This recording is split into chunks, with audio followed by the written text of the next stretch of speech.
Welcome to Fiction Audiobooks. If you enjoy the content, like and subscribing would be greatly appreciated. If you have any recommendations for novels, comment below. Please join my Patreon at https://www.patreon.com/fictionaudiobook. Chapter 1, Introduction. This story is influenced by one of my other stories, Zeus in DC. So there are things I will take from there and add them here. I stopped the Zeus FF because I realized that like 50% of the Greek pantheon are Zeus children. The fuck, man. Seriously.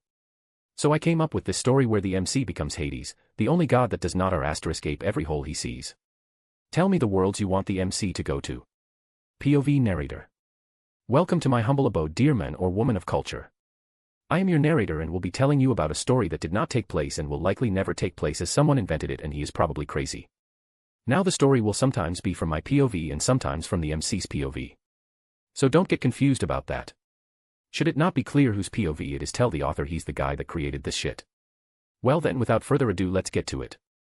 P.S. In case of possible side effects while reading the trashy story, please consult your doctor or pharmacist. MC POV. I open my eyes and I see a beautiful woman smiling at me. She speaks some words and kisses me on my forehead. After that, I'm placed inside some sort of crib and the woman starts to cry. Why on earth is she crying? Who is she? She is still smiling at me. After a few moments, there comes a big buff man into the cave and they exchange a few words before the woman looks back at me and says something I don't understand and something I do understand. C/and/C/and/C. Hades. It was at that moment that my head starts to hurt and I fall into some sort of coma or sleep. I see a young man. I see his life passing before my eyes. I can see everything that happens until the moment he is murdered for standing up for innocent life. I see him dying and I somehow can feel his pain. Why do I feel sad? I get zoomed into some form of a white room where I cannot see but hear. And then it hits me, that was my life. That was me. All my memories returned to me and I understood what had happened. I was Isekai. Hee alright. I got myself 3 wishes granted and could decide where to go. I decided to be reincarnated as Hades in the DC universe. But unlike some other Isekai idiots, I did not think with my hormones but with my brain. I'm a strong believer in monogamy and I hated the Greek pantheon for their raping and Zeus especially. Although I do understand that as a Greek god, my beliefs might change over the many years of being alive. I would however never have a harem. So 2 would probably be my absolute max, probably.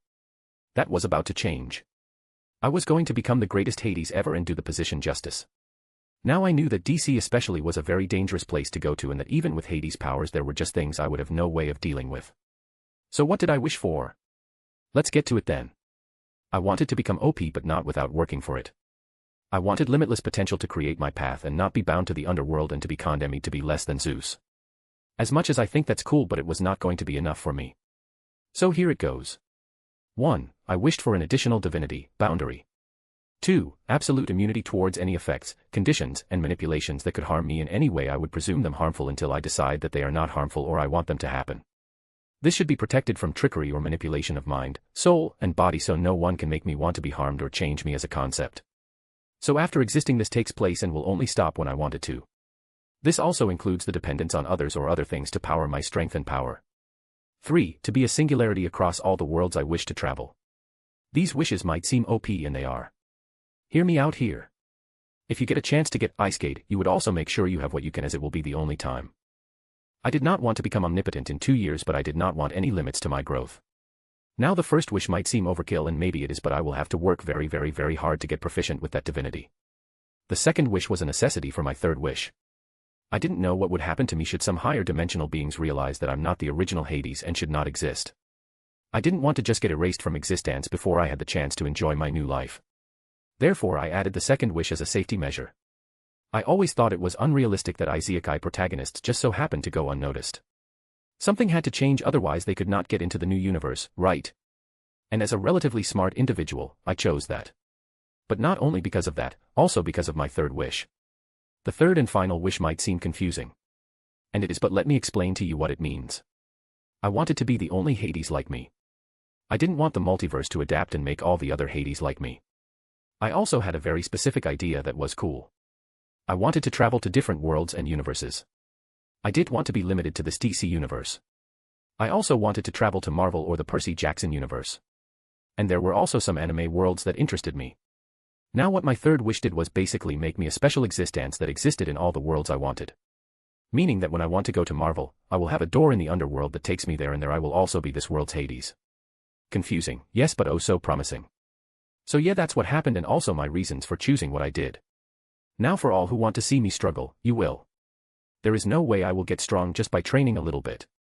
Although I will get extremely strong quite fast with enough training. I will try to use my knowledge of modern physics and science as well as fiction like comics and manga to find new uses for my powers. After I had realized everything, I didn't wake up in the same crib I fell unconscious. I looked around and saw and felt strange slimy wall that seemed to constrict my movements. What was this?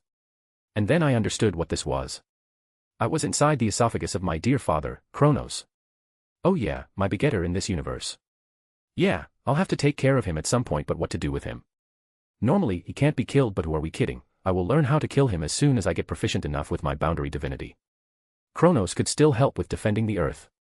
But he will have to be punished, and why would we need him when I can do it far better? On the other hand, it's always good to have a slave that won't die of exhaustion. This is not the author's beliefs. Let's not think about this now. I will have to get stronger first anyway. So let's make some plans. 1. First I will have to get bigger. I can't go all crazy with training when I'm this small. Although I have a healing factor, I don't want to do it just yet. I think I'll just try to connect with my boundary divinity and understand it better. This will be my strongest power, by a long shot. It would also allow me to get out of here, should I want to do that. But for now I want to use this disgusting place to train myself. Okay, now that that's out of the way, let's move on to step 2. 2. Depending on how long it takes to get somewhat proficient in my divinity, I can start experimenting with my other powers and try to enjoy my time here. If I get used to this place, I can strengthen my mental fortitude and slowly get an indomitable will. I will take in everything I can and wait for my siblings. They will come in the next years. I don't know how many years it will take, but I'll be here when they come. I will have to see whether I can truly use my second wish as I thought. Because while my siblings will be harmed by the acidic bowel fluids, I on the other hand will not, because of my 2rd wish. This gives me absolute independence and free will. Now for the next step. 3. This is the training step. This step is dedicated to physical training. Also included here are weapon mastery and some hand-to-hand combat. Maybe I can create some weapons with my divinities of wealth or some bone weapons. I read some fanfictions where Hades has the power to raise the dead as skeletons. 4. Now then, this step is me training my boundary divinity and going ham on the planing. I will try to create a mental layout of the underworld and think of all the things that I want to have built in it. I used to love Minecraft and will therefore try to build a lot of the structures by hand. I have the time after all. And that's how my journey as Hades began. Chapter 2, Time Skip. Some time has passed. I don't know how long it's been since I finally descended from the esophagus and fell into the stomach, but it has to have been a while. There is no day and night cycle down here. The only way to tell that time passes is the periodic new food and wines that flow and fall into the stomach.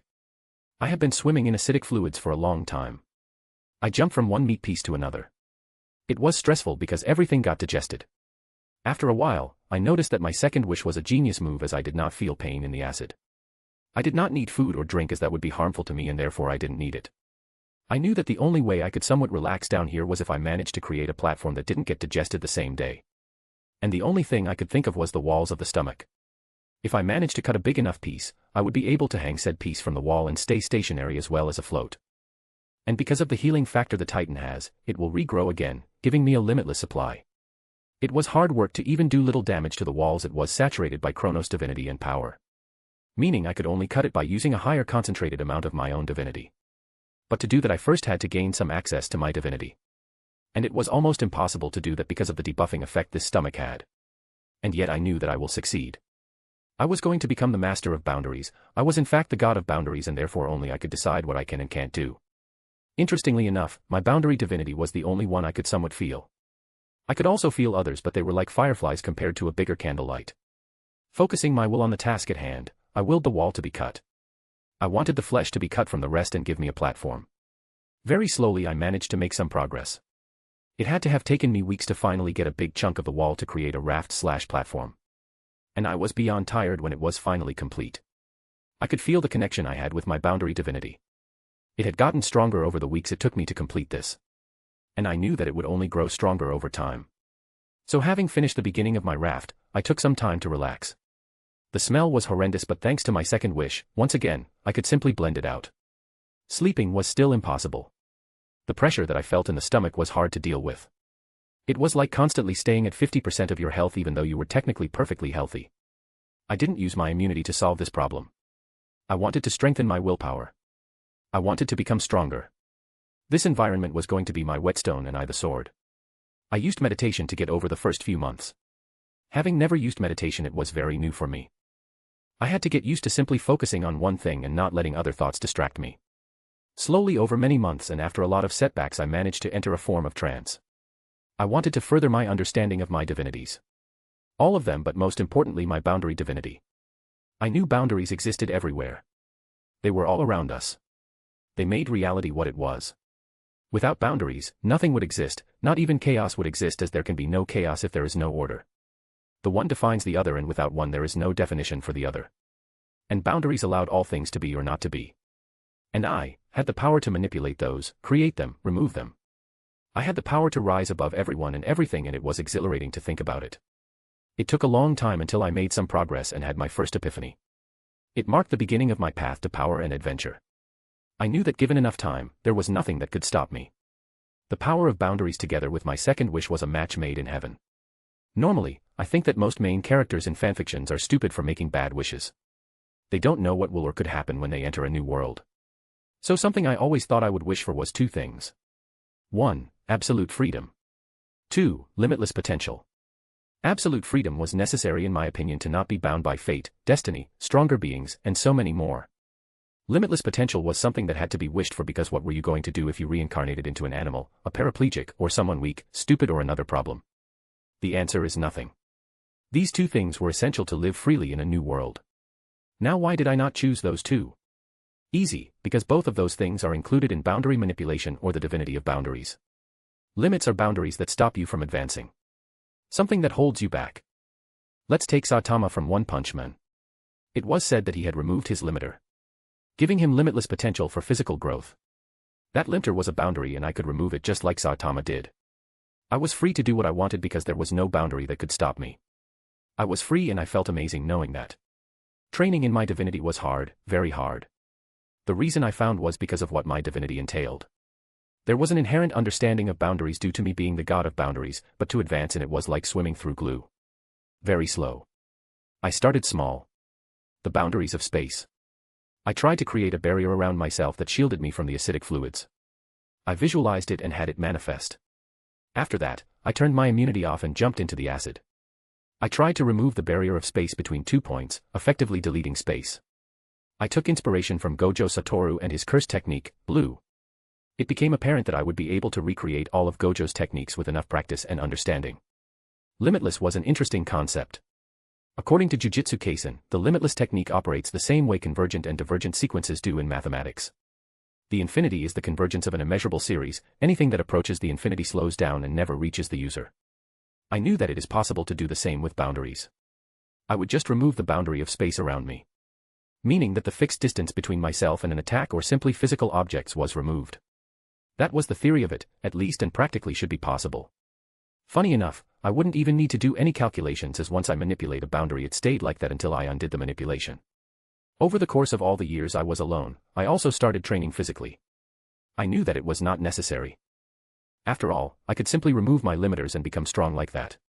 I will do that in the future, but for now, I wanted to use physical training as a break from my other training. Looking at my physique, I was still unsure whether many years had passed or Greek gods just grew faster. I did see improvements though. I became stronger and stronger. Up to the point that normal calisthenics did nothing to me anymore. I had to find a way to combine physical training with my boundary manipulation. And the only other idea I had was gravity. If I managed to influence or increase gravity on myself, I would be able to continue to grow stronger. So I did just that. I tried to feel the boundary that limited gravity which acted on me. This was harder than I thought. I tried to go over mathematics to visualize gravity. First I used Newton's axioms and later Einstein's theories. An amazing thing happened while I was going over math I thought I would never use or need again. I realized that I was not able to remember everything I once learned about math. I was hitting my limit, so to speak. And then it hit me. This also was a boundary that I could manipulate. I could start to become smarter and my mental capabilities would improve as soon as I removed my mental boundaries/limits. A marvelous feeling that was. And using this method, very carefully I might add, I was able to understand more and more about physics and maths until it was just enough to get a better feel for gravity. An undetermined amount of time later, something finally changed in my repetitive life. Something new fell down the esophagus. And after it fell in the acidic fluids, I heard a loud scream. Ah, it seems my first sibling has arrived. Chapter 3, Boundary Perception. My first sibling had finally arrived and I was happy. I don't know exactly. I think more time passed than I initially thought because I seemed to have lost a lot of my social skills. Like almost all of them, to be exact. Hestia was the name of my new sibling and the first of the 3 future sisters I will have. She was a cute one. Not in a sexual way, although I cannot say anything about that, she's quite the looker. But I mean she was cute in the way her character was. I believe her divinities of the hearth, family, and home. It made her cozy in a sense and I felt a need to love and care for her. When I realized some form of bond existed between us that was seemingly the cause of those feelings, I immediately got rid of it with the use of my boundary divinity. I mean like, boundaries woman, seriously. Give me some space, was she for real? There is no way I would ever allow someone to manipulate me through such a bond that almost forces me to love and care for her. That was not for me. I wanted to be free for heaven's sake. And my power over boundaries was the perfect way to deal with that bond. I know, you are going to say that Hestia is such a lovely goddess and she never does anything like manipulate others through her bonds and blah blah blah. I got news for you, she can be the most perfect little piece of ass and I still wouldn't allow myself to have such a weakness like that bond. Do you realize the potential power she has over someone with a bond like that? She could literally command my emotions and have me as a slave to her.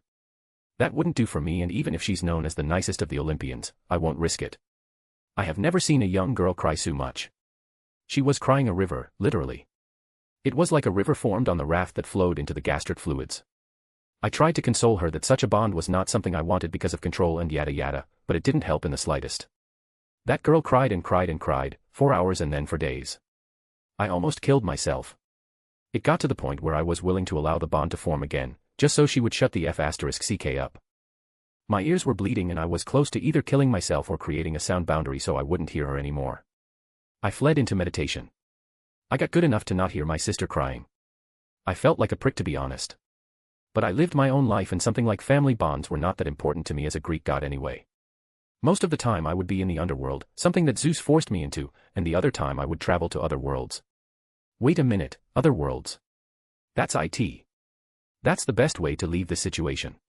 Like the man I was, running from my problems seemed like the best choice right now. So I focused on boundaries. There was a skill that I wanted to learn anyway. The skill of boundary perception. Boundary perception is an aspect of my power that should allow me to be able to see any/all boundaries, including the metaphysical boundaries and dimensional boundaries between worlds. With sufficient experimentation, willpower, magic, or other means, I can slowly learn to bypass these boundaries in small ways, such as picking a flower in a dream and finding it in their hand upon awakening. Or, eventually travel to those worlds. Correct, I was not just going to run away from my problems, I was going to leave the entire dimension/world and go to another. I mean, if that is not using your powers efficiently, I don't know what is. Weeks passed until I made progress. I was not just trying to improve my usage of boundary perception, I was also searching for the correct world after getting proficient enough. It took me another week to finally get to the point where I could see into other worlds. Now it was only a matter of finding the right one. It took me 2 weeks to learn such an ability like boundary perception and get good enough with using it so I could find different worlds. What broken talent is that, you might ask yourself? I know. But if talent could be measured with words such as huge, small, non-existent, or immeasurable, it can also be increased by manipulating the boundaries of my talent. And that's exactly what I did. I pushed the boundaries of my talent to new heights after experimenting with the talent of my sister. Now before you explode and call me a monster or such mean words, I must tell you that I used this time to console her. Basically, I lied about what I was doing and consoled her, while practicing to push the boundaries of her talents. Come on. It's not that bad, right? I mean, I even gave her an increase in talent for her power over family. That's enough compensation, right? Yeah, I'm pretty sure it is. Now back to where I was talking about escaping my responsibility of a big brother and just left. What did I tell her why I was leaving? Nothing. It's an important part of growing up to know what having a family member run off feels like. Now you might call me a bad brother, and I would disagree. It's the hard parts in life that make you appreciate the good ones even more. Believe me when I return, she'll be so happy to see me, she will be like, oh Hades, how happy am I to see you. Yippee. Now I concentrated on the world I wanted to travel to. I wanted to start small. Preferably a world with magic but not too strong magic as I wanted to learn. And because I am new to this whole magic business, I wished for a weak world. There were a few that I could go to. Harry Potter, Game of Thrones, maybe Middle-earth. I wasn't sure though because I was not familiar with Tolkien's work. After some consideration and thoughts, I finally settled on Harry Potter. It was a good start for me. I would be able to learn magic by attending a magic school and enjoying my time there. It was a cool change of pace for me and would help me quench my thirst for adventure and sightseeing. I could also fight some Death Eaters or some Dark Lords. Voldemort, or if I wanted also Grindelwald. I mean there were others as well, and should I want I could fight both of them. After all, time was also defined by boundaries, and with enough practice and after getting a feeling for time, I could manipulate its boundary and travel forward or back in time. And the best way to go about it would be the time turners. I liked that idea the longer I thought about it. Alright. I steeled my will and started the process that would allow me to travel to the universe/world of Harry Potter without creating a portal or crushing space between the 2 points I would connect. What I had to use now was boundary removal. It was a risky move on my part as I risked removing the boundary between the 2 universes or worlds. This would have disastrous consequences for both worlds as it would make them collide and implode, resulting in the death of millions and billions of people. That was not something I wanted. No, that wasn't something I wanted. I focused and saw the exact time and place I wanted to go to. I gently manipulated the boundary of the 2 points and made my exact position overlap with the place I wanted to go to. Then with enormous control and effort, I managed to place myself in the new world. With a plop, I left my current universe and entered the world of Harry Potter. Chapter 4, Diagon Alley. Some of you don't like the way Hades acted with his sister. And I agree with you. However, his wish to be free made him do what he did. This always happens that readers of my novels immediately hate one particular thing without waiting how it goes. I do have a plan, most of the time. He didn't go to Harry Potter without a reason. Apart from me just wanting him to go there, there is also the reason for his growing emotionally and mentally. He is still new to this whole God business. I was currently in the Harry Potter universe. I had chosen to attend Hogwarts and had traveled to the year 1920. I chose this year for a reason. The first reason was that the current professor of Dada was Albus, yada yada, Dumbledore. Say what you wish about him, but he was a strong wizard. And I would take full advantage of that. He could teach me many things, and with my powers, I could become something akin to his protege. Dumbledore did like to be revered. So why not take advantage of that? Another thing was that Dumbledore would become the professor of Transfiguration in the year 1926. Giving me 2 years to have him as my Transfiguration teacher as well. That was amazing in my opinion and full of potential.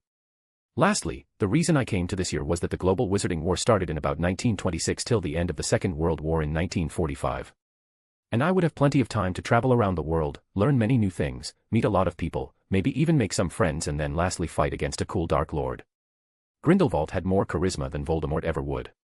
I mean, the guy had a snake face, barf. Although I will fight Voldemort as well. Why would I not? There was enough time as a wizard to live till 1998 to 1999 without a problem. Of course, I could also kill the guy sooner if I so wish. Now then. With my plan laid out, I had some things to prepare first. I needed to force the good Quill of Acceptance to accept me and write my name into the Book of Admittance. We wouldn't want people to question why an unknown child wants to enter Hogwarts. First I changed my age to 11 years old. After that, I used barrier perception to find the book and Quill.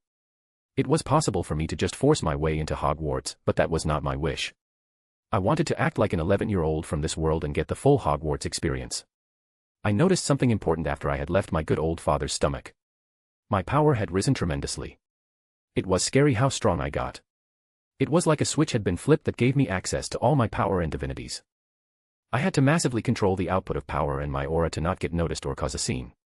Boundaries got a lot easier to manipulate, and I saw how strong I would normally be. It was fascinating and addictive. After a few minutes of searching, I found the book and Quill and enveloped both of them together with me inside a boundary. In this boundary, time slowed 50 times slower than outside. I wanted to take the time to use the boundaries and force the book and Quill to add my name to the book. However, I could not have the Quill write my name on a new page. That would make me a newborn. No, I had to make the Quill write my name on a page from 11 years ago. I pushed the boundary of what should be possible and made the Quill add my name to the book. After that, I had to create a family for myself. The best way would be to create a fake identity as an orphan. Who cares about the hate of Muggleborn? I found myself in an orphanage. I chose one that was not in a city to make it easier for me. I had to create fake birth certificates and administration papers that proved my existence in this world. Overall, it was a boring task but good for training my powers. Hades. Someone is here to see you. I heard the shout of the head of the orphanage call me. I was waiting for this for a few days now. Kumiaing, I shouted back. As quickly as I could, I made my way to the matron and saw a young woman standing next to her. She was wearing classical wizard attire. Ah, Hades, you're here. Good. This lovely lady is called Mrs. McGonagall. She is here to talk to you about attending a special school that you could attend, okay?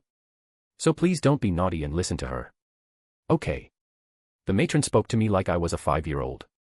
And yet I didn't care much as I was far too excited about this. I looked at the woman that was the young Minerva McGonagall and waited for her to say something. Hades, is it? An interesting name you have there. Your parents must have had quite a sense of humor. Ah, I don't know, miss. I never met my parents. Of course. I apologize. Well, Hades, I am here to invite you to Hogwarts. But first, tell me something, Hades, do you sometimes feel like you are different than the other kids? Like strange things happen? Yes. I can make things float with my mind. Look. I used my magic and made the chairs we were sitting on float a bit before putting them back down. This display was by far more than should be possible for a kid my age, but I wanted to flex a bit. I wanted the teachers to pay special attention to me and give me the chance to learn everything I wanted. So a little showing off was necessary. My gosh. That is unbelievable, my child. Such control and strength at your age. And you do not even have a wand yet, McGonagall was beyond surprised. Needless to say, my little show worked to impress her. Cough, excuse my little outburst there, Hades. But that is amazing what you showed me. You are very talented. You see, Hades, you are a wizard. A wizard. Yes, a wizard. And there is a school that teaches young wizards like you how to use magic like the one you just showed me. And that is why I am here. To invite you to Hogwarts and take you to buy all the necessary supplies you will need for school. Ah. Cool, when can we start? Ho ho, it is good that you are so enthusiastic. We can go right away. After asking permission from the matron about everything, we left for the coolest way to buy supplies for school possible. We entered the famous pub known as the Leaky Cauldron. It was just like the books described it. We McGonagall greeted the owner whose name I did not hear and tapped the wall out back the correct way to enter Diagon Alley. Welcome, Hades, to Diagon Alley, said Minerva. Whoa. I could see the cobblestoned alley that slithered through an assortment of shops and restaurants. Many people were walking and going about their business. It was a truly magical atmosphere for Hades. And he enjoyed it very much. It was a stark contrast to the stomach he had stayed for years now. And he would not want to go back anytime soon. I also had this expression the first time I was here. It is truly a magical and fantastical sight the first time. Yeah, I said absent-mindedly. McGonagall led me through the alley to the first stop of our journey, Gringotts Wizarding Bank. From Diagon Alley, a set of white stairs led up to a set of burnished bronze doors. This was the entrance to Gringotts, and it led into a small entrance hall and another set of doors.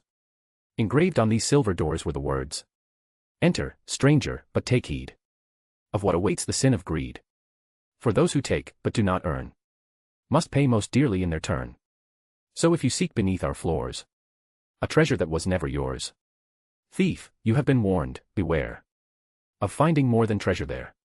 A classic when going to Gringotts for the first time. It did put a smile on my face. How overly dramatic these goblins were. Trying to intimidate the newcomers. I was not impressed in the slightest though. The experience in Gringotts was nothing special for me. The only thing that might have been a bit weird was the uncertain looks the goblins gave me like they knew something or they were scared. But let us go over to a much more interesting experience of my first Diagon Alley trip. Of course, it was the last stop in Ollivander's shop.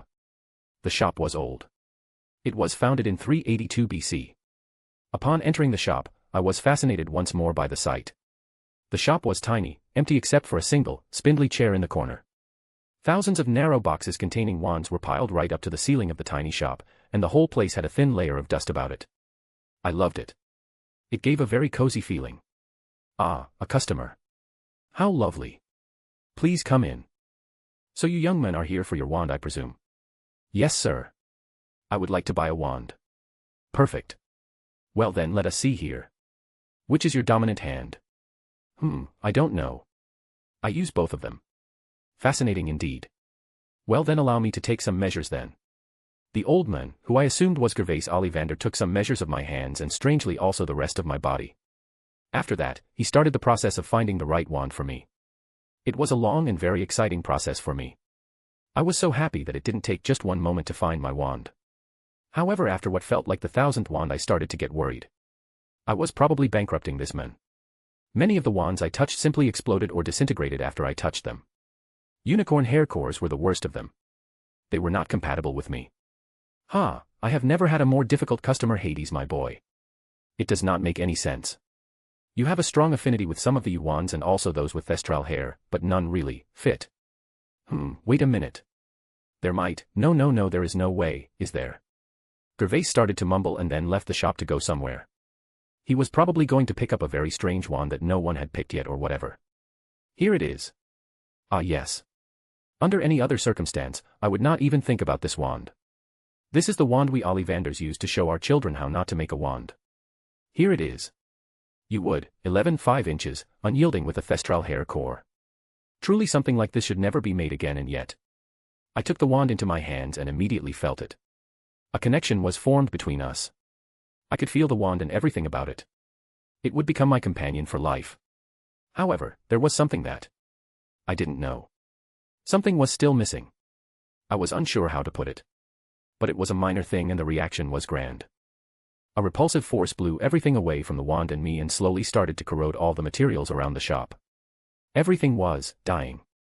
I could feel almost the entire shop that was affected by the burst slowly dying and corroding. I knew this had to be stopped and forced my will to stop this process. Thankfully, I was able to stop this phenomenon before the entire shop died and became dust. Needless to say, Gervais Ollivander had never seen something like this and was beyond ecstatic to have witnessed it. Now I only hope that I will not be branded the future Dark Lord. Chapter 5, Dear Diary I. Diary, 1, Entry. Year. Month, September. It was the year 1920, September 1st. Today was finally the day I entered Hogwarts. McGonagall gave me the train ticket and rented a room in the Leaky Cauldron for me. 2 days later it was finally time to go. I found platform 9 3/4 easy enough and boarded the train. It was an amazing experience. All the people walking around with their luggage. The freshmen with some of their parents have nervous expressions on their faces, carrying their trunks. On the train, I at first looked for an empty booth. I was bad with social interactions and had noticed that already. It was bound to get better though, it had to improve. I was excited when some children entered my booth and wished to sit with me. It was 2 girls and eventually, another boy entered our apartment as well. Bianca Gronsberg and Evelyn Gainsbury were the girls' names. Both were of noble descent. 2 pure-blood beautiful witches in the making. The boy was also a pure-blood. His name was John Constantine. No joke, that was his name. And funny enough, he was similar to John from the DC comics. He was a laid-back Scotsman that probably would smoke and drink as soon as he could. He liked to joke and knew how to take insults as well. We became quick friends because, unlike the 2 pure-blood ladies, John was not a fan of blood purists. He liked to have some fun, play around and maybe drink something, even though he was too young for that right now. Dinner was so cool, I tell you. The way food just appeared from nowhere and you could decide what you wanted to eat. And then the empty platter just vanished. Amazing. The sorting was nothing special really. I got sorted into Slytherin together with John. John was obvious as his family was a pure-blood family with powerful members. I on the other hand just had this dark and dangerous air around me. Something that the hat commented on. It was not what I expected, but I'll take it. The house is of no concern to mine. I would deal with the idiots that try to bully me. Diary, 3, Entry. Year. Month, October. 1 month has passed. A full month of getting used to my new life and school. I was a human in my last life. Died and then became Hades, a Greek god, and spent years alone in the stomach of my father. The only thing I did was train my powers and make plans. It was a lonely existence. But now things had changed. I loved almost all my classes and couldn't care less about the fanatics that roamed the wizarding world. Some Slytherin tried to make trouble for me, but I didn't take them seriously. How can I take 11-year-olds seriously? I was already multiple decades old and had lived another life before that. I smiled and was friendly with everyone, not because I liked everyone, but because I just looked at things differently than the humans of this world. I saw them for what they were, weak mortal humans. They would live a fulfilling life, maybe, find a family, maybe, and then die. While I was just so very different. I would not die anytime soon, and finding a family was hard for me under these circumstances. It got known that Hades didn't care about politics and was a cheerful and talented individual. Yes. I was talented. My magic quantity was beyond anything this world had ever seen. Therefore it was almost impossible for me to exhaust my magic. I still did it, to train my mana capacity and regeneration rate. Over the course of this first month, I devoured everything that had to do with magic. Whether it was magic theory, practice, or the history of magic. I found a way for me to practice my magic without having others see me or do damage to the school. I thought about finding the room or requirements and practicing there. But after visiting the room and finding out how it worked with my powers, I decided that I was able to create something far better than this. Though I would return and take all the goodies with me. I was not called the wealthy one for no reason. Diary, 13. Entry. Year. Month, September. A new year is starting. The last year I managed to accomplish so much and I am proud of myself. It was not particularly hard to do what I liked, because I liked to do it all. After the winter holidays, I started to spend more time with my friends. John was my best friend and I made many others from different houses. Normally that would be strange for Slytherin to make friends in other houses, but I was special. I was here to have fun, learn and make some friends. All the politics don't matter to me. I want to get more proficient in data and use this as a way to get closer to Dumbledore. He was not an admirer of the man, but he did think it was cool to see how he fought against Grindelwald in the movie. He was going to suck him dry of all his knowledge. The dimension I had created for myself worked wonderfully. I used all the spells we had already learned and the ones I learned myself in there. It was a marvelous creation of mine. I took inspiration from the instant dungeons from the gamer. Those were amazing and I loved the gamer system. I would have wished for one, had I not thought of the divinity of boundaries. Theoretically, I should be able to create something similar to the gamer system, should I want that. Although I was more interested in having an interface such as the one the gamer had. Not to do some power leveling or gaining his skills, but to have something that shows me my progress. I might create it in the future when I get stronger and more proficient with the fine-tuning of my divinity. Diary, 29. Entry. Year. Month, April. I finally managed to get a private lesson from Professor Dumbledore. I devoured every bit of information he gave me. In my excitement, I forgot to tone down my talent and mental capacity and was able to grasp everything he explained, almost instantly. I had to remind myself to restrict myself. The only time when I was able to let loose was inside my dimension. Only then did I go all out and play with my magic and the spells I had learned. But outside, I always made sure to appear extraordinary but not out of this world. It was a very narrow line to walk. That was why I showed beyond genius capabilities with all theoretical knowledge and just slight, normal genius with everything practical. Dumbledore was very happy and intrigued by my understanding and progress.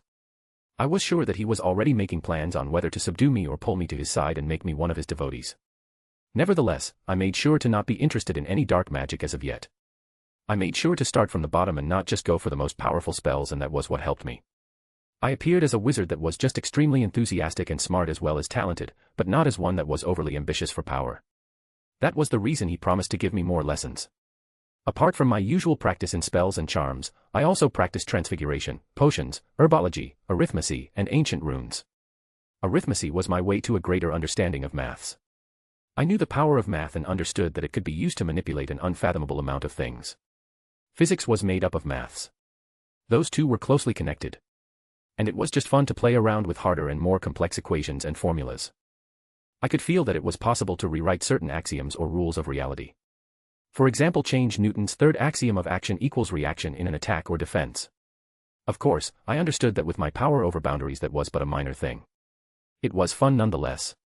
Ancient runes was also cool.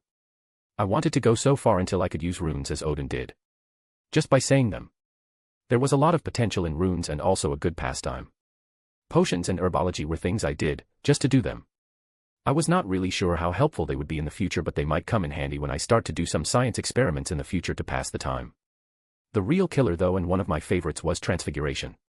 Goodness, I practiced it in my dimension against enemies and just for fun whenever I had the time. It was so much fun to do. I could play like he would as a small child. No matter what I thought of, he could create it, as long as I was proficient enough. I combined training and playing around with my magic and it was a blast. I had created different dungeons like the gamer could. The zombie dungeon and the orc dungeon and more. To train my transfiguration, I created golems that looked quite similar to those of Jahan the gamer and attacked the zombies. I love it here. Diary. Year. Month, July. My third year is just about to end. I am still as happy here as I was in the beginning. I noticed something though. Over the last 3 years of me learning magic theory and then applying it and training it in my dimension, I noticed how weak it truly was in the grand scheme of things. I of course knew that before coming here, but it was still remarkable seeing it whilst doing my own research. Why do I say this? Well, during my research I usually just filled in blanks of magic theory that already existed or added some things or corrected some mistakes. But in the last month or so, I started to realize that I had advanced a lot further than the current knowledge in the world.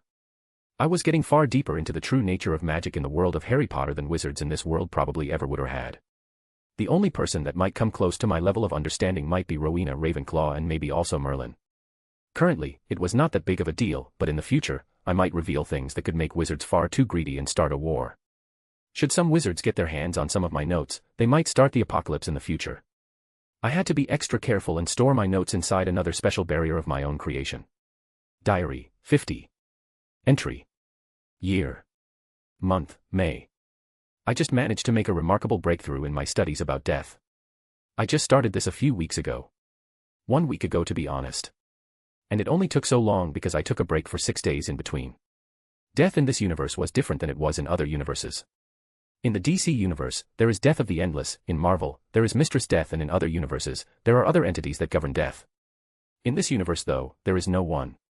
There are also no entities that govern other fundamental aspects of reality. There is only magic. And strangely enough, magic is not alive like in other universes, for example, my own. It's just energy with special properties that can be used by a group of people, and those people are called wizards. This energy though is dwindling, and the reason for that is that there are fewer and fewer wizards. Had magic had a will of its own, or had there been an entity that governed magic, this would not have happened. Now coming back to death in this universe. Death is an aspect of magic, so to speak, in this world. And this allows for something very dangerous. This allows someone, let us take a wizard for example, to take the place of the one who governs death. This is a very hard process and almost impossible though, as the wizard would have to shed his mortal skin by dying and would then have to stay conscious enough to direct his personal magic from fusing fully with the ambient magic and then take up the position of power that is death. A very complicated and nigh impossible task that would only work with an unholy amount of luck. Now after I arrived in this world/universe, I could of course take up the mantle of death and become the entity that governs it. I say I could because imagine my surprise when I found out that there is someone who already fills that position. I was surprised when I found that out. Theoretically, I could force this person out of the position very easily, but it intrigued me. If my suspicions are correct, then this person is quite known in the world of Harry Potter. Chapter 6, Dear Diary 2. Diary, 76. Entry. Year. Month, March. The 5th year is quite stressful, is what I would say if I was not who I was. The OWLs were to be held this year, and I must say that it's nice to see others also learn so much for once. I made some progress in my magic and magic theory as well as research, but it's not that much since the 75. Entry. More important is what happened with a certain girl. Rose Wynn is her name. I find her to be a pretty girl, who is in the same year as me. She is a Gryffindor through and through. Not like what most idiots who get sorted into Gryffindor think it means to be a Gryffindor, but a real one. She has beautiful long, brown wavy hair. I have never seen her cry or be depressed since I first saw her. She is very brave and loves to spend time with her friends. She has no problem with standing up to those that bully others, even if they are stronger or older than her. But the most beautiful thing about her is her smile. Whenever she smiles, 2 rows of white teeth come out and you can feel her positive energy flowing out of her. It affects everyone around her, and not even the most broody students or teachers are able to stay unaffected. Magic energy vibrated whenever I saw her smile, and that captivated me. I was intrigued and interested in her and the effect she had on the ambient magic. Though I never talked to her or approached her on my own. It was always the other way around. She would usually ask me something about different subjects she didn't understand, and I would answer her. Other than that, we didn't really spend time with each other. I counted her as a friend like all the friends I had in other houses. That was until yesterday. She asked me whether I wanted to go to Hogsmeade with her. I said yes, but little did I know that she only invited me and no one else. I was not even able to feel awkward because Rose was just immune to those types of feelings and kept talking to me normally. She was full of energy and I was fascinated by her. Truly, I could say that I enjoyed spending time with her. Not once did I think about finishing to get back to my work and training. I didn't even realize time had passed. Strange. I wanted to spend another day with her. I must find out what this is and why it affects me so. Diary, 108. Entry. Year. Month, December. Well, it's the last day before the Christmas holidays. Rose and I walked and spend more time together today. The amount of time I spend with her is increasing. My personal research is limited to the night inside my dimension. Time means nothing to me anymore, after getting a lot stronger with the use of my divinities. I started practicing my divinity of death and also wealth. I use them on the zombies and other undead that I fight in the dungeons. I am losing the battle with myself. At first, I tried to limit the amount of time I spend with Rose, so I don't get attached. That plan did not go well as Rose is just too headstrong. I was Hades, the god of the underworld, death, wealth, and boundaries. I shouldn't fall in love, but I'm afraid that might just happen. How will I leave this world when this bond forms between us? My sister came to my mind today. I realized that I acted very badly. I allowed my fear to control me and hurt probably the only other god that was not a complete prick. I would have to correct this as soon as I go back. But what about Rose? I'm conflicted. I'll try to see whether she finds someone that. No. I was just about to run from my responsibility again. I will see this through, and if it actually happens that we might fall in love, I'll go through with it. There is a war on the horizon. You could feel it in the air. Some rumors here and some whispering there made the entire school a bit nervous. Diary, 127. Entry. Year. Month, April. Well, the war started. Grindelwald has begun with his crusade that seeks a world without muggles. He will cause a lot of deaths, and with his charisma, he will find lots of followers. That and the Elder Wand are probably the reason why this war will take 2 decades. Dumbledore will not be able to fight him right now. He was already approached by Aurors during Transfiguration class, whose professor he now is. It was getting uncomfortable in Hogwarts. Thankfully I still had someone that was close to me during those times. Not that it would have mattered to me, but it was nice nonetheless. I was far too deep into my Hogwarts stay to see myself as anything else but a student. Rose stayed close to me. Her family, the Winds, were under pressure by Grindelwald and also by the Aurors to pick a side. It seemed that they were waiting for House Wind to make a decision. I made a breakthrough this week about the guy who took the position of death in this world. I actually met him face to face as well. It was a man who used to be a wizard once. While talking I could see his obsession with death and living forever. He took the wrong way though, as he was dead, and by forcefully taking the position of death, he has put restrictions on himself. He can't intervene with life directly, but he can influence certain things like create 3 indestructible objects and giving them to 3 brothers and taking advantage of human greed that way. That's right, the Deathly Hallows were created by this man and then gifted to the 3 Peverell brothers. Good old Death thought that these 3 Hallows would cause greed in the world, and through this greed, death. And he would be right, of course. He did not calculate that the story about the Hallows would be put off as myths and then forgotten. He also could not anticipate that one of the 3 brothers was too smart for him and would just hide from him with the object he had gifted him. The reason for Death creating the Hallows served more than just the purpose to get more killing and therefore making him stronger. His plan was a different one. He planned to have something special happen when someone gathers all 3. Death had to compromise. He did not have enough authority and power to just create rules for his objects. For each rule, he would have to add something that would put the stakes higher. Therefore he added the condition that, should someone manage to gather all 3 Hallows, he would become the Master of Death.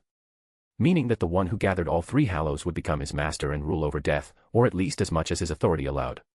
But there was a catch. He placed a twist that stated, should this person who gathered all the Deathly Hallows have killed or done evil to acquire the Hallows, he would not become the Master of Death, but death would get said person's body. That was the grand scheme of this person. He wanted to have all his power while still retaining his freedom. And that was a pipe dream in my opinion. I might have to deal with him at some point. But I know where the 3 Deathly Hallows are and can intervene should the situation require it. Diary, 170. Entry. Year. Month, June.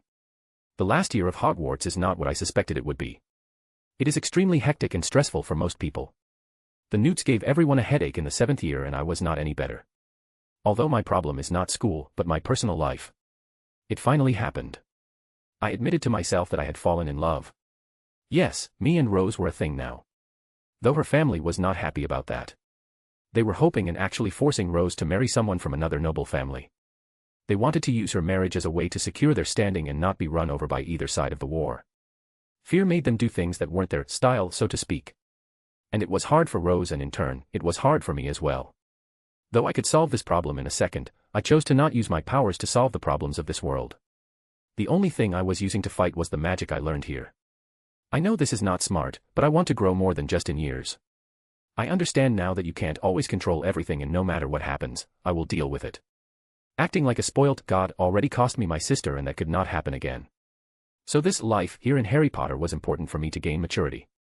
I despise the Greek pantheon other than Hades and Hestia most, where are asterisk pists and spoilt children with anger management problems.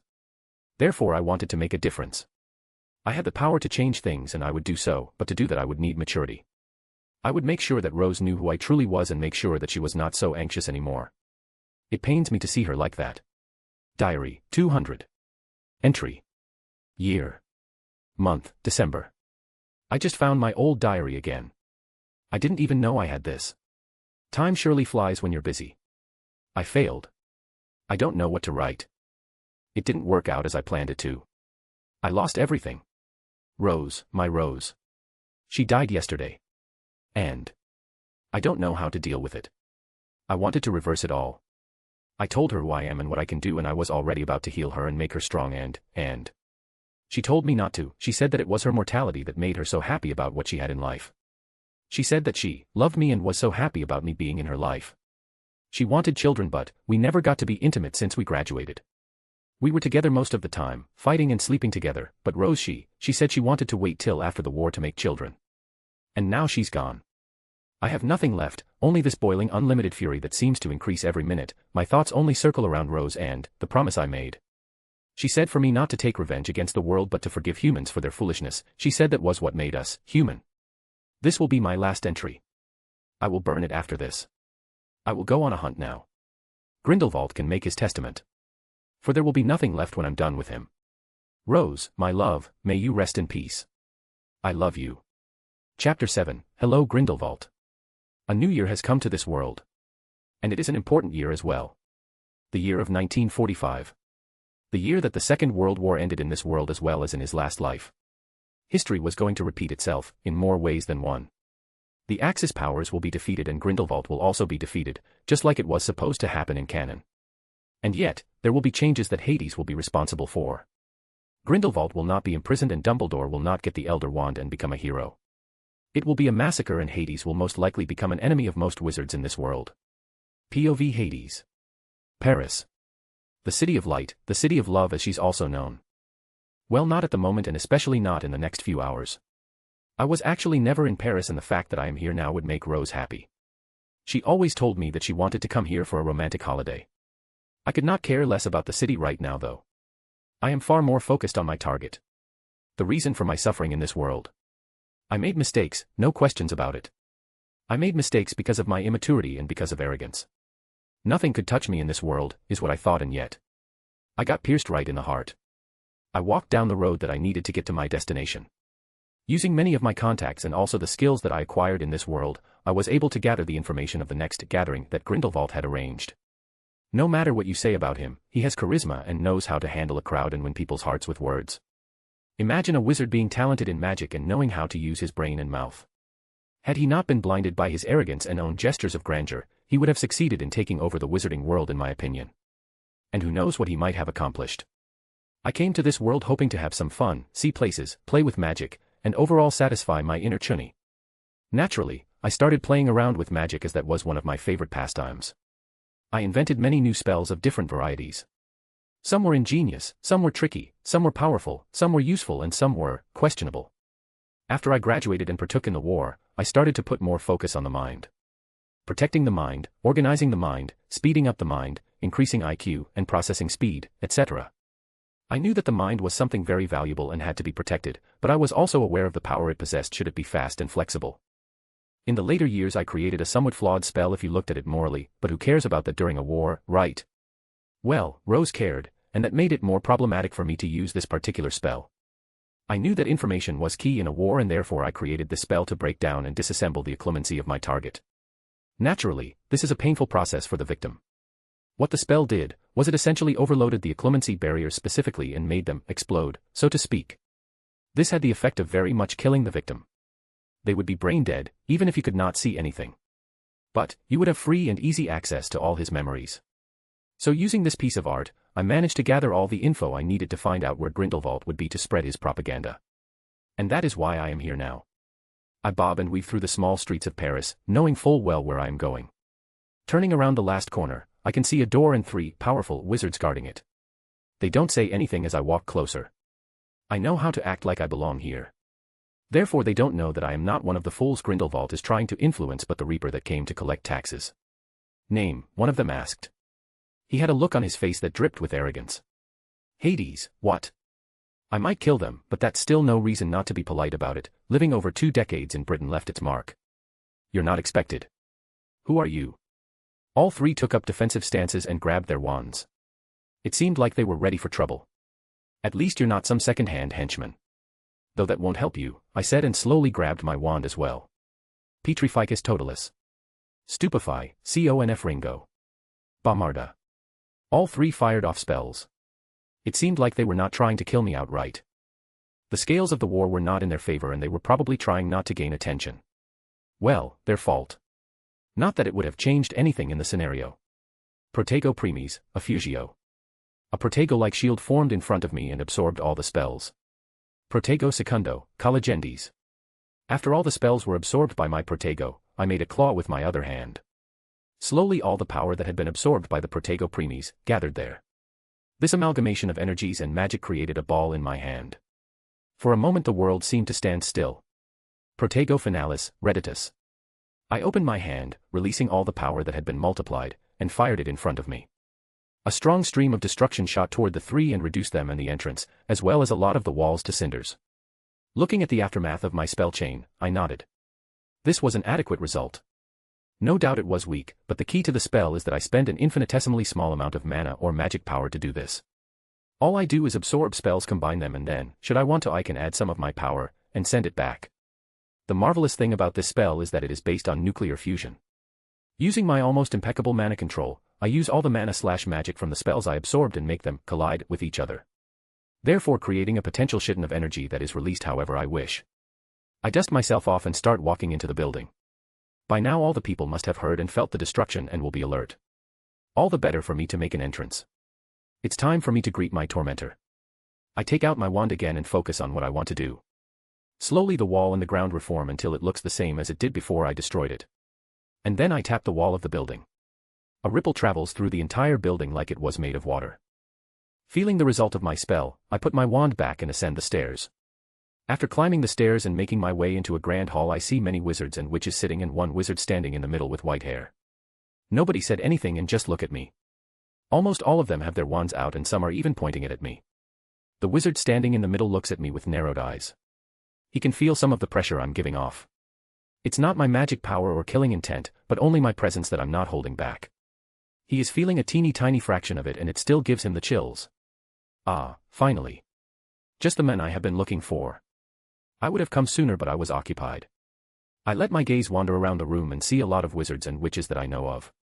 Among them also Rose's father and her 2 uncles and cousins.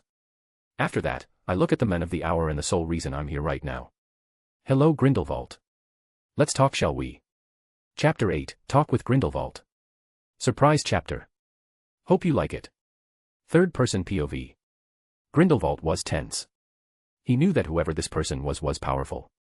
He did not know who this was but he hoped that he was not here with hostile intentions. Should he be able to get this man on his side, he could turn the tides on the war and still win.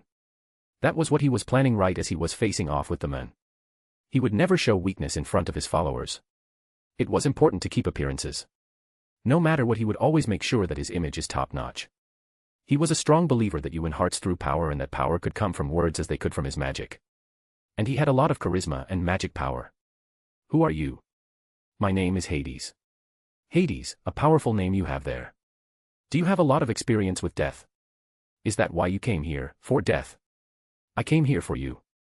Oh. Are you interested in joining me in? No, you misunderstood me. It's just like you said, I came here for death and that is why I came here for you. I will show you why I am named Hades and give you an all-round experience package for free. Rejoice Grindelwald, for today witness what it means to face me.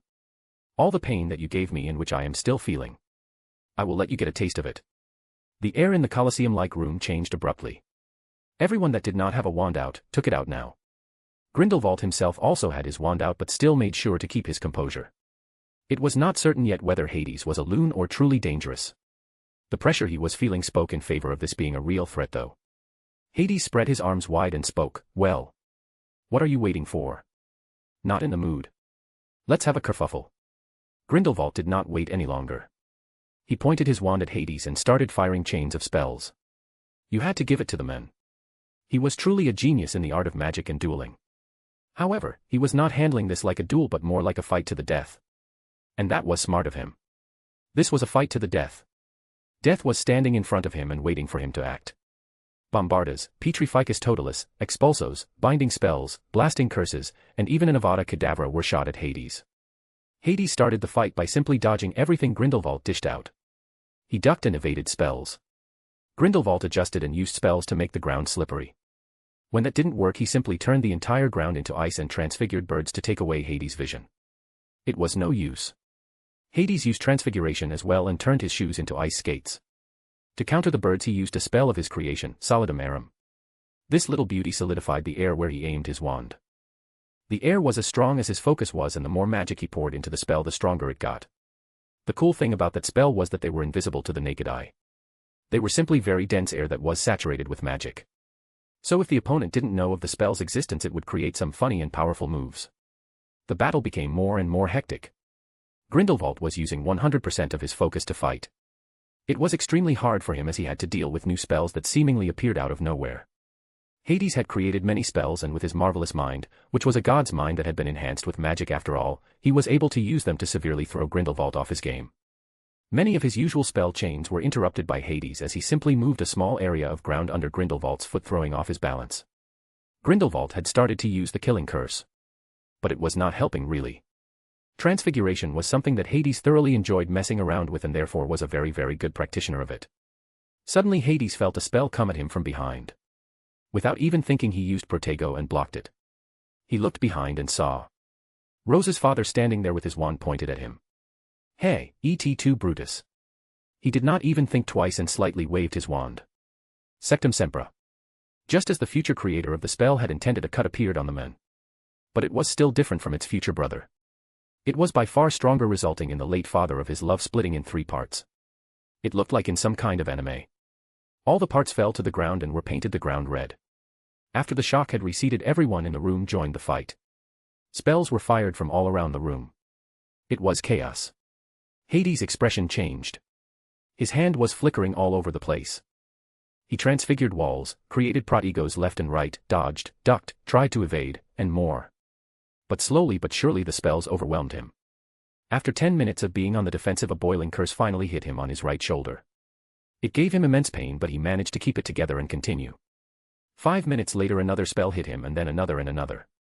More and more spells finally found their mark, and Hades got riddled with more and more wounds and boils, and he looked like a dead man. Using a cutting curse, Grindelwald managed to cut off Hades' wand arm, and finally, the fight stopped. Hades looked at his arm on the ground with a heavy expression. "Ah, would you look at that? Hee hee. Well, we all have dreams, don't we?" Hades said, and looked at Grindelwald with pity. Wah. Hades' body began to dissolve into ravens. Just like a certain killer of families, from whom Hades had copied this technique. Using his magic and power over shadows and death, Hades had managed to create this technique. But different than Itachi, he actually became ravens, that were made of magic and shadows. Once again the world paused for Grindelwald. And then, like a burning canvas, it all went away. Grindelwald found himself in the void. There was nothing around him, no light, no sound, nothing. He thought that he must have been transported to the stars and suddenly didn't manage to breathe. He grabbed his neck and tried to take in air into his lungs. Not only that, he was slowly starting to get colder and colder. His entire body was turning into ice. After a few more seconds, everything once again got black, only for him to find himself in another room. He saw himself back in his youth when he was spending time with Dumbledore. That was one of his fondest memories. They were reliving the love they had for each other in their youth. He had forgotten all about his previous death in space and was truly living and experiencing his first intimate moment with Dumbledore. They had their first kiss when he felt a sting. He opened his eyes only to see Dumbledore with green lips smiling evilly at him. "Wah, TD did you do? Sorry, love. But the Elder Wand is mine. That was poison I got from a wizard in Egypt. Quite potent and painful, I was told. Don't worry though. It will be over soon. I guess." Grindelwald felt like he was hit by a Cruciatus curse times 10. He felt pain like no other. In comparison to that, Joffrey's death felt like a quick and nice experience. Once again he finds himself in another situation that is connected to a fond memory. And once again he dies by betrayal, or the person close to him dies in the most cruel ways imaginable. He relives his life over and over again, and no matter what he tries to change, everyone dies very cruelly and painfully.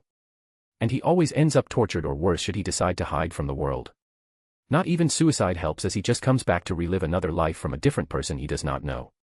All the emotions of the person are present for him, and everybody dies. His feelings for all those people make it millions of times more painful. Please. Please. I beg of you, make it stop. Sob, sob, I can't anymore, please. No matter how much he begs, no matter how much he accepts the deaths of himself or the torture of reliving different lives and forging bonds only for them to get brutally broken again, it does not stop. Thousands upon millions of years have passed, and what is left of Grindelwald is a truly broken and hollow shell. There is nothing left, only pain. Degree conditions met. Releasing from illusion degree. Finally, after so long, the illusion is finally broken, and Grindelwald consciousness is brought back to the real world. There in front of him stands Hades with his wand pointing at him. Yippee-ki-yay, Motherf asterisk cur. Boom. Chapter 9, Back Again. That day would forever be remembered in the world of wizards and witches as the day that death struck personally and ended the war. The death in the arena, where an important secret meeting was supposed to take place, would never be forgotten. During the torture of Grindelwald and the resulting death of his mind and personality, Hades takes care of the other attendees. There was no playing around. He was not here to test himself. He did not seek glory or recognition of any kind. After the death of Grindelwald, Hades looked around for a moment. He took a deep breath and then exhaled very slowly. It was done. His revenge that he had sworn the day Rose died had been fulfilled. It was now time to move on. Hades looked to the ground and saw a special wand lying there. The Elder Wand. It was a powerful tool, he could feel it. He could feel the influence that a certain someone had over it. And he knew that he had actually fulfilled one of the conditions to wield the wand. After a moment, he turned around and left. He was not interested in the wand. He thought about dealing with the death situation and the worm that planned all of this and wanted to return to the world. He first thought about simply eradicating him and then leaving it at that, but that would create problems as the guy had settled into his position. Now he was not truly conscious anymore. He was now an aspect of death, with the little authority that he held over it, but still. But he was not able to influence anyone anymore, and that was perfect. The solution to the problem was simple. Hades had killed the last wielder of the Elder Wand and earned the right to wield it. He had become the master of the Elder Wand, and no one that wields it otherwise, without defeating him, could become the master of it. So by simply leaving and not taking the Elder Wand, he had essentially taken away the possibility of anyone ever becoming the master of death or death taking over the body of someone. The best solution in his opinion. He did have some errands to run though, before leaving this world for a while. He wanted to take as much flora and fauna with him as he could. That way he would be able to cultivate the necessary resources to create potions and mess around some in his free time. Money was not something he needed per se, but having some special goods from this magical world would be fun and cool to have. He guessed it would be a while until he returned, at least for him. In this world, he was probably returning in a few decades. A new threat was approaching, and good old Riddle was already born. Hades had gathered all the things that he wanted and was now ready to return home. The disgusting stomach that he and his sister reside in for the moment was not truly his home, but it was better than anything else. He had matured a lot since he left. He had gotten more powerful, and using the small amount of divinity that he did, he was able to improve his control immensely. He had a lot of plans for his home. The underworld was not going to be the sad, scary, and disgusting place it was described in mythology. While he would make it dangerous as you can't even imagine, he would also add interesting and modern things that will be open to those he chooses and make the underworld a banger place to be in. He had the power of boundaries and was immortal. There was nothing he could not achieve with sufficient time. He had so many plans. He felt like a Minecraft player right now. Concentrating, Hades managed to find the boundaries that separated this reality from the one he came from. It was rather hard. Normally it should not be so hard with all the training he had. But he realized that he was climbing up the ladder. He went from a rather weak world, in the grand scheme of things, to a rather powerful world, and that was harder to do than the other way around. Nevertheless, he managed to do it and found himself back the second after he left. It was time to right some wrongs, and he would start with Hestia. Should his prediction prove correct, then she would forgive him in no time. She was the goddess of family and the hearth. It was in her nature to love all her siblings and family. So after he asks for an apology, she will gladly grant it. Hades POV. I found myself back in the stomach of Daddy Dearest and took a moment to get used to the change of air. It was just as bad as I remembered it. I looked around and saw my sister curled up with a sad expression. She was truly a sad sight to look at. My goodness, she would have to tough up with the family we would have in the future. I made my way over to her and sat down next to her. How are you, Hestia? I understand that you're mad at me. I would be as well. But I want you to know that I am sorry, truly sorry. It was an immature thing to do and I was afraid of something that was ridiculous. I promise that from this day, night. I don't know. But I promise that from now on, I will not abandon you and you are welcome to come to me with your problems, okay? She looked at me with tears in her eyes. Promise. Absolutely. While there will be boundaries between us, I will always try to find time for you as long as you stay the way you are. Hestia got so happy after I said that. She started to smile and the room seemed to lighten up a bit. She jumped into my arms and embraced me like a koala. Ha, family, am I right? Things changed after that talk. I started to spend a lot of time with Hestia. I told her about myself and how I spent many years in another world. I told her that it was not possible to take her with me. I did not want to take someone from my family with me on my travels. Well, maybe should I find a wife and the love of my life I might change my mind. But for now, no way am I going to entertain the fantasy of her by taking her with me. I began to teach Hestia about our divinities and started to teach her how to wield them. My ability to teach was something I trained in the Harry Potter world. I trained a lot of kids in Hogwarts actually. I became a teacher for a very short time because shortly after, Rose got killed and I planned my revenge. Nevertheless, it was a success. Hestia toughened up a bit, while not a lot, and got the hang of her divinity of fire. I told her to let her imagination run free. Remember Hestia, logic will get you from A to B, but imagination will get you everywhere. Therefore it is much more important for you to use your imagination as much as possible than to try to advance your divinity with logic. After all, imagination is the highest form of research. Yes, he had stolen this quote. But it was indeed useful and Hades was a firm believer of that as well. He would think of new and interesting ways to use power with his imagination, no matter how ridiculous it sounded. Logic and science only help him to make the moves more powerful or make them easier to handle in the beginning. Finally, after a few years, it was time to welcome our new family member. It was time for Demeter to arrive and join our party. Chapter 10, Time Inside the Stomach. Hades POV. I found out something very interesting. I actually spent over 1 million years in the stomach before Hestia came. I understood that only after using the spell, Tempest, from Harry Potter. This spell allowed me to keep track of time. I used it with another spell I created myself. I called it Tempest Differentia. It calculated the time, in hours that passed after you had used the spell Tempest the last time. And I used Tempest after getting back from the Harry Potter world. I used it again when our next sister arrived. Tempest Differentia, I said after just having rescued Demeter. The result came back after a long delay. It seemed the disturbance inside here was affecting my magic. 8 foot 164, 565, 280 was the result that came back. My goodness, that was a lot of hours. Doing some quick maths, I managed to find out that that was approximately 932,000 years. Going by feeling, I deduced that it didn't take as long for Demeter to arrive as it took for Hestia. Meaning I was actually longer down here alone than I was here with Hestia. Putting me well over 1 million years older than Hestia and at a staggering age of 2 million plus. Boy was I old. Thankfully it did not feel like millions of years while you were down here. It feels more like 100,000s of years. Meaning the feeling of time seems to be about 10 times off. A weird detail to notice. But after spending that much time with my 3 sisters, I took every chance I got to think of something else. After I saved Demeter and she entered our small circle of inmates, I was happy. I was happy that I could escape the constant pestering of Hestia. The longer we stayed down here, the more annoying she got.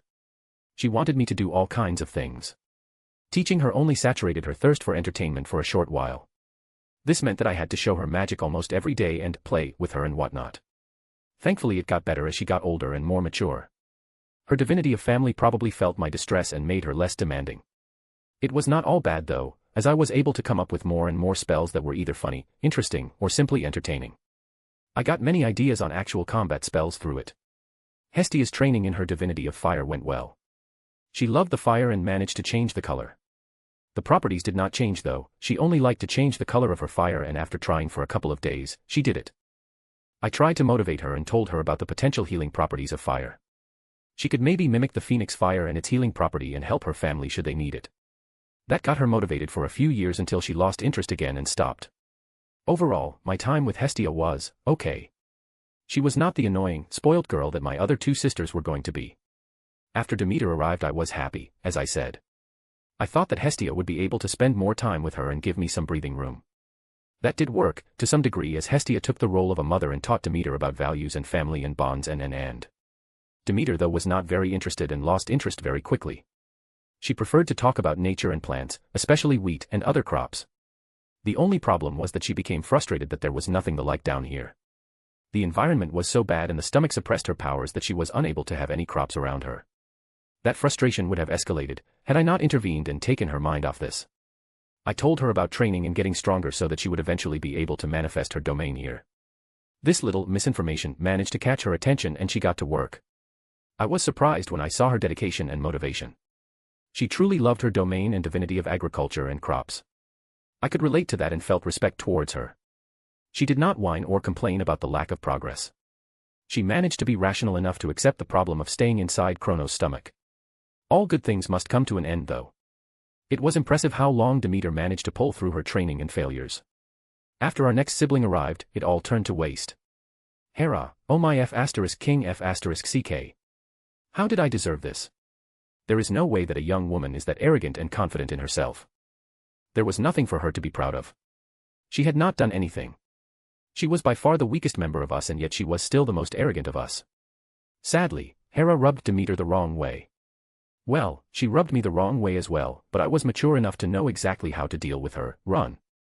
I used this tactic frequently while we were inside the stomach to get a break from my sisters. That gave me the strength to continue years of agonizing torture with Hera. I tell you, it was predestined that she married Zeus. I mean, of course it was, but like seriously, how can you be such a b***tch?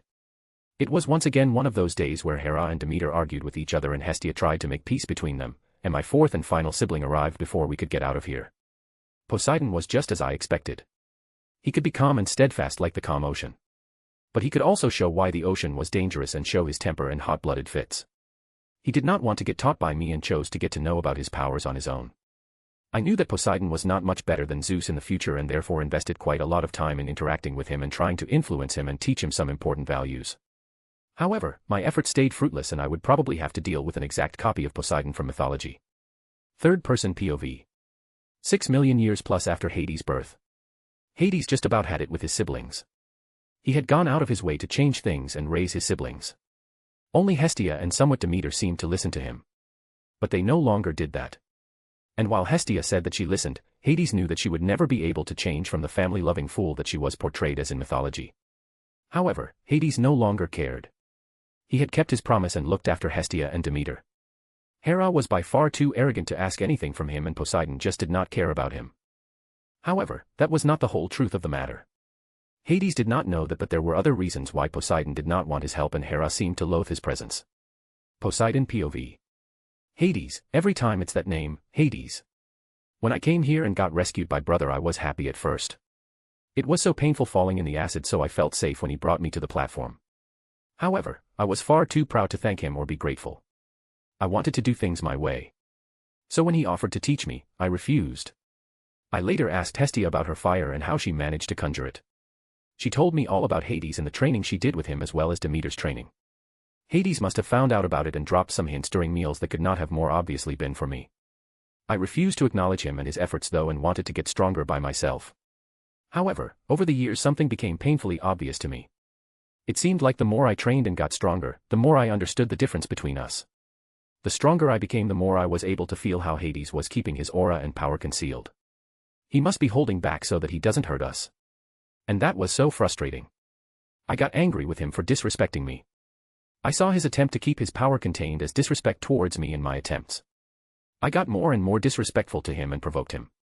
Nothing seemed to get a reaction out of him, though. He was like a dead person.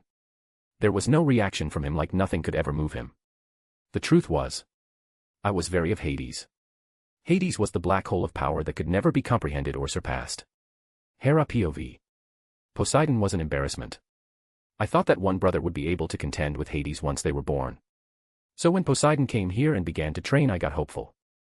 I don't know why I was hoping for Poseidon to get stronger than Hades, all I know is I was afraid. Since the moment I saw him and he saved me from the stomach fluids, I was terrified of him. I needed someone to be stronger than him so that I could hide behind that person. I tried to distract myself by focusing on myself and all my amazing attributes. But no matter what, it seemed like Demeter always thought she was better than me, while it's obvious that I was far above her. God, I just hope that someone saves me from this place. It's so boring and I don't want to be so close to Hades anymore. I deserve something better. I deserve the best and only the best. And then after many years, after grueling 7+ million years of staying inside his father's stomach, it was time for all of them to leave. The day had arrived when they would be freed by their youngest sibling and see the world and the sky again. While Hades had no problem with the darkness and could see perfectly fine, the others hated it and wanted to get out. And now they would all finally get their wish. The stomach started to constrict and the walls trembled. It seems like someone had a stomach ache. Good old daddy was fed the special concoction that Métis had prepared and Zeus had given Kronos. So now they would be freed with a vomit. Chapter 11, You Will Beg. Greetings my friends. A surprise chapter today. Not just for you but for me as well. I got an idea that I had to write down and had a little bit of time on my hands. I have decided on his future wife and she is not from the DC universe. She is from an anime and I think she will work perfectly. I believe she will work very well. The only problem is that I don't know anything or close to nothing about the story/world she is from. You will know soon enough who she is. This means that I will have to force the interactions, they will have to make it work and might hurt canon or whatever. Please be patient with me, okay? For all of you that wanted to have him marry a god, well, I don't know about that. For the first time, I think I know who to pair my MC with and I want to go through with it. But I also don't want to upset anyone. I know that I can never please everyone and therefore you will just have to deal with it. I apologize. I have a few worlds planned for him to visit. Those worlds will give him inspiration and potential power. Mark my words, Zeus and dear brothers and sisters. Before this war ends and you will realize that there is no way for you to win without me, you will beg for me to come and help you. You will scream and cry and I will not hear you. I tried to show you the care you were not able to experience. I did more than I had to and this is how you thank me. Fine then. Have it your way. We will see how you fare without me. With a pop, Hades left the island of Crete. It had been a few months since Zeus had freed his siblings from Kronos' stomach. Flashback. Blurg. Kronos vomits a river on the marble floor and out of nowhere there stand 5 young people. 3 women and 2 men. All of the newcomers look surprised. All except one, that is. One of them looks around with interest and amusement. It seems he is not that surprised with what happened and is perfectly fine. Zeus looks at his siblings and is just about to address them and call for them to flee with him from here when this particular man's eyes meet his own. To describe what he feels would not do the situation justice. For a split second, Zeus felt like a blade of grass or a handful of dirt, in other words, he felt powerless. It was like standing in front of a gaping pit that swallows your whole and never lets you go. In a fraction of a second, Zeus actually died and then, it was like nothing happened. Hades looked away bored and unimpressed. Zeus shook his head and put the experience off as a fluke and nervousness about accomplishing his task. Brothers and sisters. I am your brother Zeus. I have come here to free you all and take you with me. Come, we must make haste before our father comes to his senses and they attack. Meanwhile, this was going on, the other titans were perplexed as to what they were seeing. It seems this whole time their king had children and ate them all. Before they could fully process this though, Kronos got some of his bearings back and screamed at them. You imbeciles, get them. That kick-started chaos. Atlas was the first to react. Due to the amount of alcohol he had consumed, he was not on his A game and the young gods were able to escape. It was a rather amusing scene for Hades to watch.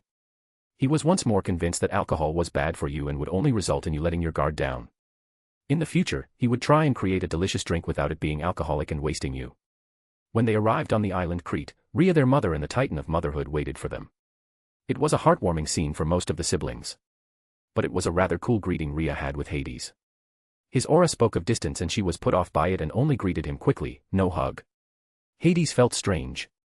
It was not something he thought would bother him and he was not sad or anything, but the fact that he was treated this coldly only told him how useless his efforts were in trying to change them and make them a family.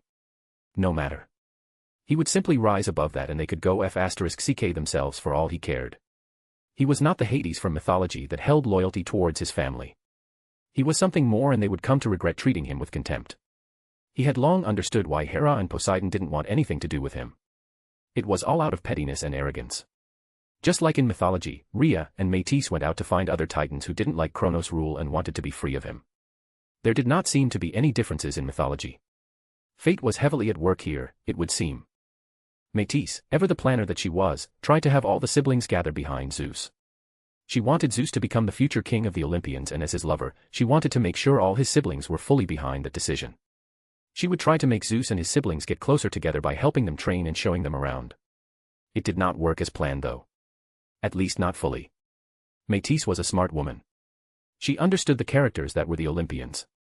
Hestia had her love for her family and would support Zeus if it meant keeping her family together and happy. Demeter was most interested in harvest and crops. So that was something that was easily taken care of. Give her some land and show her new plants and she will be happy. She also did not have much drive outside her divinity. Hera was a problem. She seemed to be interested in Zeus and he in her as well. Zeus was a good-looking god. He was young, powerful, and most likely the next god king. But Métis was not happy with him spending time with her. But as long as she was in support of Zeus becoming the next god king, Métis would have to make do. Poseidon, well, he was young. He loved pretty women. She knew the type well. After all, she had helped raise one of those. Zeus managed to woo her and made her fall in love with him. Poseidon was similar to him and would be with Zeus as long as he could get pretty girls. Now Hades on the other hand. Métis was at a loss here. She did not know what to do about him. He did not seem to be interested in much and mostly kept to himself. He did not seem to be interested in becoming god king, but quiet waters are deep. And then there was this pressure and danger she felt from him. He was dangerous and the biggest hurdle standing in front of Zeus and his future throne. She had to somehow get rid of him. Métis was a smart woman and she made plans on how to get the Olympians to support Zeus and turn against Hades. She told Zeus about her fear of Hades and the power he held. She knew he would become wary of him and would start to treat him differently. Métis made sure though to tell Zeus to keep the others happy and make an effort. After that, things happened without her having to do anything. Zeus became paranoid and feared for his throne which he didn't even have. He started to talk rudely with Hades at first. It was not much and Hades looked past it.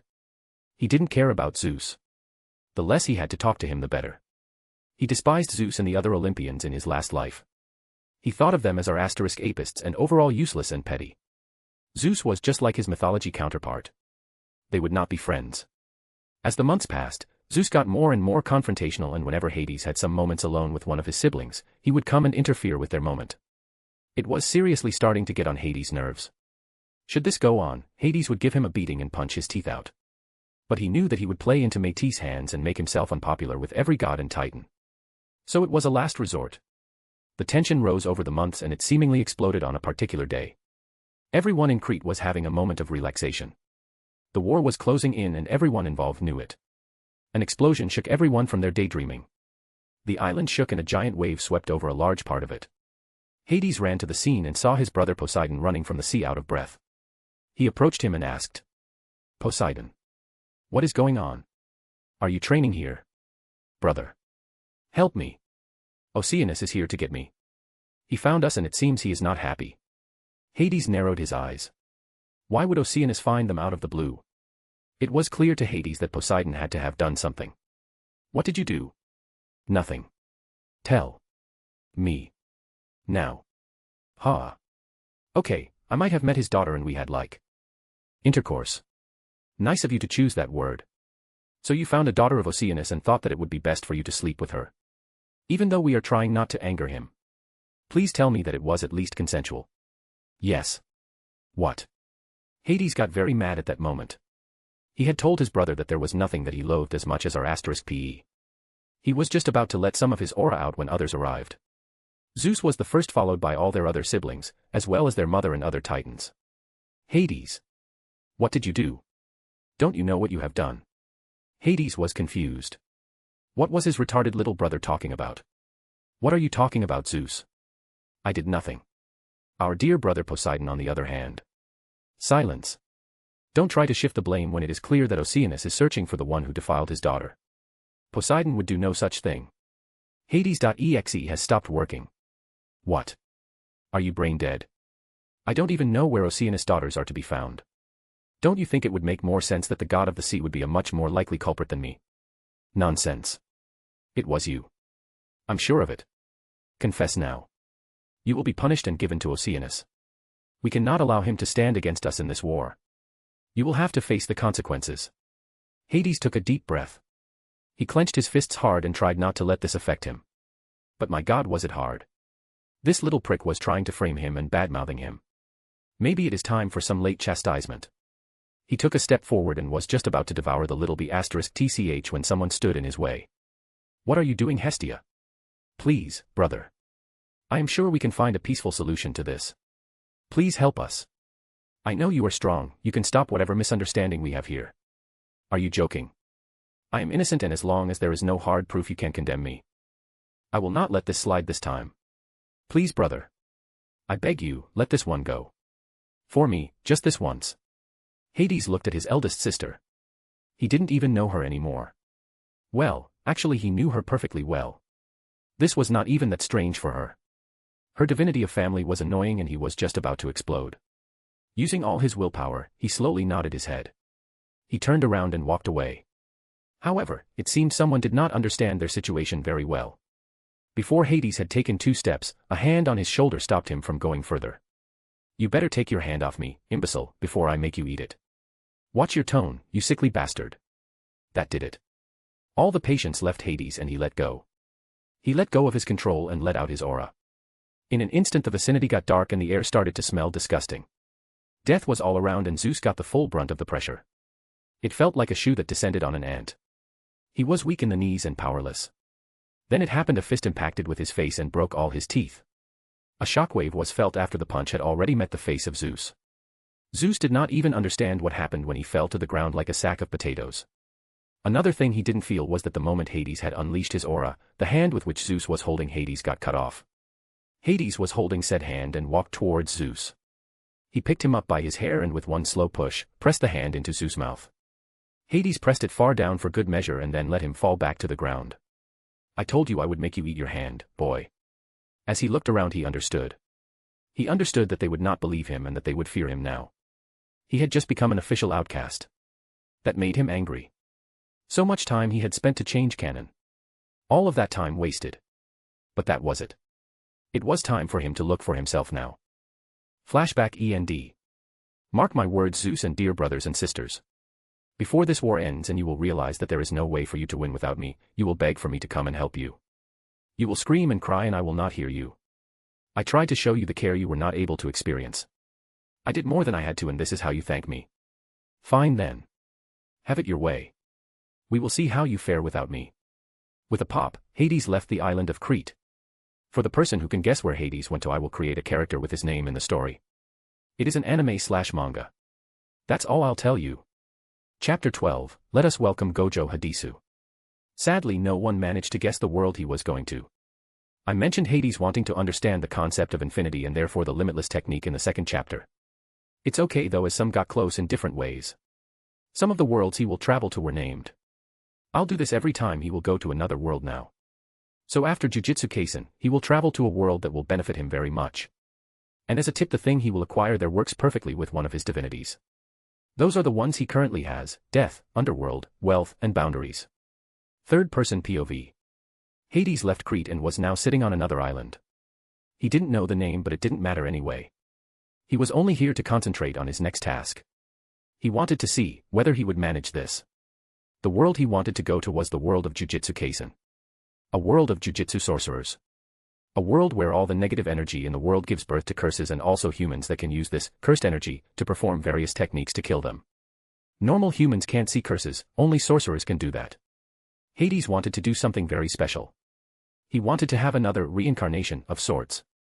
Now hear me out here, dear reader. What he wanted to do in the Jujutsu world was mainly to study the Gojo clan's curse technique, Limitless. Hades theorized that this technique held information about infinity, just as one aspect of Limitless was called. And not only that, but if it was not based on the concept of infinity, then it was probably based on math. And if he was very lucky, the technique used math to achieve infinity. And that was probably true if you could believe the wiki of JJK. We digress. So Hades wants to simulate a reincarnation. Meaning he wants to make it appear like he reincarnated, while in truth he simply performs the most aggressive and disgusting form of violation of privacy ever. He wanted to shrink his form back down to the Morala stage. This stage is a stage shortly before the nidation. Google it. This would essentially allow him to trick the body of the mother into believing that there have always been 2 embryos. The plan was very disgusting and we shall talk about this no more. Why did he want to get born into JJK this way? The reason was simple. First, he wanted to acquire the ability to use cursed energy. In the future, when he inevitably gets to rule the underworld, he will have access to so much negative energy, and that will help him immensely to grow stronger. The second thing is that he wants to be integrated into the Gojo clan. There is no way that the clan would allow him to get the limitless technique and he would be hunted down should they find out he has it. Of course, he is not scared at all, but he plans to seal his power to allow for a smoother transition into the JJK world. He has understood that the stronger the world is, the more aware it seems to be. Therefore he would have to fight the will of the world. However. Yes, there is a however in there. Our MC is a very special individual. His second wish states that he is immune to everything he would consider harmful. This makes him immune to the will of the world and makes it so that no matter how unlucky the world would try to make him, it would not work. No matter, Hades has respect for the worlds he travels to and respects them. He therefore seals his power, or at least 99% of it, and gets on the good side of the world. He is not interested in changing the course of the world in the slightest. He will probably be gone from here before Yuji eats Sukuna's finger, so he does not care anyway. Or maybe he will, just to witness Sukuna's open domain and create his own open one. Ideas. He will choose when the time comes and not bother with it now. So back to why he wants to reincarnate and not just pop up. 1. Get cursed energy. 2. Get into the Gojo clan and get their curse technique, Limitless. Now for the final reason. He is very interested in the 6 eyes. There is a general hype for powerful eyes in certain circles. And he is not above admitting that he was also a fan of the 6 eyes. Apart from the Almighty from Yuha from Bleach, he likes them best. Of course, there are amazing powers you get from a fully evolved Sharingan, but it was just overused. The 6 eyes allow for almost perfect energy usage, and that is something Hades is interested in. Apart from all the other benefits it brings, like experiencing one moment like it was one full minute long. That is some dogshit hacks. Especially if you pair it with infinity. And Hades wanted to satiate his inner Chuni that did not die with his body. For all those who think his reasoning is stupid and he could just use his divinity of boundaries to get all those things, you would be correct. But it would mean that he would barge into the JJK world unwanted, force himself on the Gojo clan and then use a few seconds to get all he wants and then dip. Very interesting indeed, wow. But you forget another important thing. He is looking for a timeout. After enduring his family for millions of years, he has had enough and now looks for a change of pace. He promised them that they would beg for him to help them and he would make sure they would. They can't win the Titanomachy without him. Hades will not return the exact moment he left either. No, he will stay away for a few years, enjoy himself, experience new things and then come back and have them all beg him for help. And who knows, maybe he will go to another world right after Jujutsu Kaisen. Hades focused on the boundary that surrounds the Jujutsu Kaisen world. He prepared the sequence of moves necessary to arrive at the right time, at the right place and in the right place. With another pop, he left the DC universe and while transitioning from one world to another, he underwent changes. First, he sealed his power. He sealed 99% of his power, but he made sure that it would be unsealed on its own, in a moment of extreme distress. This meant that should he die, his second wish would automatically activate again and get unsealed, therefore making him immune to all negative effects once again. After he sealed his power, he shrunk his form. It looked like he went backwards on the evolutionary ladder. But instead of arriving at Monkey, he got to the Morala stage. Finally, he focused on the exact place and time he wanted to be. This whole process didn't even take a moment in real time. And before he knew it, he lost consciousness. Hades POV. Oh, my gosh. I feel like I'm experiencing some drug or something. I can't formulate a coherent thought. Where am I? Did it work? Oh right. I'm inside my new mother, let us hope, she's at least better than my last one. Hard to believe that Rhea, who literally represents motherhood, shuns me because of who I am. Anyway, where am I? And I am talking about where in terms of weeks of pregnancy. I gained my senses, so 20th week. I don't know. Let us hope it is farther down. I don't know how long I can just stay like this. Ah, would you look at this foot that just impacted my face, who else could it be? Gojo Satoru. Haha, even inside his mother's womb, he already was an arrogant little shit, already making me smell his feet. Come on. How long till birth? I want out. Oh no. I just realized. I'm in for a few years of uncontrolled expelling. With my constitution and true heritage, I should be able to walk and talk in no time, but should I? I don't have the 6 eyes that Satoru will. That is of course because I don't have the cells of my new father and mother. I am still Hades just as a baby. This means that Satoru will gain all the attention and there is a real possibility that I will be left out of all things or just not given much attention.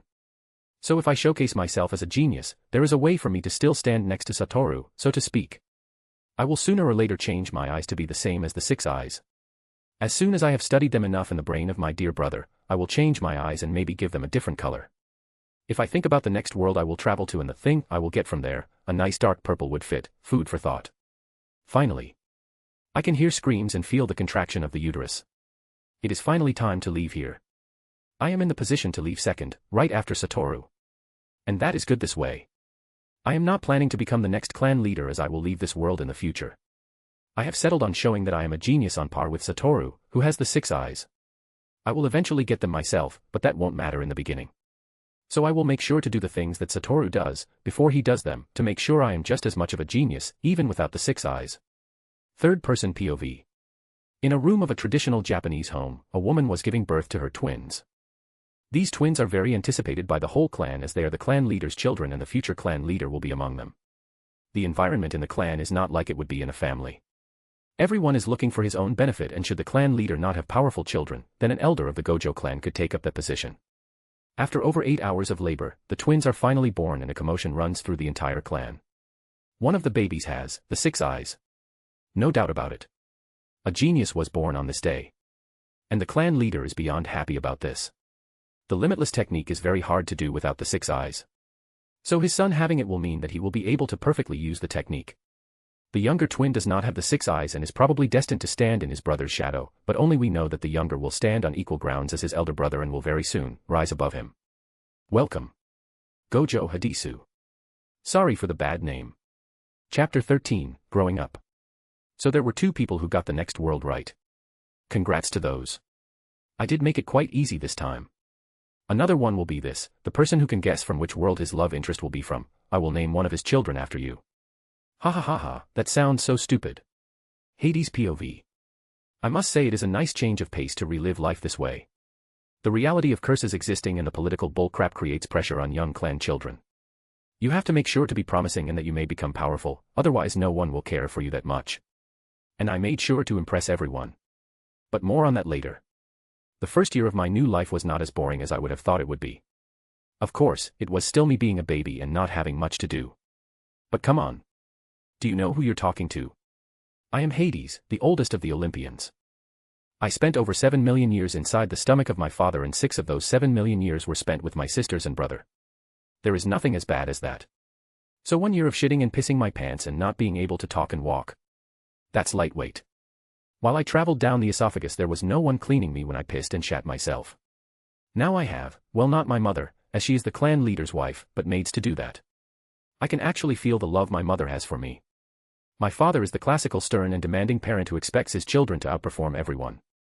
If I were not who I was and was a normal child in the Gojo clan with a brother who had the 6 eyes while I didn't, that would have been a lot of burden to carry. However, I am me. So that much is nothing for me. Besides, I was just as much of a genius as Satoru was. Don't underestimate a godly mind whose limits have been removed a couple of times already. Though I could not see a moment like it was 1 minute long, I will get there soon. My mother showered me with as much love as she could. She was not able to show that much of it, because she had to keep appearances in front of the entire clan and whatnot. But at night, when no one was watching, she took me into her arms and spoke soothing words to me. Truly a wonderful feeling this was. My brother was a quiet child. It seemed that he understood how important he was, and those eyes already gave him unparalleled perception. He was smart. I was close to my brother and wanted to have a good relationship with him. Unlike my other brothers, I know that Satoru is very loyal to those he likes. I will make sure we are close. I just realized that I see him as my true brother. Interesting. I did not know how much I wished for one. Never mind. Now, after 1 year of being a baby in the Gojo clan in the Jujutsu world, you might ask, what have you done this whole time? The answer is simple once again. I trained. I could feel the cursed energy that flowed through me and many others. It was very small at the moment compared to my father. But compared to my brother, I had monstrous cursed energy. It was already becoming apparent that I was different, and my father had also noticed. I tried to get a feel for this new energy and tried to move it around. I had some experience with energy control after my stay in the wizarding world. But magic energy or mana worked differently than cursed energy. But now, after almost 2 years of lying around and some crawling, I believe it is time to begin walking. Over these years I made sure to observe my brother and do the things he would be able to do a bit before he does. So when felt his intention of crawling, I did it first. This led to me being acknowledged by my father and mother. And now it is time for me to start walking, and talking can come a few months after that. It is important to keep appearances. Being too much of a genius will only make me an even bigger target. So patience is key. Thankfully I had tons of that. Training has begun. Hard to imagine a 5-year-old toddler starting to train and study. But things work differently here. Hadisu and Satoru Gojo are twin geniuses and need proper training and study to be ready for anything. Studying was easy for me. It was mostly the history of the jujitsu world, the clan's history, some politics, other important clans and of course curses and cursed energy. The training was mainly building a foundation for ourselves. This involved basic cardio and a few push-ups and sit-ups.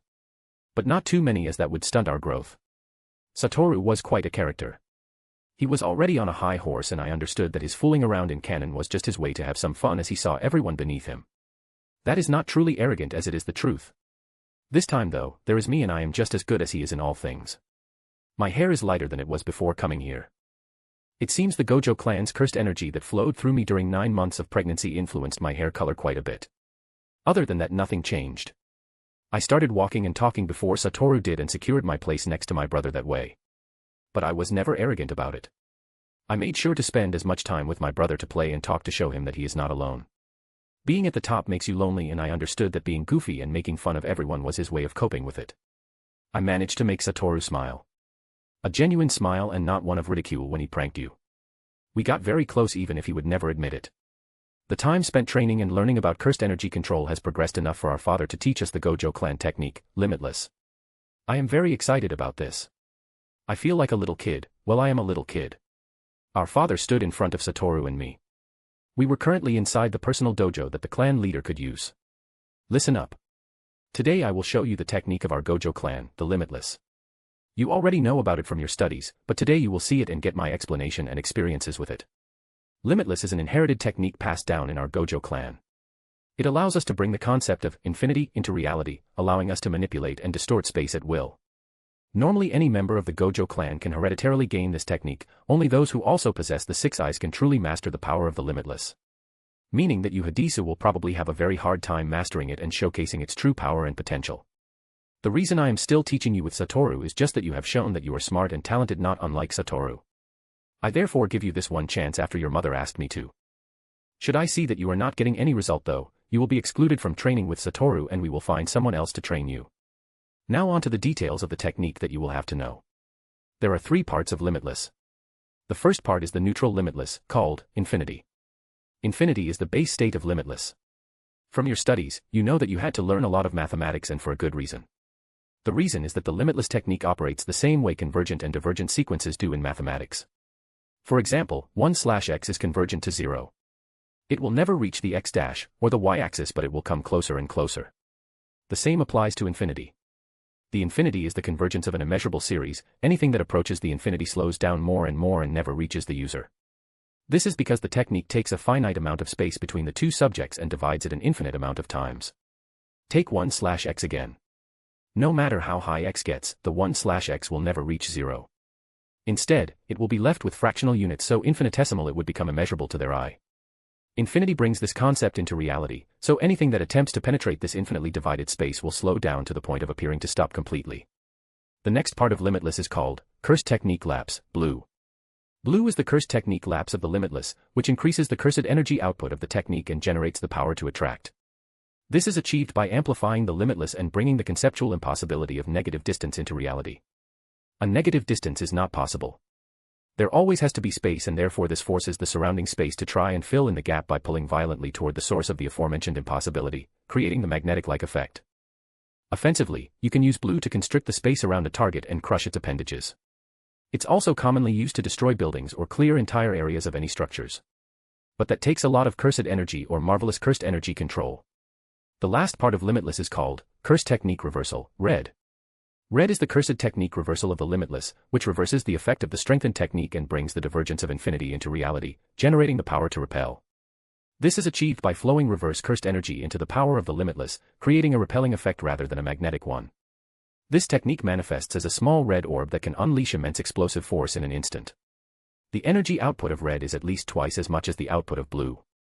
Generating the reverse cursed energy needed for red is extremely difficult.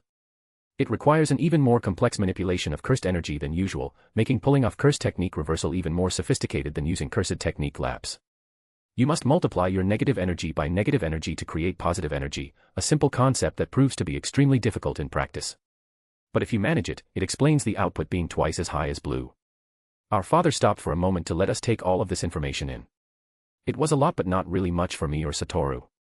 For me, it was old news and I was eager to start practicing, and for Satoru, it was easy to follow and take everything in due to his 6 eyes. Our father nodded and then started to explain how our training would change from now on.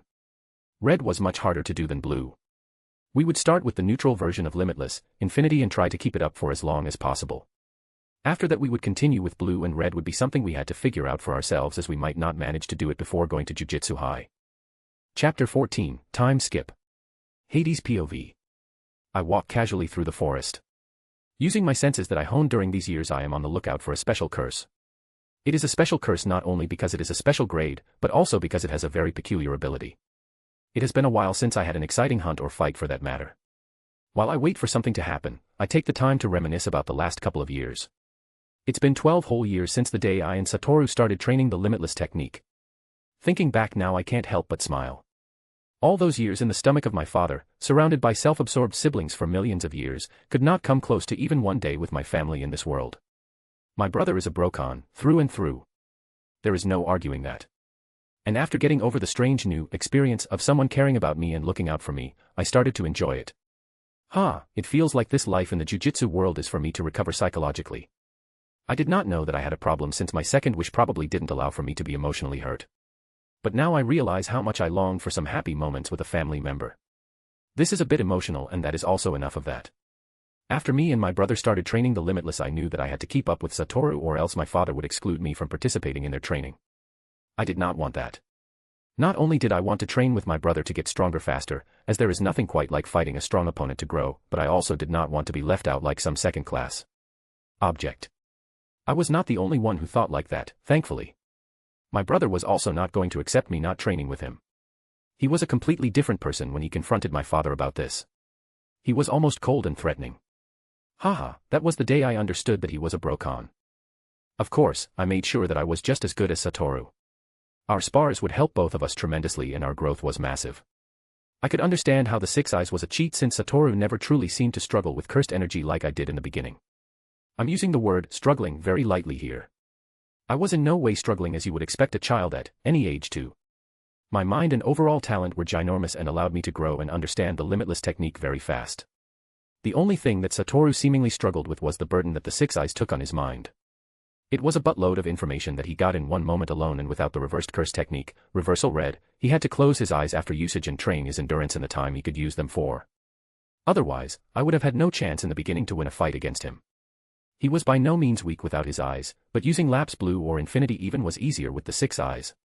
Apart from the usual study that our father made us do and the training with Satoru, I also closely studied the 6 eyes and the Limitless technique. The 6 eyes were a marvelous wonder of nature, and I wanted to have them as well. But there was the weakness of stressing the mind. I had many ways to fix that. One was to use my power over boundaries to simply deal with it. I could remove the limitation that the 6 eyes posed and remove the backlash.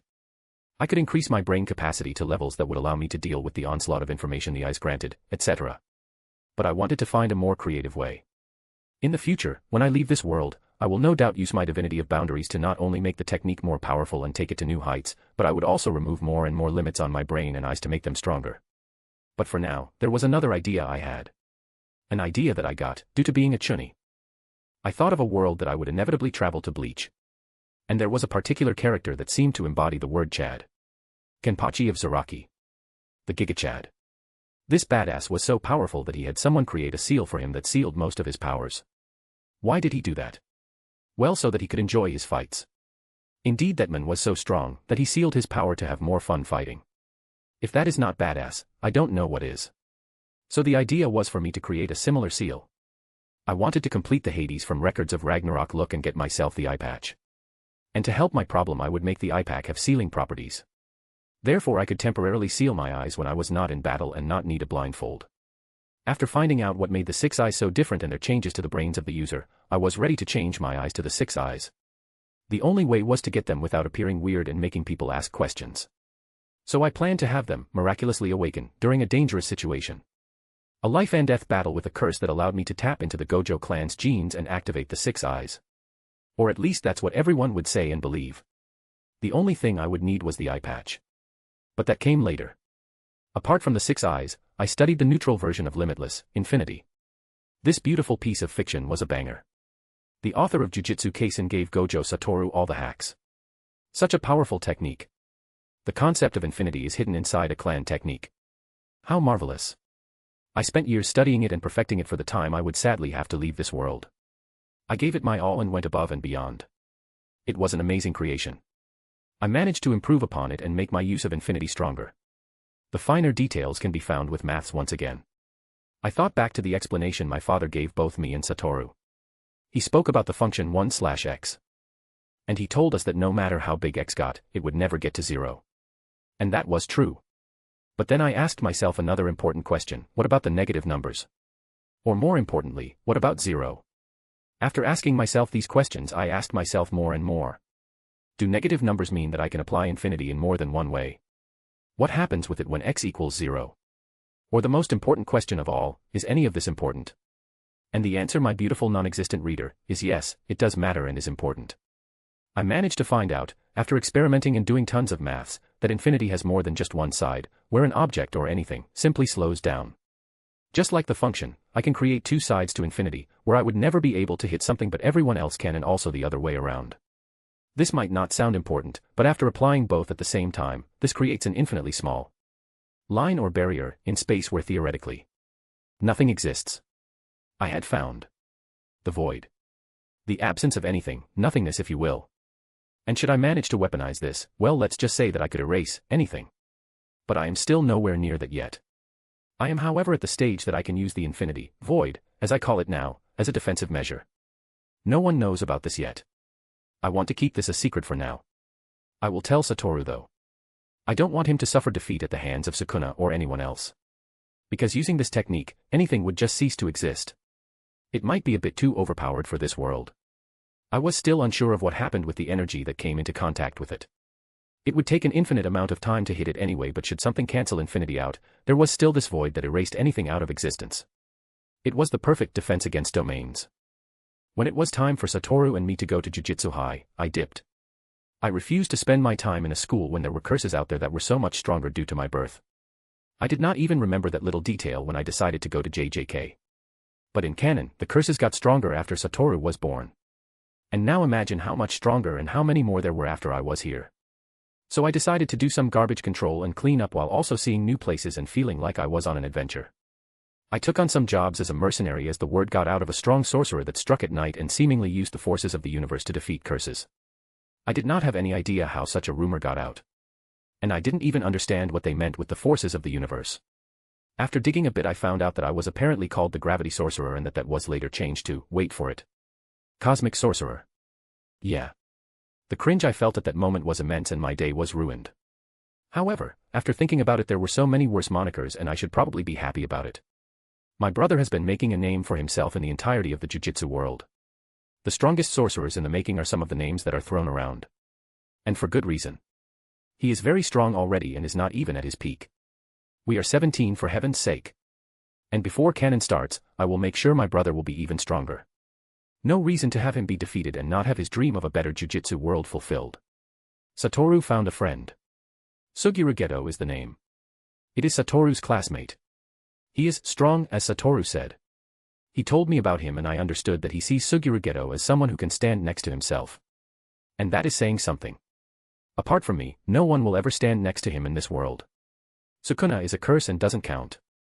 And I will make sure that Satoru is far stronger than his canon self before they clash. Ring ring. HM. That's my phone ringing. I take out my phone and have a look. It is a message from the mercenary app that I have. That's right, there is a mercenary app in this world.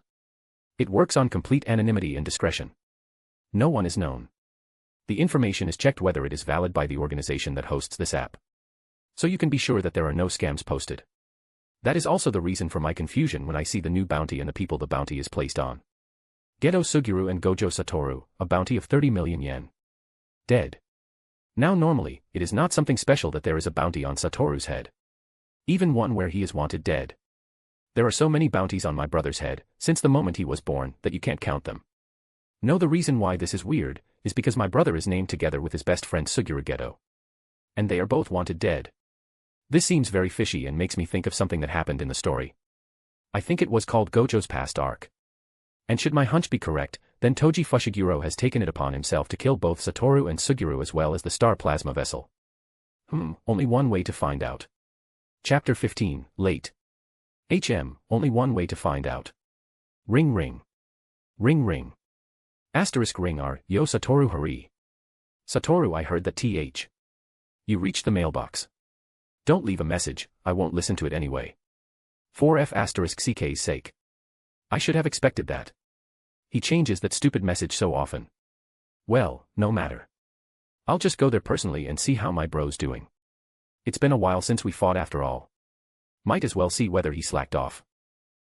I should finish my job first though. The only problem is that I don't know where this blasted curse is. There was talk about a curse that hunts at night and then hides during the day, like some vampire. It was said to have struck in one of the villages nearby last. And I chose this forest to either find it or wait until evening to find it. Now though I am unsure whether to wait, now. I still have time until Toji Fushiguro taps both Satoru and Suguru as well as Riko Amanai.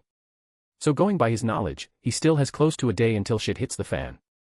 And the fight between Satoru and Toji should not even go the same way it did in canon. Satoru is stronger than he was in canon due to sparing with me a lot. Third-person POV. The hours passed and Hades was still waiting. He sat on a tree branch and tried to sense his surroundings while relaxing. When the sun set and the night began, Hades stirred from his half-awake state. It was now time to get to work. His plan was good but not foolproof. He chose this forest because it was close to a few villages where he thought the curse to be. But that did not mean that the curse had to hide in here. There were many other options. Still, he would wait and use a sliver of his divinity of death to feel whether someone died in the surrounding few kilometers. 21:53 was the time Hades felt it. Someone had died about 19 kilometers north of his location. That did not necessarily mean that it was the curse. People die all the time. But a very short time after the first death, he felt another and then another. That was not a coincidence. Without another thought, he focused on Lap's blue. He had worked a lot on his teleportation. Having to clap your hands was a weakness in his eyes and he managed to get rid of that detail. Space twisted and filled itself again. Hades stood inside a village and stopped for a moment. He almost saw nothing. It was so dark around here that even his eyesight had difficulty seeing. But that was only because of his seal. Without wasting time he took it off and his six eyes activated. Time slowed down and gave Hades the time needed to understand the situation. The darkness seemed to spread from one location. And all around villagers were dying due to this darkness. Hades could feel the foul and toxic nature of this darkness. How ironic, a curse that specialized in darkness. Hades walked towards the curse and stopped a few meters in front of it. Normally he would just get this over with, but this mongrel had the gall to approach him with darkness that had some death elements to it. That just wouldn't fly. Hades felt disgusted. Like someone was using the towel you use to dry yourself after showering. That's quite the amount of cursed energy you're leaking. Don't you think that's enough? You're bothering these good villagers. You're strong, human. Oh, good test for me. You will despair by my blackness, hi. Did you have a stroke? Juck, and to think that you are using some part of my domain. Even if only the tiniest fraction, disgusting. It seemed like the curse did not like to be disrespected. It started to make strange gurgling noises and began to prepare for a move. Oh, you don't like my words. Probably a trauma then. Did your mommy not love you? Go figure. You have one of those, not even his mother would love, faces. Arif. The curse started screaming and throwing a fit like a retarded chicken. No matter. Hades waited for it to make the first move. Just like the animal he thought it was, the curse moved towards Hades. It ran on two legs and his arms started to darken until they were only two tendrils of darkness. The curse swung these dark tendrils towards Hades. Normally this attack would look stupid. Imagine trying to cut or damage someone with just dark tendrils that didn't even seem to be solid. However, Hades knew that this attack was not harmless, at least to others than him. He was very familiar with darkness and death. This attack would not even graze him. Hades did not act arrogant though. He dodged as if he could be damaged by the attack and decided to finish this fight fast. After dodging for a while, Hades slowly approached the curse and applied his technique Infinity, Void on his hand. Abusing the eradication property of this technique, he swiped his hand and used it similar to a knife. He felt less resistance than cutting through butter with a hot knife. With one clean strike, the curse lost its head and died. A quick and easy fight, just the thing he wanted right now. He still had to get back to Jujutsu High and see whether Satoru already fought with Toji. After writing a short report that said he had exorcised the curse, he left. Normally you had to write a long and detailed report stating what happened and how you exorcised the curse. That was not for Hades. He usually just said that the curse was killed and the job done, and told the respective person to go check and see for themselves. This meant that payment took a while to arrive due to the people first having to check on things. Funnily enough, Hades, or his moniker more like, got famous due to that. The cosmic mage had no time to write yada yada. Hades didn't care about that. If anything, it sped up his payment as they were more prone to believe him than they were someone that was unknown. Focusing once more, Hades focused on the place he wanted to go to. It was imperative that you knew where you were going and had a route planned. There were other ways to use Lapse, Blue to teleport, but that was the easiest in his eyes. He focused on Jujutsu High. He had been there before and knew its location. After a few seconds, he disappeared from the village. When he arrived at the border, he noticed that they were on lockdown. The security system seemed to be active. That could only mean that Suguru Geto was already here together with Rika. Then our good friend Toji Fushiguro would not be far away either. Hades POV. Hades approached the barrier and put his hand on it. He was probably not registered, but right now he had no time to go the easy way. He would try and get inside or force his way in. Because if Toji was here already, then no one would know about it anyway and Rika was as good as dead. But maybe, just maybe, Hades still had some time to rescue her. He didn't know her and also didn't try to speed up his mission to get here, but when he had the chance he would try to save her. Well, no matter what, after he got through the barrier, he would automatically know what happened when he saw the surroundings. Satoru would go nuts and fire a big Lapse, Blue to clear the area. Suguru POV. We walked through the corridors of the tombs. Misato just left us and now I'm alone with Riko. After all that's happened. I don't know. She should be able to decide for herself, and I know that she probably. The way she said goodbye to Kurwa, HM. We both come to a stop. We've arrived at Tengen's territory now. We're in Tengen-sama's territory now, I say as we both look at the tree. This is the foundation of the nation's key barriers, the main hall of the Tombs of the Star. Only those invited are able to enter it. Once you descend the stairs, pass through the gate and continue to the base of the big tree. Tengen-sama will protect you until the assimilation. That, or we can turn back around and go home with Kurwa-san. Huh. When our teacher told us about this mission, Satoru and I already talked it over before we met you. I asked Satoru what we'd do if he refused the assimilation and he said, then the assimilation is off. I can only say that I wholeheartedly agree with him. We are the strongest. No matter what decision you make, we will guarantee your future. I look at her and can see her thinking about it. I can see her unwillingness to leave everything behind. But I need her to say it. I need her to truly say that she doesn't want to go through with this. Then she starts to cry and says it out loud. Her feelings. I want to be with everyone longer. I want to go to all kinds of places with everyone. I can only smile at that and reach out my hand. Let's go home, Riko-chan. Bang. I am ready for your hate and the shitstorm that is to come. Chapter 16, Does It Matter? I couldn't resist myself. I had to post another one. It was funny to me to write this. I hope you enjoy. Suguru POV. I want to be with everyone longer. I want to go to all kinds of places with everyone. I can only smile at that and reach out my hand.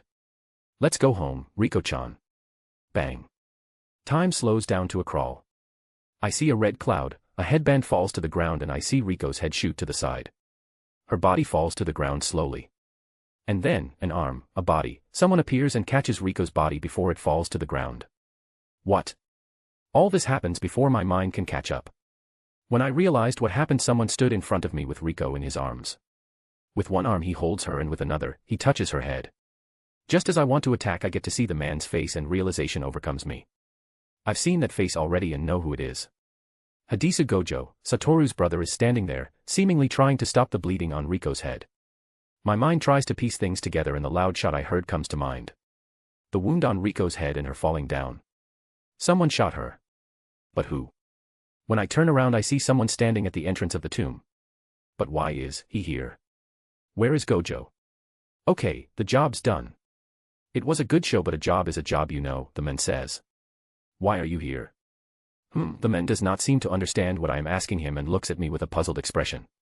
And then he understands and smiles. Because I killed Gojo Satoru, of course, what? Surprised. Is that so? Die.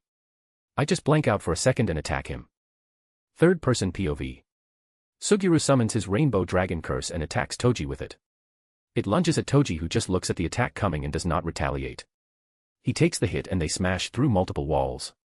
The rainbow dragon pushes him into the air, and while flying, Toji simply responds by nonchalantly firing off several bullets at Suguru, who manages to block the 3 shots. The amount of swag dripping from Toji is palpable and makes the narrator question who to root for. Cough. Suguru is able to block all the shots fired from Toji's handgun with a squid-like curse while Rainbow Dragon crashes into the wall. Toji avoids the curse and continues, revealing his hand. He possesses a cursed spirit that can store objects and shrink itself within its own body so Toji can swallow it. This keeps it invisible, allowing Toji to pass through the barriers with cursed tools. That was also the reason why they weren't able to sense him when he came through the barrier and stabbed Gojo in the back. The katana was a regular weapon. If it were not, then Satoru would have had his infinity active and the surprise attack would not have worked.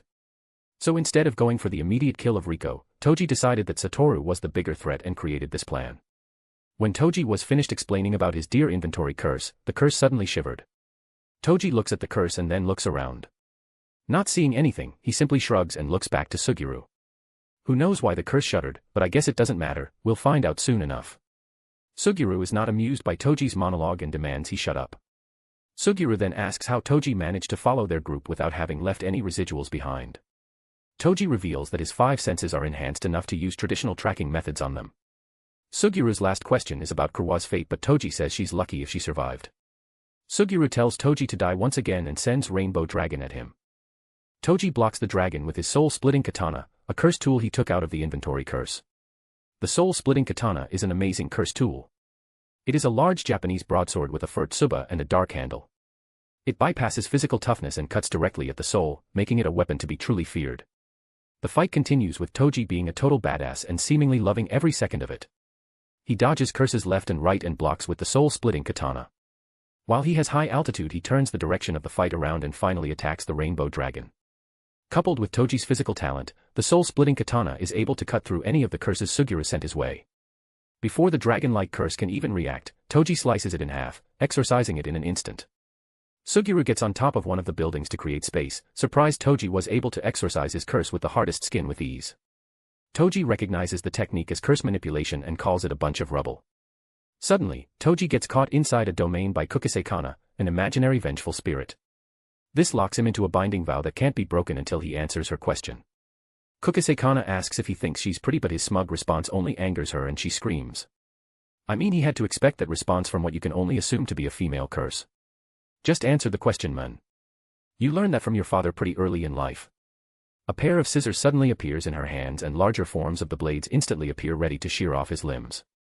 A line of blood appears behind the left ear of Toji. The sorcerer killer, with his unimaginable speed, takes out the inverted spear of heaven from his inventory curse and uses it to deflect all the blades with incredible speed that surprises the spirit. The inverted spear of heaven is a special grade curse tool with the ability to completely nullify cursed techniques on contact. It uses an imbued curse technique fueled by foreign cursed energy. He used this to force the stoppage of the infinity technique, completely bypassing the nearly impenetrable limitless. Using this hack, Toji Fushiguro was able to kill Satoru Gojo. But whether he truly killed him, we shall see. Back to the almost finished fight, Toji does not even turn around when he finds Suguru to stand behind him. There is nothing for Toji to fear in close quarters and he officially calls this fight over. Suguru flips that on Toji and in a last-ditch effort attempts to absorb his inventory curse. The curse manipulator believes he can take the curse and eliminate the weapon's cache, giving him some sort of advantage. However, Suguru is repelled and Toji tosses the inverted spear of heaven in the air, draws his long sword from his cursed spirit's mouth and slices both Suguru and Kukusei-kana several times. The cursed spirit is instantly exorcised and blood spills viciously from Suguru's slashed chest. Before a moment has even passed, Toji catches the inverted spear of heaven and knocks Suguru unconscious by smashing his face with it, effectively ending the fight. Toji walks over to the body of Riko and takes her with him. He still has a job to do after all. Wouldn't want to not get his money after all that effort. But now that he thinks about it, where is that man that stood over Riko? Did he leave after he couldn't heal her? Or was he waiting to ambush him? He thought for a moment and then shrugged again. No matter what it was, he would get his money now.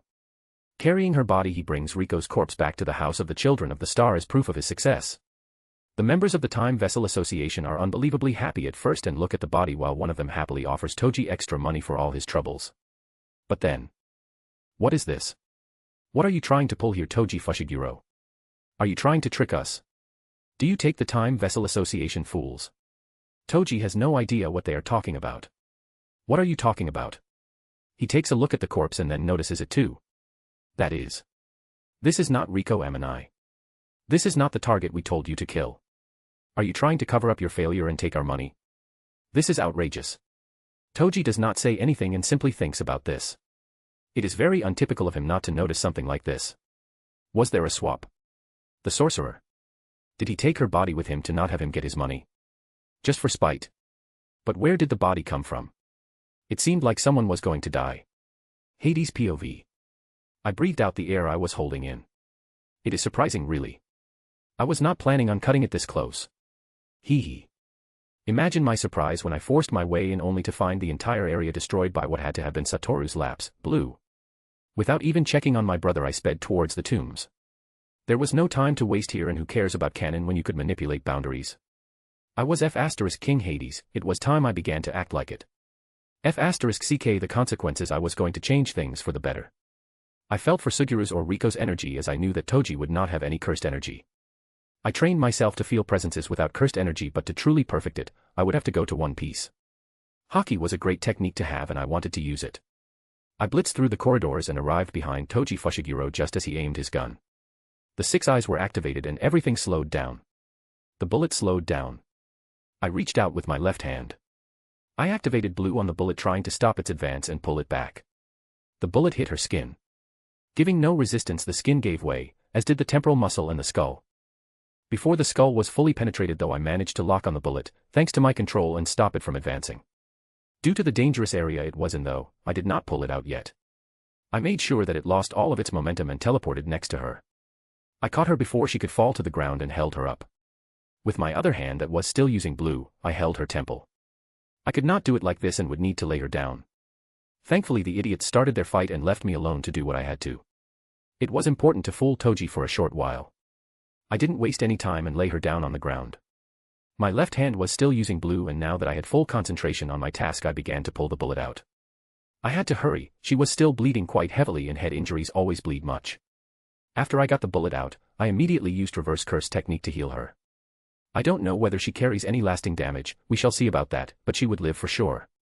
The other two were still fighting and it does not look like Suguru Geto is going to win this fight. I mean, you can't win when boss music starts to play and the other guy just slices through one of your strongest curses. I could do something to make this even more fun. Hee hee, I know. Let us go to some morgues. I used the time I had to go search for a woman that looked somewhat like her. Oh my, I was not thinking about the problems it would cause when I asked the woman that worked there whether she could change the clothes. Anyway, I managed to swap out the two, and I mean, if you look closely you understand very quickly that it's not the same woman, but who am I to judge? Maybe it works and I get a laugh out of it.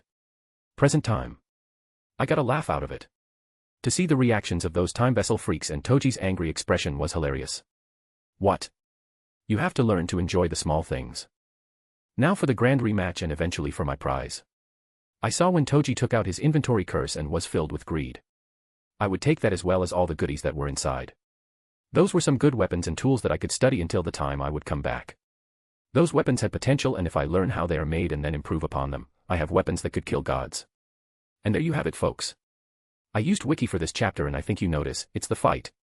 And yet it was quite fun to write this chapter. After the fight was over I could do what I wanted, and using my willpower, I managed to push the reveal of her surviving till the end for a cool reveal, at least to me. Also gave you some foreshadowing. Chapter 17, The Honored One. Toji POV. Toji Fushiguro was not happy right now. This guy stole his kill and was now probably going to sell her and gain the money he was supposed to have. He worked so hard for this and now it was all for naught. Well, it was not all for naught, after all he killed Gojo Satoru and... Wait. Gojo. Satoru, was there not another Gojo that the Zenin clan knew of that might also become dangerous? That's right. Gojo Satoru has a twin brother, Gojo Hadisu. It was said that he also had talent even though he did not have the six eyes. He put it off as unimportant news. No Gojo clan member would be able to use Limitless without the six eyes to its full potential.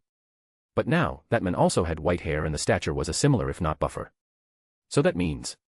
Third-person POV. Toji walked out of the association building. The sun blinded him for a moment and he shielded his eyes with his hand. When he looked forward he saw something that surprised him. There standing in front of him stood Gojo Satoru. He had blood over his hair and clothes, but otherwise, he was fine. And he was smiling as well. What was going on? Hey. It's been a while, said Satoru when he looked up and saw Toji. The smile never left his face. For real, he asked. Not being able to believe what he saw just now. For real, answered Satoru. He brushed his hair away and showed his scar. I'm alive and kicking. Toji had an angry look on his face when he understood what happened. Reversed curse technique. Bingo, said Satoru and began to explain. When you stabbed me through the throat, I gave up on counterattacking and poured all my focus on the reversed curse technique. Cursed energy is negative energy. While it can enhance the body, it can't regenerate it. So you multiply that energy by itself to create positive energy. That's the reverse curse technique. Easier said than done though. I hadn't been able to do it up until now, myself. And I couldn't understand anything that one person who could do it said. While Satoru was explaining the reverse curse technique, Toji was observing him. He's babbling on and on. He's high. That's correct. Gojo Satoru was currently in an epiphany high. His euphoria made him laugh like a maniac. But I finally managed to grasp it on the verge of death. The true essence of cursed energy. Satoru was still looking at the sky while he was monologuing. The reason why you're going to lose is that you didn't cut off my head and because you didn't use the cursed tool when you stabbed me in the head. I'm going to lose, asked Toji whilst taking out the inverted spear of heaven off his inventory curse. Our fight is just getting started. Oh. Is it? Yeah. Maybe so. Toji cowered down a bit and then attacked. He sped up and tried to cut Satoru from below. Satoru did not even look at the attack and simply dodged to the left. Toji, unperturbed by this, uses his momentum to spin around. He changes his grip on the inverted spear of heaven and swipes at Satoru. Toji unloads a powerful left swing, but when the swing ends, he doesn't see Satoru. Satoru was able to avoid this by teleporting away and then levitating in the air, upside down. Toji notices Satoru behind him. Satoru looks at his adversary with wide unfocused eyes. It looks like Gojo is not really present in this fight. It seems as if he is having an epiphany. Satoru points two fingers at Toji and uses the same concept of a reverse curse technique and flows the reverse cursed energy into the limitless. Curse technique reversal, red. Satoru shoots red from the tip of his fingers as a tiny red ball of energy.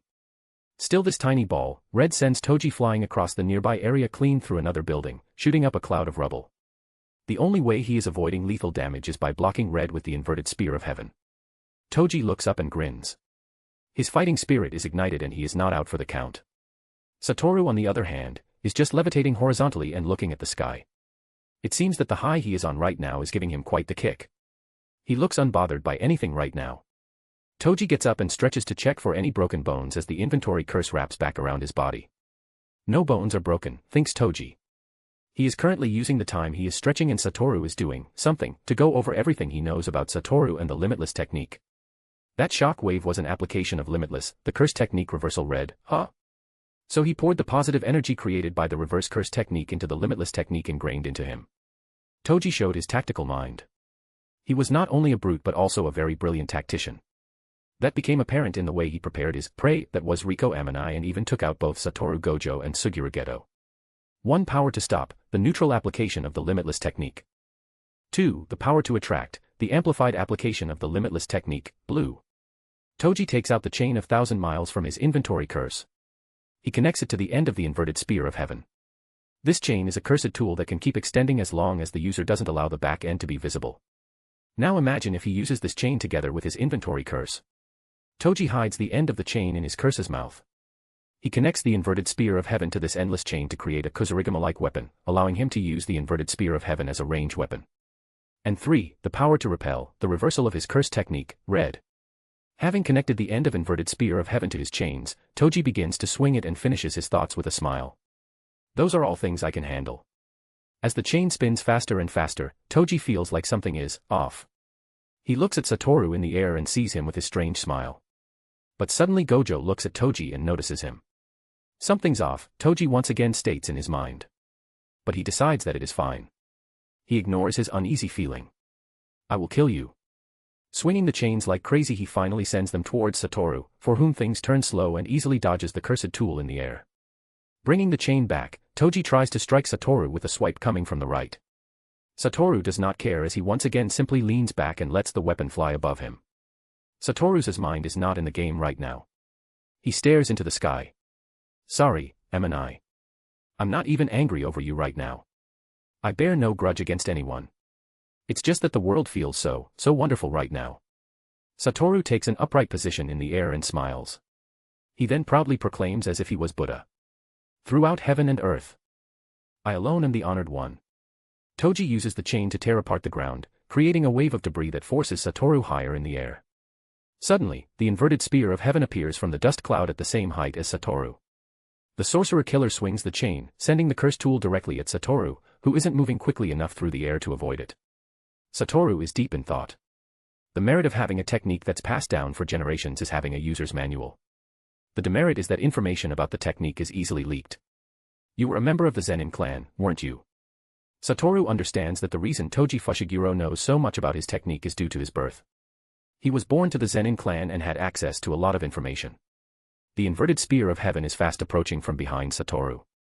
He brings his right hand in front of his face and focuses. However, even in the Gojo clan, only a scant few know about this. Time seemingly stands still. Satoru focuses on his technique. He focuses on the last part that almost no one knows of, even in the Gojo clan. Take the amplified and the reversal, then smash together those two different expressions to infinity to create and push out imaginary mass. Imaginary technique, purple. Satoru with his awakened limitless unleashes a purple wave of imaginary mass that erases everything it touches into nothingness, hollow technique, purple. Toji's entire left side of his torso is hit by hollow technique, purple, instantly breaking his metal chain and ending his offense in one motion. Toji realizes that he should have run away since he wasn't getting paid to fight anymore anyway. The reason why he didn't run away was his grudge towards the jujitsu world. He couldn't let go of that grudge and understood at that point he had already lost. Disappointed, Toji looks down as the eviscerated left section of his torso drips blood profusely onto the ground where his severed arm lies. Satoru arrives in front of him and asks, "Any last words? In a few years, my son will be sold off to the Zenin clan. Do with that what you wish."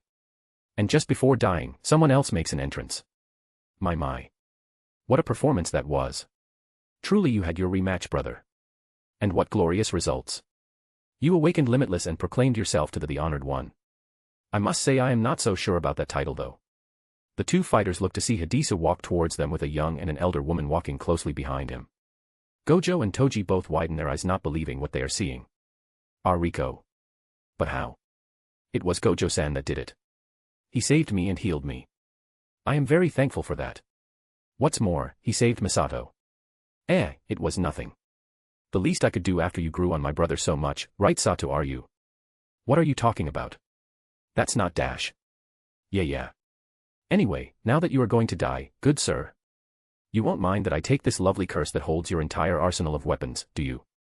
Toji, who had not died yet, miraculously, did not say anything and only looked at the new addition to the field. He recognized him as Hidisa Gojo, the brother of Satoru. How did you do it? You will die and that is what you want to know. How are you doing this anyway? Well, obviously. With magic. Everyone present deadpans at him and he coughs. Let's just say that I have a special affinity with death and am prolonging yours ever so slightly to have a talk and tell you that I will be taking your inventory curse. So now that that is taken care of, toodles.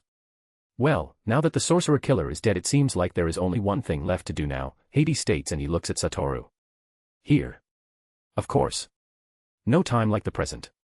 And while we are at it, might as well make sure that as many of the association freaks die as possible. Only as collateral damage, of course. You're right, we would never kill innocents. So then, you ready? Satoru doesn't get into a fighting stance. He is seriously overestimating himself right now. But he will understand this very soon. Just one chapter to go and that chapter will pretty much only be the two brothers fighting. After that, Hades will continue his journey. Oh, you didn't actually believe he would go back to help his siblings in the war just yet, did you? No. First, he will make a stop to meet a fellow death entity, so to speak. This person has something for him and it will help Hades tremendously. Chapter 18, Another One. Greetings. A quick note here. I have decided to change his love interest. Now this might get on your nerves, but I think I found a better match. The other one would have come from a fairy tale. The reason why I am changing it is because, and this is the hint, I saw her just yesterday and thought that she would be a much better fit with Hades. And if given the chance would become very powerful. The author finally gave her some justice and I am more than happy about that. Hades attacked first. He knew that Satoru had almost endless patience in the state he was in right now. He would not attack, so Hades had to make the first move. He rushed at him and delivered a basic attack. Gojo dodged it. Hades used a strong cross but it was left unanswered by Satoru. He simply dodged again. Hades went through the motions. One after the other series of moves came from him and aimed to hit Satoru, or to at least get a reaction out of him. But it was not meant to be. Satoru simply dodged and he did all that with a relaxed smile on his face. Other than a weaker man, Hades didn't get angry or frustrated. On the contrary, he was intrigued. This was entirely unprecedented in any of the spars they had over the years since they were 5 years old. Satoru always had to block and would have to retaliate to get some pressure off him. But right now he was unbothered. Unbothered by any of Hades' attacks and unbothered by anything.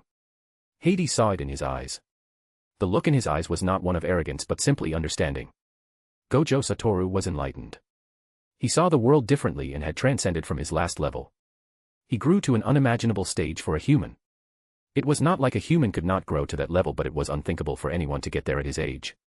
He was only 17 years of age at the moment. Truly remarkable. Hades also wished to gain enlightenment. Should he reach enlightenment, he would experience something completely different than Satoru did. He already saw the world differently than humans and was therefore far above them, but Satoru climbed the ladder of power very fast today. Understanding that the current way was not getting anywhere, Hades upped his speed and perception. He was not yet using the 6 eyes. He only wanted to use the power he had worked for in this world. He wanted to push himself and also gain enlightenment. As he got faster and faster, Satoru noticed this as well. He was not expecting his brother to be capable of such speeds.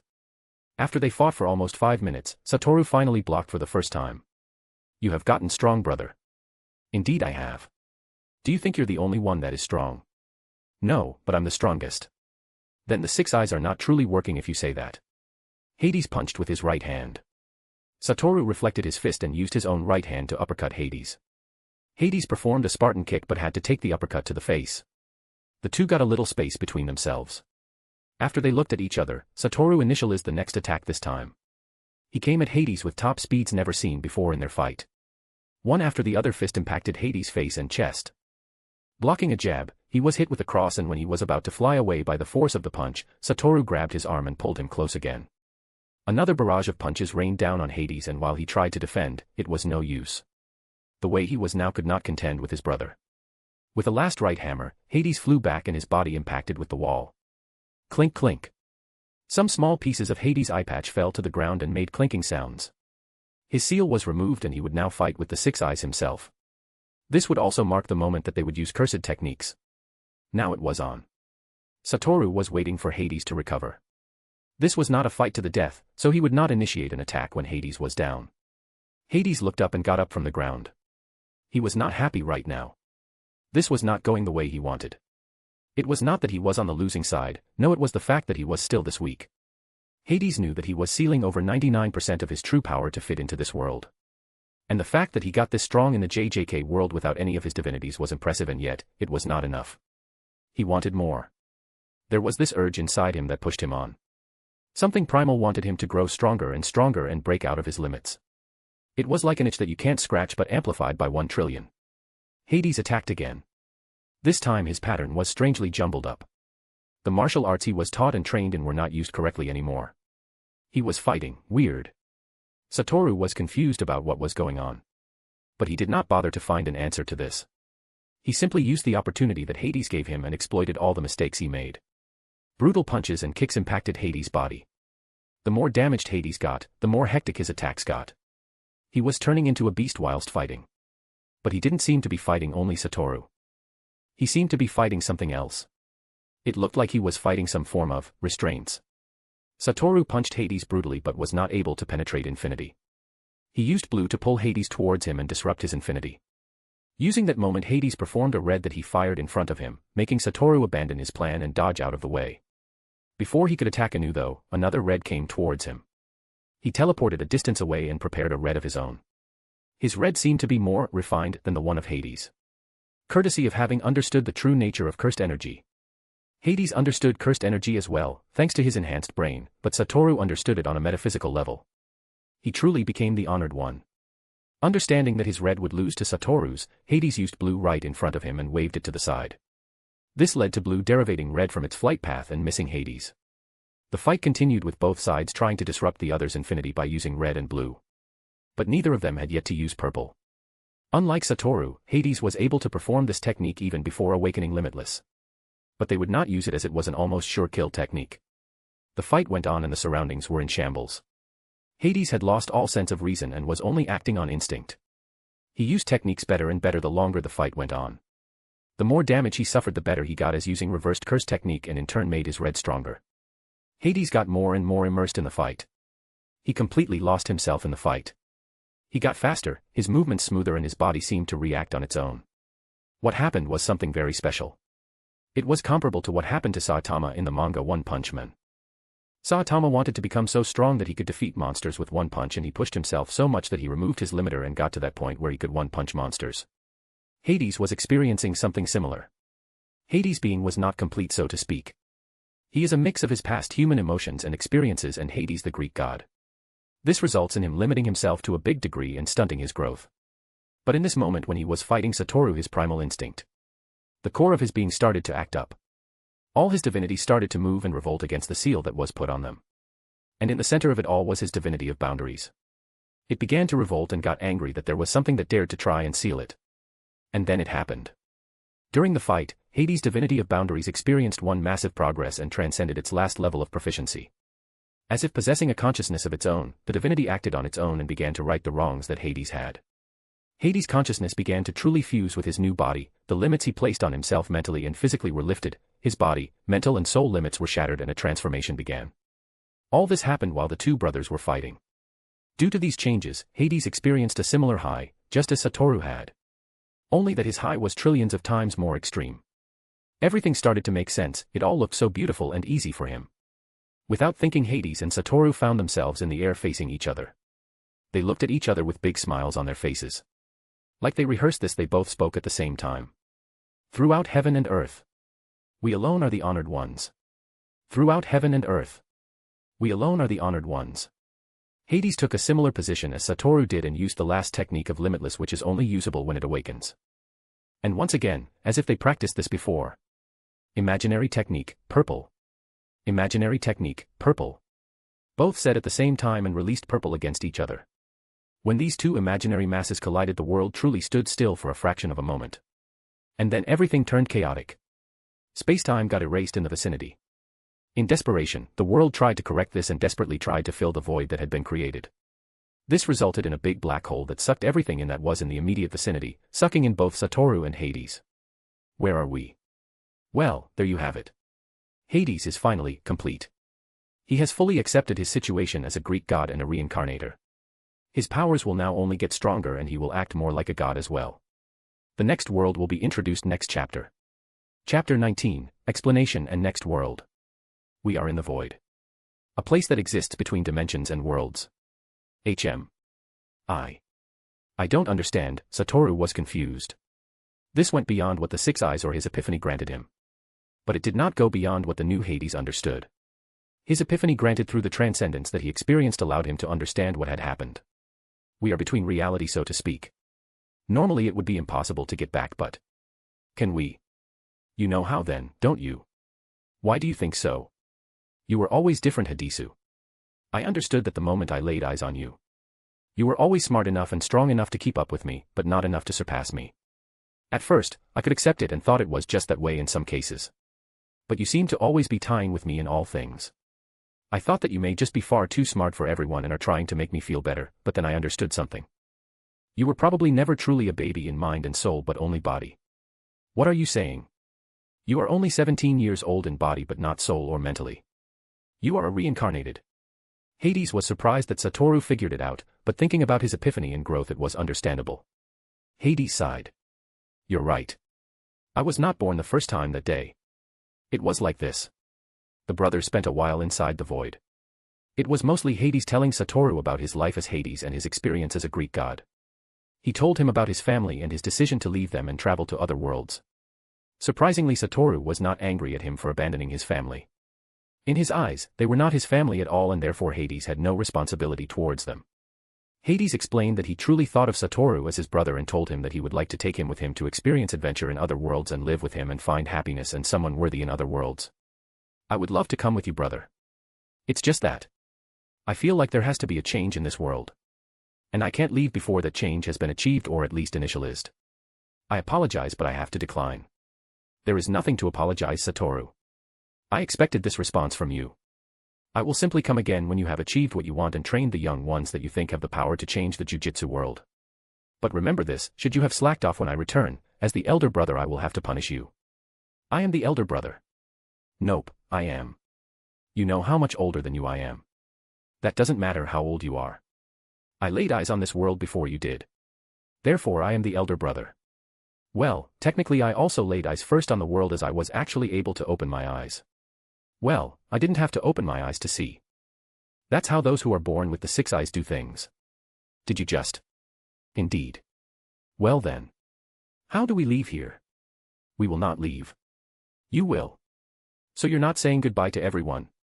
What about that curse that you took from Toji? Well, I have it here. Hades touched his belt and the belt transformed back to the hideous form from before. I made it into a belt. That way I can take it with me wherever I go. I might make some adjustments to it though. Cowl Duze an upgrade.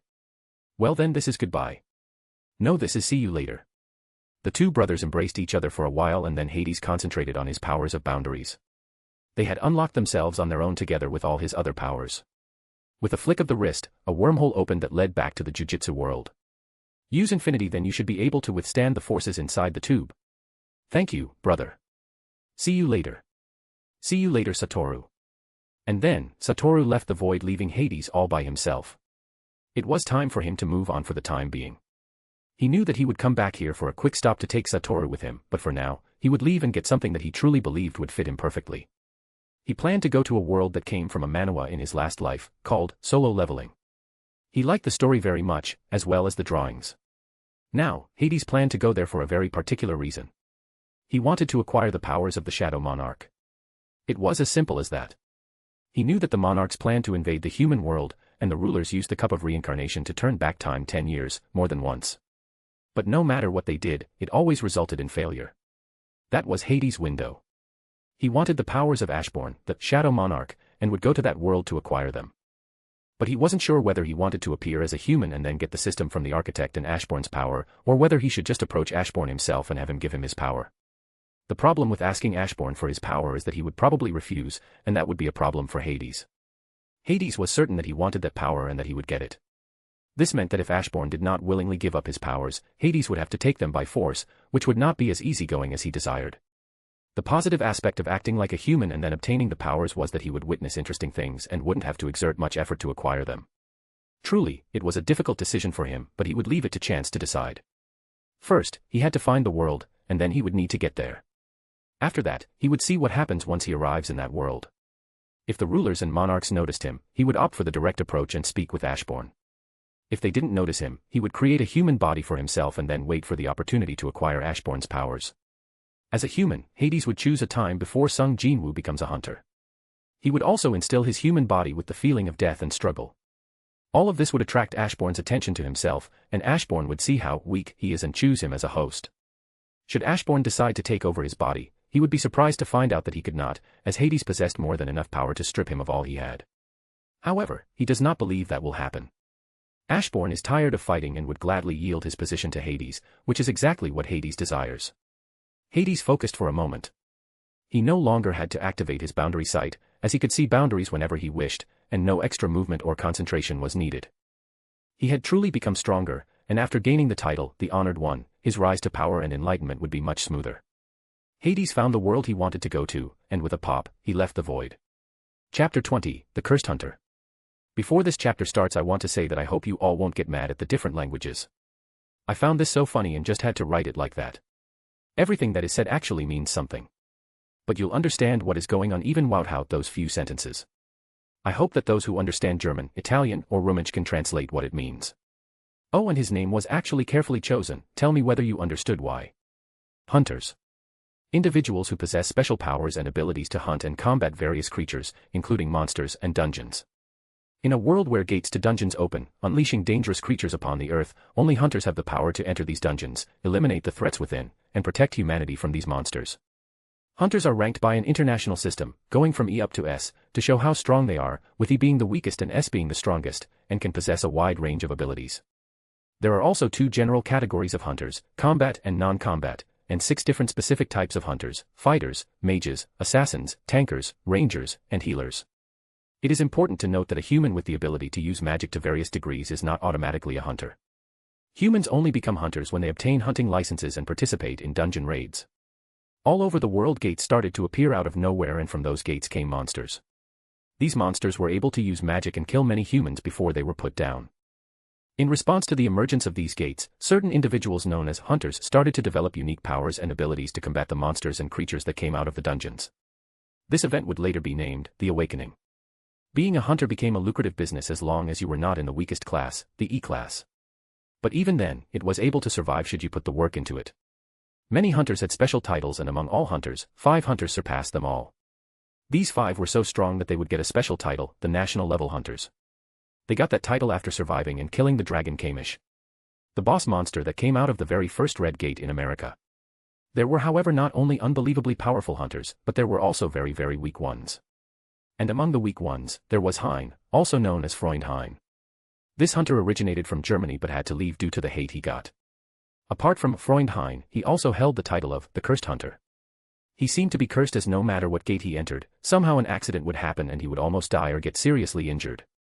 He currently lives in the neighboring country of Switzerland that was known to be a polite country. It was said that they were unfriendly, but in truth, they were just very polite, and that could often come across as unfriendly. Hein's curse seemed to have followed him to Switzerland though, as he still got injuries no matter how weak and easy the dungeon was. Today was another such day that Hein applied for a dungeon. Life in Switzerland was expensive, but it was that way for a reason. Never mind that though, he had to earn money to survive. He walked into the guild hall of his guild. They were called Tfeinschmacher. A particularly easygoing guild that looked out for each other and were probably spending time with each other apart from when they were hunting together. Hein was called the Unglucksrab, and he was fine with that. At least he was not looked at as cursed and only weak and unlucky. That's what that nickname meant. The Unlucky Raven. Hein entered the building to see whether there was a chance for him to make some money. The lady behind the counter greeted him. Ah, Hein. Sean Bishta. Hasko G Maint Chunchnum. Widar Oppies Kleises. Translation, ah, Hein. Good that you're here. I almost thought you'd not come anymore. Something small/easy again. Ja Jern. Leider ist die Miet auch diesen Monat nicht weniger geworden. Man muss sich passen. Also, Jern etwas likes auch diocese mal wider. Translation, yes, please. Sadly, the rent didn't get any less this month. You have to adapt. And yes, please, something small/easy again. German. Sicher Doc. Ich muss luig. Es hat tatsächlich Oppies. And rangi job. Das ist Doc Oppies für Dike Oder. Translation, of course. I have to take a look. There is indeed something. A ranky job. That would be something for you, no. Swiss German. Aber sicher. Wenn du meinst, das die Michigan Namen werden. Translation, of course. If you think they'll take me. German. Claro. Das ist sicher keys problemly. Ich mag a terminabund meld me den bei dir. Get. Translation, sure. That's no problem. I'll schedule a date and get back to you, okay. Swiss German. Sehr gut. Vielen Dank, Heidi. Translation, very good. Thank you very much, Heidi. German. Hein got the message from Heidi that confirmed his participation in the raid the following week, on Monday. Sunday there were only raids that needed to be cleared in an emergency. Otherwise, Sunday was an important day and there were no raids. Hein prepared for the raid. Although there was not much he could prepare. He had long stopped buying any gear for himself. The lower-ranked items were already expensive for him, and even when he entered the weakest dungeons, which were E-ranked, the equipment would break before the dungeon was cleared. Now Hein would not take any weapon or shield into the dungeons to save money. He did not have a good feeling today. He felt like something bad was going to happen. Over the 5 years he had been a hunter and fought to survive and earn a living, he had come close to death many times. That was also where his nickname came from. Freund Hein, ist da. That's what the people would say when he appeared at the gates. And Freund was not to be mistaken with a friend in this case. Anyway, what he meant was that over the 5 years of being a hunter and surviving, he had come to understand death quite a bit. He was closer to death every time he entered a dungeon than anyone ever. That had the effect that he would develop a sense of death. Whenever the feeling overcame him, he knew death was close and someone or something would die in the near future. But he had never gotten such a strong feeling as the one he had right now. It was like the cold shiver that ran down your spine when you came face to face with a monster that you had no hope of defeating. Every fiber in his body screamed at him to not go to that raid today, and yet, he had no choice. Heidi had already booked it for him. His reputation was already modest at best. If he called them and told them that he couldn't come, he would lose any hope of finding another team that would allow him to participate. No, he had to go. It was important. He would just be extra careful today. No matter what, no one could die because of him. He didn't want to be an outcast again and be forced to move to another country. Hein arrived at the site where the gate was and the other participants waited to enter the dungeon. Hein always made sure to be on time, but not be too early. Otherwise, he would have to listen to the talk of the other hunters that spoke about him. Okay. Cauida. I globa mir choya fanga. Translation, okay. Everyone's here. I think we can start, Swiss German, but a different one than the one of Heidi. Super. Jau na pas strush spetgar. Doppy emna sun jau ussa stacun mia dunna en vacances ed ussa cumens jau pusp cun in simple. Jau nas identant beg the chil vab de las disgracias vol far qua. Translation, great. I can't wait. I've been on vacation with my wife for weeks now, and now I'm starting again with a simple one. But I don't know what the Raven of Misfortune is doing here. Romanche, another language that is spoken in Switzerland. Nal numna beg uskia. Tsaschl top a tadler. Kne beg bell, Frady. Translation, don't call him that. You know he can hear you. That's not nice, Frady. Romanche. Haha, guat. Jo one usi frunda us chlin o parat si, den si mer de doc aui. Translation, haha, good. If our friends from Skiln, place in Switzerland, are also ready, then we're good to go. Swiss German. Come stay Aji, Hein. T senti bene. Translation, how are you, Hein? Do you feel all right?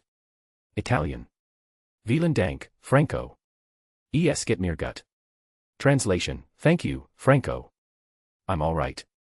German. Te lo chido solo perch sono un po preoccupado per te. Sei molto pallida. Translation, I'm only asking because I'm a little worried about you. You're very pale. Italian. Ich voll Michigan hoot nicht besonders. Ich have wal etwas schlecks gegessen. Aber mach dir kein Sorgen, ich word uk nicht zur last fallen. Translation, I don't feel that well today. I must have eaten something bad. But don't worry about me, I won't be a burden to you. German. Una stupidagen, Hein. Non sei un peso por noi. Sei non ti senti bene, allora dovresti prenderlo sul serios. Translation, that's stupid, Hein. You're not a burden to us. If you're not feeling well, then you should take it seriously. Italian. Ich danke dir, Franco. Aber ich mach die Jern helfen hut. Keinen Grund die anderen zu belastigen. Translation, thank you, Franco, but I'd like to help you out today, so there's no need to bother anyone else. German. Okay, ma esse lucos peggioreno, interrompiamo, va bene. Translation, okay, but if things get worse, we'll stop, okay. Italian. Alles klar. Translation, all right. German. The raid seemed to be another normal dungeon. Surprisingly, Hein had not suffered any major injury. After getting healed by their healer, he was fine. This had never happened. His luck was never that good. Something really bad had to come still. After they had killed the final boss and theoretically cleared the dungeon, someone found something that Hein would never forget. De hats no oppies. Seit us we na de pelta kirker. Translation, hey. There is something more. Looks like a double dungeon. Swiss German. De pelta kirker, double dungeon, oh how Hein hated those words coming out of the man's mouth. He just wanted to leave now and get out of here. There was nothing but death awaiting them beyond those doors at the end of the corridor, he could feel it. Hein almost couldn't breathe. The danger coming from there was crushing. Ich denke wir sollten wieder zurück gehen und den de pelten kirker melden. Wir leicht bekommen wir Hilfe. Schleislich wissen wir nicht was sich hinter diesen beiden Toren befindet. Translation, I think we should go back and report the double dungeon. Maybe we can get some help. After all, we don't know what's behind these two gates. German. Hein's opinion mattered little. Just because the weakest hunter wanted to go back, didn't mean the others did too. So they decided to enter and see what was beyond those doors. I hope that those who understand what the respective sentences mean can comment on it. I'll do it myself if no one else will, of course. Once again, please don't get mad I did it this way. I hope this is better now. Chapter 21, Double Awakening. For this chapter, I assume you all know about the double dungeon from Solo Leveling. I was told in a comment that she did not like it and that I simply copied the fights from the wiki in JJK. That's why I won't do that here. So, should you not know what happened during the beginning of Solo Leveling, I will not spoil it too much and I encourage you to go and read either the novel or the manhwa. I also changed the German dialogue. It is now in brackets whenever they speak another language. Hein awoke with a gasp. He found himself in a hospital bed with the usual beeping sound announcing his awakening. He had just experienced the worst nightmare a human could imagine. However, for a god, it was nothing much. That's right. Hades' consciousness had awoken as well. He didn't have a lot of imagination and thought that Hein would work as well as any name. I mean, come on, Freund Hein. That was literally the expression for death in German. He could not be more obvious. And the fact that the people who knew him called him Freund Hein was just funny to him. Now what was going on? Well, it was easy. Hades thought about how he could get the powers of Ashborn. And being a human would work, but there was no way he would go through the whole being born and baby phase again. He had that in the jujitsu world and was content with that. Taking inspiration from DC's own Darkseid, Hades decided to create a human body for himself that was more of an avatar whom he could fully control. That way he could spend the time in a sleep-like state and not worry about the entire childhood again. He made sure to make his avatar as weak as he could, without it dying. How he achieved that was through boundary manipulation.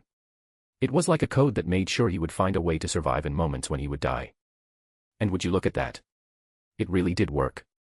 He had experienced the double dungeon, just like Sung Jin-woo did, and gotten the system from the architect. Now it was time for him to grow stronger and show his resolve to Ashborn, so that he may inherit his full power. He could already feel the power he had gained. The system was a fascinating creation. It acted as a link between Ashborn and Hein, meaning that each point in his stats would mean that Ashborn sent more and more power into him, strengthening further. The door to his room opened and a doctor walked in. So you woke up. How are you? I feel fine so far. I don't know what exactly happened, but I feel better than before. Can you tell me what happened with my companions/comrades? I'm sorry to tell you that you are the only survivor. All the others didn't make it. Hein/Hades knew this, of course. He was present during the event after all. No matter, he had to keep up appearances. After the doctor did all kinds of tests, he told Hein that they were going to keep him here for a couple of days, just to make sure he was truly fine. That was no problem for Hein. An hour after Hades had woken up, 2 agents from the Swiss Hunters Association came and wanted to talk to him. He was expecting them and knew that a case such as this would lead to many questions. Good day, Mr. Hein. We come from the Swiss Hunters Association and wanted to ask you a few questions. Please, take a seat. Thank you. Mr. Hein, you understand that a case such as this is very uncommon and we wish to get a picture of the events that transpired. So if you would please, in your words, tell us what happened. Of course. It was a usual E-rank dungeon for me. I am a very weak hunter and therefore am only able to do those to survive. My contact in the Feinschmucker Guild, Heidi, hooked me up with this raid and told me it was an easy one. The raid up until the boss went as you'd expect. It was an easy time for everyone, and after killing the boss, one of us managed to find a corridor that led to a pair of huge doors. Believing it to be a double dungeon, the group decided to check it out. What we found was terrifying and brutal. The doors closed right after the last of our group had passed. Hades told the entire story. How the big stone statues came alive and started to slaughter them one after the other. How they had to perform a set of tasks and how he thought that at least one of the others would have survived. When he finished, the 2 agents looked at him disbelieving. Such a story was hard to believe for them, and for good reason. Well, Mr. Hein, that is quite the tale you tell us. The only problem is that none of these stone statues that you told us about could be found. There is nothing inside the room where we found you. The only thing we found was blood and you lying on the altar. What? Nothing else? But that's impossible. I swear I'm telling the truth. Please, you have to believe me. I could never kill all of those. What for? There is no loot or money to gain from that. Relax, Mr. Hein. If you would please put your hand on this mana stone. It can measure your magical power to make sure you are not a false ranker. Hein put his hand on the device and they waited for the results. After about 15 seconds the device beeped and then showed a number telling the agents Hein's magical power. 5. Well then. Mr. Hein, I believe we are done here. What you stated will be taken into account and you are of course not punished for this. I find it very unlikely that an E-ranked hunter with the power of 5 could take out everyone and live to tell the tale. A good day to you. Wow, a magical power of 5. That is like absolute trash. Thank goodness for boundary manipulation. Before Hades could think about it long, a screen appeared in front of him. The screen looked just as he remembered from solo leveling. It told him that he had unopened messages. Welcome player. You have agreed to become a player and have been granted the title, The One Who Survived Doom. New daily task initiated. Quest to become strong. Push-ups. Sit-ups. Pull-ups. Crunches. Run 10 kilometers. Failure to complete the tasks will be punished. Time remaining, 3 hours 7 minutes and 23 seconds. So there it is. The quests that will make him stronger in this world and slowly grant him the powers of Ashbourne. Hein didn't waste any time and immediately went to work. It was very hard to do those push-ups and he got tired really quickly. When he designed his avatar he truly made it weak. His willpower was still his own though, so he pulled through and managed to do all 400 calisthenics. Now, only running was left and he had to hurry. He only had about 1.5 hours left. And he was dead tired. Hard to imagine that only 400 of those workouts took him 1.5 hours. He didn't listen to the nurse telling him that he should not be moving for now. He started running and took a short break whenever he couldn't go on anymore. Finally, after a long time, he completed the daily task. Daily task. Time remaining. 18 minutes and 3 seconds. Hades checked his status and thought about where to distribute the 3 points he got for the completion of the task. Status. Name, Hein LV, Class, None. Title, The One Who Survived Doom. HP. MP. Fatigue. Strength, 10 Stamina. Agility, 10 Intelligence. Perception, 10 AP. Physical damage reduction, 0%. Magical damage reduction, 0%.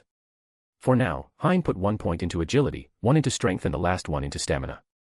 Balance was what he went for. Although perception and intelligence would not be leveled up for now.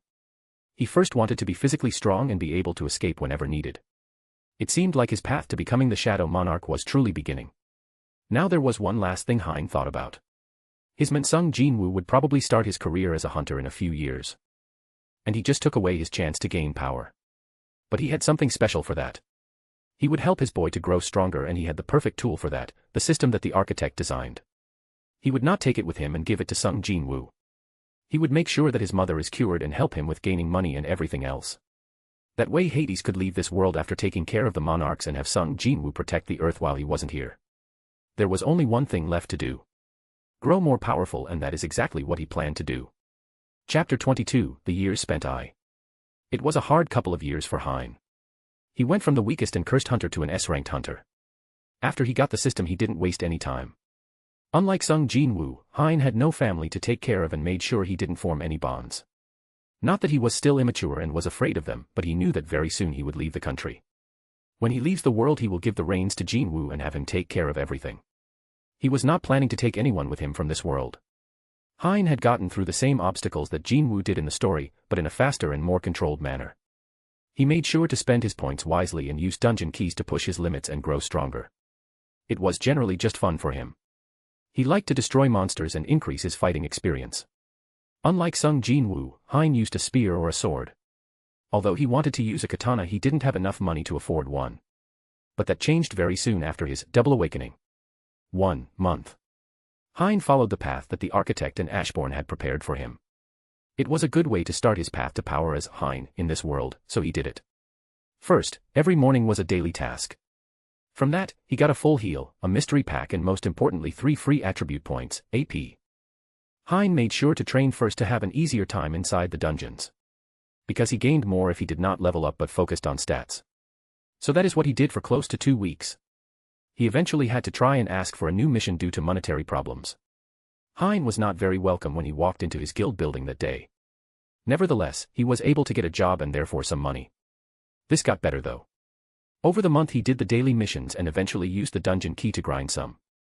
He did manage to get to level 2 during the raid with his guild, but he held himself back. He would have to leave the city soon probably and he didn't want to be too weak should some hunters try to take revenge for their comrades if they thought he was responsible for their deaths. Now during the dungeon run that was located underground at a train station, he milked it dry for experience. Just like in the manga, he had to fight against wolves primarily and other similar monsters. And Hein noticed that they kept respawning and he could keep killing them for as long as he wished. Normally someone would not do that due to either it being boring or it just taking too much time to level up eventually. But Hein had no such problem. He had packed enough food to last him 2 weeks, and using his powers very subtly, he removed the ceiling to his boredom. This meant that he would never get bored no matter what he did. And it worked. For as long as he had food, Hein milked the dungeon and killed those monsters over and over and over again. Truly he showed an amazing amount of dedication. Now after killing the boss monster, which was easy after leveling up for 2 weeks, he was still happy to get out of the dungeon and finally have a shower. And that was the result of his first month. 2-3 month. The second and third months were spent similarly. Hein started to go to more dungeon raids and participate more. He made sure to hide his abilities somewhat and not gain any attention. That was not very successful though, as Heidi, his contact in the guild, started to notice his buffer physique and fewer injuries. It came the time when Hein finally managed to grind his way to the appropriate level to get his job change quest. And he was very excited about it. This was his status then. Status. Name, Hein LV, class, none. Title, the one who survived doom. +1 more. HP. MP. Fatigue. Strength, 81 stamina. Agility, 78 intelligence. Perception, 67 AP. Physical damage reduction, 13%. Magical damage reduction, 0%. Using his knowledge of the story and the occasional dungeon keys, Hein was able to overlevel and reach level 45 before he did the job change quest. And he was happy about it. He still did intentionally not do the daily quest that day and chose to do the quest in the evening. This meant that, similar to the story, the daily quest penalty could potentially save him should he need it. He needed it. Hein had an easier time going into the dungeon as he was expecting knights and had prepared for it. He bought a katana as he wanted to from the shop with all the gold he had gathered and managed to clear the kites quite fast. He took his time going into the last room with the blood-red Commander Igris. Before entering he sat down on the floor and tried to catch his breath and waste some time. He needed to make sure that the next part of the job change would fall into the penalty of the daily task. Fight with Igris. Hein entered the room where he knew Igris was waiting. It was the same throne room that he saw in the manhwa and he was impressed seeing it himself. He would one day also have such a throne, only would his be thousands of times cooler. There he stood, the blood-red Commander Igris. Igris was a large knight covered from head to toe in blood-red armor with a Y-shaped hole built into his helmet. He also wore a tattered red cape, wielded a massive red sword that was equal to him in height, and had a long red hair-like ornament extending out of the back of his helmet. It was just like the manhwa. Hein got goosebumps. He knew this would be a very demanding fight for him. And yet, he wasn't worried. He had something the knight didn't have, and that was experience. He was the god Hades who was controlling an avatar. He would be the victor of this fight even if it would be a hard one to win. White light seemed to ignite behind the helmet of Igris. It was as if he was looking right at Hein and judging him. "Are you the boss of this dungeon?" Hein asked, feigning ignorance. He knew that he was the boss of the first part of the quest. Igris of course did not answer as he did not see Hein as worthy just yet.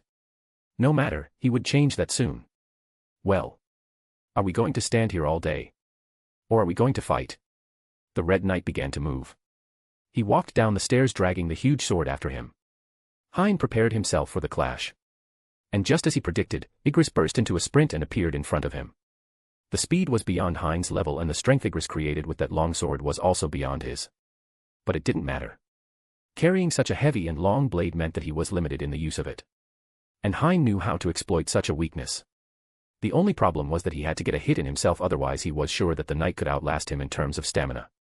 Hein ducked the swing and used this chance immediately to strike himself. He had already grabbed the handle of his katana and unsheathed it while putting a lot of strength into his legs. He positioned his upper body forward and slashed at the knight's neck. There were a few ways that Igris could respond to this. 1. He would dodge by bending backwards. However, that would pretty much end the fight as Hein could exploit that lack of defense. The second option was that Igris would block by positioning his long sword in my katana's way. That was the most likely thing that would happen and Hein prepared for it. Truly, Igris defended as he suspected. It showed the experience the knight had and was commendable, but he was not fighting a normal 25-year-old man. He was fighting something much older and more experienced. Hein was ready for the block and did not even finish his swing. On the contrary, he used the momentum to pull his arm back and get it into a perfect thrust position. By the time Igris had gotten his long sword perfectly positioned to block the swing, Hein had already pulled back his arm and thrust it forward with all he had. His goal, the narrow space between the helmet. It was the perfect spot and threatened to end the fight immediately. Naturally, Igris felt the danger and defended in the only way possible. He moved his arm upwards in a circular position to be able to pull the long sword upwards and block the strike. Why would he do that? Because the weight of the sword was too much to be able to stop his momentum and then have it block with the blade upwards. He simply didn't have enough time. Perfect chance of Hein that was. He let his katana impact with the long sword. But he was already focused on the next thing. When the katana struck the sword, it pushed Igris back a bit. Not much, as he was far too strong and heavy with his armor. But enough to grant Hein a split second. From the start of the battle until now, not even 5 seconds have passed and Hein was already gaining split seconds after split seconds. And he was not done yet. Using the split second he got, Hein raised his left leg slightly and pushed it forward. This would have normally been too big of a step to attack, but he didn't want to attack, not yet. No, he wanted to gain more split seconds and increase his advantage. He did not strike the ground with his left leg, but the left leg of Igris. That's right, he pushed Igris' left leg back into the side, imbalancing him. Hein was on fire right now. Using the advantage he had just worked for, he closed the distance between him and the knight. The katana in his right hand was once again positioned perfectly to swing it from the right side. And that is what he did. He swung the katana from the right, trying to hit Igris in his midsection. Igris was not out of the fight, not by a long shot. He used his monstrous strength to bring the sword around and swung from his left to Hein's right. His idea was to have Hein back off from his push and gain space to gain some breathing room. But who was his enemy but Hein? He had of course anticipated this and prepared. His goal had never been Igris' midsection. It was his right leg. In a fight such as this where your opponent has all the advantages, you don't go for the kill right away. No, you make them bleed and chip them down slowly, waiting for your chance, and then you kill them. As Hein was swinging his katana from the right side, he positioned his feet perfectly and ducked under the swing of Igris. And then the katana struck Igris' leg. To be more precise, he hit Igris' hip joint. The joint is a weaker part of the armor of the knight. And when he struck the hip joint, he managed to slice it open slightly. And even though it was only slightly, the fight had already been decided right there. Igris was in a very bad spot. His long sword was to his right, leaving him wide open. His center of gravity was actually behind him, meaning he was slightly bent backwards and he had just gotten a wound on his right leg. It was the perfect chance for Hein to end it all. And end it, he did. Like a madman, Hein sped up and pushed himself to his limits, striking at every part he could see. When Igris tried to defend, Hein would just redirect the attack and slice another part of his armor. After not even 2 minutes of fighting, Hein got around Igris' defense one last time and with one last slice, cut off the blood-red commander's head. Pooh, that was a long fight scene to write for me. Although I thought it came out well. Wink. Tell me what you think. Now I am getting desperate to have Hades return. There are so many ideas I have for the underworld and what other things he will experience and do, and many other worlds I want to go to. This means that I will not go into that much detail in solo leveling. Canon is dead and Hades will reign supreme. So maybe 1 or 2 more chapters telling you what he did in the years before we finally get back to DC and the Titanomachi. Chapter 23, The Years Spent 2-3 month. After Hein had defeated Igris and cleared the first part of the job change quest, he was exhausted. This was still hard for him and he went all out. Still, he was happy about his victory. That was very cleanly done. The second part of the quest was also the same, with more and more night puppets being summoned and attacking him. So just as he predicted, he did need the penalty of the daily task and used it to level up some more and recover his stamina with potions. After that, it was a massacre. He rushed around those knights like he was the wind and killed the wizards among them with ease. The rewards were worth it and Hein finally became the Shadow Lord. It was finally time for him to start amassing his shadow army. Hades, who was controlling his avatar, could feel the connection to death and shadows that this new power held.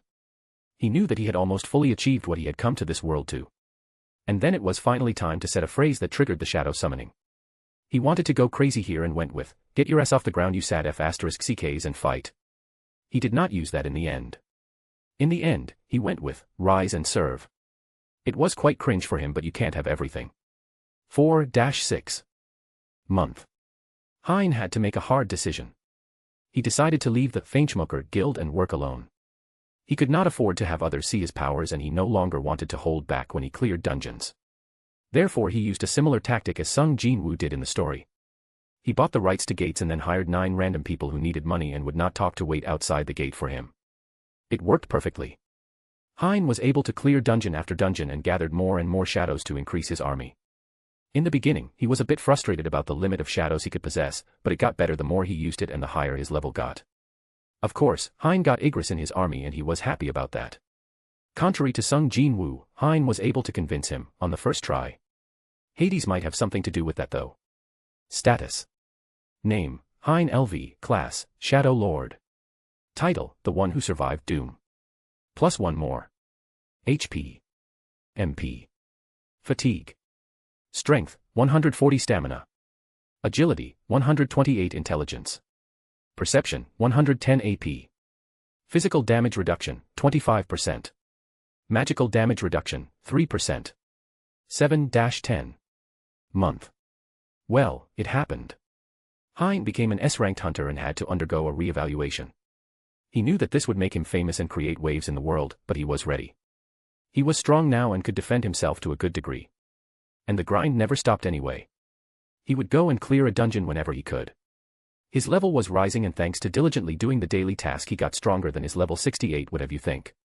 Now as an S-ranked hunter, it was recommended that he found a guild, but Hein was not interested. Why would he do that? He had no interest in getting help from others to clear dungeons. He would however start to donate a lot of money to help those who need it.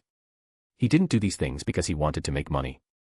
He was only here to get the powers of the Shadow Monarch and then leave. But before that, there was something he had to do. And that was to go to South Korea and join their efforts in clearing the S-ranked dungeon on Jeju Island.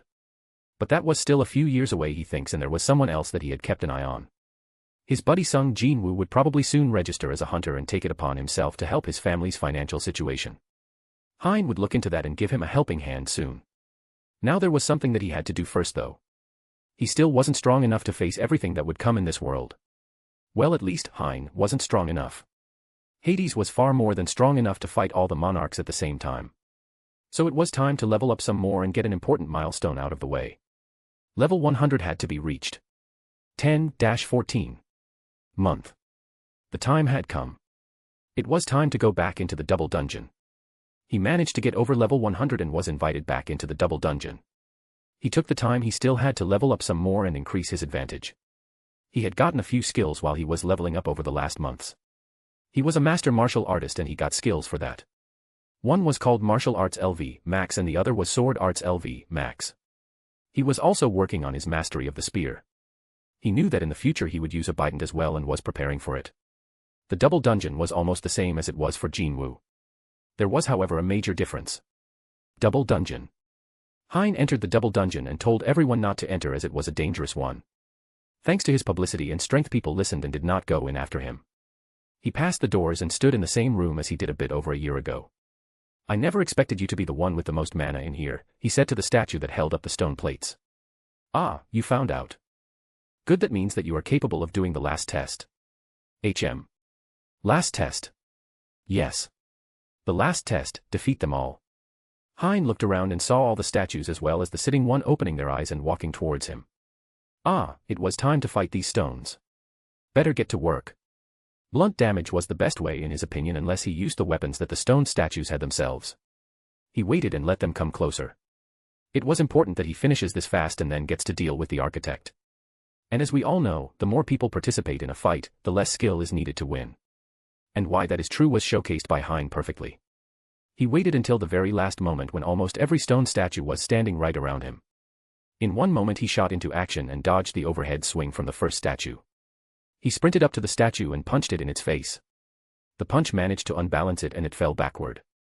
Or it would have fallen if it actually had space. But it didn't and in turn, fell into the statue that stood behind it. Standing on the statue's face, Hein waited for the inevitable attack that came. The statues weren't smart, they were simple constructs that hacked and attacked very simply. Hein dodged the arrow, which then buried itself into the statue he was standing on. And that was his plan. He would use the proximity and lack of space to have the statues attack themselves and he would spare stamina.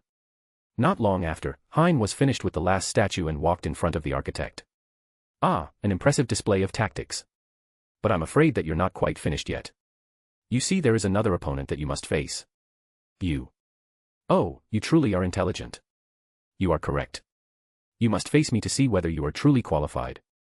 The architect attacked Hein but was met with quick punches and kicks. He had no chance as Hein was an incredible fighter and his battle instincts allowed him to fight beings much stronger than he was. The architect was baffled. Incredible. You have come very far indeed. Well, time to increase the difficulty. 6 new arms materialized from the architect's body. And in each hand, there was another weapon. Someone should tell him that it doesn't help his chances to use more weapons. On the contrary, it was harder for him to effectively use all those. Nevertheless, it was an interesting fight.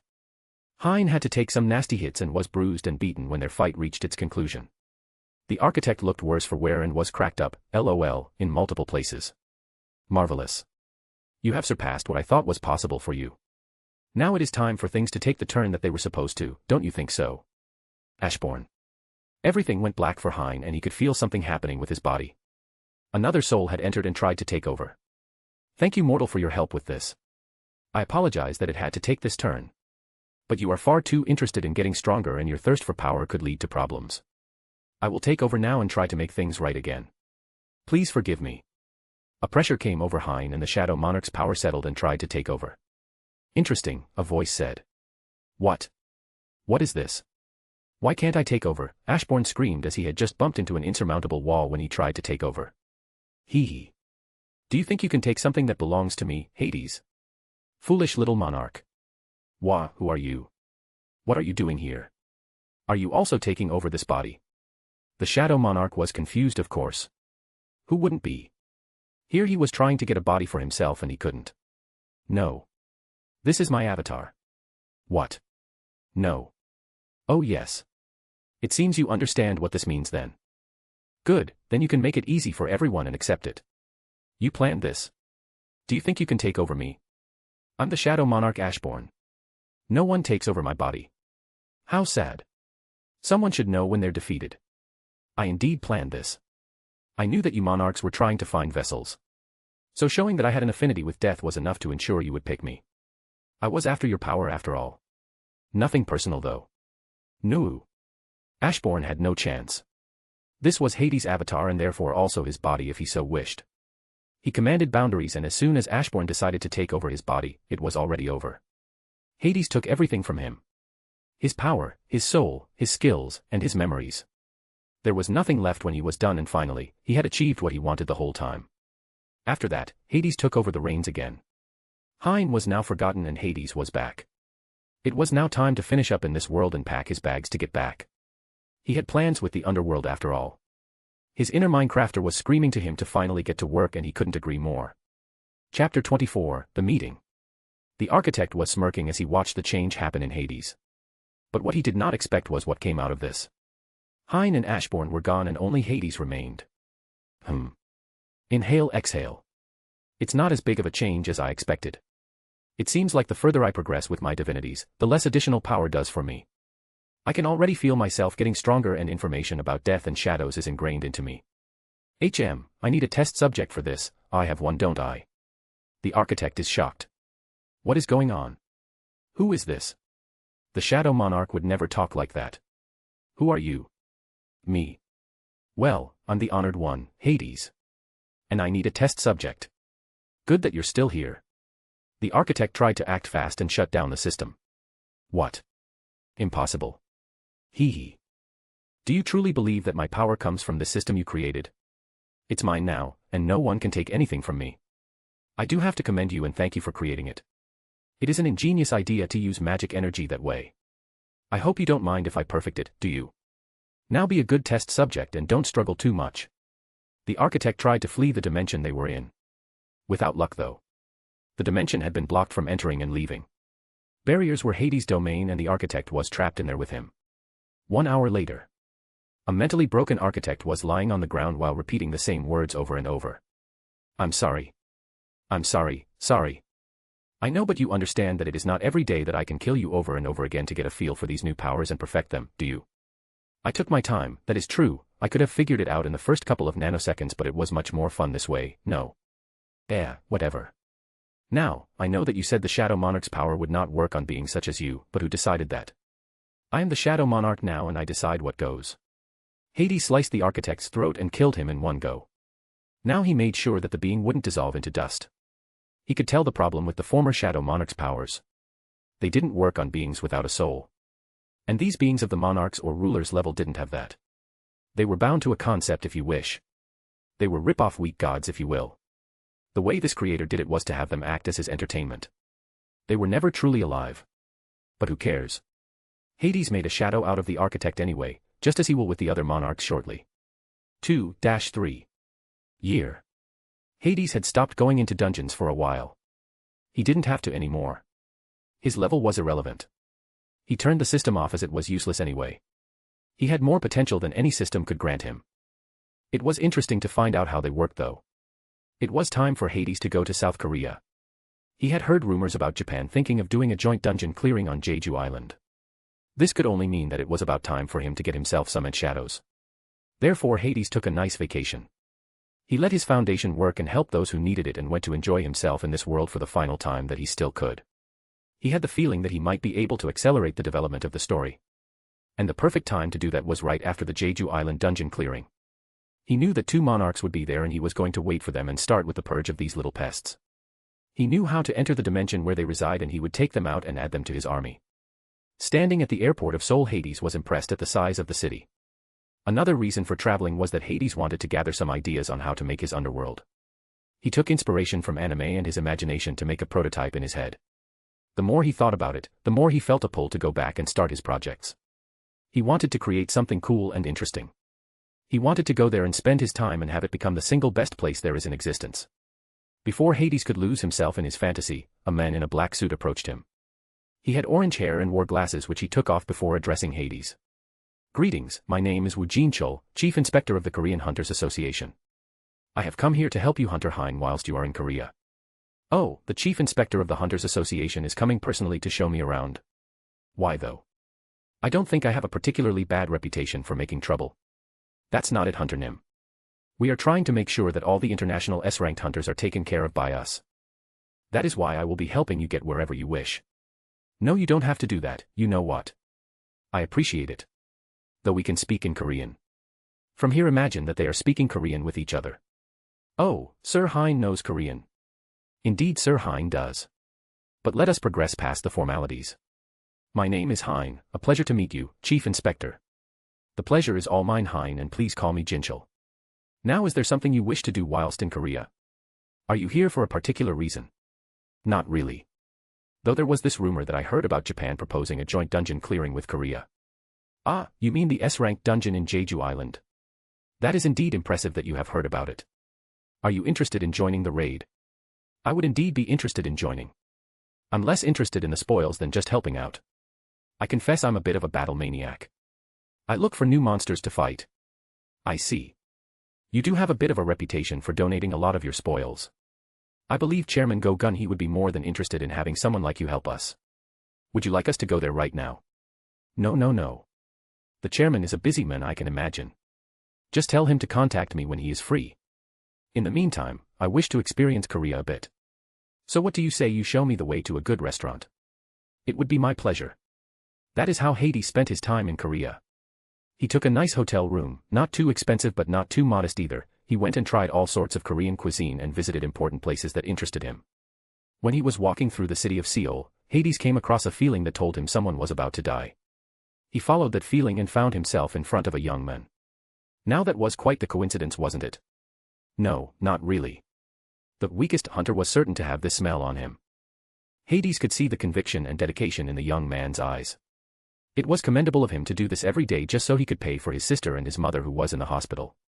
Hades looked at the man and the young man looked up at him.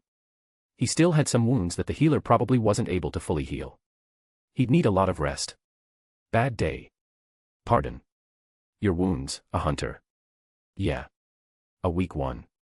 A weak hunter. There are a few of those around." "Why did your healer not heal you?" "She did, but it takes a lot out of her to heal me multiple times a day during a dungeon run.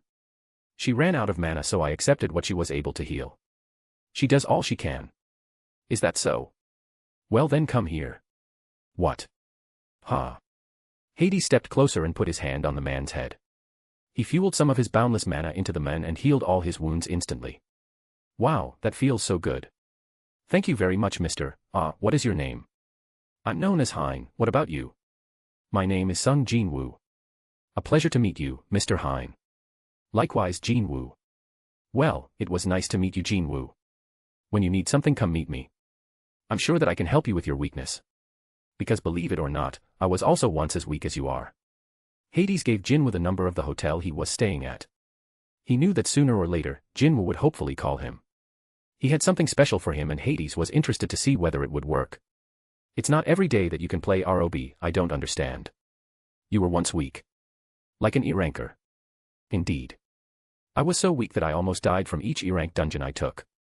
But a man's gotta live no. Yeah. Well, see you Jinwoo. And call me when you decide to take me up on that offer.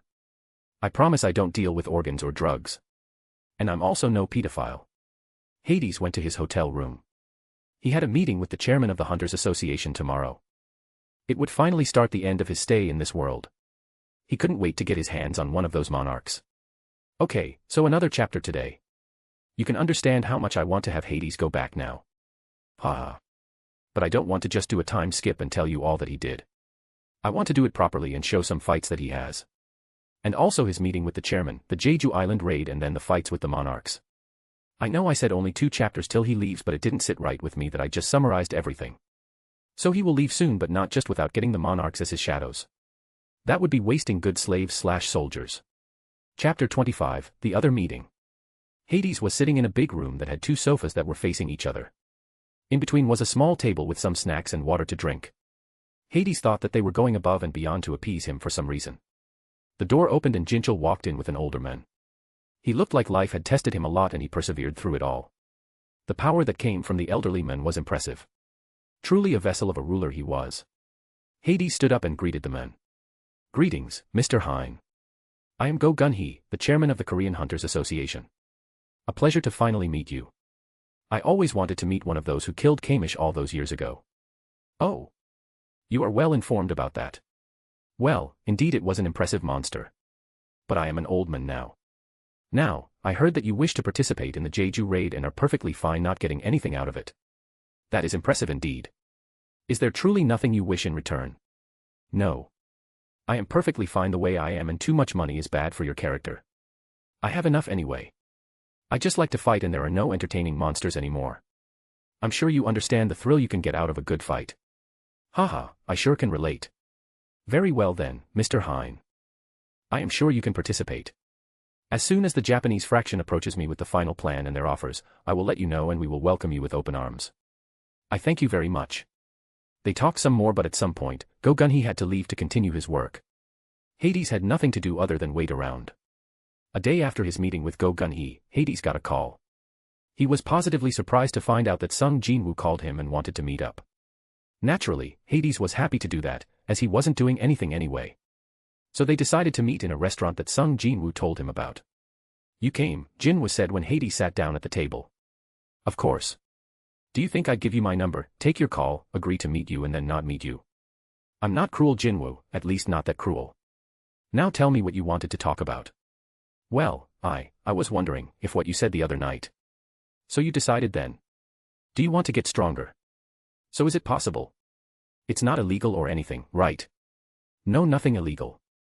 And yes, it is possible.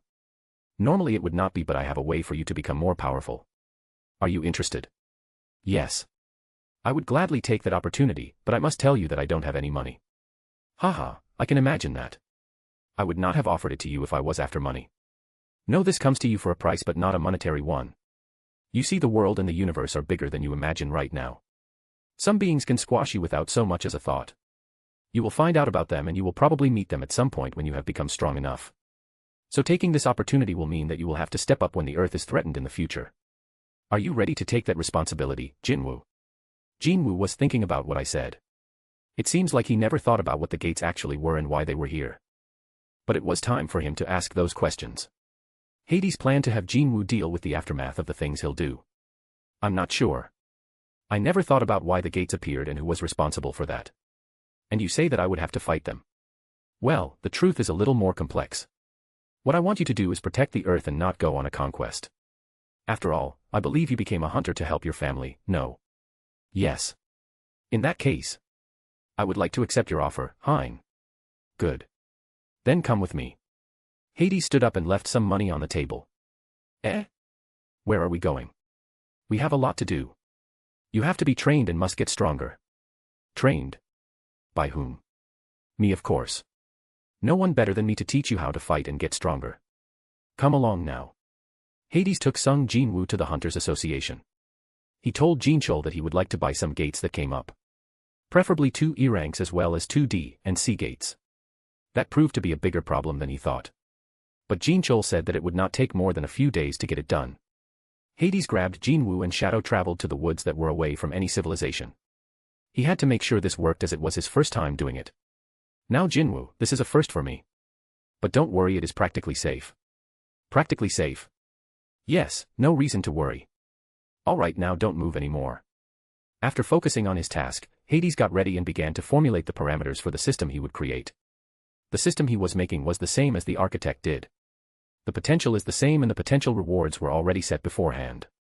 It took a lot of power to get it just right and not have him travel multiverses and suddenly turn up in the DC universe. You never know with systems. After half an hour, he was finally finished and Jinwoo was properly knocked out. The surge of magical energy knocked him out. It will take a few hours for him to get used to it. Groan. Seems like the princess woke up finally. Glad you could make it. Oi, that was intense. What happened? Hades decided not to answer that question. Instead, he waited until the system did the introduction itself. Greetings, player. You have been chosen by the great and honorable Hades the Wealthy to become the player for as long as he wishes to grant you this honor. This is the system that is here to make you strong. This message is intended to introduce you to the workings of the system. The message went on and on about how great Hades was and that he was so generous to grant it to him and all that. Hades could see the message and had to say that it was a full success. Jinwoo finally finished reading and looked at Hades. So your name is not Hein. And you created this system to make me strong. Indeed. Hades, at your service. I created this system as a way to make you strong. But don't misunderstand, there is a self-destruction mode that will immediately drain you of your power should it ever be used against innocents. I'm sure that you will not use it that way though. Other than that, you are free to use it however you wish. This is amazing. How can I thank you for this? No need. Now I believe that we should get you started on your journey up the ladder. We will begin with normal martial arts of different kinds and then move on to weapons. Is there a particular weapon that you like or would like to use? I don't know. A dagger would be my preferred weapon, I believe. Perfect. Then we shall move on to those after we get you some nice foundation and, more importantly, some muscles. Hades had a plan with Jinwoo. He wanted to use him to pass the time until the Jeju Island raid began and he would leave the world. He had genuine fun doing it though. He can only imagine how he will one day, maybe teach his children how to fight. Who knows what the future will bring? He is excited and will pave his way. He won't take any shit from the other gods or anyone. He will continue his climb on the ladder and grow more and more powerful. Throughout the next couple of weeks, Hades lets Jinwoo do his daily workout and then trains him for a couple of hours. After 1 week, Hades let Jinwoo do his first dungeon. It was an E-ranked dungeon. It was an important step for the aspiring protector of the earth. He needed confidence. And then after E-ranked dungeons followed more and harder ones.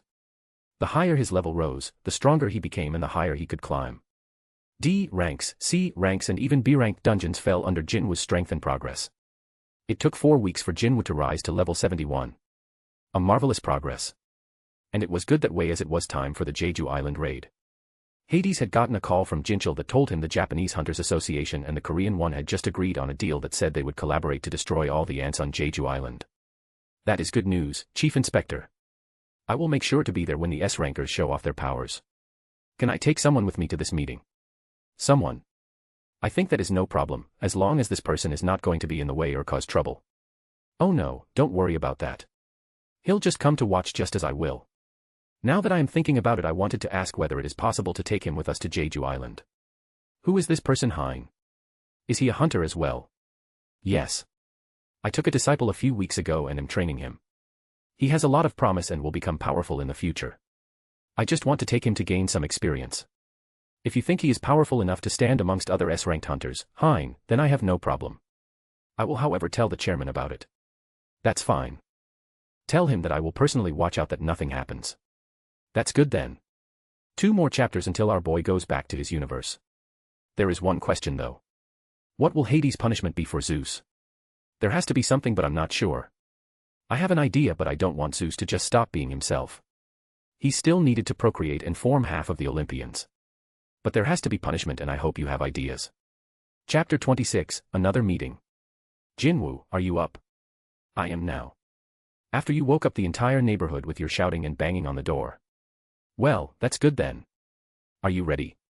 We can go and meet all those S-ranked hunters today. Are you excited? Sure. But after spending so much time with you, I don't think there is anything that can impress me anymore. Oh, I'm flattered. But don't kid yourself, you have seen nothing yet. Now let's go see all those arrogant and extravagant characters. They got to the big gym that the Hunters Association had prepared for the hunters. It was supposed to be used to get to know each other. But it was more of finding out weaknesses and assessing each other. Japan was pulling a dirty one. But that wouldn't matter anyway. When this was done, Japan would be humiliated and have lost many S-ranked hunters. Besides, Hades needed to do something soon, otherwise he would go insane. It was just not for him anymore. He needed a good fight or something to do. He was now certain. This would be the last dungeon for him.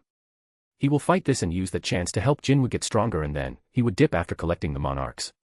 Hades and Jinwoo arrived and entered the building. Jinwoo felt the powers that clashed inside and was amazed. His senses had gotten much better and he was more sensitive to things.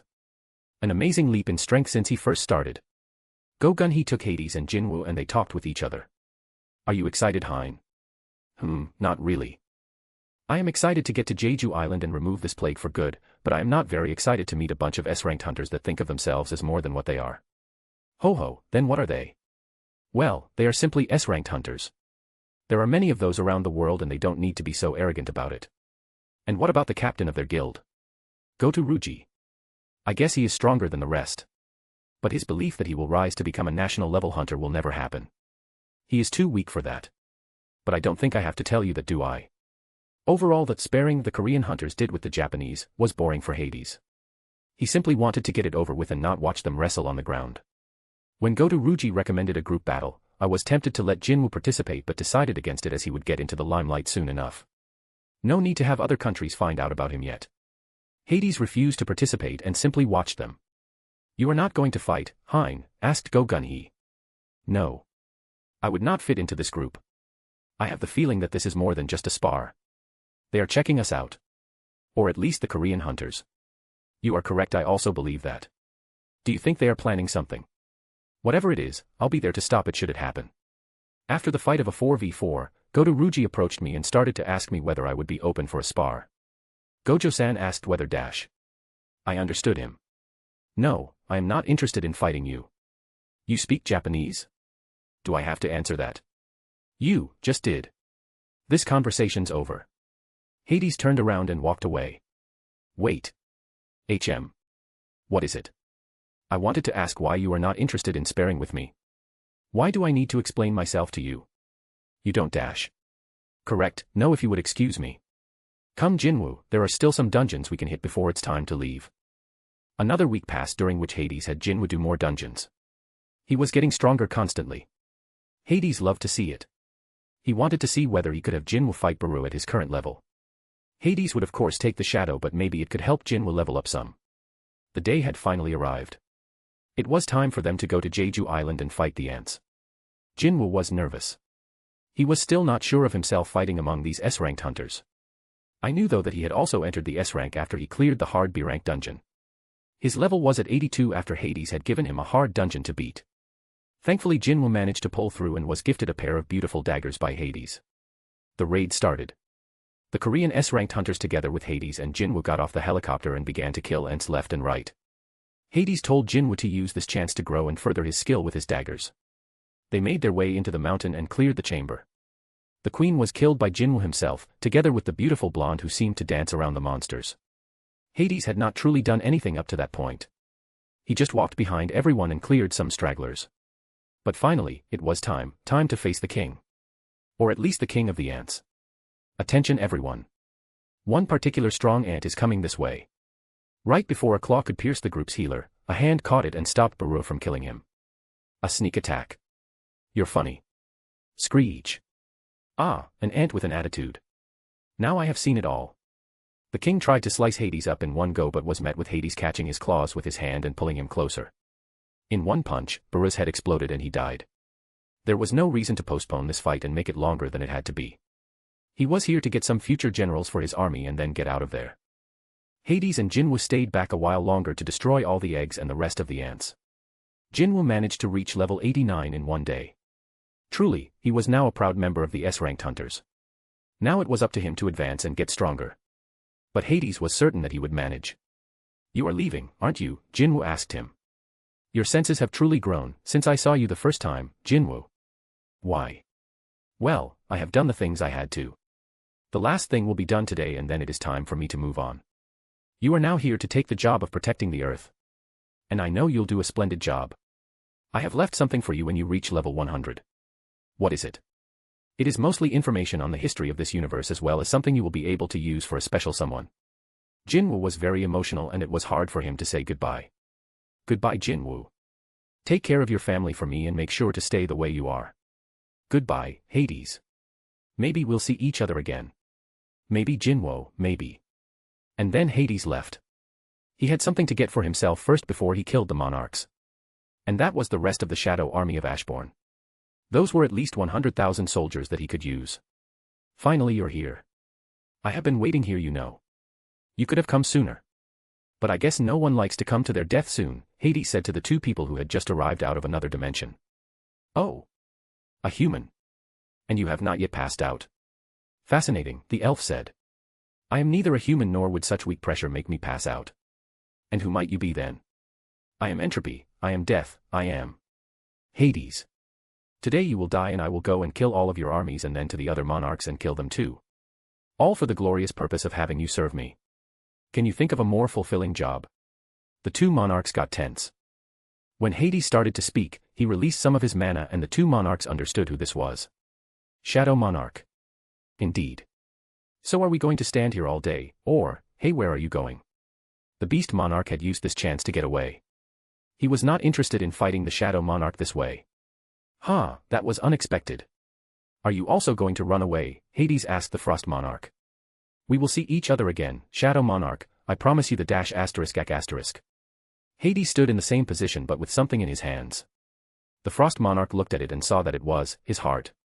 Hades had ripped out his heart and he hadn't even noticed him move. "Don't think of getting away. You are dying today and that is absolute." Needless to say, the Frost Monarch died that day. Once again Hades used his powers over boundaries to create a shadow soldier out of the Frost Monarch. It was amazing to just go against what was believed to be possible.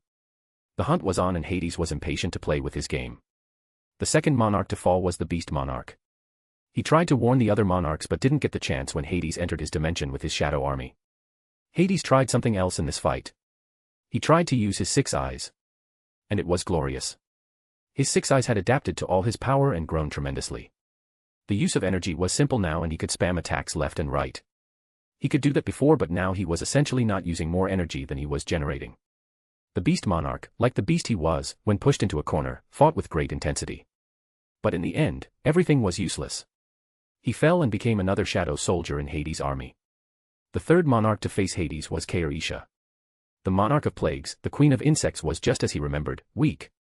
It was funny to see Baru slice through his former brethren like it was nothing though. Kairisha was weaker than the Beast Monarch and died even faster than he did. How sad for such esteemed powerhouses to just die at Hades' hands. He didn't even put them in his eyes, he would say if he was a young master. After Kairisha, the monarch of Iron Body was next. The king of monstrous humanoids was an uninteresting opponent to fight. Just like all the other monarchs Hades had fought before him, he thought of himself as more than he was. Hades was quick to show him his place, as an eternal slave in his army. It was a very good way for Hades to get free help. Who would take care of the underworld when he wasn't around? They were perfect for that job and Hades would use them wisely.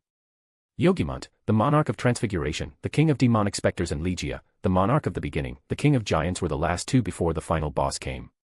Hades had to travel into a dimension that was protected by the rulers to get to Legia, as he was already captured and chained.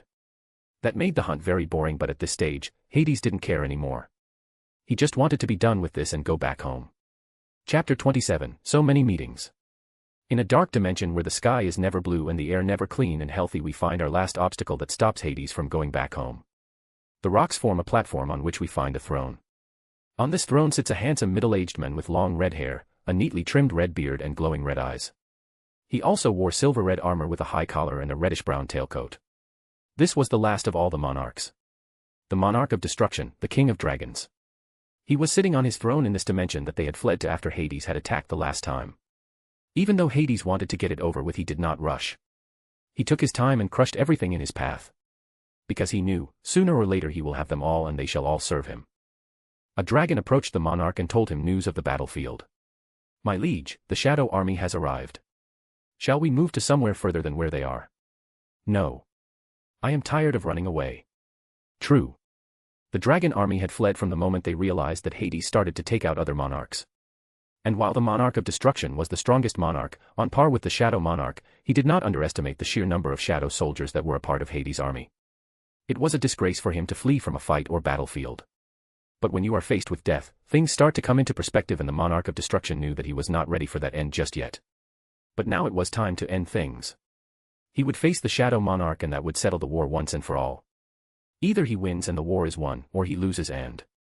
well then, that is that. He will see what the other side has in store for him. Foolish man. He didn't know that none of the monarchs had the privilege of laying to rest. They all had to work more as they had become generals in Hades' army. That was also why it was so easy to crush the armies of the other monarchs. They essentially had to fight more monarchs and no one had a chance. Hades had an easy time. He would normally not do anything except deal with the monarch and turn him into a shadow soldier.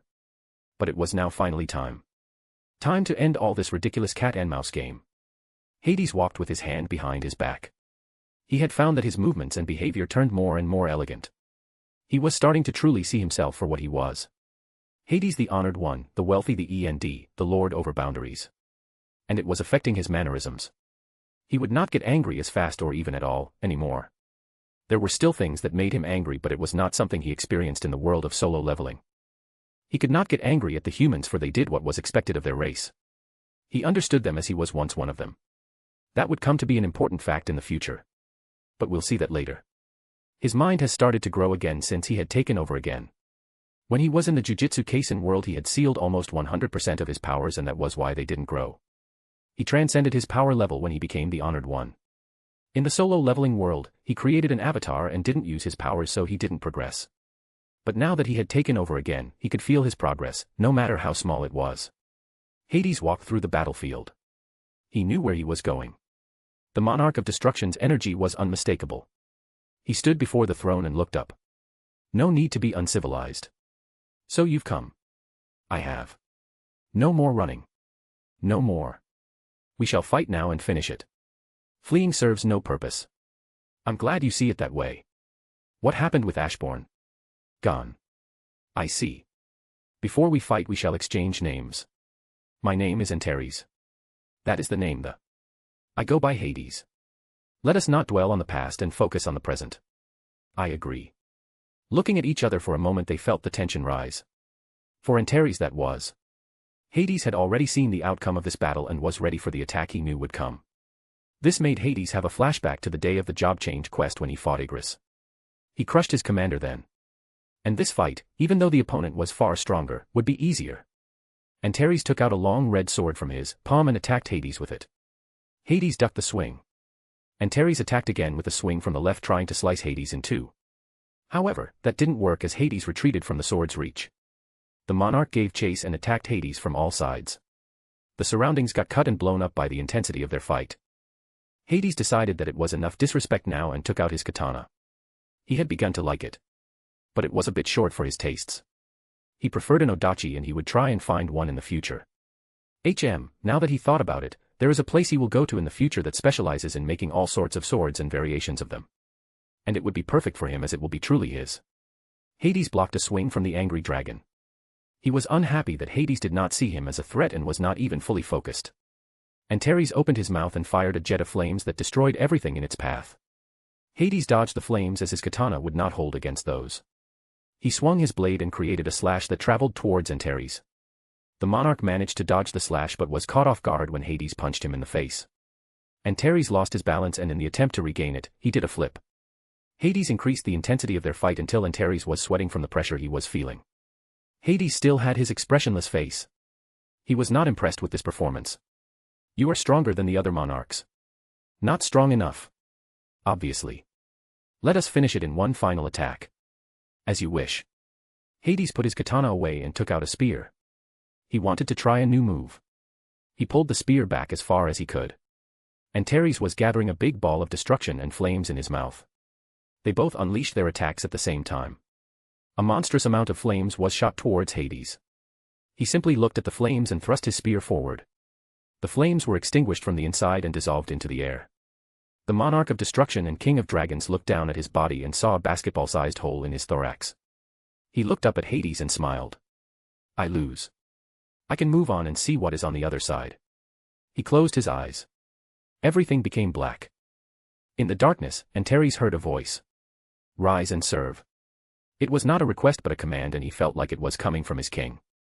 He absolutely had to serve the person calling out to him. His eyes opened and he saw the situation he was in. He had become a shadow soldier and Hades was standing in front of him. What? Yeah, no journey for you, I'm afraid. You will serve me as a general of my armies and protector of my realm in the future. You managed to make a monarch into a shadow soldier. How? Well, it was not that hard, honestly. I understood how you guys were made and then knew what to do to make you a shadow in my army. Rejoice, for you have all your previous powers apart from being a shadow now.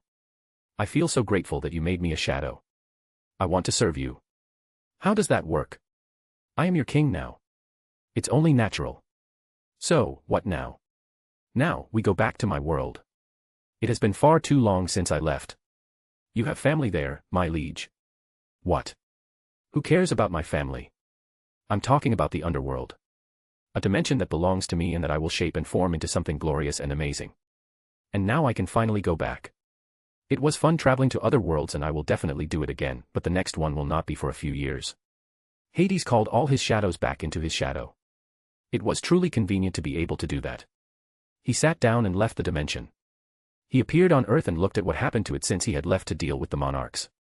It would seem that the rulers had not yet realized that he had killed all the monarchs. Maybe he should tell them. Nah. The longer the gates appear, the longer Jinwoo can level up and grow stronger. There are other threats in the universe except the monarchs. None of them are as powerful as they were, but there are still more. Hades focused and looked for Jinwoo. He saw him with his family in their apartment. It seemed like he had reached level 100 and had unlocked his gift. Hades gifted Jinwoo a batch of holy water of life to wake up his mother from her eternal slumber. Their father had not yet returned and was probably still, oh would you look at that. Still not going back. You are the one that gave my son that power. Was that a question? You made him strong. Was that another question? Why? Because I wanted to. You are the Shadow Monarch. I have been tasked with stopping you from merging with a body, by the rulers. And how's that going for you? Not well, it would seem. Do me a favor. Don't tell them just yet. Let them use all the gates they have. It will make Jinwoo stronger and he will be able to protect the earth in the future. And when all the gates have been cleared, tell Jinwoo to use the last part of my present to change it all back 10 years. I'll leave now. Take care of your family, Il-Wan. And with that said, Hades left the world of solo leveling for good. And there you have it. Solo leveling world, complete. He is going back next chapter and I am excited for it. Once again, tell me what punishment Zeus will get. Métis will get punished by Zeus himself, so no reason to bother with her. Chapter 28, Ideas. Greetings, dear reader. I am posting this chapter to ask for your ideas. I will spend some time creating the underworld and describe all the special features that can be found. I like to do that and it is non-negotiable. I will spend as much time on it as I wish and I won't care about complaints at all. But you can input your ideas here and tell me what sort of ideas you have. I will see whether I can add them and hopefully we can form an amazing underworld. It does not have to be any particular style. There will be futuristic elements as well as old Japanese elements. We will see many different biomes, but it will be kept magical and in the underworld theme. So please tell me your ideas. THX. Chapter 29, Back Home.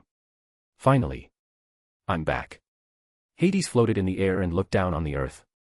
Not different from the way he had just looked at the earth in the solo leveling. He was happy to be back now. It was time he got to work on the underworld. He had postponed it far too long. Hades stopped for a moment. He could feel the weight in the air. The heavy feeling, the smell of death.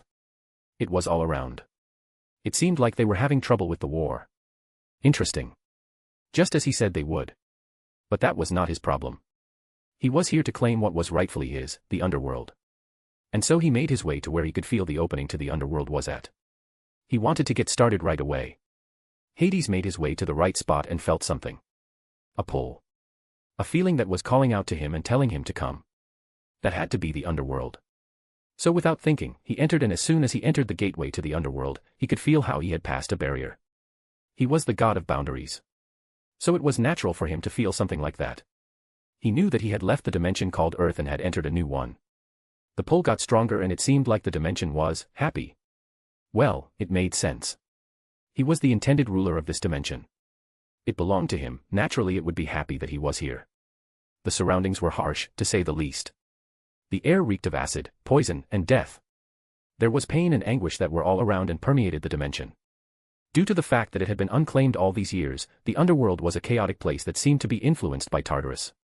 The feelings and energies that came from Tartarus were seeping through the connection that the two dimensions shared. But that didn't matter all that much. It was fine for Hades and he would deal with it soon. But for now, he had to get to the center and claim this place as his own. Hades walked and walked. It felt like an endless distance that he had to cross to get to the center of the dimensional. But that was not true. It only seemed that way because that was the defense mechanism. Those who were not welcome would forever wander and never reach the center.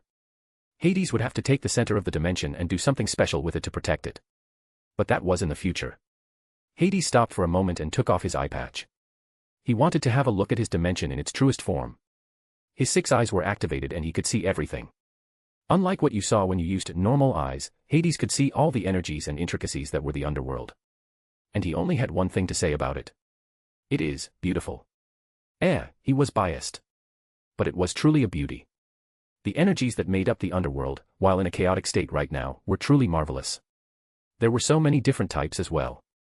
And all of these energies, death, pain, chaos, suffering, reward, and many more, came together and formed the trademark energy signature of the dimension. But Hades knew that it wasn't complete yet. It would change once he connected to it and truly made it his. And no better time than the present to make it so.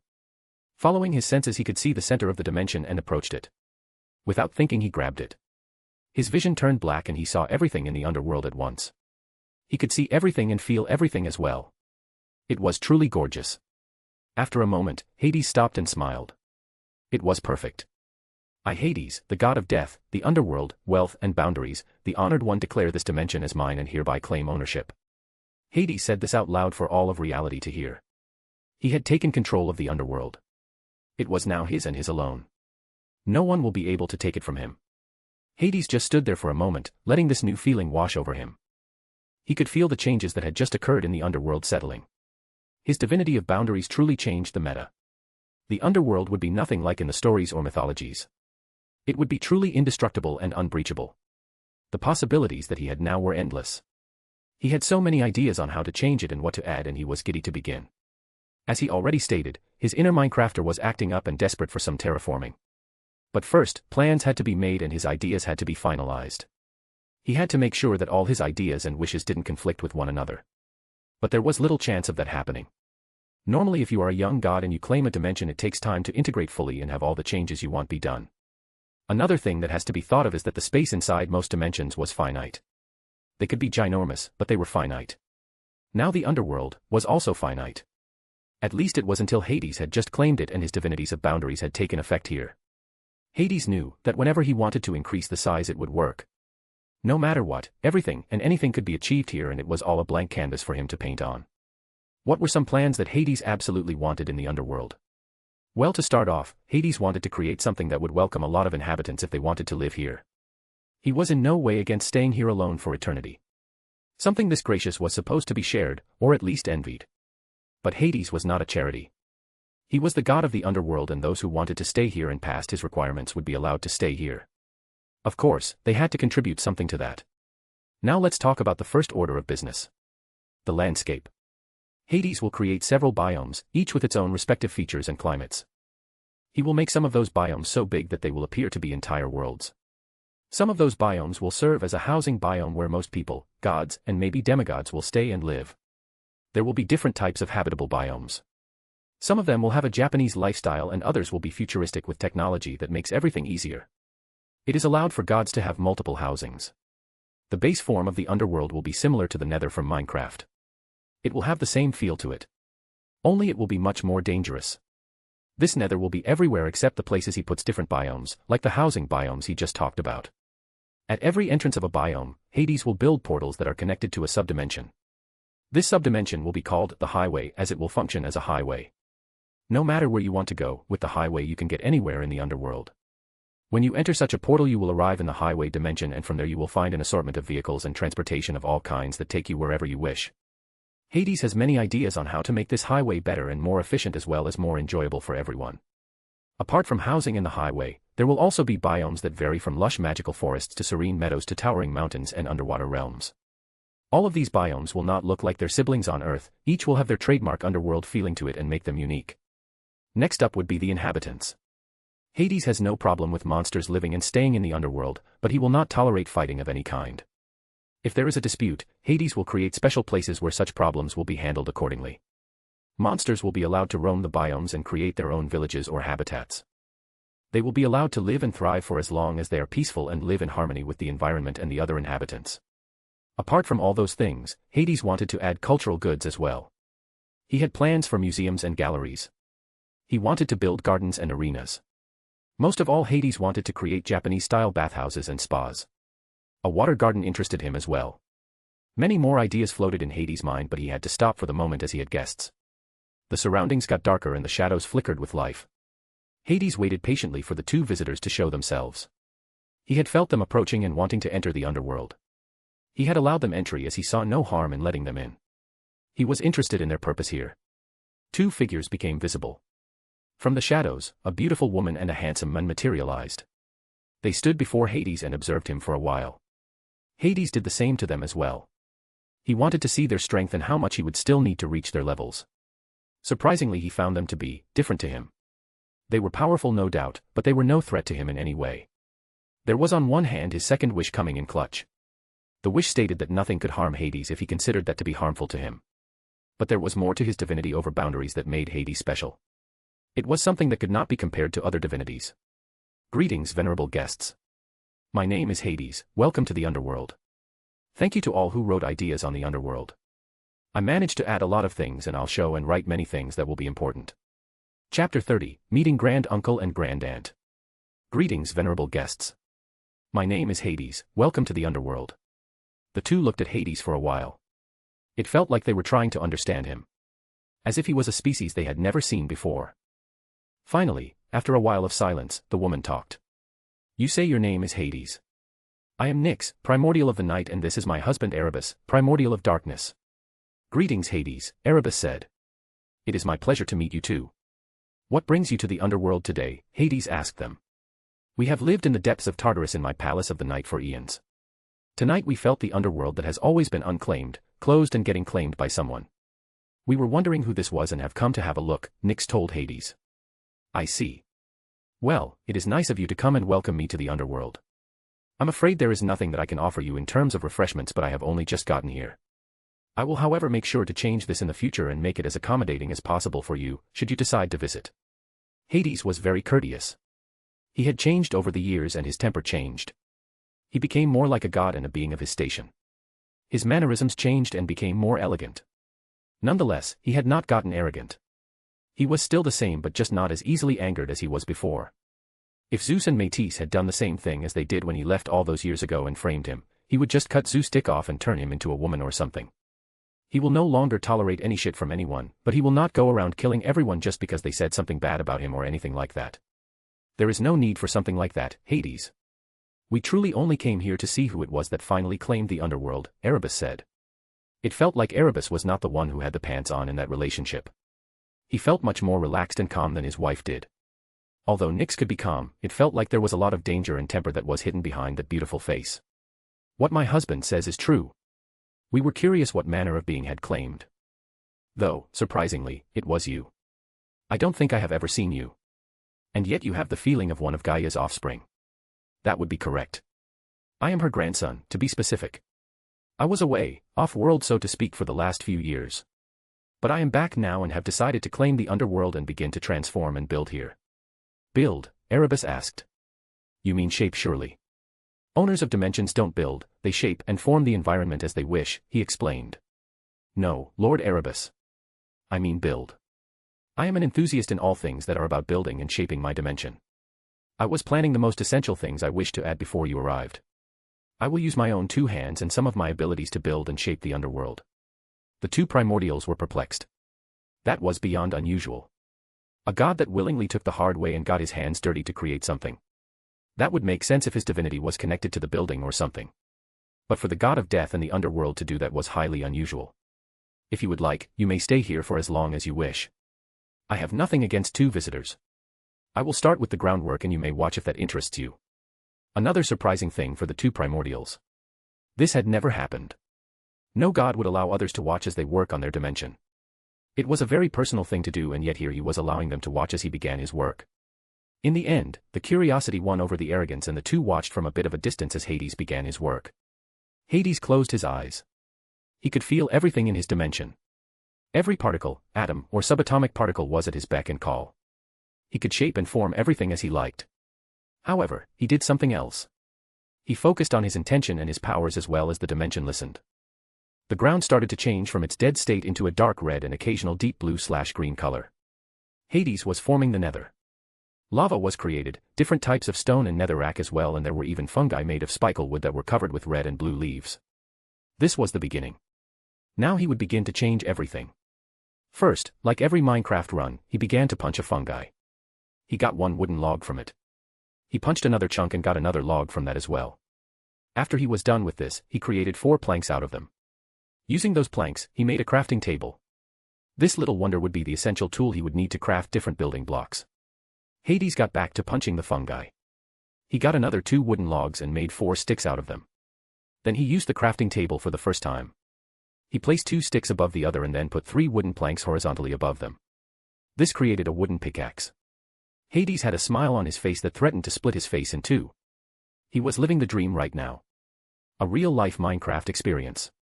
What more did you want? After he had created the wooden pickaxe, Hades got netherrack and made a stone pickaxe as well as a stone axe. He made the rest of the tools as well and began to dig down. Unlike a normal nether, the underworld was special. Here you could find many more ores and materials than in normal Minecraft. There was gold, silver, platinum, iron, and more. But there were more valuable metals such as adamantium. Yes, he had adamantium spawn in the underworld. But that was not all. There was also vibranium, promethium, inertron, quantum steel, smart skin, amazonium, supermanium, 8th metal, element X, carbonadium, adamantine, URU, antimetal as well as nth metal. However, not all of those metals were able to be gathered or even found. They were something that only Hades had access to. He didn't want to make the underworld more dangerous than it had to be. Hades began creating an entrance for a mineshaft from where he would gather all the materials he would need for his very first project, the highway. It was the first thing he would focus on, but only for a while. What he wanted to do was to build a foundation and then create the first building in the center of the underworld.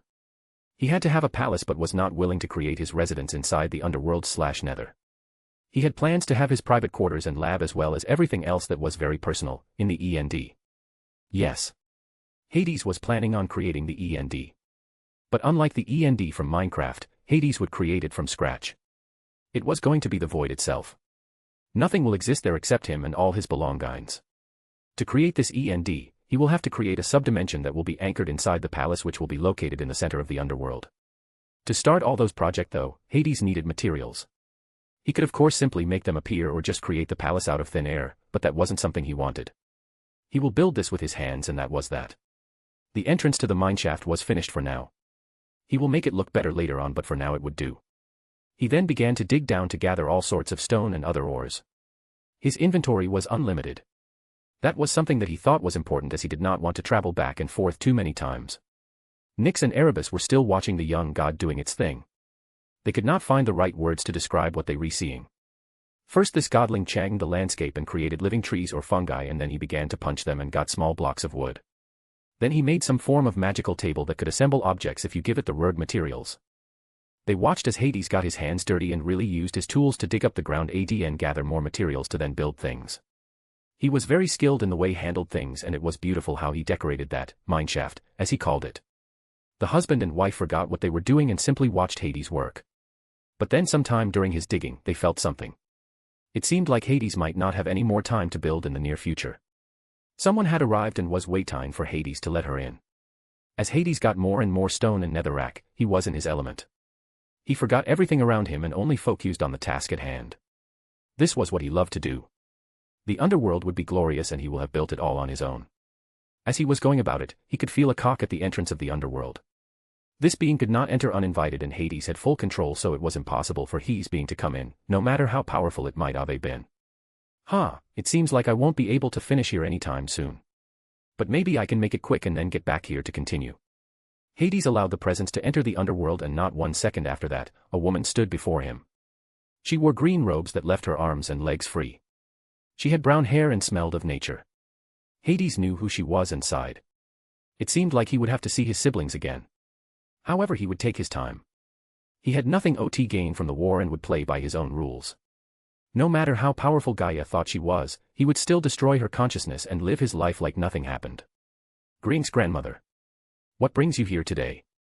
Chapter 31, I'm a man of my word. Surprise chapter. Because I was asked to buy a cute kitten and couldn't say no. Oh well, I hope you enjoy it. Greetings, grandmother. What brings you here today? Hades looked at his grandmother, Gaia. She was a beauty in his opinion. Her presence was soothing and he could smell grass and trees from her. Had Hades not been as powerful as he was, he might have been influenced by her aura and let down her guard. But he was immune to such effects and was ready for anything that might happen. He had never talked with Gaia and was curious about what sort of woman she was in this universe. He knew about her from Greek mythology. Their Gaia is typically depicted as a maternal figure, often shown as a woman, and she is associated with the natural world, fertility, and the cycle of life and death. One of Gaia's notable actions was her involvement in the overthrow of Uranus by her Titan children, who were fathered by Uranus. Gaia helped her children, such as Cronus, rebel against Uranus, leading to a significant shift in the balance of power among the gods. And now, she helped Rhea hide Zeus when he was born. This had to mean that she was interested in having Kronos taken from the throne. No. He did know that Gaia was not happy about the imprisonment of most of her children by the Olympians. Hades didn't particularly care about the Titans and he would leave them be if it was up to him. But Kronos had to be removed from the throne. Where he went after that. You are one of my grandchildren. Children of Rhea and Kronos. Is that a question? No. I was merely stating a fact. I see. Well, you are correct. Hades, you have claimed the underworld as your domain, it would seem. Why are you not fighting in the Titanomachy? Where have you been all this time? I was traveling, if you will. Gaia narrowed her eyes and looked at Hades less calmly. What? Traveling. I went to see other worlds, to gather experience and good memories. So you let your siblings and allies fight in the Titanomachy on their own, because what? You didn't feel like helping. Gaia was no longer speaking calmly. She was not yet screaming, but her voice had gotten louder. There is no reason to shout, grandmother. We can talk in a normal way. No. Don't patronize me, boy. It is your responsibility to help your siblings in this war. The Titanomachy has to be won, and all these years it went abysmal. What's more, it is getting worse and worse. The Titanomachy should have already been over by now. And now I find out that you have abandoned your family and simply enjoyed your time. By now Gaia was screaming. Hades did not take lightly to be screamed at like that. And what's more, inside his home. And what's even more, when he was actually innocent. He took a deep breath before he began to speak. Inhale, exhale. Your worry for your family is commendable. However, no one comes to my home and begins to shout lies in my face. I understand that you might not know the truth of the matter, but you should first find out the truth before judging something. Now, if that was all, then you may leave again. To be honest, I am disappointed. I was not expecting you, who are so old and have been around for so long, to act like a petulant child. Next time you speak to me that way in my own home, I will do some judgment of my own, and you won't like it, believe that. Gaia was silent. No one had ever talked to her that way. Not even Uranus, with whom she had many children. And yet this young little godling dared to speak with her that way. Fascinating. Nyx and Erebus were still there and watched the exchange happen. They were interested as well in why Hades was here and did not help his siblings win the war. The way it was going, it would probably end in the victory of the Titans. But destiny and fate were desperately trying to see their future come true. They were working non-stop to stop the Titans from winning. The two primordials were interested to find out why Hades had left and didn't help them. In the small amount of time that they knew him, they could tell that he was not hostile to everyone. They thought that he must have a reason for his decision not to help them. Hades had used some of his power when speaking with Gaia just now. And she could feel that he was a strong god, a very strong god. It didn't matter how old someone was, as long as he was strong, he would be respected. That was the most important law that every being follows, whether it wants to or not. And Hades was strong. He was not yet at the level of primordials in terms of pure energy output, but his versatility, which is divinity of boundaries as well as his second wish grants him, was the reason why he was stronger than the normal gods by a long shot. He was already beyond the level of a god king and he was getting stronger the more time passed. The divinity of boundaries was an ultra-hax that needed understanding, but Hades had nothing if not time. And he would probably soon approach the level of primordials. Gaia kept quiet for a moment and observed Hades. She had lost her cool for a moment, and it would seem that little god did not take that lightly. She was surprised at his power and understood that that was not all there was. The way this god controlled his energy was impressive. Gaia thought about it for a moment. She was quick to anger right there. And she never allowed him to explain himself. Explain then why you are not beside your siblings and the Olympians to fight the Titans. I don't explain myself. I do not need to. Then please, at least tell me why you are seemingly against fighting the Titans, Gaia said a lot more softly. I am not against fighting the Titans. They mean nothing to me. Then why are you not fighting? Don't you want to secure the future of your fam? She stopped talking mid-sentence. Hades was passively looking at her. She noticed his expression change ever so slightly when she accused him of simply hiding and not helping his siblings. I see. It's not the Titans, but the Olympians that you have a problem with, Gaia concluded. Indeed. Would you tell me what that might be? I have no problem telling you what my problem with them is. But let us sit down for this, as it is a rather long tale, Hades said, and took out his crafting table and quickly used gold to create 4 chairs and a table as well as a pot of tea and 4 cups. Hades then used his divinity to make the metal chairs feel like soft wool. Impressive. Why do you use this weird tool to create this? I love to build things, and this is just me doing what I like. It makes you realize and appreciate the things you do when you do it with your own 2 hands instead of just making them appear. That's just the way I am. Gaia was interested now. This was a god, unlike anyone she had seen her entire life. But she had to observe him more, and she was sure to do that. The story starts a few hundred years ago. The day I was born and got my name, Hades. Kronos ate me and granted me the agonizing time traveling down his esophagus. I don't say that it hurt, but it was boring, and the fact that Kronos has a divinity of time made things worse. Over the years, the 3 primordials sat in their seats, drinking tea and listening to his story. Hades told them about his life in this world. He began with his descent down Kronos' esophagus, followed by his falling in his father's stomach and then trying to find a place to stay out of the acidic gastric fluids.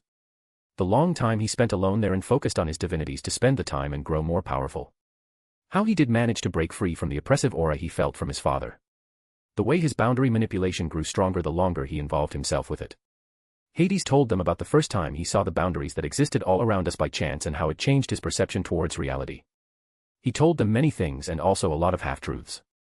For example, he already knew about other realities and universes existing, but when he saw all the boundaries with his own eyes, he was truly surprised. So a half-truth. Hades then continued to tell them how Hestia had arrived and he felt her power trying to bond with him. He told them about his fear of such bonds, that he might not get out of them and that they might be used against him. He told them how he fled from his responsibility and saw new worlds. He of course didn't tell them that they weren't from this universe. That was not for anyone to know except him. He told them how he had grown over the years and lost someone important to him. After all the things that happened and how he had taken revenge on the men who killed his loved one, he told them how he got back the exact moment he had left and tried to make things right with Hestia. And lastly, he told them how he spent 6+ million years with his sisters and brother and tried to raise them and how he had evidently failed. The last thing he told the 3 primordials was of course what happened on the island when Poseidon came back worried because he had tried to bed one of Oceanus' daughters and their hiding place was found out through that. How Zeus and Metis were very quick to blame him. How everyone seemingly wanted to send me to them and have me pay for someone else's mistake. And how I snapped and then left to leave them to their fate. So you almost told them that they would beg for you to come back when you left, Nyx asked. I did. I have to say, that is an amazingly cool way to leave the scene, Erebus said with admiration in his eyes. Yep, you could see who had the pants on in that relationship. Nyx glared at her husband and shrunk into his chair. Oh my. Who would have thought that a primordial was an M? She had to be really good behind the curtains. I see, Gaia said after a moment of contemplation. Yes. It is obvious then. You will not help them on your own, and that leaves me with only one option. I apologize for acting without thinking before. I understand the situation now. If you would please excuse me, I shall take my leave. After that, she stood up and vanished from the underworld. She was correct, he would never help them on his own. The only way he would ever consider helping them was when they did what he told them. They would beg for his help and then he would punish his brother and then think about it. He was a man of his word after all. Well, what are your plans then, Nyx and Erebus? HM. I shall continue to watch your work on the underworld. I am interested to see how you continue and what your plans are. The same for me, Erebus said. Haha, in that case, I shall get back to work. Chapter 32, They Begged. Greetings. So I was minding my own business when I was hit with the urge to write another chapter. The problem is that often I overextend and then don't know how to continue, so I take a break from writing. Now I know that is not what anyone wants, but I am just not sure how to deal with the Titanomachy. Realistically, Hades could join the war and then end it in a final clash with Kronos and the rest of the Titans. That is of course a very brief summary, but in theory that is how it should go. Now I know that some like to have everything be extra special and dramatic, but I just don't feel like dragging the war on for longer than it needs, to be honest. So you guys/ladies should tell me what you want. If you like to see the war really duked out, then I can do that, but I might need a break for a couple of days. So it's really your choice. Anyway, I hope you like this chapter. Gaia POV. After meeting the young godling, no. Hades. After meeting Hades, I have understood that there is a chance for Rhea's youngest to turn out just like his father did. I love all my offspring, but Kronos has gotten off trail and lost his way. He no longer understands what is truly important. He drinks himself to sleep, R***pes his sister in front of all the other Titans, rules with fear and is not even good at it. He cares for the world no more, and that is dangerous. I helped Rhea when she had her last child. I could see that my daughter would completely break otherwise. The trick with the stone was not a particularly good one, but it worked. Another reason for the fall of Kronos. Something like this should not be able to fool anyone, let alone the King of Titans. She understood that it was time to change things, and Korans had no part in that future. So she waited and watched the young god grow up and get stronger. She saw his arrogance and thought it to be normal. Which god wasn't arrogant to some degree? But now, after she had heard the entire story from Hades, now she feared that they were in the process of replacing one tyrant with another one. And that couldn't happen. She had to make sure that the future god king didn't derail from his path. She was not allowed to interfere too much, but she had to do something, otherwise things would repeat themselves. And having Zeus apologize to Hades and beg him to help them will do him good. Métis POV. We were currently inside our war tent, discussing strategies to win this war. Although it would have been better to say we were trying to stay in this war and not lose any time soon. It was not going well. It was apparent that we were missing something that helped us win. Métis understood what that something was long ago. They stood no chance without the oldest brother of the Olympians. And the time this was clear the most was when they freed the Cyclops and Hecantokyres from Tartarus. It took them so much longer than expected to free them and win against camp. And the state Zeus and Poseidon were in when they returned was terrible. They had almost died in the fight and had gotten lost multiple times in the underworld. Everyone looked worse for wear right now. Zeus had lost his shine that pulled all the ladies towards him. Not even Hera was trying to get closer to him at the moment, and it seemed like Zeus was bothered by that the most. That doesn't mean that he wasn't bothered by losing time and time again. The members of their side were dwindling the longer this war took. No new titans were willing to join their side. Rhea and Hestia had been captured. It seemed Kronos was not as stupid and incompetent as everyone thought. He had removed 2 threats from the board, and those were important pieces. Both Rhea and Hestia had divinities that could help the family and boost morale. But now that they were no longer there to cheer the others up. This is getting frustrating, said Poseidon. I agree. What are we going to do now? Demeter asked. Zeus slammed his hand on the armrest of his chair. He was angry. He was ridiculed by his father and other titans whenever they saw him on the battlefield. We shall strike them where it hurts the most. We will take them out one by one. And how are we going to do that? We need a lot of manpower to free your mother and sister, I added. Zeus had a remarkable mind for fighting and his instincts were very good. But in terms of logic, I was still the one doing the plans. We stop trying to save both of them and begin really trying to win, Zeus said. What? They are suffering. I'm sure that they need our help. Asu. Enough. That doesn't matter now. I will kill Kronos and end this war.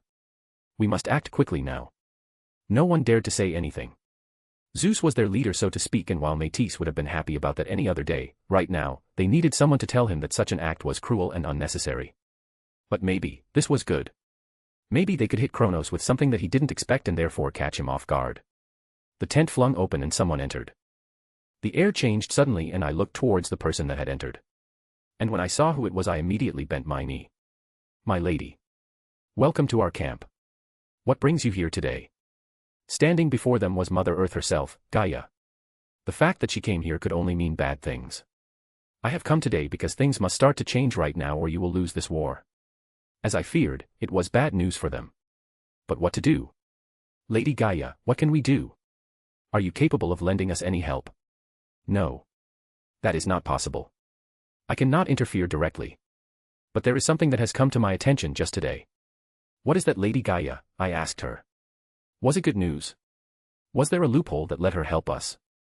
I found the underworld to be claimed just yesterday. Interested who this might be, I went to see and imagine my surprise to find a young god there. Please don't be who I think it is. Please don't be who I think it is. Please don't be who I think it is. He goes by the name Hades, Gaia continued. F***CK, and he told me an interesting tale about attempted R**PE and accusations that were entirely false. Do you have anything to say about that? Zeus? Poseidon. Gulp. The pressure was breathtaking, literally. No one could breathe right now. It was clear that Gaia was angry and not for no reason. They had messed up back then. And now it was biting them in the ass. You have killed and almost lost the war with your foolish actions, and for what? For pride. Because of your arrogance and fear. You will right this wrong and pray that he will be lenient enough to help your side. Because otherwise, you will lose this war and Kronos will make you all slaves to be tormented inside Tartarus forever. After saying that, Gaia finally left, leaving them all alone in the tent. I think she is right, Zeus. We have to apologize to Hades and then hope he comes back and helps us with the war. We could use his help, Poseidon said. And what could one more god do? We are not losing on numbers, at least before we didn't. We can't use a coward such as Hades that just leaves us behind. He fled because he is scared, Zeus said. That's not true. Hades is not scared. He left because you blamed him for something he didn't do, Demeter said. She had regrets about how things went back then. She should have stood up for her brother, but she didn't. Besides, Hades is strong. You don't know because you weren't there, but Hades is powerful and he even trained Demeter and Hestia back when we were inside Kronos' stomach. It was Hera who surprisingly said that. But she still remembered how she felt when Hades was in the stomach. His dangerous vibe and powerful aura made her want to flee behind someone. And how she wished he helped them carry this burden now. I refuse. There is no way I will ever beg that guy to help us. I'd rather die than do that. We will die if you don't do that. We did not think things through back then, and I will also apologize to Hades, I said. It was also partially my fault. Yes, only partially. After all, who did he think he was trying to be king? Zeus was the rightful king and nothing would change that. The meeting was postponed for the moment and everyone returned to their tents to get some sleep and get some energy back. I was sitting on the bed next to Zeus. It was time to tell him some things. I won't do it, Zeus said. This time it was spoken silently. He was not as arrogant in my presence. We still had not had intercourse yet. We were trying to wait until after the war. It was hard in the beginning as Zeus is an unbelievably attractive god and his allure is out of this world. But we had less and less energy when going to bed over the years. The war took a lot out of us. I understand why you don't want to do it. But no one said that you have to mean it. What? Think about it. You will go and apologize to Hades, to satiate his thirst for recognition, while in truth you won't mean any word of it. You will prepare for the final strike and then win the war and become the king of gods. Zeus understood what she was talking about and his eyes brightened up. It seems he liked the idea. Yes, we will let him have his arrogance and then deal the blow and take away the throne afterwards. And then we shall finally marry. Yes. Author POV. Hades had gathered enough materials by now to begin Project Highway. The plans for the basics of the underworld were already inside his head, ready to be unleashed and built. He took out 7 obsidian from his inventory and got ready to create a portal. He had changed obsidian from the amorph and weak material that it was to something truly sturdy and powerful. It took a long time to mine it, if he weren't Hades himself. But for the sake of the experience, Hades made it so that he had to take time to mine it as well. He was a minecrafter, not a cheater. Let's not talk about this anymore. However, just as he was about to begin building the portal, Hades felt someone trying to enter the underworld. He put the blocks away and arrived at the entrance of the underworld. He opened it and was surprised at what he saw. Standing there in front of his dimension were his siblings, well, almost all of them. It seemed Hestia could not make it or was captured. Oh well. Hades, Zeus started to speak. Well, what do you know, you did come to beg. These POVs are important and I will continue to use them from time to time. We see how characters think in the story and that helps us understand them. We don't have to like them, but we must at least understand them. Now you understand more about Métis and a bit about Gaia. Chapter 33, Punishment. Hades opened the underworld and was surprised at what he saw. Standing there in front of his dimension were his siblings, well, almost all of them. It seemed Hestia could not make it or was captured. Oh well. Hades, Zeus started to speak. Well, what do you know? You did come to beg. Hades looked at each of his siblings and saw regret in some of their eyes. However, only in some of them. In the others, he could see something else. Zeus and Métis. It's those two again. It would seem that someone believes himself to be more important than they were. Greed is a very bad motivator, and if things went on this way, he might have to remove Zeus from the Greek pantheon. Hades' POV. They haven't changed much. Zeus is still the arrogant, philanderer, greedy wannabe king that thinks with his penis instead of his head. War hasn't given him any form of wisdom. Or did it? Maybe I was just different. I did spend many years tempering my will and powers and living life more than once. I thought I had matured after the wizarding world, but I was still naive and prone to anger. I had not yet become a god in mind and spirit. I don't regret the punch I gave Zeus back then before I left and said the badass line. No, he needed that. But I'm not sure I would handle the situation similarly. Hades, we have come to ask for your forgiveness. We are sorry about how things went all those years ago and would like to make amends. Zeus started to speak. No, I am sure I wouldn't handle the situation similarly. I would probably either cut off his testicles, turn him into a woman that still likes women and then make him mortal to have him experience life among horny men, or simply kill him. I wouldn't let anyone shit over me like he did back then. And Métis, that greedy little schemer, would have what she deserves, a similar experience as we did in the stomach of the one you thought loved you. If you would please, help us as a brother, we would be grateful. Is he even trying to make it believable? He is not really doing a good job. Should have worked on that speech in front of the mirror before making a fool of himself in front of me. Hades. I know I have not acted as it is expected of a king back then, and I believe that we can still make things right between us. I promise to hold you in the highest regard when we win the war. He is still going on. How do you bench press this much bullsh***? T. His head must feel like a mountain. Where is all of that crap coming from? A mystery that will make the most brilliant of minds clueless. And when we achieve that glory we shall. My God, the amount of shit he is trying to make me swallow could feed the entire planet. So what do you say? Zeus had finally finished. He had a proud smile on his face. He looked like he had delivered a great speech and had convinced his brother, yeah, about that. Hades looked at him with a strange expression. He was not saying anything, and it seemed like he was daydreaming or something. Hera was the one to end the uncomfortable silence. Hades. Are you listening? She said. What? Did you say something? A vein popped on Zeus' forehead. It seemed Hades had not listened to a word he said. And he even went out of his way to give that speech. How dare he? You're probably thinking something along the lines of, how dare he treat me that way? I will show him, whatever. You are still the same Zeus. Nothing has changed, and I am happy as well as a bit disappointed that something can go so wrong. You should be lucky your dignity is lightning so that your sperm was the fastest, you wouldn't have made it otherwise. I mean, look at this. Poseidon seems to truly be ready to ask for forgiveness, Demeter is sorry about not being brave enough to stand up to everyone, and even Hera, the proudest of all my sisters, is willing to make amends. And yet you, the youngest and most inexperienced of the Olympians, believe yourself to be fit to rule. Your arrogance is clouding your judgment and your hormones are running wild. Take a moment, Zeus, and think about it. Do you truly believe that you stand any form of chance to win this war? Can you honestly tell me that you are this arrogant to think that you have even the slightest chance of winning against Kronos? Zeus said nothing. He was far too embarrassed and especially angry to say something.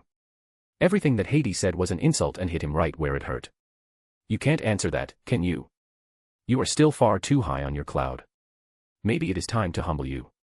Are you that far gone already that all of this hasn't taught you anything? Let me guess, Father insults you whenever you fight and tells you how weak you are, and to prove yourself, you do exactly what he wants and try to go through the wall with your head. Tell me, Zeus, why should I help you? Zeus had his fists clenched.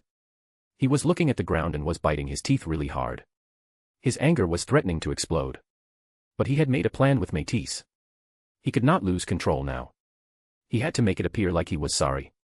I'm sorry, he managed to get out. You're a fool if you believe I buy that, and it seems that you desperately need someone to show you your place, Hades said. Author POV. The air changed around Hades. He let some of his aura go and let it saturate the air. His power pressured the Olympians, particularly Zeus. Hades was not messing around anymore. This was serious, and he would kill Zeus should he not come around right now. He could not deal with Zeus as he did with other human beings or gods. He was an animal, and that is how Hades would treat him.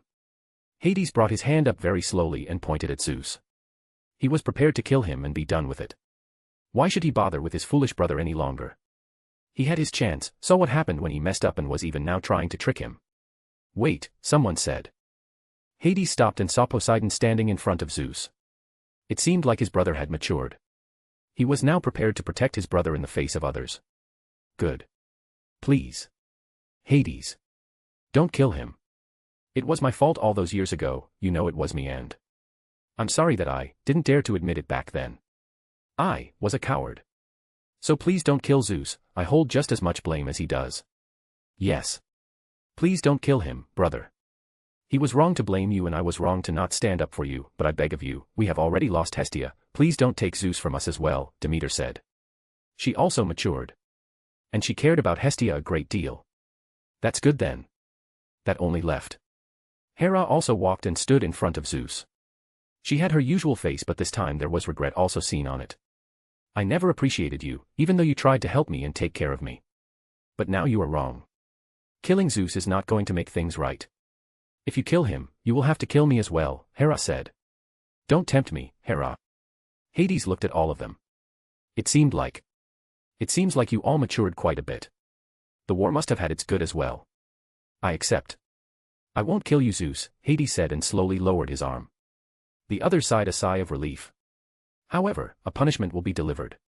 Gasp. The others who thought that it was over now, gasped and looked at Hades in premonition. For your arrogance and unwillingness to seek forgiveness, for your greed and for your insolence to show yourself in front of me with that excuse of an apology, I curse you. I curse you with the curse of Damocles. You will lose that which you value most right now. From this moment on you will feel the edge of the curse floating over you and taking a hold of you whenever you even think of the thing that will be taken away from you now.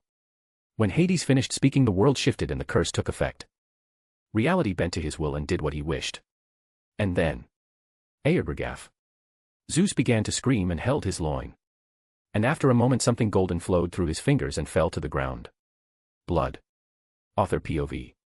What happened? Hera asked. Zeus. What's going on? Poseidon screamed. Brother.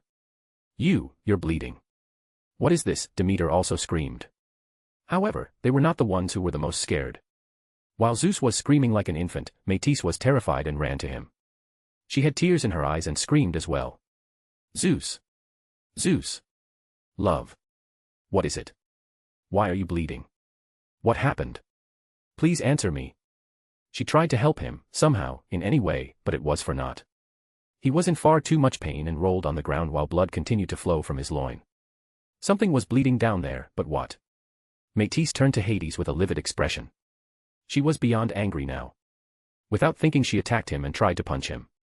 You. It was you. What did you do? Answer me. She swung her fist towards him with everything she got. Her anger clouded her judgment and she didn't think about her actions. It didn't matter right now. Her love was in pain and the person responsible was standing right there. She would punish him. Métis' fist got closer and closer to Hades' face. He had a bored look on his face while everything happened. In the beginning when Zeus started to scream he initially thought it was funny but when everyone began to scream like a headless chicken, and then the woman even attacked him, well, it wasn't funny anymore. Just as Métis' fist was about to make contact with his face, her vision turned dark and she fell to the ground. You had better remember your place, trash. That was the last thing she heard before she lost consciousness. I truly enjoyed writing this chapter. What happened will be addressed next chapter. And then, the end of the Titanomachy. Chapter 34, Beg. The auxiliary chapter has been updated and I'll make sure it gets updated after every world he goes to. Just as Métis' fist was about to make contact with his face, her vision turned dark and she fell to the ground. You had better remember your place, trash. That was the last thing she heard before she lost consciousness. Look at all of you, Hades said as he watched his siblings being powerless to do anything. All of you act like children in the face of what they perceive to be an impossible task, like climbing on a chair. You are all useless and to think that I taught you, Demeter, truly disappointing. What's happening to Zeus? Why is he in so much pain? Hera said. Hera, out of all my siblings you are the one I have no words for. You could bleed out right in front of me, and I would walk by like nothing happened. And now that you saw what I could do, now that you got a glimpse of what you could have achieved had you put your useless fear aside and let me train you, now you come to me and ask me what happened. It should be perfectly obvious what happened. You all were present. Hades looked at his siblings. He had nothing but disgust on his face. Unlike the ghost of the Uchiha, Hades was not disgusted by weakness, he was disgusted by someone who stayed weak even after all this time. None of his siblings had truly gotten strong. You are all weak, even after all this time, you are embarrassing yourselves here, Hades said. Poseidon was getting angry. He started to shout at Hades with tears in his eyes. We're not weak. We have been fighting a war against the Titans for years now and we have become strong, while you hid somewhere out of fear. You are the weak one here. Hades looked at his brother with apathy. Look at you, crying and screaming. Strength is not determined by your muscles alone, you imbecile. Grown men and women fight with their heads. That's where the real battle is. And if you can't keep your emotions in check in circumstances such as this, then you are weak. I have no patience for weights on my legs, for they might break my legs. And at the moment, you are all acting like weights. So ask yourselves, do you want to be weights? Or do you want to stand up and take your life into your own hands? Get a grip on yourselves and stop crying for heaven's sake, Hades continued. He was not done with them. Not by a long shot. He was about to tell them all he had to say about their mistakes. Zeus was still in pain. He was still bleeding and could not understand what was going on around him. Why was he in so much pain? What did Hades do? He looked up and while gritting his teeth tried to see his siblings. Hera had his head in her lap and Poseidon was standing in front of him and talking with Hades. Demeter, she was looking at someone lying on the ground. Métis. Why was she on the ground? What happened? He should not have made such a plan.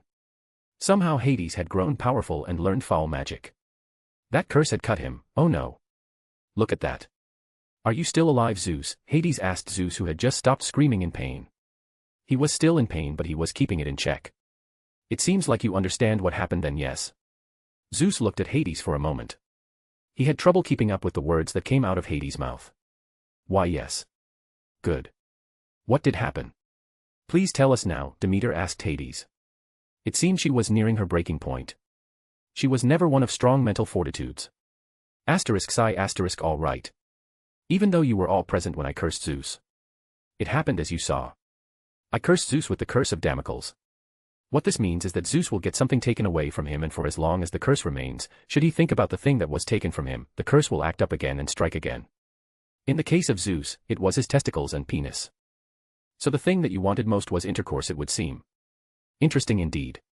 But understandable during a war that lasts as long as this one did. The others seemed to understand what he said. Of course, they understood that the thing Zeus craved right now had to be intercourse to relieve himself of some stress. They all had that. What happens now? Asked Hera. Will he grow it back? Of course it will. Zeus is still a god. The curse won't hold that long and as soon as it is finished, everything will revert back to the way it was before. Hades looked at Zeus. He saw that he had dealt a strong blow to him and his pride was greatly damaged. However, that was not enough. Still, there was something that was needed before Hades was satisfied. Then will you finally help us now? Are you going to help us in the war? Demeter asked with a weak voice. No. What?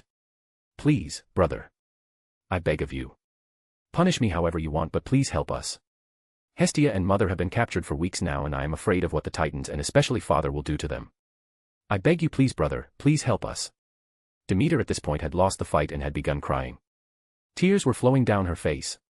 She was kneeling in front of Hades and held his hands. Hades pulled her up and made her stand. That is not what I want, sister. I am not perverse prick in need of people begging me and kneeling in front of me. I am not cruel like that. What I said that day when I left, what was that? Demeter brushed the tears out of her face. She knew what he is talking about. What did I say, Demeter? Poseidon. Hera. You said. You will beg. Exactly. You will beg. And I did not say it to you, Demeter, nor to you. Poseidon, and not even to you, Hera. No, I said it to you. Zeus. And that is what it will take for me to help you fight this war. You will beg and nothing will change that.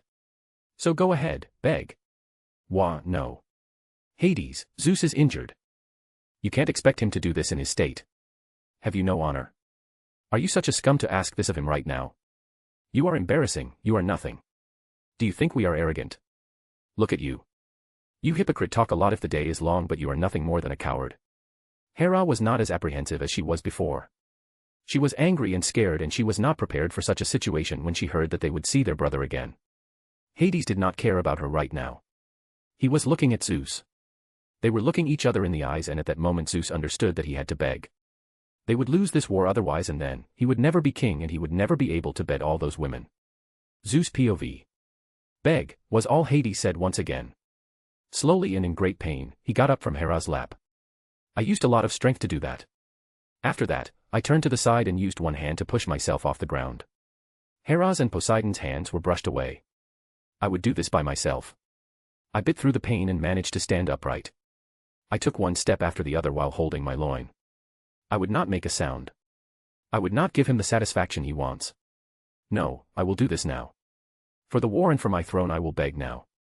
I got in front of Hades and then slowly got on my knees.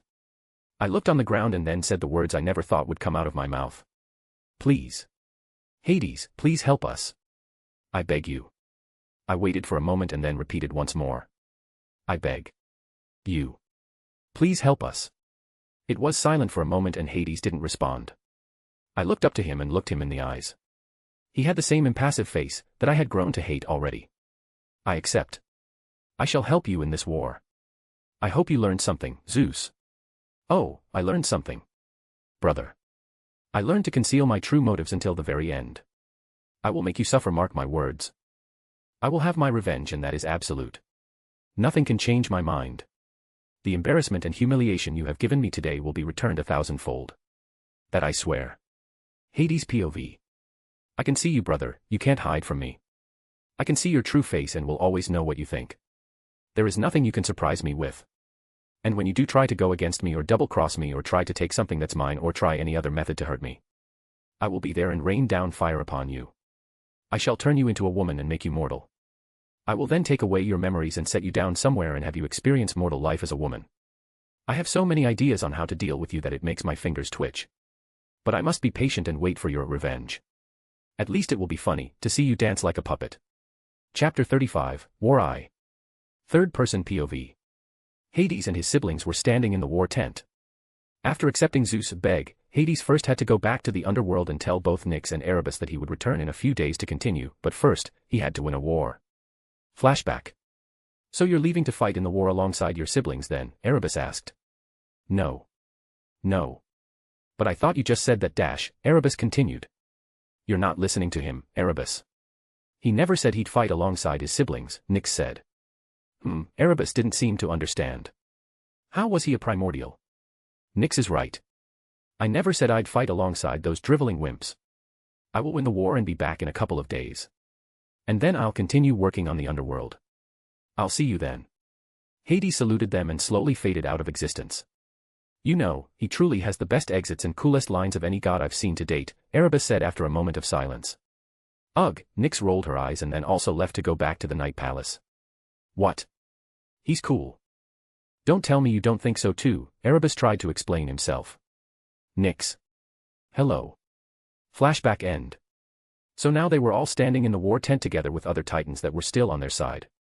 Among those were Themis, Prometheus, his brother Epimetheus and surprisingly the female titan Hecate. Originally Oceanus also wanted to join the Olympian side, but when he saw how the war was progressing he decided to stay neutral. That was a hard blow for them as they lost a strong ally. Not only was Oceanus powerful and could have helped Poseidon in his training, but he also had a lot of children, and if the father was on the Olympian side, then the children would also unlikely fight against them. The titan Hecate though was a surprise. Why? Because she was not on the Olympian side until just recently. It seems something must have happened for her to switch sides. Like, she knows something. Zeus of course didn't want to have her on their side, as he didn't trust her and he wanted her in the war tent even less. But frankly, he had no choice. Every new ally was welcome and somehow, he felt like things were changing. He felt better, mentally. He had to use his power to stop bleeding because the wound wasn't closing, but his head felt clearer. He suddenly had ideas on how to proceed and win the fight. Strange. I had an idea. We have been trying to get to Mount Othrys until now and it has been going terribly. The high ground the Titans have is costing us many casualties and we shall change that. I have come up with an idea on how to proceed from here, Zeus proudly told everyone. And pray tell, what might the ingenious idea be? Hades asked. He of course knew what it would be. And to be frank, he was revolted that they had not thought about it sooner. Like much sooner, as soon as the war started. Zeus didn't like Hades talking to him that way but said nothing for now. He would wait for now and be patient. His time would come and this idea was already the first step in securing the throne. The idea, dear brother, is to take Mount Olympus and set up our camp there. It is even higher than Mount Othries. We will then have the high ground and turn the war around. We will use the Cyclops and Hecantokyres and have them throw giant boulders at Mount Othries while the others rain attacks of their own. Zeus finished. He was very proud of himself. But there were so many holes in this plan that Hades wondered how this even worked in Greek mythology. True, having the high ground was important, but this wasn't an Anakin Obi-Wan situation. They were not very close together. And while that didn't matter much in God terms, it was still important as the Titans would be able to defend and attack them from the ground as well. They had more manpower and could afford to play this game. This plan has merit. It is very smart to take the high ground. A good idea indeed, fitting for one of your station, Métis said. Ever the supporter of Zeus. Trying to make him appear as the fitting ruler in the future. Hades couldn't stop from smiling slightly at their display. He thought it funny and even helped them a bit. And what will we do when they respond in kind and decide to attack from the ground as well? Zeus and Métis smiled unknowingly. They thought Hades had just unknowingly helped them and put himself in a worse position. How foolish. Ah, good point, Hades. But that is where you and Poseidon come in. Poseidon will use the sea to pressure Mount Othries from the south by sending storms and tsunamis their way. Then they will be attacked from the air from the north by me and the others on Mount Olympus and by Poseidon and some others from the south. Hades knew where this was going and he was amused. So he lent them a helping hand. That leaves me. What am I going to do during all this? Yes. You will have an important role. As you said, the Titans could still decide to send ground troops to the north and pressure us. So you will have the important position to hold them back as much as you can, to stop them from coming north to Mount Olympus. You can use some of those tricky curses you showed us to bother the Titans. What do you say? Zeus added the last part with a smile on his face. So much honey, haha. All right, I'm game. Let us commence in your marvelous plan to finally turn this war around and grant us victory over our oppressive father and his goons. Or something like that. Hades was bored and just wanted to get this over with. He could walk up to Mount Othries and take the Titans one by one or even together and add them to his ever-growing army. That would end this pathetic conflict and finally give Earth some rest. But no, he had to at least give Zeus a chance. And participating in a war like this had more use than one might think. Imagine Hades walking up to Mount Othries. He calls upon his 10+ million shadow soldiers to have them fight the common soldiers that are not worth fighting himself, while he fights one Titan after the other. His army would grow tremendously and he would also gain Titans as powerful fighters, a perfect win for everyone. No. No. That would not be good. What would be the point? The war would be over but no one would be sure of what happened. There might be rumors about Hades killing everyone, but nothing to be sure about. And to top it all off, he would have a very angry primordial on his ass. It wasn't that it bothered him much, he could deal with Gaia, but it would be a drag. He had no time to invest in a dumb primordial whining about her children. He had much better things to do. The underworld wasn't going to build itself, you know. The last bad thing about Hades simply soloing the war was the missing merit. He was using this time for two things. 1, he wanted to increase his shadow army. That was always a good idea. There was no such thing as too many shadow soldiers. He had a place to stow them away, they didn't use much space. The perfect army. And 2, he was going to increase his merit in this war. His name shall strike fear in the hearts of his enemies, and those who think of double-crossing him will live in fear, not knowing whether their shadow holds a soldier of Hades. He was creating an image of a powerful and merciless god that kills you and won't even let you rest after you die. You will serve him for eternity and there is nothing you can do anything about it. For he will have the last say. He is the END. Hades walked out of the tent. The meeting had been adjourned. Everyone was getting ready for the plan, except Hades. He had nothing to prepare. His attire was not elegant, something he would have to change in the future, because he had been working in the mines before they came. He would have to find a seamstress in the future to make him some clothes. But for now, these clothes would have to do. When Hades walked through the camp and looked at everything, someone called his name. Lord Hades, a feminine voice said. Hades turned around and saw a woman walking towards him. She was tall and walked with slow, calculated steps. She wore black, and together with her black hair, you could think of her as a goth girl, but that was not the case. It made her seem elegant. Hades could see the glint in her eyes and knew what sort of woman he was dealing with. She was going to be an enjoyable person to talk to, he hoped. Hecate POV. I could feel his eyes on me. But it wasn't the kind of look filled with lust like the ones I usually got from the Titans and also gods. No, it was different. I felt a shiver run down my back. He wasn't just looking at me, he was judging my worth. He was looking right through me. That was usually the look I gave others, and now I was on the receiving end. How intriguing. The air around this god was different, just as I foresaw. Lord Hades, I wish to speak to you. Aha, was all the god said. He did not seem interested in the slightest. Please allow me to introduce myself.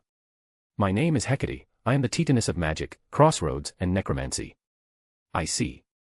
I wanted to say that I am glad you are fighting with your siblings. I always thought that they were missing something to win. And I am happy that they found it now. Good to know. I also wanted to say that you really helped Lord Zeus explain his plan back there. I am impressed at your quick thinking. Thank you. Is that all? He didn't seem to be surprised or getting the hint. Why was he acting this way? Was he not interested? I had to change my tactics. Maybe he was one of those dense ones. But she had never seen such a god. Was that the reason why he wasn't interested in women? No, that could not be it. She was sure that he was interested in women and not men. How should she go about this then? I wanted to remark how similar our divinities are. Quite peculiar, don't you think? Not really. No. Don't we both have a divinity of necromancy? I can feel it from you. We are quite alike, I said, dropping a very obvious hint. Are you also the goddess of riddles? What? No, why do you ask that? I was confused. How did he get to such? Because you are talking in riddles and for some reason try to hide your intentions. You're probably one of the smartest in the room, but why don't you stop with the useless waste of air and speak about what you want? Cliffhanger. I know you like those. Chapter 36, War 2, Patrol Unit. It seems my poor cliffhanger was not well received. Fine then, have another chapter, you hyenas. Are you also the goddess of riddles?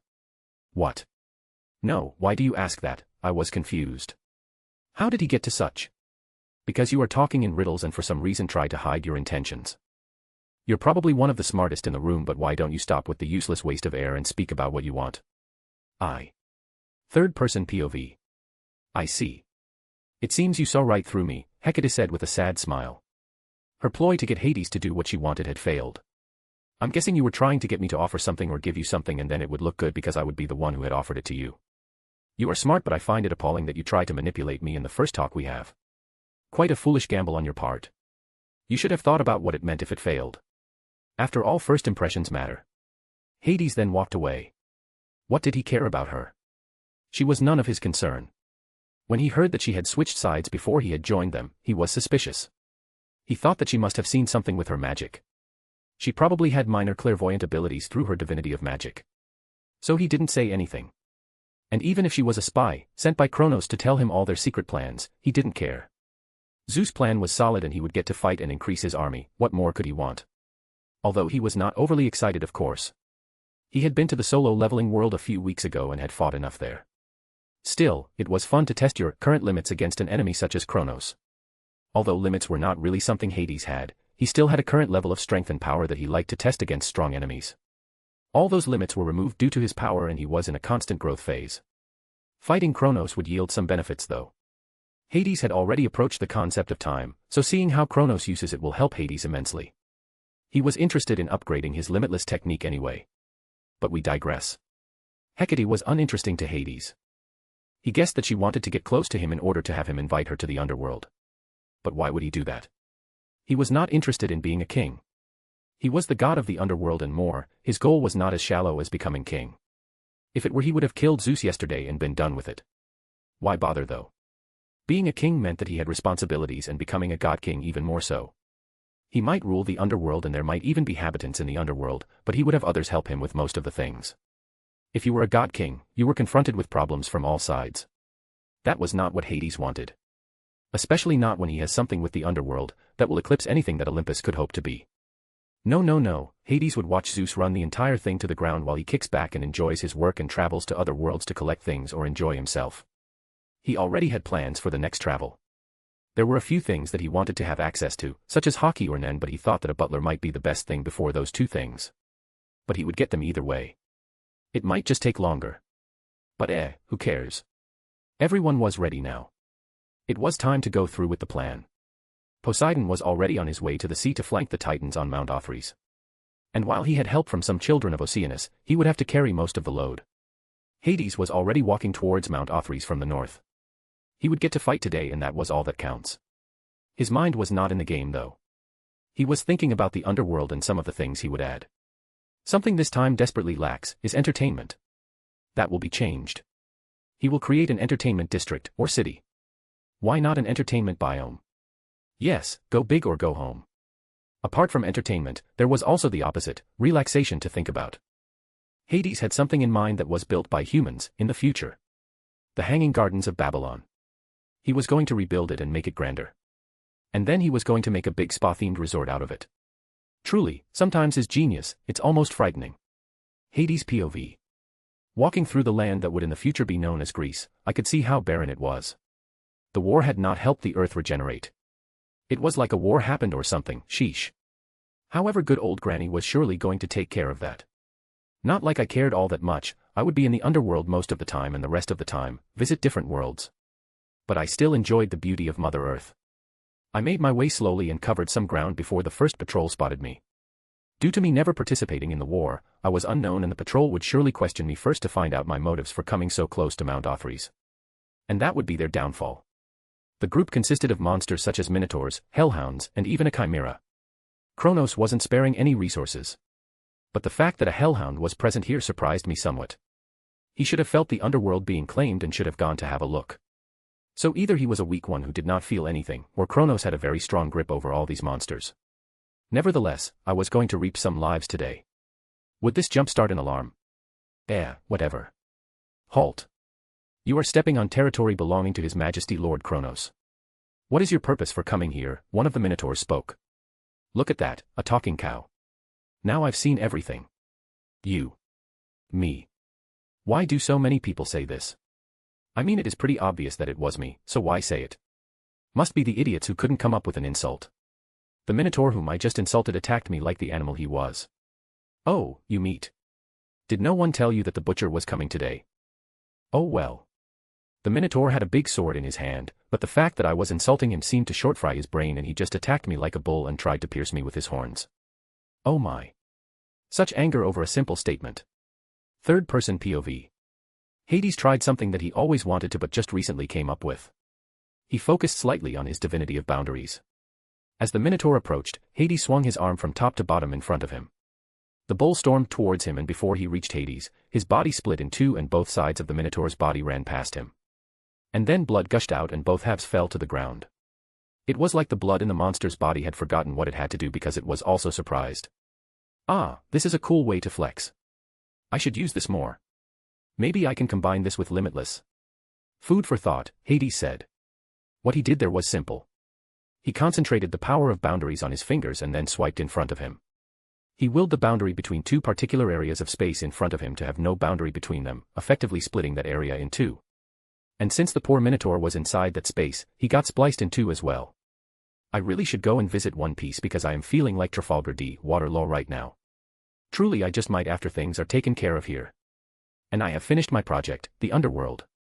Hades was not taking this fight seriously and the other monsters did not take that lightly. Had they been smarter, they would have trusted that what they had seen wasn't something they could handle. And if they were dumber, they would have trusted their instincts more and fled. But it seemed they were at the worst spot in the intelligence department. So they attacked together. At least, you all attack together. Otherwise, I would feel like Jackie Chan who fights against a horde of enemies, but they attack him one by one. Hades swiped the air a few more times and all the monsters split in two and died. No wonder Sukuna enjoys this so much. It is really fun to do. Hades' clothes weren't blood-stained, thanks to Infinity. He had been keeping it active to stop all that blood from falling on him. Hades looked at the bodies and then said, "Rise and serve." But what Hades had not expected was resistance. He felt resistance when he called the souls of the monsters. It seemed that Tartarus felt him taking away his children's souls and didn't like it. However, who was Hades? He was the god of boundaries, death, and now also shadows. There was nothing that Tartarus could do here. Hades cut off the connection that Tartarus had to these monsters and then called them again. Rise and serve. The shadows began to flicker and the monsters stood in front of him as shadows. Those that could, began to kneel and greeted him as their king. Do you feel a connection to Tartarus? He asked them. Not anymore. The moment you freed us from Tartarus control, you were able to summon us and we could come forth to serve you, the Minotaur said. I see. That's good then. I know what to do in the future. Well then let us continue with our journey to Mount Othries. Hades POV. Well, wasn't that something? I remembered that all monsters spawned in Tartarus, but that he had such control and connection to them, that wasn't something I was expecting. His interest in me must have risen just now. He might help Gaia in the future to make a Gigante for me. I have no doubt that I would get on Gaia's kill list when I turn Titans into his shadows. That's why I have a plan. I have this theory that good Granny Gaia is playing favorites. Otherwise, why would she have given Kronos the scythe and not one of his elder brothers? Exactly, Kronos was her favorite and his divinity of time set him apart. This gave me a small chance to do what I wanted though. I was not truly interested in the Titans, there are other strong gods that would interest me more to have as shadow soldiers. I am interested in one of Kronos' elder brothers, Ceus or Koius. He was the Titan of Farsight and intelligence. He would make a great addition to the underworld as someone who manages some biomes for me. If I couldn't have him as a volunteer, I would get him as a shadow soldier, it was that easy. But now I should begin culling the herd, I can already hear the thunder striking. Zeus must have launched their first attack. Together with the Cyclops and Hecantokyres, they will cause a lot of damage. Better see that I don't fall behind. So we can see some problems that will surely arise in the future. Oh, and don't worry, betrayal is a no-no for Hades. He would never allow someone to stay in the underworld if he didn't know they wouldn't betray him. The entire war is already written. And I am very proud of myself. I'm glad I got to write it. Tomorrow is the next chapter. Chapter 37, War 3, Hades vs. Atlas. The war as well as half of the underworld building has been completed on my end. We are slowly nearing the world of Bleach where Hades will spend quite a while in. It is one of my personal favorites long before the anime started. The FML/love interest is from Bleach. Now I added a poll in the auxiliary chapter. I need some darker character that is strong at the same time. It is either of those two and I believe they both deserve a bit of love. Thunderstruck and multiple explosions could be heard from Mount Ophrys. The air was filled with attacks of all shapes and sizes. Hades could see Zeus far in the air floating and using his master bolt to fire at Mount Ophrys and doing major damage. As surprising as it is, the idea to take the higher ground and attack the Titans from the air was surprisingly effective. How they had not come up with that sooner. Hades didn't understand. But oh well. To each their own. Now it was time for Hades to do his part. He had not gotten a symbol of power, at least not one that was crafted by the gods. But maybe, he could get his own symbol of power very soon. There was this world that came to mind again. He thought about going there already but forgot about it because he had other more pressing matters to attend to. But he will go there for sure. It was his favorite manga when he was still human. Finally, something happened. Hades could see a giant of a man running towards his position. It seemed Kronos had given the order to attack Mount Olympus from the ground and Atlas was the one to do his bidding as one of his most devoted followers. But that was good for Hades. He wanted to test out his strength against the Titan of Strength. It would be the last time until Heracles was born and then turned into a god of strength by Zeus. Atlas saw Hades but paid him no mind as he had never seen him before. However, as he ran past Hades, something peculiar happened. His vision got blurry for a moment and he found himself flung backwards. He fell to the ground and crushed many monsters and minor gods that came with him. What happened? Atlas was confused. One moment he was running and the next he got flung backwards. Was there an ambush? A trap of sorts? No, he couldn't see anything. Did he trip? Or did Kronos call him back and therefore turn back time? Better make sure. Atlas stood back up and ran back up Mount Ophrys. What the bloody heck is going on? Where is that buffoon running to? Hades said after an awkward pause. His enemy first doesn't even notice him and then after he makes him shoot back, he runs away. That makes no sense. Oh well, I guess we must enjoy ourselves then don't we? Hades said addressing the monsters that were also perplexed about the situation. The minor gods looked at Hades with trepidation. None had seen him do anything but they figured it must have been him who knocked Atlas back. Well, come at me. No one moved a muscle. They were either confused or wary of Hades. But that was not cool in Hades' eyes. He was unhappy about the beginning of this fight. If you don't want to attack, I will. In the next moment, darkness spread from Hades' position in a circular manner until it covered a wide area. This action alarmed many, but before they could do anything, spears, swords and other weapons or claws came out of the darkness and killed the monsters. They fell to the ground, dead. The minor gods that had seen this were also stabbed but they didn't die from it. Rise and serve, Hades' voice sounded all around the battlefield. One after the other, the shadows of the monsters began to move and stand up. The minor gods who saw this were terrified and tried to flee. And where are you going? Hades said, Blue. Hades used curse technique laps, blew and pulled all of them towards him. As they flew towards him, Hades waited. In total, there were 5 minor gods present on the battlefield. And those 5 approached his position. Before they crashed into him, multiple attacks came out of the shadows of his body. His shadows used the small shadows that his clothes made and attacked the bodies from there. It was well choreographed. No communication was needed. That is a problem I haven't yet thought about. I can't truly kill you, can I? You are immortal and are connected to your domains. This means that as long as your domain exists, you won't ever truly die. Hades was thinking out loud as the bodies of the gods were impaled or bitten or just lay on the ground around him. He was unconcerned with them listening to his rambling. He had to find a way to kill them. And if you guys don't truly die, I can't make shadows out of you. So how shall we do that? I mean, it's not like the world will fall into chaos when you no longer exist. So does it truly matter? Hades contemplated for a moment. He did go against the natural order of things. But death was natural, and if they die then, it would be natural, or not. While he contemplated this, Atlas had arrived back on Mount Othries. He didn't understand what was happening. It hadn't been Kronos who pulled him back, but then who was it? Atlas made his way back down. He had a lot of time going back up. Now he had to make haste. Kronos was unsure about the outcome of this battle, and he had never seen his brother like that. When he descended from the mountain, he didn't see any of the monsters or gods waiting for him. They must have gone ahead. Good, at least some thought ahead. This would save him a lot of time. He accelerated and put a lot of force into his legs. He shot forward, and then something happened. The same thing as before, Atlas was halted and pulled back again. His organs hit the front of his body and he felt some blood run down his mouth. You know, if this happens again, I might get the impression you don't even want to fight me. I am deeply hurt, you know. I had an entire speech planned that villains and heroes exchange. Thou shalt not pass, and then you go, you can't stop me.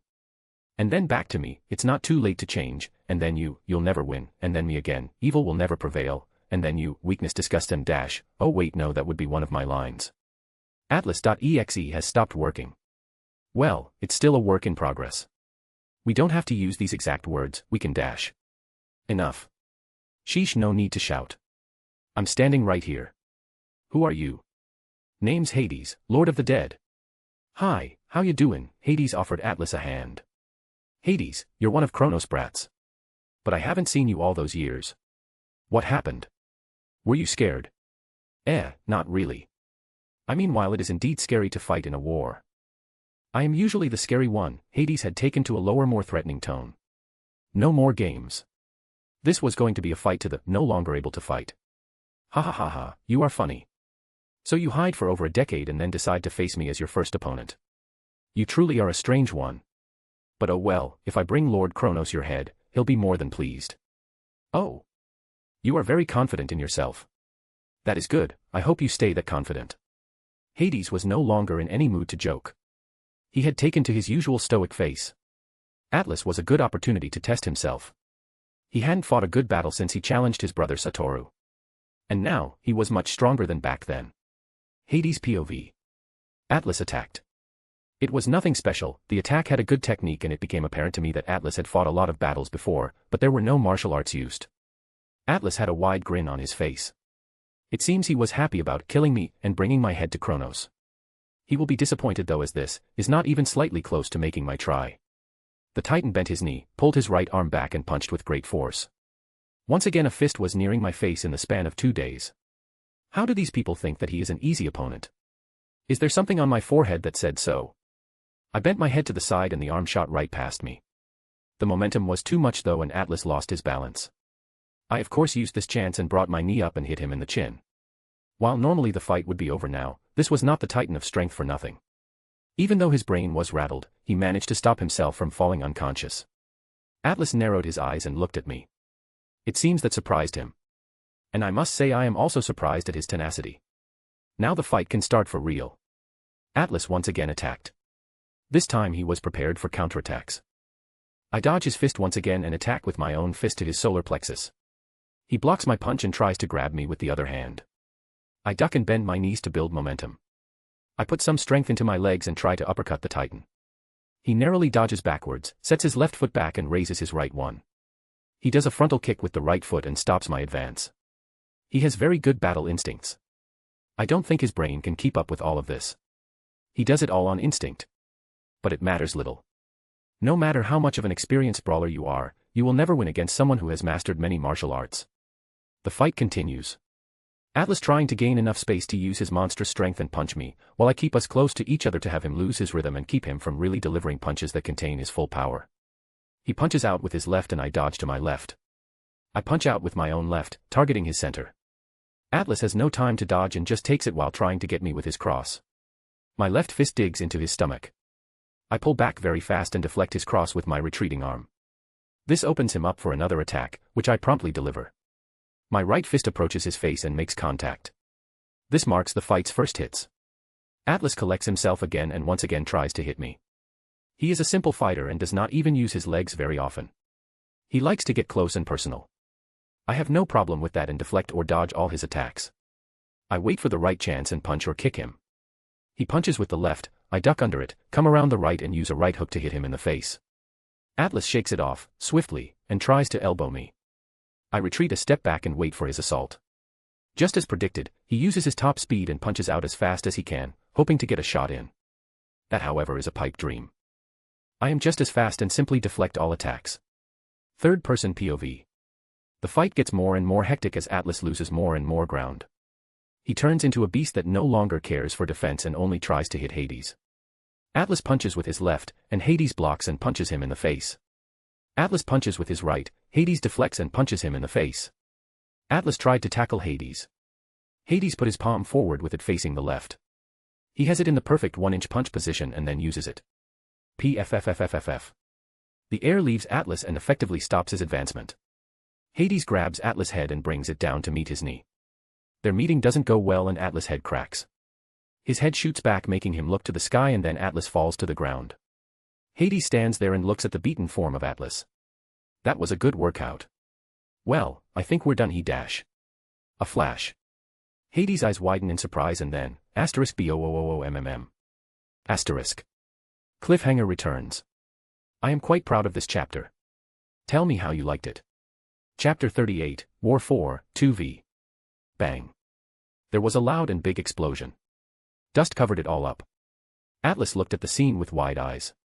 He hadn't seen what happened but something massive just hit his opponent. It took him off guard and he paid the price for his arrogance. You don't let your guard down. Embarrassing Atlas. Truly. For you to be in such a state and that by an unknown god as well. You have lost your touch, a voice said. Atlas looked to his left and saw a tall and muscular man, with long, flowing orange hair and a regal, confident demeanor. The man was floating down from the sky and landed next to Atlas. He looked down on Atlas and had an arrogant smile on his face. If I tell Kronos what happened today, you won't live to see another day. Your reputation would plummet and you would lose your position as the general of the army. Hyperion, Atlas said. What are you doing here? I didn't need your help. Oh, but I think you did. Look at you, all beaten up and lying on the ground. You're lucky I killed him. He was actually strong, Hyperion. It seemed like he knew what I would do and how to respond. I never got to use my full strength as he kept close to me. It was so frustrating, even you with your speed would have had difficulties. Ha ha ha dash. How sentimental, a voice said. Both titans widened their eyes and looked to where the voice came from. The dust had still not settled yet, to neither of the two had noticed the men standing there. What dash? Impossible, said Hyperion. He could make out who it was after the dust had settled somewhat. He still had his arms folded in front of him but he was surprised at what he saw. This god managed to survive one of his strongest blasts. Impossible. That word is the most commonly used wrong word ever. You probably mean, improbable, the voice said. The silhouette became more visible and when the dust had finally cleared the two titans could see Hades standing there without so much as a scratch. The only different thing was his eye patch lay on the ground broken. Truly a shame. You had your chance and wasted it. That would have done some damage had it hit, probably. But this is my only shirt. How are you still alive? I felt none of your energy before, Hyperion was serious. Then do you feel my energy now, Hades asked. Hyperion narrowed his eyes and then opened them wide in realization. He could not sense it. How had he not noticed this before? How are you doing that? I have my energy under control. That goes for all my powers. You on the other hand, truly ashamed to have such wasteful energy control. You should train that. So what do you say lads, shall we scrimmage? Listen to Spiderbait, Black Betty while reading. It makes my bad writing better. Hyperion didn't need to be said twice. He shot with the speed of light and punched. His fist didn't manage to make contact with Hades' face though. In his confusion, Hyperion stopped for a second and Hades used that to deliver an attack to his face. Hyperion woke up but it was too late, he was hit in the face and slid back a bit. He had managed to block using his insane speed. There was no break, tough. Hades rushed at him and did a roundhouse kick aiming for the Titan's head. The leg was easily blocked though. Hyperion grabbed his leg and pulled a bit while lifting his leg and kicking. The kick was once again blocked by this invisible barrier. Hades used the fact that his leg was in Hyperion's hand and tried to get closer and kick once more. At that moment a fist impacted his face and he shot to the left. Hyperion simply looked at the downed god with disinterest. Took you long enough. Did you have enough dirt to eat? Shut up. They attacked together. Hyperion from the right and Atlas from the left. Hades saw them coming. He pushed off the ground with his hands while swinging his legs over his head in a backward motion, similar to the start of a back handspring. As he swung his legs over, he used the momentum and strength in his arms to push himself up and shoot towards the two incoming titans. Hades used their momentum against them and had them shoot into his attack.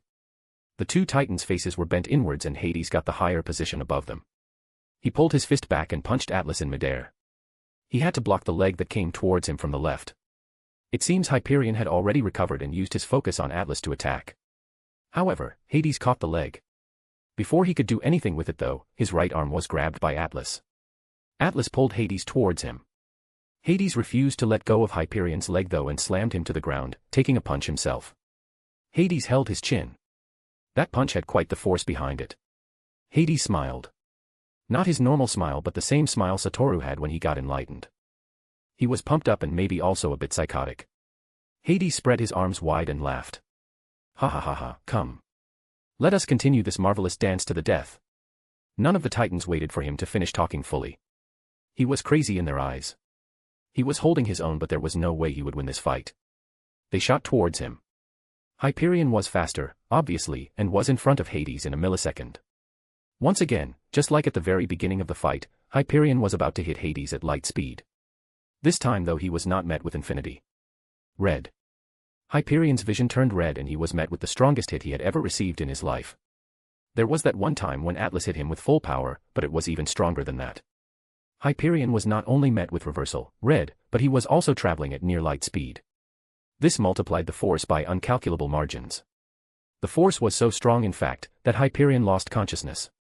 His battered and bloodied form shot back into the mountain. Atlas watched this scene unfold with shock. He had not expected Hades to be capable of such power. He vaguely remembers Hades telling him that he was the god of the dead, but he had forgotten about it. He was a little shy on brains after all. Atlas looked back at Hades who was still standing there with a big smile on his face. He seemed to be in a euphoria. And Hades truly was. The fact that he was experiencing something like this fight was heaven for him. The Gojo blood had influenced him more than he thought. And since his powers were not stopping it from influencing him, he didn't think it was harmful. On the contrary, he loved it. Atlas used the time when Hades was in this state and attacked again. He was more careful though. He had to look out for this attack, red or something. Atlas lunged forward, his massive fist aimed at Hades' head. Hades ducked, narrowly avoiding the blow, and retaliated with a swift kick to Atlas midsection. Atlas staggered backwards, cursing. He attacked again. Atlas, despite not being the deity of light, was fast, and he attempted a series of quick jabs and hooks, aiming to wear Hades down. Hades, however, was not impressed. He dodged and weaved, using his agility to avoid Atlas' attacks. He saw an opening and delivered a powerful roundhouse kick to Atlas' face, sending him sprawling to the ground. Now seething with rage, Atlas charged again. Seeing no point in this useless exchange, Hades planned to finish this. Blue. Hades swiped his hand from the front to the back. Atlas' body flew towards him. And then. Red. Pointing two fingers at Atlas' approaching figure, a red sphere was formed. And the same oppressive force hit ATL. Bang. Just as Atlas was about to get hit, yellow beams of light hit Hades and pierced him, sending him flying backwards. Infinity was not active right then because he was building reversal, red. Hades was not actively making himself weaker, but he just enjoyed the fight too much and dragged it out. And now he was punished for it. His body flung back. There was no blood flowing out of his wounds as the intense heat from the beams of light cauterized the wounds. Hades stood back up and looked at the figure of Hyperion that was breathing heavily. It seems he had hit him good back then and he was quite in a bad state. Ha, ha, ha. Are you all right, brother? Asked Atlas. I'm all right. Let us kill this little shit now. Atlas, the titan of strength, cracked his knuckles, his immense form radiating power. Hyperion, resplendent in divine radiance, despite his injured state, stood at his side, ready to combat Hades' cosmic forces. They thought that he must command space in some way, and that was not wrong. Hades extended his hand, conjuring an immense version of blue that threatened to swallow the titan's whole. Atlas, whose fighting spirit had awakened anew, lunged forward with a powerful fist, aiming to shatter the spatial sphere. The world seemed to tremble as the two forces clashed. Atlas didn't want to give Hades enough time to fully unleash blue, so he attacked it with his most powerful punch, giving up on defense and only trying to give Hyperion a window of attack. Contrary to what one might think, Hyperion actually cared for Atlas and did something surprising. He sent a beam of light towards Atlas. This beam was a special one, and it gently lay itself around Atlas, forming a protective barrier. Atlas, empowered by Hyperion's light, charged forward. His fists began to generate shockwaves that resonated through the battlefield. He delivered a mighty blow that, as it met blue, sent ripples across the surroundings, forcing Hades to retreat. The Titan of Strength pressed his advantage, summoning the strength of countless moons to amplify his attacks and finally get this over with. Hyperion seized this opportunity and unleashed beams of light and other radiant energy, casting brilliant and blinding strikes toward Hades. In that moment, time slowed down. Hades was using the six eyes to their full potential right now. He extended his hand and focused on the limitless technique. And right now he was focusing on lapse, blue. He imagined the technique in his head and remembered the feeling he felt when he created his special infinity, void. He was attempting something similar but different at the same time. He didn't want to make it bigger, on the contrary. He wanted to make it smaller. He pumped more cursed energy into his attack and then willed it to compress. He used his divinity of boundaries to remove the boundary he wished to cross right now. And then it happened. The blue sphere turned darker until it was fully black. He had created a black hole. Hades looked at the two titans again. He had done it. He had managed to use them as a whetstone to come up with something new and exciting. He was trying to push himself, and that was a full success. Amplified technique, lapse compression, black hole. He sent the black hole towards them and watched it swallow everything.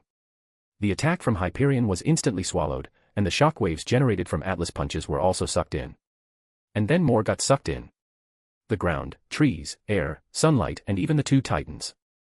No, they both shouted and tried to get away, but there was no getting out of this one. They were sucked into the hole and disappeared. Hades began to slowly power the technique down, however, it was not over yet. Crack.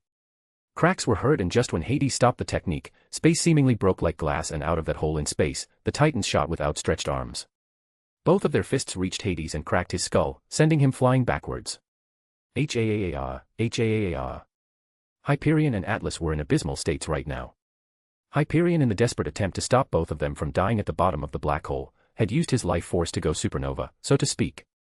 He had literally exploded and pushed Atlas out.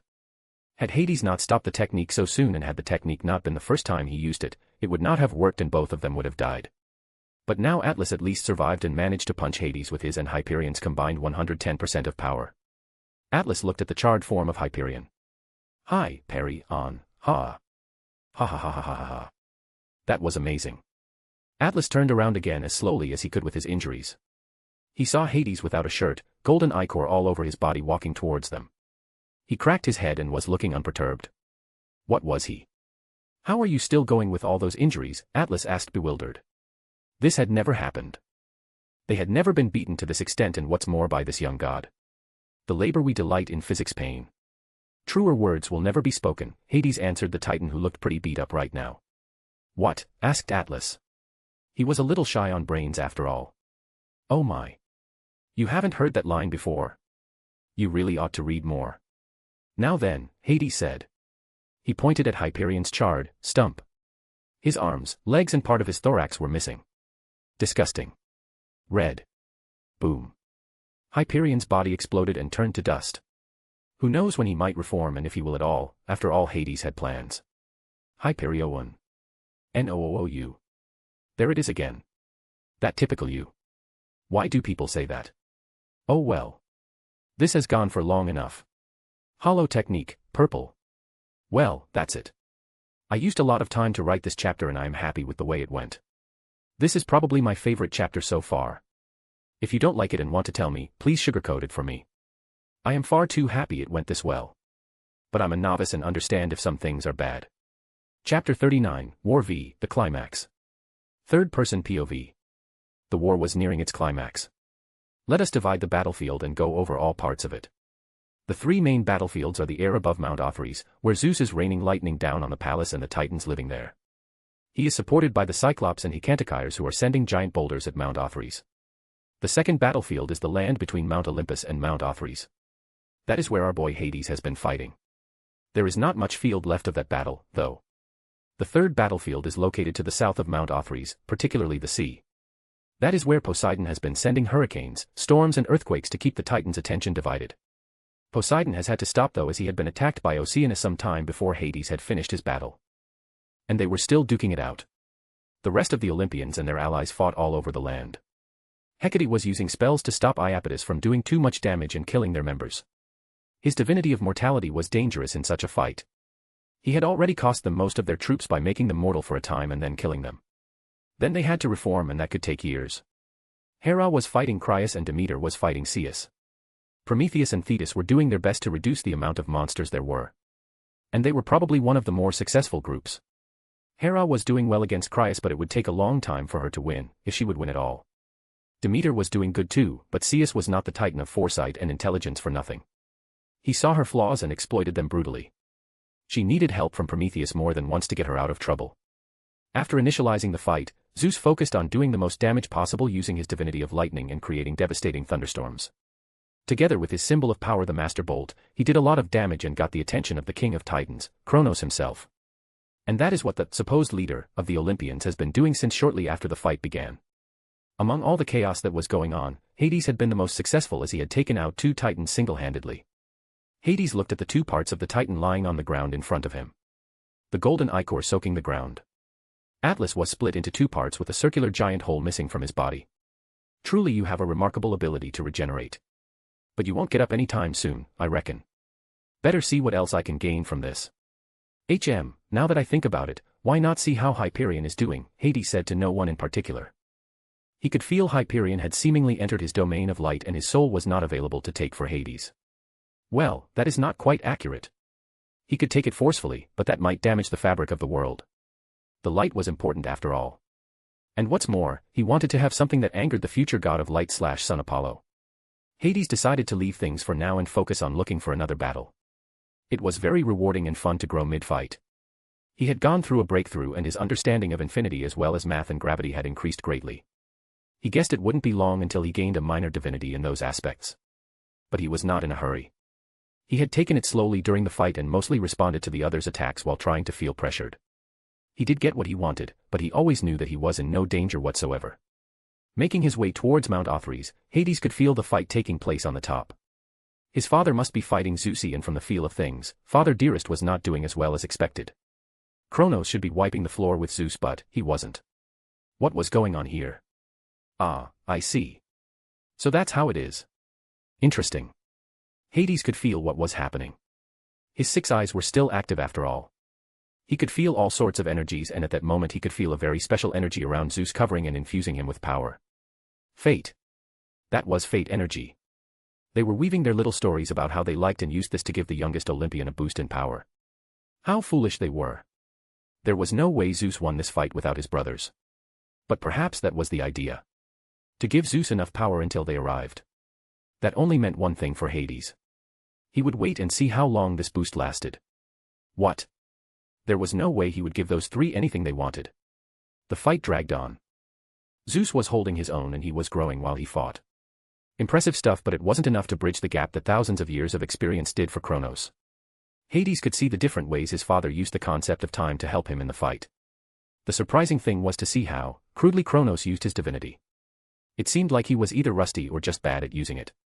But that seemed impossible. How could a being of his standing and age be this unimaginative? Using his 6 eyes, Hades could understand and would in the future replicate the techniques Kronos used. Time was closely connected with space and he had some years of experience with the concept of space. However, it has to be said that using the limitless technique does not equal understanding the concept of space itself. It does help tremendously though, and with a bit of effort, he will master it soon. An important thing to note though, is that Hades is not actually interested in mastering as many divinities as possible. He is perfectly fine with having the ones he has now. His divinity of boundaries is something that will take him beyond what is believed to be possible and his second wish will stop anyone from interfering with Hades' wish to achieve those heights. So it mattered little to Hades whether he understood space or not.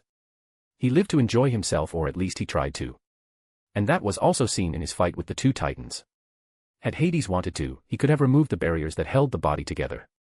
He could have removed the van der Waals or electromagnetic forces and watched them dissolve into nothingness. But he didn't do that. He enjoyed the fight for what it was, a chance to improve himself and have fun. That is what Hades wanted, and that is what he enjoyed.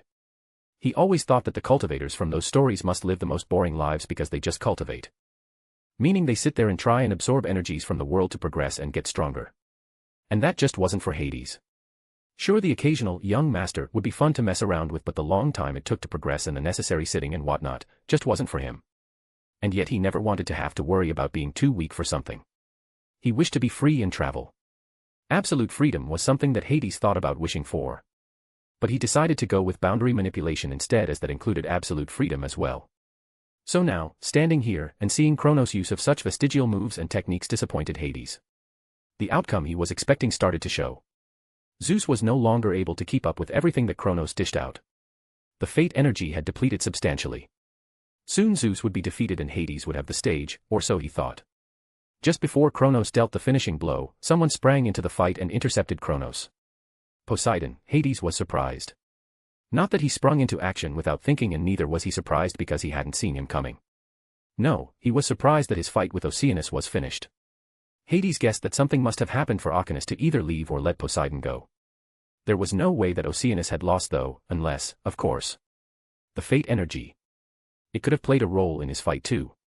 But then, it didn't play a role in Hades' fight. So maybe Zeus was the chosen baby by fate. Hades was correct in his assumption. Shortly after Hades had won the fight against Hyperion and Atlas, one of the Pleiades, who had been watching the fight, had rushed to Oceanus in tears and told him all about the battle and the sad fate of her father Atlas and Hyperion.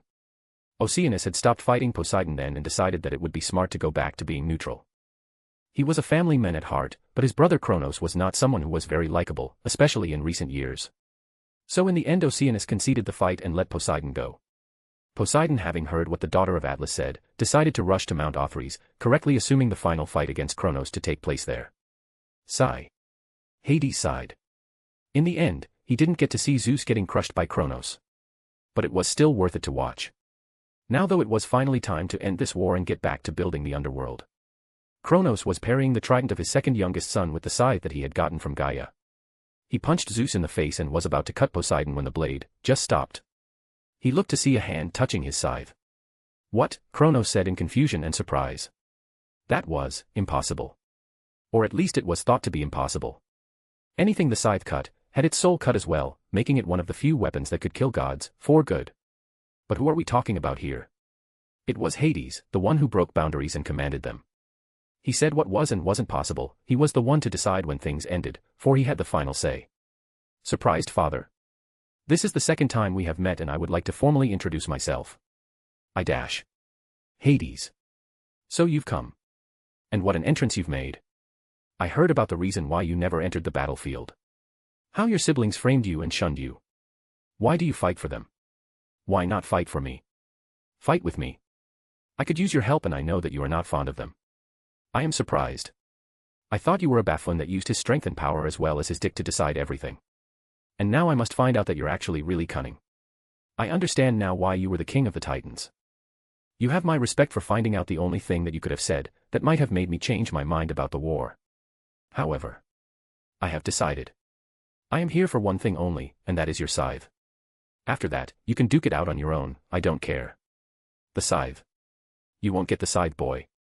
This weapon holds far too much power to hand it to you. It is mine and that will stay this way. Very well then. I can accept that and that is why I am fighting you. So let us use our most powerful, or at least in your case, the most powerful move and be done with this. If that is your wish then so be it, child. Prepare yourself. Chapter 40, War 6, End of the War. Very well then. I can accept that and that is why I am fighting you. So let us use our most powerful, or at least in your case, the most powerful move and be done with this. If that is your wish then so be it, child. Prepare yourself. Kronos jumped back, creating distance. Leaving Hades standing there by himself. Poseidon was tossed away by Hades and Zeus had stayed before. He wanted to see whether Hades would die here and make it easy for him to take the throne. Kronos, a towering figure draped in green-colored robes, held in his hand the scythe, a weapon that could cleave through the fabric of time itself as well as kill a god permanently. Hades only had pants on, leaving his chest and arms bare. The two looked at each other momentarily and then sprung into action. With a slow and deliberate movement, Kronos swung his scythe, releasing ripples of temporal distortion that bent and twisted the very reality around him. A maelstrom of centuries and seconds surged toward Hades, threatening to slice his existence in two. Hades could feel the scythe slicing time itself apart. At that moment it was a weapon outside of time, meaning it skipped the time it took to reach Hades. Hades focused his power on boundaries. He once again lifted his arm and swung it down, leaving a white translucent-like trace. Both attacks met and erupted in a blinding burst of power. The concepts of time and boundaries met, and for a timeless moment, reality itself hung in the balance. The reality around the two shifted and changed. Chronicles of forgotten civilizations rushed around them, while the boundaries of existence contorted and expanded and contracted again. As the clash reached its zenith, the very laws of existence trembled. And when it seemed to be the end of this reality, it all changed again. Reality corrected itself and silence returned to the lands. We could see Hades' arm had descended fully and was pointing to the ground now. Kronos, on the other hand, still had his narrowed eyes for a moment, only to then widen them. The world seemed to be split and both parts of his body fell to the ground. That was something.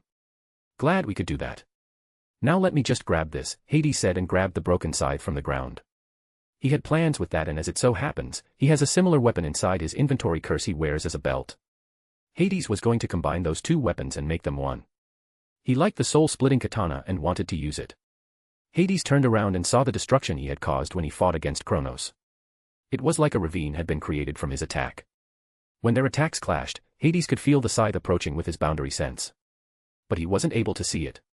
Kronos had effectively sliced time and then clashed against Hades with all the time he had cut with the scythe. That almost created a rift in the space-time continuum, but thankfully Hades was able to cut all boundaries that stood before him and to cut the attack. They could have been sent to some random timeline had Hades not overpowered Kronos when he did. That was a surprisingly close call for everyone else. And Hades was glad that he got to experience it. Well then, lads, I guess we're done here, Hades said, and was about to make his exit. He didn't get the chance to though, as someone arrived at the battlefield. The air changed and one could smell that she had arrived. It smelled of the forest and different types of flowers. Hades turned and saw Gaia standing over Kronos' body. After looking at it for a moment, she turned to look at Hades. The look on her face was hard to read, but Hades could see relief as well as some anger. You killed him. I did. Not permanently. No. Thank you. You are welcome. After that, she left, dissolving into leaves like a Konoha ninja. Truly, she was also quite good with her exits. Zeus walked forward and looked at Kronos' body as well. It seemed I stole his thunder, lol. But he seemed disheartened. I was not supposed to kill Kronos by myself. In fact, Kronos was not supposed to die today at all. He was supposed to be imprisoned in Tartarus after being cut into thousands of pieces. It is over. We won, Zeus said. What are we going to do with him? Poseidon asked. It seemed like he had already accepted the position of Zeus as the leader of their group. Poseidon looked at Hades. What? Hades asked. What do you think we should do? Oh, it seems like he was looking at Hades as the leader and not Zeus. That changes nothing. He had no interest in Olympus. He was going to rule the underworld, and in comparison to that, Olympus would look like a children's playground. I don't know. Give him a push, he might fall into the ravine there. Bury him for all I care. No. We must make sure he never returns. We shall cut him into thousands of pieces and then seal them in the Tartarus. We must protect our future, and that is the safest way. While we're at it, we should imprison all the Titans in the Tartarus. Then they wouldn't dare rise against our rule again. Pretty bold of you to imprison all the Titans. Well, you do you. It's none of my business. Hades could see the future problems coming already. He couldn't care less though. *CK the future problems. He was living in the now, and now, he had something better to do than to argue with Zeus.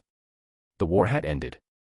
As soon as it was known that Kronos had been defeated, all the other Titans surrendered and waited for their punishment. It was ironic, really. Zeus was not a lenient ruler, and they were about to vote for the future ruler of Olympus. Everyone was present, everyone. No, not everyone. Someone was missing from this grand occasion and didn't think it was necessary. You can guess who. Olympus was not yet what it would be in the future, but there were already constructions going on. Titans were present and other allies were as well. Everyone was waiting to hear what would happen to them or their family members or themselves. Poseidon waved his hands to silence the hall. We are here today to decide the fate of the world as we know it. The war against the Titans has been won and we must decide what to do about our prisoners. And most importantly, we will decide how the world will be divided among us. Zeus looked at everyone in the room and waited. He had talked with Métis in the last few days and was sure that he would have to use this chance to get voted as the ruler of Olympus. Hades' absence had an unnerving as well as calming effect on him. He hoped that his brother wouldn't come today. He had twisted the truth of the battle with Kronos a little. So if Hades attended this meeting today and revealed the truth, it would be difficult to convince everyone to vote for him as ruler. What did Zeus do? Nothing much. He only claimed to have weakened Kronos for hours until Hades came and finally dealt the finishing blow. He made Hades appear as someone who waited in the background and then stole the kill from him. I call for a vote. All those in favor of having me as ruler of Olympus, put your hands up. Quite a few hands rose. Hera, Poseidon as well as their mother Rhea and surprisingly, Hestia voted for Zeus to be king. However, other than that, there were only a handful of titans such as Thetis, Hecate, Prometheus and others didn't vote and looked at Zeus questioningly. Lord Zeus, if I may ask a question, Hecate said. You may, Zeus said. He did not like where this was going. He had a bad premonition that this was about Hades and he could not use this right now. If we are voting on a ruler, then who else is available to be voted on? Shouldn't there be more than one candidate if we vote? Is Lord Hades also a candidate? And there it was. And she was even more blunt than he heard she was. That wasn't good. He had to turn this around. I don't know where my brother is. Am I my brother's keeper? As for the candidates, you may vote for anyone that you wish. If you wish to vote for Hades, then you are free to do so. However, he is not here now. He knew today would be a vote to decide who would rule Olympus, yet he has not shown. If that doesn't tell you enough about his character, then I don't know what will. Zeus was going off rails here. He tried to make Hades appear as someone who wasn't interested in the throne, although he was sure that he was. Zeus and Métis were always aware that Hades were the biggest obstacle in his ascent to the throne. But now he will take it from him and then he will make the rules. Hades will have to obey him as his king and he will use that. I call for a vote now. If you don't wish to vote for me, then don't vote, Zeus finished. The vote was once again counted and it turned out that almost all of those present voted for Zeus as ruler. There were only two who didn't want to have Zeus as their ruler. Those two were Hecate and Nemesis. Hecate was a smart woman and she was powerful. She understood that there was more to the story than Zeus told everyone. After all, Hades had defeated and even killed one of the two titans he faced. Nemesis on the other hand knew that Zeus was lying. She saw through his lies and was unhappy with it. She also felt more in tune with what Hades represented. She along with Hecate would visit Hades soon to ask for asylum in the underworld. Good. From this moment on, Zeus is the ruler and king of Olympus. All hail King Zeus. All hail King Zeus. All hail King Zeus. All hail King Zeus. All hail King Zeus. Now as the first act of my rule as king, I decree that the Titans will be imprisoned in Tartarus. There they will serve a sentence for life to pay for their sins of going against us. Let this be a warning to all that want to go against us in the future. Ha ha ha ha ha, Atlas was laughing in the back where the Titans were held prisoners. What's so funny, Atlas? Asked Zeus. You truly think you can just imprison the Titans in Tartarus? The sky would fall to the ground if you imprison them. You are not very smart, are you? Oh, but I have a solution to this problem, my dear Atlas. Aha. And what would that be, oh great Zeus? You will hold the sky up yourself. That is your punishment. What? No. Yes, and now get him out of my sight. In the underworld with Hades and Nyx and Erebus. Say Hades, isn't today the vote to decide the king of Olympus? Asked Erebus. Now that you mention it, yes, I believe so. Why? Well, are you not going? Don't you want to rule? Nah. I will build something much better. Let the useless sit on their gold and marble while I enjoy all my real will have to offer in the future. Erebus had stars in his eyes. So cool. Chapter 41, Aftermath. Hades POV. 1 week has passed since they voted on the ruler of Olympus. I wasn't there and I am not sad about it. I was sure that Zeus would be voted to be ruler, as I had no interest in it. Why would I give up something that is far better for that? The underworld was coming along nicely. I had begun my work on the highway and have been placing some of the stations necessary to hold the ender portals. This will be something bigger than I imagined. At first, I thought I was just going to build some ender portals, connect them with nice roads and then be done with it. But it had undergone changes inside my head. The highway was now a subdimension, or it will be in the future. Yes, that's how massive the proportions are to create the highway. But there is more to it than just transportation. We shall talk about that when I have finished the underworld. Nyx and Erebus are spending a lot of time watching me build. I don't know why they do that, but I can imagine they are a bit bored after living inside the Night Palace for millennials. They invited me to dinner once and I must say, it is a grand palace. Fitting for two primordials. But not for me. I preferred my buildings to have rooms with normal heights. The rooms in the Night Palace were so tall that you probably could turn into your true form and still have space to play volleyball. The food was good though. I enjoyed our time and even met their children Hypnos and Thanatos. Thanatos was instantly interested in me and wanted to get to know me and all the plans I had for the underworld. He wished to be a part of it and I said that I had nothing against that. Charon's position in the underworld has already been established. Hades planned to change his usual path across the river Styx. He will have to row the boat across a special river that Hades will produce in the future. A meeting with Styx herself will also be happening soon. Shortly after Zeus had been voted as ruler of Olympus and decided on the Titan's punishment, Hades got another visit from Gaia. She was not happy. Flashback. Hades was working on the underworld when he felt a heavy knock on the underworld. He was startled and focused to see who that was. When he saw his grandmother Gaia standing there, he thought about simply not letting her in. He knew why she was here. She was probably unhappy about the fate of her children. Well, what did he care? He was not there to watch over his siblings. He didn't even care about them. He planned to not hear about them for the next few years as he enjoys building his home. In the end, he opened the underworld to let Gaia in. She came storming in and appeared in front of him. For a moment she looked him over and then at the two other primordials who were enjoying tea and cookies on the side. Grandmother. Nice to see you again. Is something the matter? Hades broke the ice. Gaia was a weird character. It felt like she never had any true relationship. Her social skills were abysmal and he was the one who had to face the music and take care of the awkwardness. I heard that Zeus had been voted ruler of Olympus. Yes, I heard that as well. I hope you are making fun because you cannot be serious. No, I am not joking in the slightest. Why would I be joking in the matter? Gaia looked at Hades with narrowed eyes. She must truly think he was joking about that. But why? You are not joking. No. Then how did it come to that? Why would you allow Zeus to become the ruler of Olympus?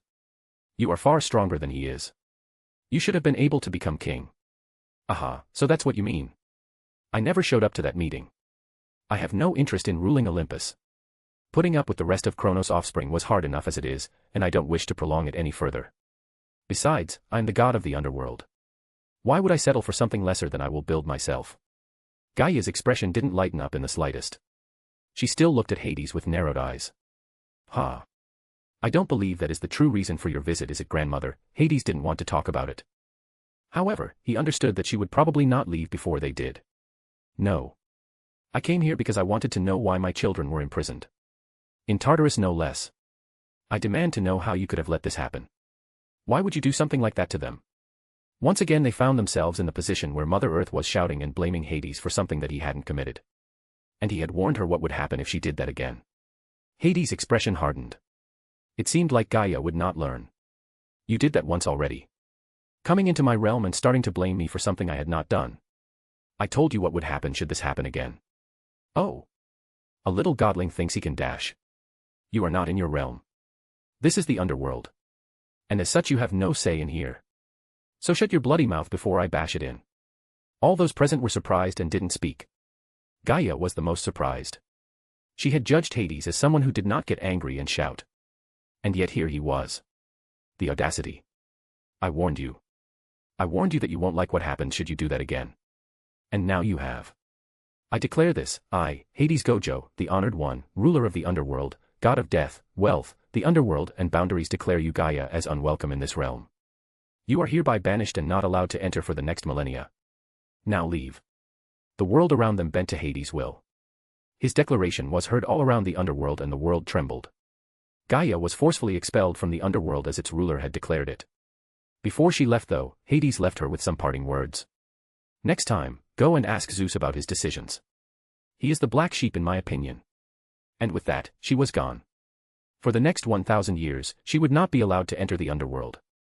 He hoped that gave him some time to relax and not bother with the rest of Kronos' offspring. Hades turned around and looked at the two primordials. Erebus had his mouth hanging open and even Nyx had a surprised expression. That was awesome, Erebus said. And this time, Nyx did not bash his head or reprimand him. She was still surprised and was looking at Hades. It was necessary. I warned her. I decided not to punch her in the face.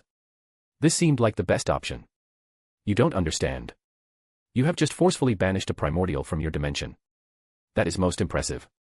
However, Gaia will not forget that, Nyx explained. Good then. That is what I wanted. I am not interested in having her here and then screaming her lungs out at me because of something Zeus did.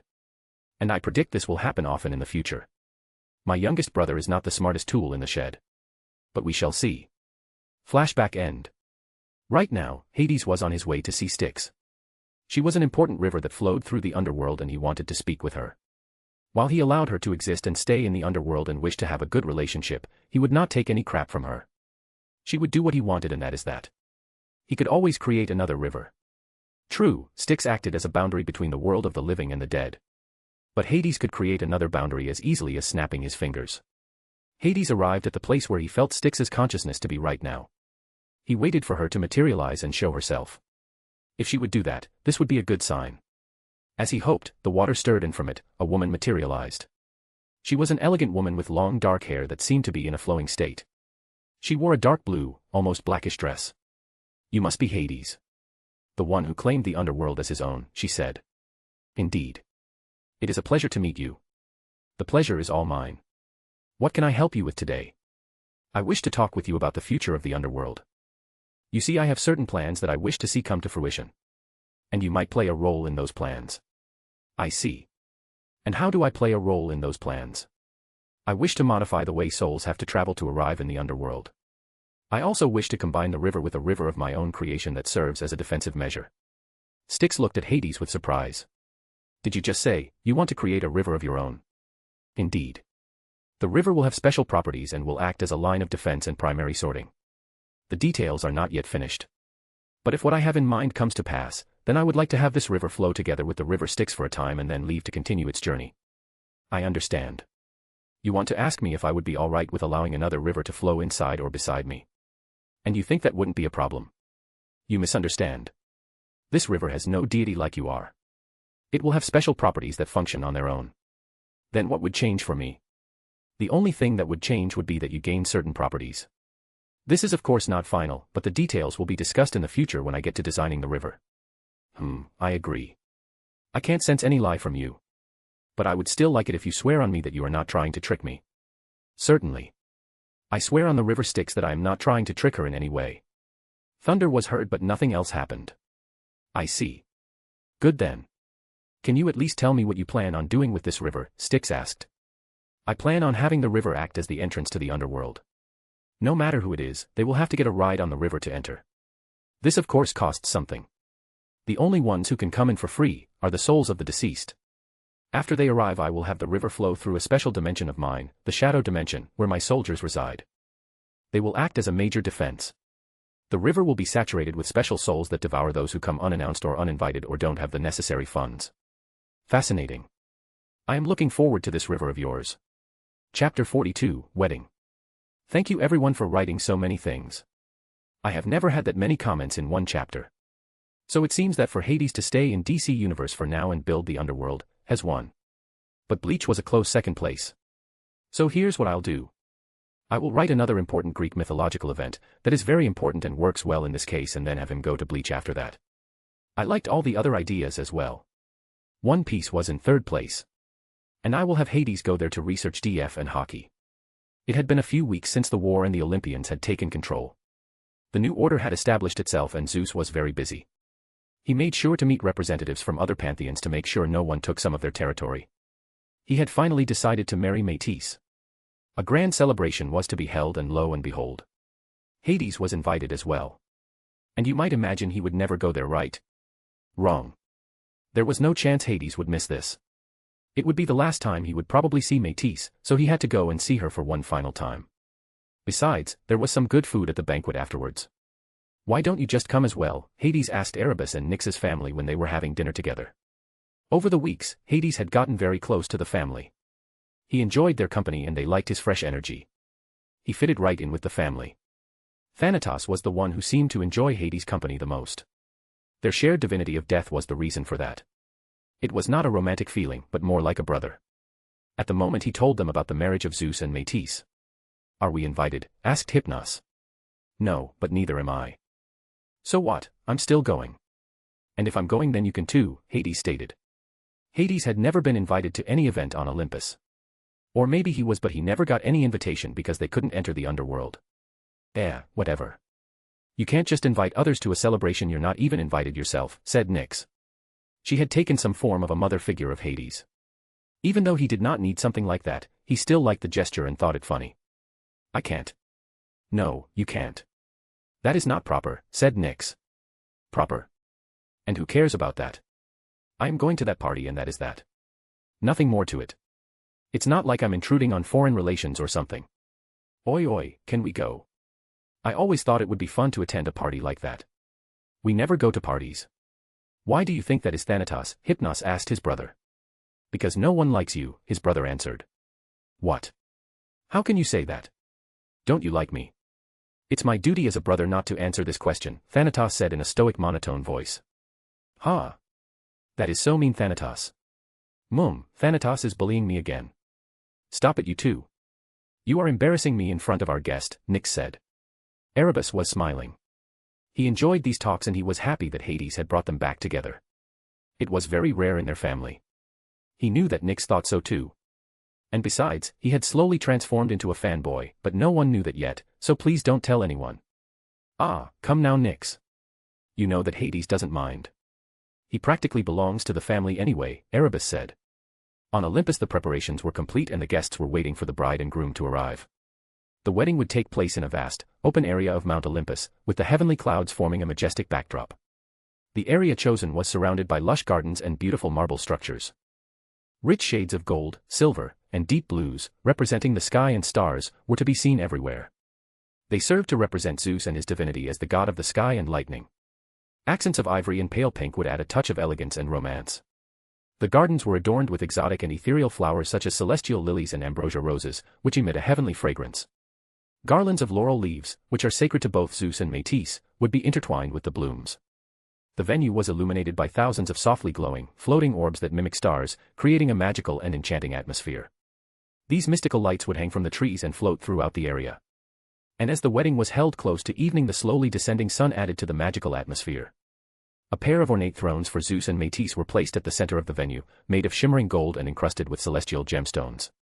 An intricately carved and decorated altar would stand in front of them, symbolizing the union of the couple. These would only be temporary, as we know.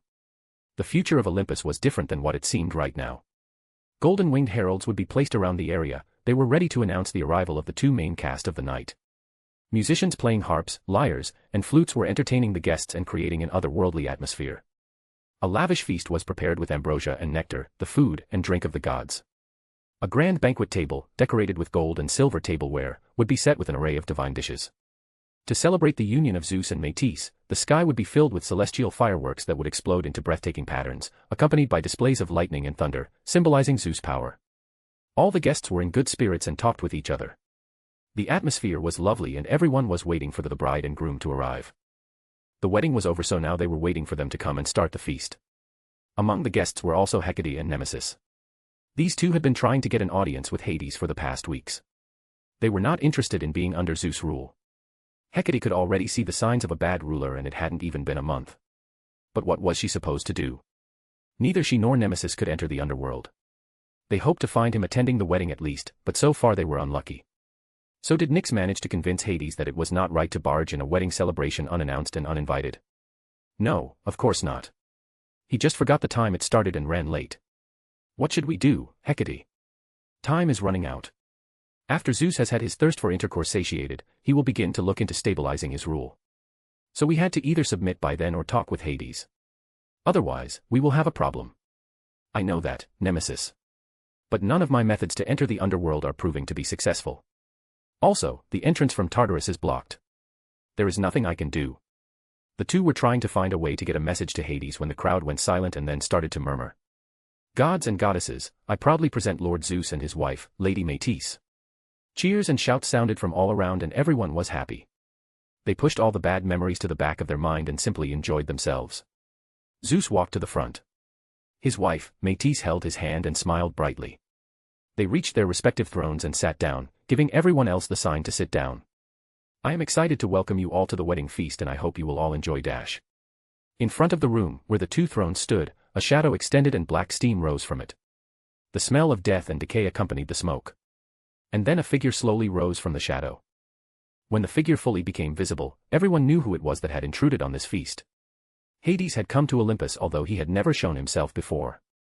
Many saw this as a bad omen, especially Métis who up to this day, had not been punished for plotting against Hades all those years ago. Hades' attire was quite formal and extravagant, with a collar that spans all the way to his upper chest, and badges decorated on the left and right side of his coat. He wore long black jeans and a pair of shoes filled with square patterns. Hades had asked Nyx to create his suit from Roar but in black this time. He might not care about things but to arrive at a wedding in white was not his style. He had class after all. So he just arrived late and stole all of Zeus' thunder when he was about to give a big speech. Ah, shit. Am I late? Hades asked. Yes. But still, I am glad you could make it, brother, Zeus said. Sure you are. Well, at least dinner hasn't started yet. Hades walked across the room, picked a chair and then dragged it across the room to the other end of the banquet table. Twitching brows could be seen all over the room. Hades' lack of interest and respect was a problem for many. Now that the feast can begin, let us not waste any more time. Please enjoy yourselves, Zeus said. The food was godly, pun intended, and Hades really liked it. It was not every day that Olympus saw such a grand marriage. Although the next one was coming soon. After a few hours of eating and drinking alone, some of the minor gods tried to approach Hades and enter into a conversation with him. It didn't work though, as he was uninterested in entertaining them and just bluntly stated what he thought about them. It made him very unpopular amongst most guests, but who the **CK cares? Lions don't concern themselves with the opinion of sheep. That's just how it was. Two female goddesses approached Hades as he was eating and sat down next to him. He could feel that they were not interested in garnering favor. So he actually laid down his food and looked at them. Ah, we know each other. Agate, was it? So are you finally ready to ask me what you wanted? It's Hecate, my lord, and I am indeed interested in having a conversation with you. Go ahead. What we have to say is rather delicate, so dash. Then erect a sound barrier with your magic or something, I don't care, but please come to the point. I don't care for the useless decorum. The truly necessary ones are fine, but speaking around the truth just bores me. I understand. I shall speak bluntly then. My lord, Nemesis and I were wondering whether it would be possible to seek residence inside the underworld. We are ready to do what dash. Let me stop you there. First off, it is indeed possible to seek residence in the underworld once it has been completed. However, only those I approve of may get that privilege and everything that comes with it. So there is no need to give me anything. As for allowing you two to live in the underworld, I have no problem with that. I can see you are not happy with Zeus as ruler of Olympus. Now, should you choose to live in the underworld, you will have to accept all its rules and conditions that come along with it. And what would those rules and conditions be? Asked Nemesis. You are not allowed to speak about any secrets that you experience or see to anyone. This mostly concerns the library that I am going to create as well as the security measures. You must be a part of the society of the underworld. This means that while you may live wherever you want, you have to contribute something, no matter how small. Only then will you truly be a part of the underworld. I think these terms are perfectly acceptable, Hecate said. Once again she was surprised after speaking with Hades. It was as she thought, he was the one she had been waiting for. A just ruler and someone she would be able to rely on to have her back, as long as she had his as well. That is how he was with friends and allies. I agree with those terms as well, Nemesis said. Good, then welcome in advance to the underworld. You are two of the first citizens. When I'm finished with the underworld, I will call you to see and choose a place to stay there. You might have noticed that the description of the venue was different from my normal writing style. That's because I googled a ton of shit that normally would be seen on a wedding feast and then googled some shit that would fit into a god version. So yeah, if it feels like AI generated, then that is the reason. I don't like that part anyway, and it is not really important. It serves to set the scene and then have Hades ruin the atmosphere. Chapter 43, Time Skip. 3 years have passed by and life took its course like it usually does. The Olympians have been doing what they do best, nothing. Well, that is not entirely true. Zeus, the king of gods, the Skyfather, has done some things and it is a wonder that he is married. We are going to talk about Zeus' actions later though and concentrate on our main character Hades for now. How did he spend the years? He has had quite some interesting years. Overall, he focused mainly on finishing the underworld. He had to get this business started. He had multiple requests to live with him when he was finished. Not many, mind you. 2 were Hecate and Nemesis. Hades had checked to make sure they were not planning anything. But after he was sure and they had agreed to his requests by swearing on the river Styx, he was happy. Not because swearing on the river Styx was fully binding, no, because he also took an oath from them with his power to make sure they truly kept what they promised. On the plus side, Hecate was truly a good fit to live in the underworld. She was similar to Hades in a sense. Not in overall power, but in her attitude and character. She had some similarities in terms of divinity, so they understood each other well and became fast friends. Apart from Hecate and Nemesis, Hades had also gotten requests from both Hypnos and Thanatos. That was mostly due to Hades telling the family his ideas and plans for the underworld. Hypnos was instantly on board and almost begged to be allowed to live there. Hades allowed it, on the same conditions as Hecate and Nemesis. Thanatos was also eager, but he didn't show it. He seemed to like anything Hades does so far. And he was not certain whether Thanatos had the hots for Hades. He had made it clear that he was perfectly straight, and Thanatos said that he had no interest in intercourse or love at all. He was just strangely fascinated by Hades and seemed to be pulled in by him. He liked what Hades had planned, and after Hades told him that he would welcome it if Thanatos would also come to live there, he instantly accepted. Someone who did beg was our all-time favorite primordial, Erebus. When Hades was finished and showed the entire family around, he was on the ground begging Hades to accept him as a citizen. The river he cried when Nyx pulled him away was, well, unsightly. Hades told everyone that he would love it if they would either move the Night Palace into the underworld or let him build a palace for them to stay for holidays or whenever they liked. Nyx was perfectly fine with that and accepted Hades' generous offer. He had accepted them all as his family as well. They were more family than his siblings and mother ever were. And they had accepted Hades as a part of their family long ago, without Hades knowing about it. Hemera and Ether were all for it after they met Hades. He really did fit right in with his elegant but still humorous attitude. Hades was sitting with everyone at the dining table inside the Night Palace. The entire family had been gathered as Hades had asked them that he had something to announce to them. The entire family was sitting at the table after eating dinner and was waiting for Hades to say what he wanted. So Hades, do you have anything to tell us? Like why your eyes changed and shine whenever you don't have your eye patch on, Ether asked. Oh yes, I also wondered about that. What are those, Hades? Asked Hemera. Don't pry, children. If Hades wishes to tell us, then he will do that whenever he wishes, Nyx reprimanded her children. She was ever the elegant and regal woman. No, I also want to know. Is it similar to your 6 eyes? Hypnos asked. Why would they be similar? That would make them redundant, Thanatos said with his monotone voice. Ha ha ha ha. I will tell you all. No problem. It is nothing special really. I took some time off in between building the underworld to practice with my divinities. My divinities of boundaries and death are my most distinctive ones. After practicing with them for a while, I found out that I should be able to take my perception to the next level. I thought about life and death and how connected they were. The only thing that separated them was essentially a barrier. Now I thought something that was so interconnected, there had to be something that showed that they were connected. After searching and getting closer, I finally found it just last month. Death is indeed visible in all things. There are what I call lines of death and points of death. Death emerges to the surface of anything that exists as lines of death, and cutting along them will result in death, regardless of the constitution or properties of the object. Now points of death are from where all lines of death seem to flow, resembling blood vessels. There can be a number of them on an object, and, whereas the lines are where things die easily, the points are death itself. These new eyes seem to be the result of my wish to see death and be able to affect it. And let me tell you, they are truly marvelous if you understand what they can do. What Hades was describing were the mystic eyes of death perception. When he took a break from building the underworld, he tried to advance in both his divinity of death and boundaries. So he came up with the theory that he could replicate and even surpass these eyes from the Type Moon anime. It was a long journey, but he did manage to create them for himself. He was so very proud of himself. But this is not what I was trying to tell you today, Hades continued. I come bringing you good news. The underworld is completed. What? Wait, you're serious? That's amazing, Hades. Can we see it? How did it turn out? Calm down, calm down. I wanted you all to come, not just to tell you this. I wanted to show you all around the underworld. You will be the first to see it. What do you say? And so they began their tour all around the underworld. And to tell everyone how it looks, we are also going on the tour. Let us get started with the highway. The idea behind the highway was to create a subdimension that acted as a way of travel. You entered an ender portal in your vicinity and then arrived at a station located in the highway dimension. This station, however it was named, would then offer any form of transportation that you wish to get from one point in the highway to another. What were some of the transportation methods then? There was the chance to simply take another portal to another station that would then lead you to the respective ender portal, which in turn would take you back to the biome you wanted to in the underworld. This was the fastest way to travel and might be the preferred way in the future. But the longer you use something, the more likely you are to wish for something else. And that was possible in the highway. If you were not in a hurry to arrive at the other biome, you could either travel fast or take it slow. A slow method was a stagecoach, for example.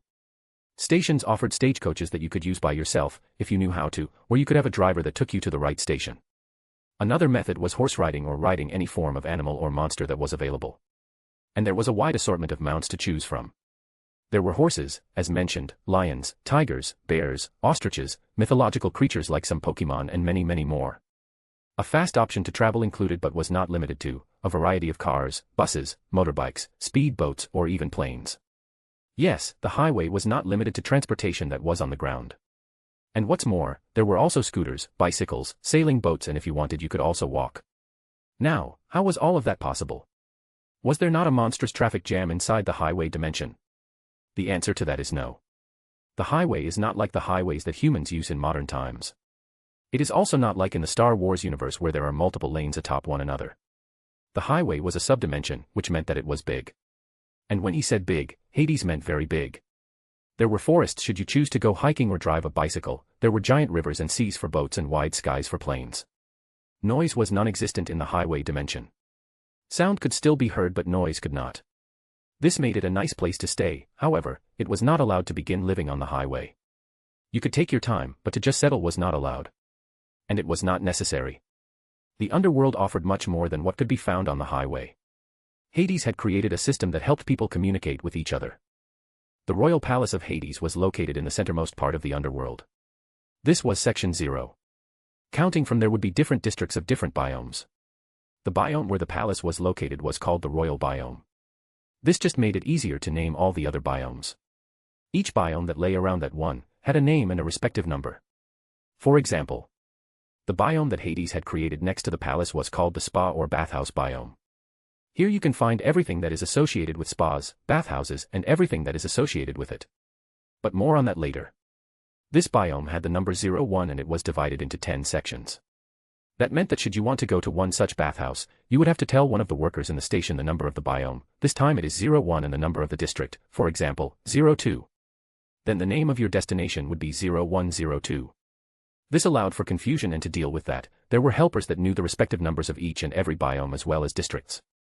There were also machines where you could go over pictures and descriptions of many biomes and what they offered. The last thing that had to be said about the highway was that the stations were run by many workers. These workers were going to be of different varieties. We will discuss these workers later. Hades had first planned to create a race whose main purpose was to work, and then he had another idea. The souls that came in. They will be used, and how this worked exactly will also be gone over later. These workers will be available for everyone that comes to a station. No matter how many people come to one station, there will always be enough workers for each visitor as well as enough space. The station space grew according to the amount of people that were inside. Overall, Hades was very proud of himself. This was a working subdimension where everything could be transported. He liked it very much. 3 chapters tomorrow. Finally we see what he did with the underworld. I hope you enjoy it. Chapter 44, Biomes I, Paradise and Cloud Biome. The next order of business was the biomes. These were things that Hades had to plan out before he built a few things. He knew that the underworld had no limit and would grow larger over time. This allowed him to space the biomes out and make them ginormous.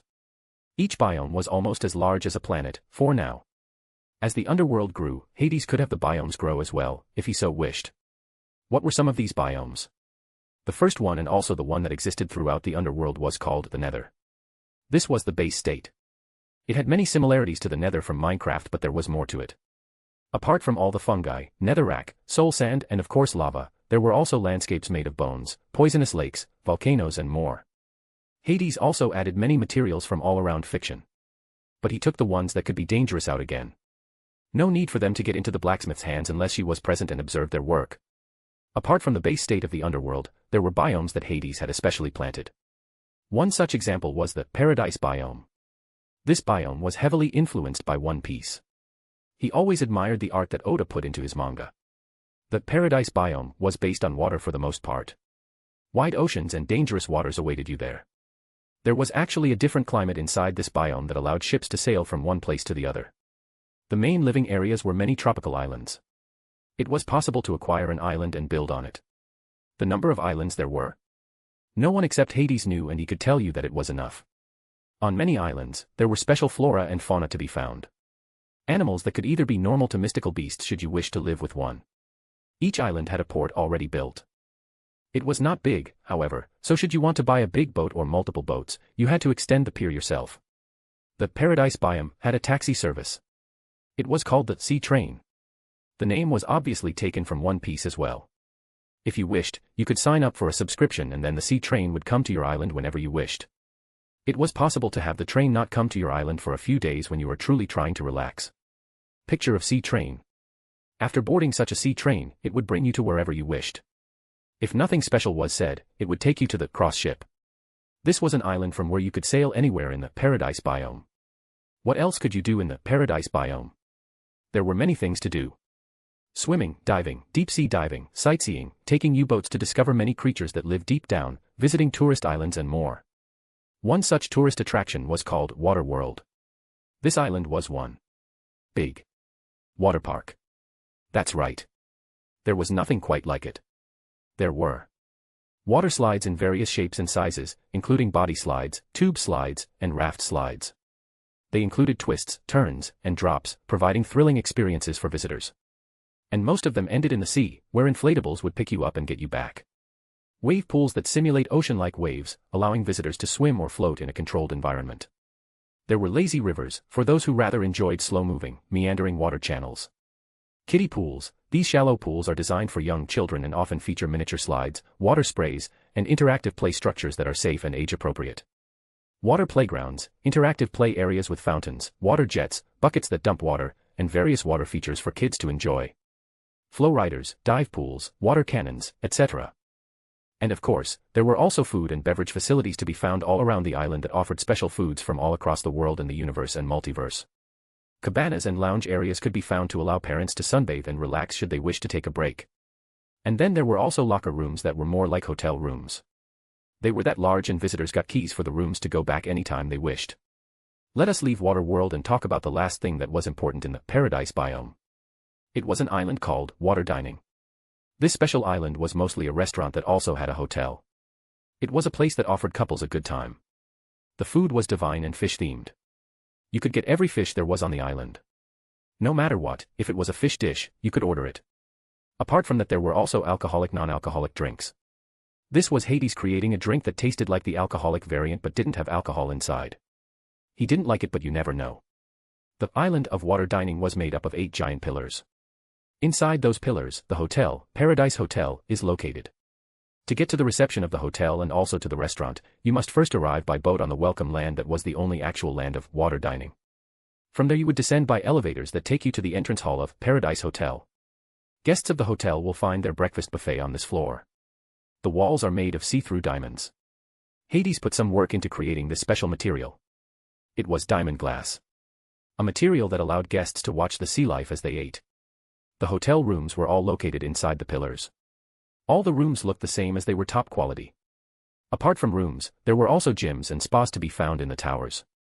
Everything was made to give guests the best time. If you take the elevator and press the 300th floor, which is the top floor, you arrive at the entrance to the restaurant for which Water Dining is famous for. It only serves lunch and dinner. A small path takes you to the center atop the island from where you have marvelous views and can enjoy the best food that Paradise biome has to offer. Picture of Paradise Hotel. Let us talk about the next biome. This biome was called the Cloud biome. And just as the name would suggest, it was a biome that was situated above the clouds. Hades built this once again thinking about One Piece. Everything that wanted to come here had to go by boat. The entrance to the Cloud biome was a very big station which floated on clouds. You would take the Ender portal to come to this station and then would be given one of many boats. This time it was not possible to use any sort of motor vehicle.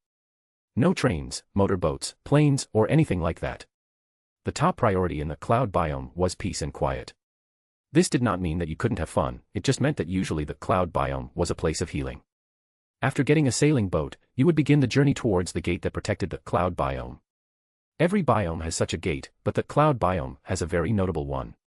It was called Heaven's Gate and looked just like the one from One Piece. Picture. After passing the Heaven's Gate, there lay the different districts before you.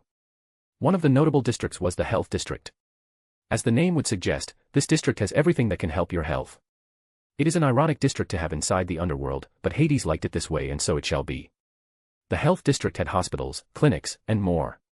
Here you could have anything treated. From a broken arm or being sick up to cancer or missing limbs. Nothing was impossible here. Psychiatries could be found with psychiatrists who were interested in seeing your problems solved and not in ripping you off. Picture of Health District.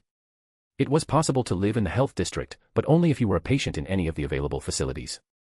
Health increase was guaranteed 100% and you would leave happier and healthier than ever before. A special place for children was created, with what was called the Cloud Castle. This was every parent's dream playground. Why was it the dream for the parents, you ask? Because everything was made out of clouds. There was no chance of hurting yourself there. Did you fall off the top of the castle? Don't worry, a cloud will wait for you on the ground. It was ingenious. Another district in the cloud biome was of course the living arrangements. There were many such places available and also a hotel for the tourists or visitors that came from another biome. These houses and hotels were located in Lovely Street. Once again stealing from Akiro Oda and using his creation for himself. But did Hades care? No. He was an evil man through and through. All clouds inside the cloud biome had calming effects on people. It had soothing effects to just lie down on one of those clouds and take your mind off things. A truly evil god he was indeed. Picture of Lovely Street. And as it is custom for all of the biomes, there was also a restaurant/hotel to be found in the cloud dimension. It was lazily called Sky Hotel and Restaurant.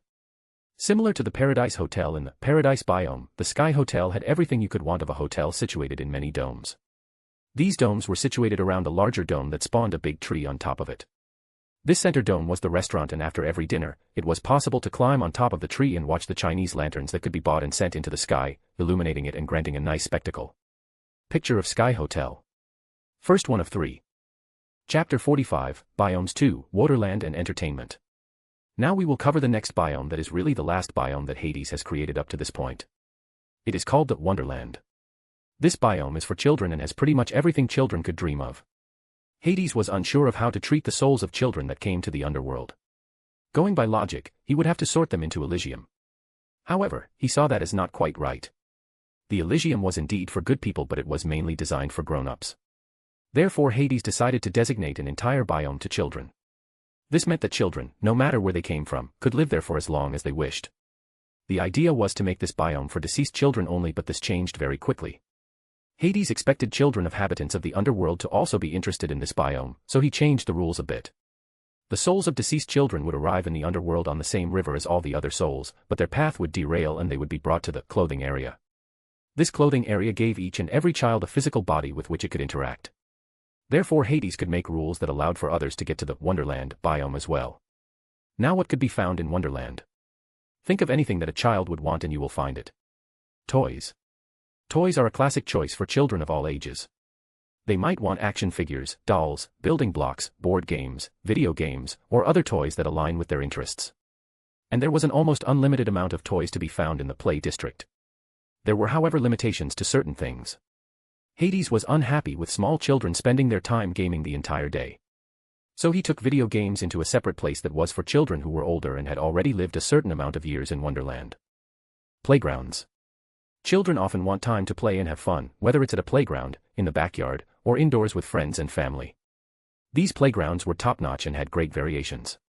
To make everything safe, a platoon of spritzies and bellisums all around the Wonderland and the playgrounds especially. In case someone needs healing or care in general. Pictures of playgrounds. Orphanage/daycare. This was the center and most important part of Wonderland that Hades built. Children generally crave attention and quality time with their parents or caregivers. They want to feel valued and loved. Thinking about all the children who would not have a nice childhood or died early and never got to experience the most important thing there was in the world, that is care, would get it in spades in Wonderland. Pictures of orphanage/daycare, from outside. Pictures from the inside. Caretakers were generally women who expressed a desire to take care of children. These women were also souls who had the choice to go to Elysium but decided to go to Wonderland instead. They had the freedom to go to Elysium whenever they wished, as long as there were enough caretakers in Wonderland. School. There was a school in the underworld that taught children of all ages up to college degrees. But this was not located inside Wonderland, as it welcomed children who weren't native to Wonderland and otherwise lived with their families somewhere in the underworld. The school will be talked about at a later date as it has its own biome. Children would be teleported to school and also had the choice to sleep there should they wish. But most didn't want to go to school anyway in the first few centuries, and those were allowed to stay in Wonderland for as long as they wished until they were ready to advance. Pets. Wonderland was still a biome and therefore had its own flora and fauna. There were a handful of animals that were native in Wonderland. Among them were some Pokemon like Mareep, Lillipup, Jirachi, Shaman, Teddiursa, Skitty, Togepi, Eevee and Mew. Of course, there were also countless animals like bunnies, puppies, kittens, sea otters, pandas, red pandas, elephant shrews, quokkas, pikas, sea dragons, owls, bee hummingbirds and more.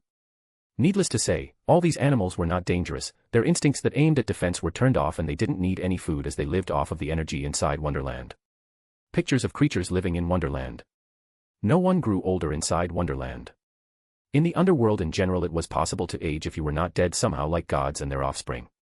Demigods were allowed to stay in the underworld and would still age normally. The next biome in the underworld is called the entertainment biome. Although it was called a biome and had a lot of space, it was more like a massive city where everything that could be found in there served entertainment purposes. Now when it says everything, it really means that. There were things from board games like chess to things like racing tracks or arenas to hold fights. And it would only grow in variety over the years. Space was never a problem for Hades.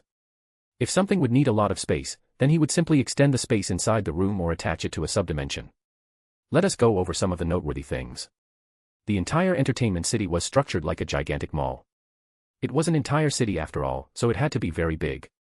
Entertainment City had 2 entrances that were as wide as 4 A380 planes. When you entered you were welcomed by workers who offered directions and introductions to Entertainment City. Each certain entertainment was to be found inside one such shop. It was similar to walking into a mall and then searching for cooking utensils. You went into a specific shop that had such utensils and then went to other shops. And it worked similarly in Entertainment City. Let us say you were interested in board games, particularly in chess. Then you were directed to District 0321. That meant that chess, which is a board game, is located on floor 3 in section 21. Picture of Entertainment City. Yeah, when it was said that Entertainment City was a biome in itself, it was meant literally. As mentioned, there were many things to do here. You could go and play board games of any kind. It was also possible to attend tournaments in your favorite sport or game. All the tournaments and competitions were held in the centermost part of Entertainment City. There were racing tracks for horses, cars, motorbikes, ships, planes, and all the other varieties. You could gamble in the casinos, attend different shows like a circus or theater, play any sport that you could think of or watch others play that sport. For everything, there was something that could be found, and if there wasn't, then it could be added. Picture stadiums. Something special and a central part of the entertainment district was the arenas. There were countless of those, and because fighting inside the underworld wasn't allowed, that was where potential disputes were handled. The Wizard Duel. A place for wizards to duel and fight each other. The space and surroundings could be changed as one wished. Picture. Robot fights. People who didn't wish to get down on each other physically could solve their disputes or arguments by commanding robots to fight. Picture. Tron Arena. Those who liked to fight in a futuristic type of setting could use the tools and vehicles from the game Tron. This also meant that you could die should you lose. Picture. And now for the cooler and grander arenas. There were arenas where you could fight entire wars with someone or against a simulation. And where did such wars take place? In subdimensions that created what you wanted. One such subdimension was the Naval War Arena. This beauty simulated naval fights. You could input the respective age the enemies were supposed to be from and then use whatever navy you wanted to fight them. These fights were fought for real. How did this work? In the beginning, each player or contender had a fixed amount of resources. These resources were used to create different types of golems. These golems of the same type all looked the same.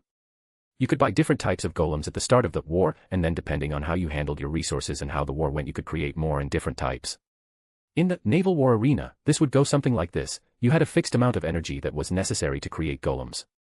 Let us take 1,000 for example. To create a sailor you would spend 1 energy, and to create a navy soldier, you had to spend 2 to 3 energy units. If you wanted to buy a general you could spend up to 500 or more energy at a time, and then you also had to buy ships and weapons for yourself. That gave the war simulation a real feel to it and made it very diverse. You would have to account for the tides, the weather, your ship and weapons, and the manpower you had. Needless to say, all of this took place inside the subdimension, and you were in a water world that had islands and maybe land. Picture. And the creme de la creme and also one of Hades' favorites was the space arena. This took every war simulation to space and added a ton of new resources and units as well as weapons and vehicles that were available. It was bonkers and Hades was very proud of himself. Pictures. To round this biome up, we of course also have to talk about all the other things such as hotels where visitors could spend the night, restaurants of all kinds, security that was taken care of by many shadows of Hades' army and of course the last thing. The amphitheater. Hades made it similar to the one from Overlord. In the amphitheater, you could watch the stars as well as shows and more that were projected in the air right below the night sky. Picture. Second of 3. Chapter 46, Biomes 3, Desert and Spa Biome, Tree of Knowledge. Next up, the desert biome. This biome has something very important, the bank. We are not going to spend a lot of time talking about this bank and only cover the most important things. The bank is linked to the treasury of the underworld. That is where Hades stores most of his ever-growing wealth. Many dangerous metals and minerals could be found there and of course all sorts of elixirs, potions, and other resources that one could think of. The bank was as the name said, where people, but mainly gods could store goods that were valuable to them. This could include special artifacts, gold, magical objects, and more. The bank was secure and nothing in existence could enter the vaults unless Hades wanted to. It was also not limited to the Greek pantheon. Gods from all pantheons could deposit things here and have an account. This was one of the things that cost something to use though. Most of the things in the underworld were free for those that Hades allowed to stay here but the bank had to be paid for. Whenever something is to be stored it is checked for any sort of tampering or funny business. And if they are considered safe and not an attempt to enter the treasury, they will be stored. Sorcerers and other mystical and powerful people can also have an account in the bank of course, but to have an account can be expensive. It is the safest place in existence though, so it's worth it. Picture of the bank. What else could be found in the desert biome? The desert resort was the main thing that served as a hotel and place to eat and drink. It was built similar to the Hanging Gardens of Babylon but not exactly the same. It had the oasis in the desert theme. Overall there was not much to say about it. The restaurants where you could eat were located on wide balconies. You would feel like you were in some tropical jungle while you saw the dry desert just outside the resort. The resort also offered a variety of sports that you could do in the desert. Let us focus on something very special to Hades. The spa biome. Why was this special to Hades? Because he has recreated and improved upon one of the future 7 wonders of the world, the Hanging Gardens of Babylon. When he said that the desert resort was similar to the gardens then this was the real deal and so much more. First of all, it was massive. Like close to Entertainment City massive. No matter what if it had to do with water relaxation and spas, it could be found. Water was everywhere. You could go swimming in pools, rivers, or the canal. All over you could find gardens with exotic plants and small sitting or lying areas where you were served tea and other beverages as well as light food. If you were hungry though, worry not as many little restaurants served you whatever you wished, but most of the dishes were green and healthy. You could of course also order fast food if that is something you crave. Apart from swimming, eating, and enjoying the scenery you also had the chance to enjoy massages that were simply divine. You could visit steam rooms, saunas, or silent areas to sleep. As it is custom in almost all biomes, there is also a hotel that offers guests and other visitors the time of their lives. No matter what you wish to do, there was a good chance you could get it. However, the theme of the Hanging Gardens of Babylon was always maintained. This meant that you could not get a plane flight to see the sights, but you could get a nice enjoyable boat ride through the canals and into the waters all around the biome. Hades was very fond of this place and would probably be seen here many times. He needed time for himself and that was the best way in his opinion to spend the time. And now finally we come to the second best creation that Hades has produced in the underworld. The Tree of Knowledge. Picture from the outside. The Tree of Knowledge was fascinating for many different reasons. For one, it was a monstrously tall tree that carried dimensions as branches. It was in general one giant library. The purpose of this library was to store any knowledge that entered the underworld. When souls enter the underworld through the river of souls that is the entrance, their entire life and everything they experienced is copied. The Tree of Knowledge takes and stores all the knowledge of the deceased and sorts it into the respective parts of the library. This means that entire life experiences and life knowledge will be stored. All their skills will be recorded in a how-to book will be created. Should such a book already exist, additions will be created or mistakes will be corrected. Librarians are necessary to take care of everything here. One librarian is responsible for one branch each. More would be impossible. Each branch of the tree covers one specific topic. This could be cooking or gardening, biology, physics, maths or anything else. The more time passes, the more souls come to the underworld, the more knowledge is recorded and the bigger the library becomes. The habitants of the underworld are allowed to enter the Tree of Knowledge and read in a cozy corner whilst having some tea and biscuits. Taking books outside is illegal and will be punished. Outsiders or visitors are not allowed inside the Tree of Knowledge. This is a very special privilege that only those whom Hades has allowed to permanently live in the underworld. Those who think they can get rich by copying books and then selling them in the overworld will be punished. This is a major offense that is punishable by death if proven to be done purposefully. The reason for this harsh treatment is due to the fact of what you can find in the Tree of Knowledge. There is information about anything, also the happenings of the world. So secret business deals can be found, intrigues, history, plots and all sorts of betrayal and lies naturally as well. So using this can lead to massive and maybe dangerous circumstances. Just imagine a president taking a look at the information that is available on all his competitors as well as enemies from other countries. That would make him a very dangerous man, and that is why only permanent residents are allowed to use the Tree of Knowledge. There might be special circumstances where someone or maybe many are allowed a peek at something very particular that could help them. This would have to be something very important for Hades to allow something like that. Should a book be taken from the library, the book will simply vanish and reappear in its intended place. Pictures of the inside. 2 branches of the Tree of Knowledge are special as they hold not a library per se, but schools. Both of those hold a subdimension in which a school is located. The first school is for children up to the college level. College and high school are located in the second subdimension. Picture of school. Picture of high school/college. The seasons change over the year and students have dorms inside the school. Taking many ideas from Hogwarts, Hades decided to make the schools alive. The school helps children either find their way to classes, stops any form of bullying or helps them in other ways. We can find all sorts of activities to keep the students happy apart from learning. Doing sports like soccer, tennis, or lacrosse. Some playgrounds for the smaller children, Quidditch, yes, he introduced the sport, swimming, practice of magic or other powers and more. It is impossible to add everything that the schools offer, but just know that they were the best of the best. On the very top of the Tree of Knowledge, a restricted section can be found where only Hades and those he allows have access to. This has knowledge of secrets that are important to the universe or the multiverse, powerful magic books, etc. 3 of 3. It is not my best work ever. I am not very good at world building. So don't go hating all over it. No more biomes for now. Chapter 47, The River of Souls. Ha ha ha, surprise chapter. You never saw it coming. Finally, we leave the biomes and come to an important thing. The River of Souls. The River of Souls acts as the entrance to the underworld. Originally the underworld was surrounded by the river Styx. Hades talked with Styx and told her about his plans to create the River of Souls. And after discussing this they agreed on it. Hades made this river with many things in mind. At first, there was access for souls. Unlike the mythology version, Hades had no interest in stopping souls from entering. He didn't want them to become lost souls and wander along the River of Souls because they didn't have drachmas. No, he decided to make the entrance free for souls. But only those that are deceased. Not living beings. Those had to pay exorbitant prices to enter. Sharon will be the one commanding the boat across the River of Souls and bring the souls to the underworld. The river first flows around the entire underworld once, to collect all the souls that enter all over the place. After that, Sharon commands the ship to flow along the river. The River of Souls was very important as it housed souls. These souls were artificial souls that were created over the course of time. The purpose of these souls that are inside the river is the purpose of devouring those who entered uninvited or unwanted. That's right. The souls have the ability to check whether someone is allowed access to the underworld. If someone doesn't pay or forces himself in, they will be devoured by them and all their belongings will go to Sharon. And those that have been devoured get turned into the same souls that live in the river. To be condemned to roam the river for intruders and enemies. The River of Souls follows a set path through the underworld that leads it through different dimensions and biomes. None of those that have been discussed are the ones the river passes through.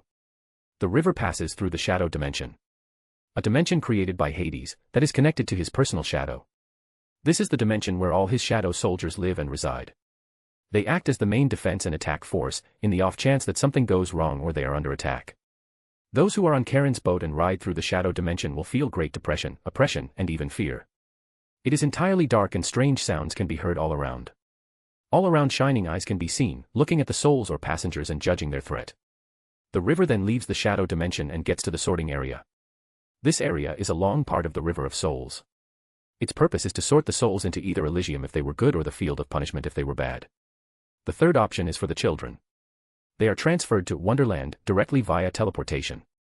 Those who wish to go to one of the districts or biomes stay on the boat with Sharon until they finally reach the arrival district. That is the place where you can choose where to go.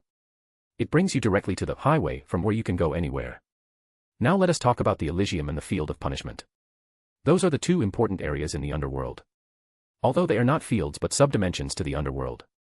The Elysium is similar to what you might expect and therefore not very interesting. Those who have been good and tried to make an effort their entire life go there to spend eternity there. They have access to food, drinks, entertainment, and all the other things that you could hope for. There are activities to partake in, people to meet, places to see and more. However, there are two options that those who go to Elysium can take. It is possible for them to work in the underworld if they so choose. Where they can work is up to their talents or interests. Elderly women or women in general are allowed to work in Wonderland if they wish. Others can choose to work in one of the many restaurants or hotels in different biomes. The choice is theirs, but the Elysium is the place where they can stay if they want. Another option for them is reincarnation. Those that have been good have the choice to get reborn again in the world. They are allowed to make a choice on where to reincarnate. They are not allowed to choose whom or in what family. That is up to chance, and they will have to make do with what they get. That is the general gist of things for those who go to Elysium. Now the fields of punishment. Hades took a long time to design this dimension. He knew that many humans would not get to go to Elysium. And since he was in the DC universe, he would have lots of souls come to the fields of punishment. Therefore he had to make the dimension very functional. This dimension is located inside the Tomb Citadel, an impregnable fortress that is guarded by Hades' divinity of boundary as well as thousands of shadow soldiers and others. Troops are also located around the entrance of the Tomb Citadel to make it even safer. Picture of Tomb Citadel. What could be found in the fields of punishments? There was nothing healthy or beautiful or remotely nice to be found. There were large areas of bones. Lava flowed everywhere and heated up the environment. The air is poisonous and gives the most pain when you breathe it in. Every breath you take feels like it kills you, and it is as if thousands of knives puncture you from the inside. Soul sand can be found almost everywhere. It spawns naturally in the field of punishment and has special properties. Soul sand has the effect that every step you take hurts the soul, and since you no longer have a body in the fields of punishment, it hurts even more. A special structure that can be found in the Maze of Regret. The maze is an endless, ever-shifting labyrinth filled with towering, thorn-covered walls. Souls condemned to this punishment must navigate its intricate passages. No matter where they go, they will wander the entire maze one way or the other. That adds to the punishment and has them experience everything the fields have to offer. But there is hope. The fields of punishment are called that because their purpose is to punish those who deserve it. However, that is not all they are doing. Just as the Maze of Regret, the fields of punishment also serve as a way to cleansing. To reach this cleansing, the souls must go through the entire maze. But the maze does not just torture the souls physically and spiritually. It also tortures them mentally. As souls wander through the maze, they encounter ethereal, glowing orbs. When touched, these orbs trigger holographic displays of their past misdeeds, allowing them to relive their actions from both the perspective of the victim and the perpetrator. These orbs appear until you have seen all the memories millions of times. And you cannot advance the maze before you see them as many times as the maze deems appropriate. Now what about those that liked what they did? What about those who love to see their past actions? Well, as souls progress through the maze, they carry with them a physical representation of their remorse, a symbolic weight. The weight increases as they approach the center of the labyrinth, where they must confront the core of their wrongdoing. This weight is not just weight. It carries with it pain and suffering. It doesn't matter whether you like pain, the dimension takes away your preferences and makes you experience pain that no one likes. The power of boundaries from Hades makes sure that everyone suffers, no matter what they liked or didn't like when they were alive. Souls must continuously navigate the Maze of Regret. Even if they reach the center, they are not immediately freed. No, now comes the part where they will start to be cleansed. Cleansing is made up of 3 parts. The first part is called the Izanami. This is an illusion that allows souls to experience and feel all the things that happen inside it. They will be confronted by all those that they have hurt or killed, and they will not be let out until they see the wrong in their past actions. That is the only way to get out of Izanami. Izanami can't be tricked by words or tricks. There is no escaping it. Not unless you have truly changed. After Izanami, the next step is the penance field. Just like the penance stare from Ghost Rider, the penance field lets the souls experience all the things they did from the view of their victims. Now it would make sense to have the penance field before the Izanami, but that is not the case. The penance field is only there for suffering. And just like the maze, it doesn't matter if you like your actions or are crazy. Those would not have made it through the Izanami. No, those that pass the Izanami are in their right mind and will experience everything and suffer fully. Now on to the last step. The last step is the full cleansing. This means that they will give up everything that made them who they were, memories, character, likes, dislikes, etc. They will lose everything that made them who they were and leave them in a blank state. To undergo this cleansing, they will have to enter the washing machine of cleansing. The name tells you what it does. Souls go inside the washing machine of cleansing, and the machine begins the process of cleansing. Like a normal washing machine, the machine spins at high speeds to get the laundry clean. Only that this time the laundry is the souls and the dirt is their state of being. Their characters, memories, likes, dislikes, emotions, everything is pressed out of them. Now after this process is over they have been fully cleansed. If they have gone through those 3 steps, they are cleansed souls. What does that mean? These souls have been turned into asachis. They are like a white canvas, ready to be painted on. What do these asachis do then? Asachis have a variety of different uses. They can serve as servants in many different households, act as defenders of the realm, fight, be used as building materials, take jobs, and many more. Their look is the same as the asachis from Bleach. They are white humanoids with teeth as eyes. What happens with those that do not make it through the Izanami? These souls will also get everything stripped from them. But unlike asachis, they get cursed to a life as piglins. And they are condemned to serve the underworld forever. This is something I like a lot. I like how the field of punishment turned out and I think it has potential to be used in the future, on certain villains. Chapter 48, the END. The last thing to talk about is Hades' palace.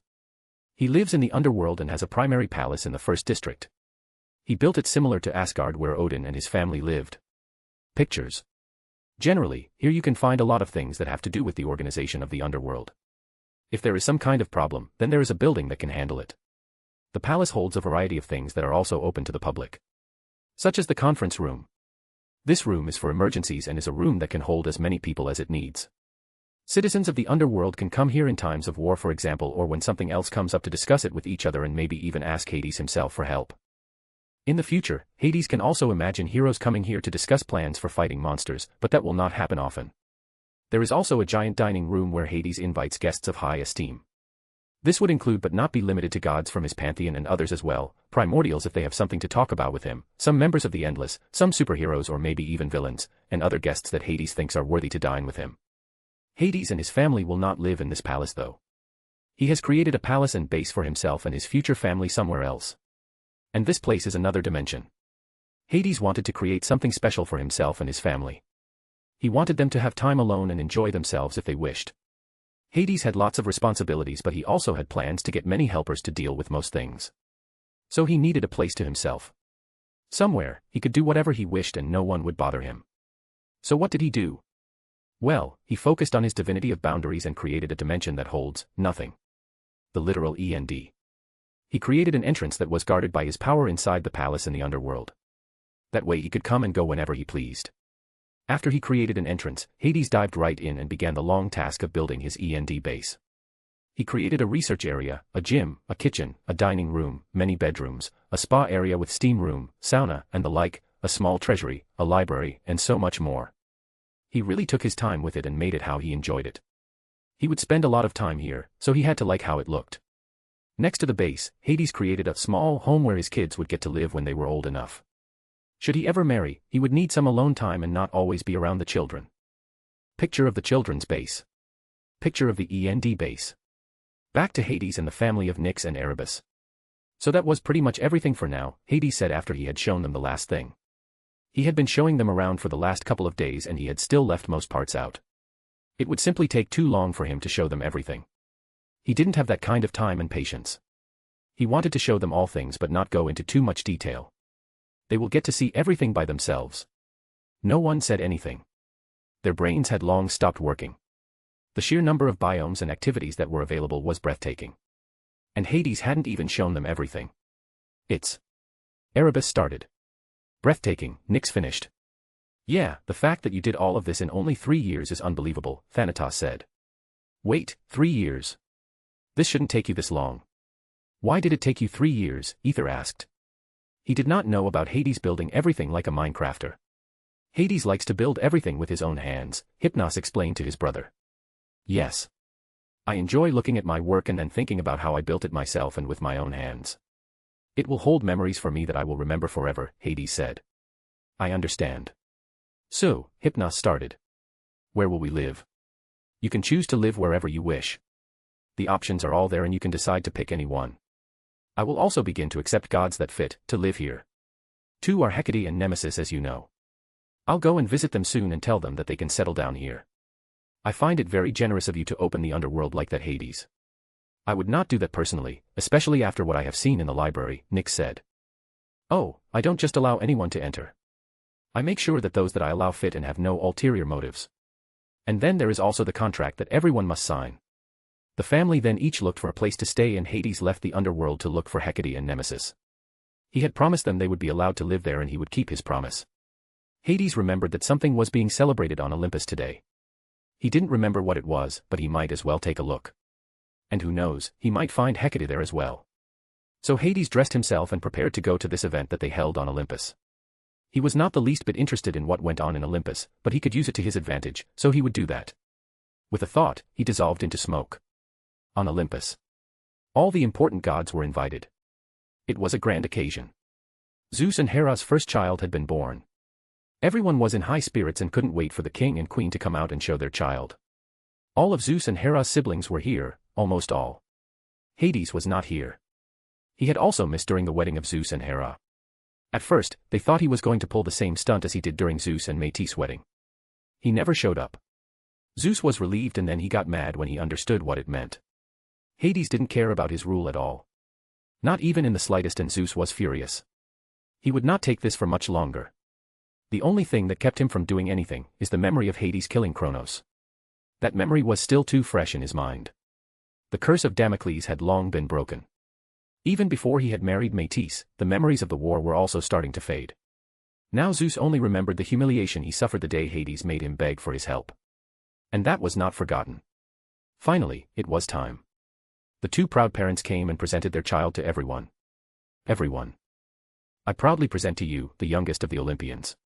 Our son, Ares, Zeus announced proudly. All over, the congratulations came in, and everyone seemed happy that finally someone was born who would also stand higher in the hierarchy than them. And you know this one would be spoilt. He was the first child of Zeus and Hera, the king and queen of Olympus. That one would not turn out right. How sentimental, a voice said from the back of the crowd. Hades had finally come and saw the occasion. It was strange to see this happen, and he hadn't even planned to come here for it. But it gave him a great opportunity to give another Hades some recognition. You know, I haven't been this choked up since I got a hunk of moussaka caught in my throat.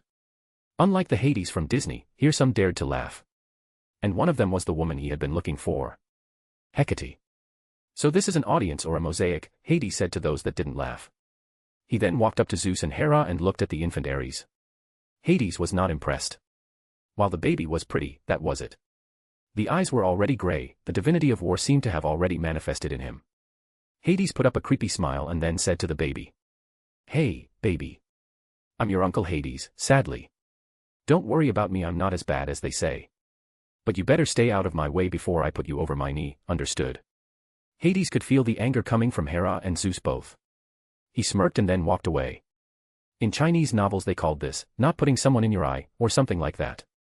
And Hades had mastered the art of not putting someone in his eyes. As they looked at Hades' retreating form, Hera spoke to Zeus. He doesn't respect us at all. We'll have to do something soon. Before his head gets any bigger. His time will come. Believe it. What they didn't see was Hades smirking. Oh Zeus. I am so far ahead of you, it's not even funny. You make your plans. We'll see how that goes for you. The party drew on and Hecate walked towards Hades. He was enjoying the food and drinks while listening to others chatter and exchange rumors. Lord Hades. Hecate, good, I wanted to talk to you. Good thing this was going on today, right? Hee, indeed. What did you want to talk about? It's finished. I beg your pardon. It's finished. The underworld is done. I came to tell you that you and Nemesis can settle down whenever you like. That's amazing. I was looking forward to that. I can't wait to see what you have been working on all these years. Well, it's only been 3 so far, so it wasn't that long. No, you're right, of course. But I am still very interested. Understandable. What is your plan now, if you don't mind me asking? I don't mind. To be honest with you, I don't know. I might start to travel a bit. I am still in need or a butler. And besides that, I want to get a weapon for myself. And then there are some other things that also interest me. Weapon. But don't you have the broken scythe from Kronos? Sure, but I'm not going to use that piece as my weapon. I combined it with a weapon I have and made it stronger, but what I am looking for is something like the symbols of power. My go-to weapon that I carry around all the time. I understand. And where will you look for that? I'm sure the Cyclops would love to make one for you. Nah, they already made me a helmet. A helmet? Hecate asked confused. Yeah. Shortly after the war ended they came to the underworld and gave it to me. They called it the Helm of Darkness. It allows me to become invisible and spreads fear to all those around me. It is quite a good helmet, but there is no war going on right now, so I'll probably put it in my treasury. Hee hee hee. You talk like a spoilt brat. To think that you still want something else. Well, you're not wrong I guess. But I want a weapon that connects with me on the deepest level. Something that totally represents who I am. Do you get any of this? I understand. And where are you planning on getting that? Well, I know of a place that might have one for me to grab. But I'm not sure what to do first. Butler or weapon? I might have to do butler first. How would I leave the underworld in the future otherwise? A butler would probably be the correct choice. But you're not going to do that. We'll see. It's not that Croted end the underworld yet. That might change in the future and I still have my shadows helping me. Whatever you decide, I am happy to help. Thank Hecate. Well then, I'm off. See you in the underworld Hecate and greet Nemesis for me. Chapter 49, Revelations. Hades POV. The sphere of the gods, I asked. Yes. You don't know that do you, Hecate said with a victorious smirk. She was happy that there was finally something that she got over me. I had to smile when I saw her smirk. I enjoyed Hecate's company. There was this deep friendship forming between us that I came to enjoy. Not love, mind you, but I knew that I could count on her and she could count on me. I finally found a friend apart from the family of Nyx and Erebus who adopted me. I was in Nyx's house, or palace rather. She had built something for herself. I said that if you wanted to make a place for yourself, you would have to make it with your own hands. Those were the rules in the underworld. It was called the Minecraft policy. And she built herself a ginormous mansion. At the moment we were in her study where she did her experiments and tried out new spells. I found out that she was a lot stronger than I gave her credit for. How she used her spells and how fast she was in using different spells, that was impressive. She was explaining to me what the sphere of the gods was. I forgot about that and now that she mentioned it, I started to remember. No, I don't. So could you please explain it to me, Great Witch with 3 heads? I told you not to tell anyone. And I didn't. Stop mentioning it all the time. Why does it give you trauma? Ha ha ha ha. No. Ha ha ha ha ha. Stop it. Okay, calm down, phew. Haha, I don't mind your true form. I just like to tease. There's nothing else to do nowadays. The underworld is finished for now, and we're practicing magic, so that's it. There is something you have to do. Zeus has called a meeting of the Olympians, don't you remember? You have yet to go to a single one. Whatever. They can discuss their areas of influence among themselves. Death and the dead don't care about that. In the end, they all come to me anyway. What's with that evil smile? That's my all according to Kaikaku smile. Why are you using Japanese for that? It just works. Now please tell me about the sphere of the gods. The sphere of the gods is a metaphysical reality whose inhabitants exist on a higher plane of existence than the inhabitants of the 52 realities. It is the source of all magic existent. Hecate started her explanation. The source of all magic. Tell me more. At the dawn of creation, magic existed in its raw form within the plane that would become the sphere of the gods. It was promising and pure, as it surrounded the forming multiverse. From that energy, the first magical being shaped herself out of the cosmos. And guess who that is? Hecate looks smug. Wait. No way, I said. Yes, way. You. Indeed. I'm much more awesome than you give me credit for. I guess I do, you're also older than I give you credit for. Hey. Anyway, moving on.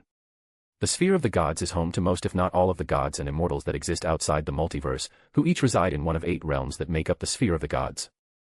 The sphere of the gods is composed of 8 realms that each act as a polar opposite to another realm within the sphere of the gods, such as the shining new Genesis which acts as the polar opposite to the fiery apocalypse. I'm sure you'll come to see them at one point or the other, considering your power. Each of the realms within the sphere of the gods is directly connected to at least one reality within the orrery of worlds which greatly affects the natures and developments of the universes they are connected to, as well as those in close relative proximity to them. Interesting indeed. What about traveling to those realms? And what is our realm called then? I would be more than interested in meeting some other gods apart from our boring group. Travel between the sphere of the gods and the other planes of existence in the multiverse is normally not possible but can be artificially achieved. Apocalypse is quite advanced. Natural portals to the sphere of the gods exist within the orrery of the world, such as our own Mount Olympus serving as a portal to the portion of Skyland that the gods of Olympus reside in. Wait. Are you saying that we reside in a realm with other gods from other pantheons? Yes. Then why have I never seen any of them? I might have to visit them at some point. Might make for some interesting development and meetings. Maybe one of them would fight with me, what do you think? Do not go around fighting gods from other pantheons. That might cause a war to break out, and we just finished the last one not too long ago. Didn't seem that much to me. Ugh. You are insufferable. So coming back to the sphere of gods then. The sphere of the gods is also the fount from which all magic flows into the multiverse and grants the gods and those who have godlike abilities their power, making it one of the 7 forces of the universe. Hecate finished her explanation. Now I was intrigued. I remembered this from reading about it. The 7 forces of the universe were some interesting powers, and some of them would fit me well. I am thinking about the death force and the void wind, as well as the 6th note. Wait a moment, the 6th note. Hecate. Quickly tell me what you know about the 6th note, I tell her. I need to know whether my thought is true or not. The 6th note. I don't know anything about that. Why do you ask? Third person POV. Hades stopped talking for a moment. He tried to remember. What did he know about the 6th note? Why did that name resonate with his soul and make his entire body shiver? He felt his heart rate spike and shoot through the roof. His hands began to tremble. He felt like a little boy who couldn't wait to open his presents on Christmas. Hades had no idea what was happening. His eyes were unfocused, and it looked like he was looking beyond this reality. He seemed to be amidst some kind of epiphany, or close before one. Hecate was worried. She didn't know what was happening. Hades was sweating. That was impossible for a god. How was he sweating? She started to call out his name to get his attention. Hades. Hades. Hecate. I'm sorry about that. I'll leave now. I'll see you later. Wait. What happened? Are you all right? Can I help you? And no, I don't know. I'll see you later. And with that, he left Hecate's mansion and reappeared in his own. He went to the END. That was where he felt safest for now. The training room was built with the maximum safety and strength his powers could produce for now. And yet the walls were trembling. Hades shook his head. Get a grip, he said, and held his head in between his hands. He was scared. What was happening to him? Slowly his heartbeat calmed down and his hands stopped trembling. He was unsure what happened, and he didn't like that. He liked to know what happened at all times. He was usually the one in control of the situation. But now, he was helpless. And that made him mad. He hated that feeling. It was as if he was back in his last life, and last life. Why would he? Hades shook his head again. He didn't want to think about it for now. He thought of something to take his mind off of this. And then he remembered the meeting Zeus had called. He was also invited. More like he was called upon. But that might help him take his mind off of things and calm him down. So without further ado, Hades disappeared into his shadow. On Olympus, Zeus, Hera, Demeter, Hestia, and Poseidon were all waiting for Hades, as per usual. Zeus was getting mad. His head was hurting since he woke up today, and he could not take any shit from Hades, or he would probably snap and another war would start. Hades' throne was suddenly covered in darkness, and from it, Hades rose. He sat in a perfect position like he had planned it all along. I'm here. We can start, he said. I called you all here today to discuss something. Bring in Prometheus. The door to the throne room opened and in walked Prometheus. He seemed happy for some reason but tried to keep a straight face. He walked to the center of the room and bowed his head respectfully. Lord Zeus and other members of the council, thank you for having me. Prometheus, what is the meaning of your visit? Poseidon asked. I have been approached by Lord Zeus in a project which interests me very much. He has tasked me with the creation of men. I am here today to ask for your permission to begin this project and wanted to ask for your help should the need ever arise. What do you mean help? Demeter asked. I have a lot to do with making the fields prosper. That is a lot of work for me alone. Ah yes, Lady Demeter. But think about it. If man walks the earth, then you would have others do those things for you. They would cultivate the field and you could simply watch them and tell them how to do it. Yes, that would be a great idea, Demeter said, now convinced and happy. My lords and ladies. I wanted to ask whether it would be possible to give men fire. It would help them tremendously and make them prosper. Having them prosper would be in your interests as well, as gods. I feel like that should be our responsibility, Prometheus continued. Don't you dare tell us what our responsibilities are and what not, Prometheus, Hera said. You are not one of the Olympians, so don't get a big head before you do what was asked of you. Of course, Lady Hera. I apologize if that came out wrong. Please forgive me. You may leave to begin with your work. Don't disappoint me, Prometheus, said Zeus, ending the discussion. Yes, Lord Zeus. I will not disappoint you. Prometheus left the throne room, and after the doors had closed, Hades spoke. Ever the charming woman, Hera. But seriously, Zeus, what's the reason you want to see this happen? Are you in need of worship? Do the gods not give you enough anymore? How dare you, Hades? Make sure to know your place. Zeus is your king, Hera screamed. Don't get your pulse up, you might suffer a stroke. Now Zeus, tell me, what is your goal here? I have no goal. The other pantheons also started their path to advance and evolve their animals further. We have to make sure we are not left behind, and maybe even the first to do it. Aha. This meeting is adjourned. Hades, stay. Hades raised his eyebrows. He was about to tell Zeus to F***ck off when he thought about something. He hadn't been able to concentrate the entire meeting. The feeling he had was not going away and only grew stronger. After everyone had left, Hades and Zeus were the last ones in the throne room. So. What is it? I want you to open up my skull. Ha. Chapter 50, Athena. After everyone had left, Hades and Zeus were the last ones in the throne room. So, what is it? I want you to open up my skull. Ha. Open up my skull. Since waking up I have been having the worst migraine imaginable. And you think opening your skull to let out some steam would help? I am always fascinated by how dumb you can sound. I mean, how is that your first thought when dealing with a migraine? Do you think that there is just hot air that wants to come out? You know what? Let's do it. I can see it work. Hades took out a hammer from his inventory. Curse. He really had to improve this thing. He had already taken away its consciousness and had it work like that. But it still felt wrong. What he wanted was something like the Gates of Babylon. Yeah, that would be appropriate for him. He better work on that soon. But that would have to wait until he deals with his problem. Hades didn't wait for Zeus' permission. He large-fied the hammer and then swung it full force. That was a bad idea though. Why dash? The hammer impacted Zeus' head and split that skull right open. Brain matter and blood splashed everywhere. Hades activated infinity to keep himself clean. Oh shit. It's everywhere. Oh, Hades, what have you done? Whatever. And then from where the brain used to be, a figure shot out and stood in the throne room. It was a woman. She had dark hair, an olive complexion and gray eyes, which must be associated with knowledge and dignity. Although there is not much of that dignity right now. I am Athena, the goddess of wisdom, craft and warfare. I have been born from Zeus' thoughts dash. Wow, calm down, fancy pants. That's nice and all, but we have ourselves a gory situation here. Hades stopped her from doing her grand speech. Also, what's with all the armor, helmet as well as shield and spear? Where did those come from? I thought you said dash. Forget him, he'll be fine. Luckily the hammer hit him on the head and through the brain. That's his least used organ anyway. But, won't he suffer some lasting damage and then might his personality change? Athena asked. But, as long as the dick is still there, he's still Zeus, believe that. So, should we clean this or? Clean? This? God no.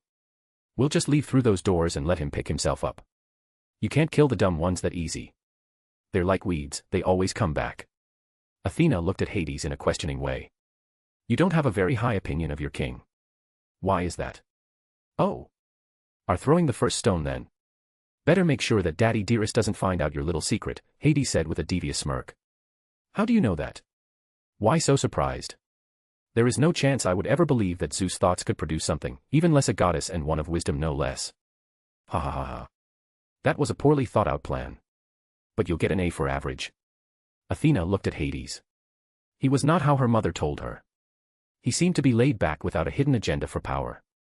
But she had to wait and see. If he told anyone who she was, then that could ruin her plan to punish her father. She had to make sure this was kept a secret. You might want to curb your bloodlust, Hades said and looked at her. His eyes glowed light purple with hints of red. Athena could feel the pressure building on her and stopping her from breathing. Or you might get hurt, he finished. The pressure stopped and she took deep breaths. Remember, goddess of wisdom, if you prepare to kill, you should also prepare to be killed. Some things are not to be hunted, because there might be more to them than meets the eye. Still waters, run deep after all. After saying that, Hades sunk into his shadow again, leaving Athena to herself in the messy throne room. Athena POV. My name is Athena. I am the daughter of Metis and Zeus, the king of Olympus. When my mother was pregnant with me, Zeus got a prophecy that stated that one of his children that he would have with Métis would grow to be stronger than he is. So to stop that from happening, he tricked my mother into turning into a fly and then swallowed her. How ironic. I was born inside Zeus' stomach and was taught by my mother. It was hard for her and she told me all about the history of the world that she knew of. I could see the pain and betrayal she felt. She spent some years raising me and teaching me everything she knew and also everything she knew about the family of my father. The Olympians, as they were called. The new rulers of Olympus. None of my uncles and aunts seemed like much, except my uncle Hades. Mother told me what she knew about him and how she regretted ever making an enemy out of him. She told me never to anger him or get on his bad side. I wasn't planning to, but the more I heard, the more I was unhappy that he didn't help my mother. I deduced that he could have, had he wanted to. When I confronted Mother with that, she just smiled. She told me that she knew that and this was the reason Hades never punished her. Flashback. What do you mean, he never punished you? Why would he punish you? And for what? I told you about the fear I had that Hades could one day rule Olympus instead of your father. I was afraid he would try to make Zeus look bad. To get ahead of Hades, I told Zeus what I thought and he seemed to agree with me. But after that, his paranoia seemed to increase whenever Hades did something. No matter what, he seemed to be doing everything, just to get the throne after the war with the Titans. I also thought so. And when your father accused Hades of bringing Oceanus on our tail, he just left. I never would have seen this coming. Hades left the camp and did not participate in the war for over a decade. Things did not go well after that.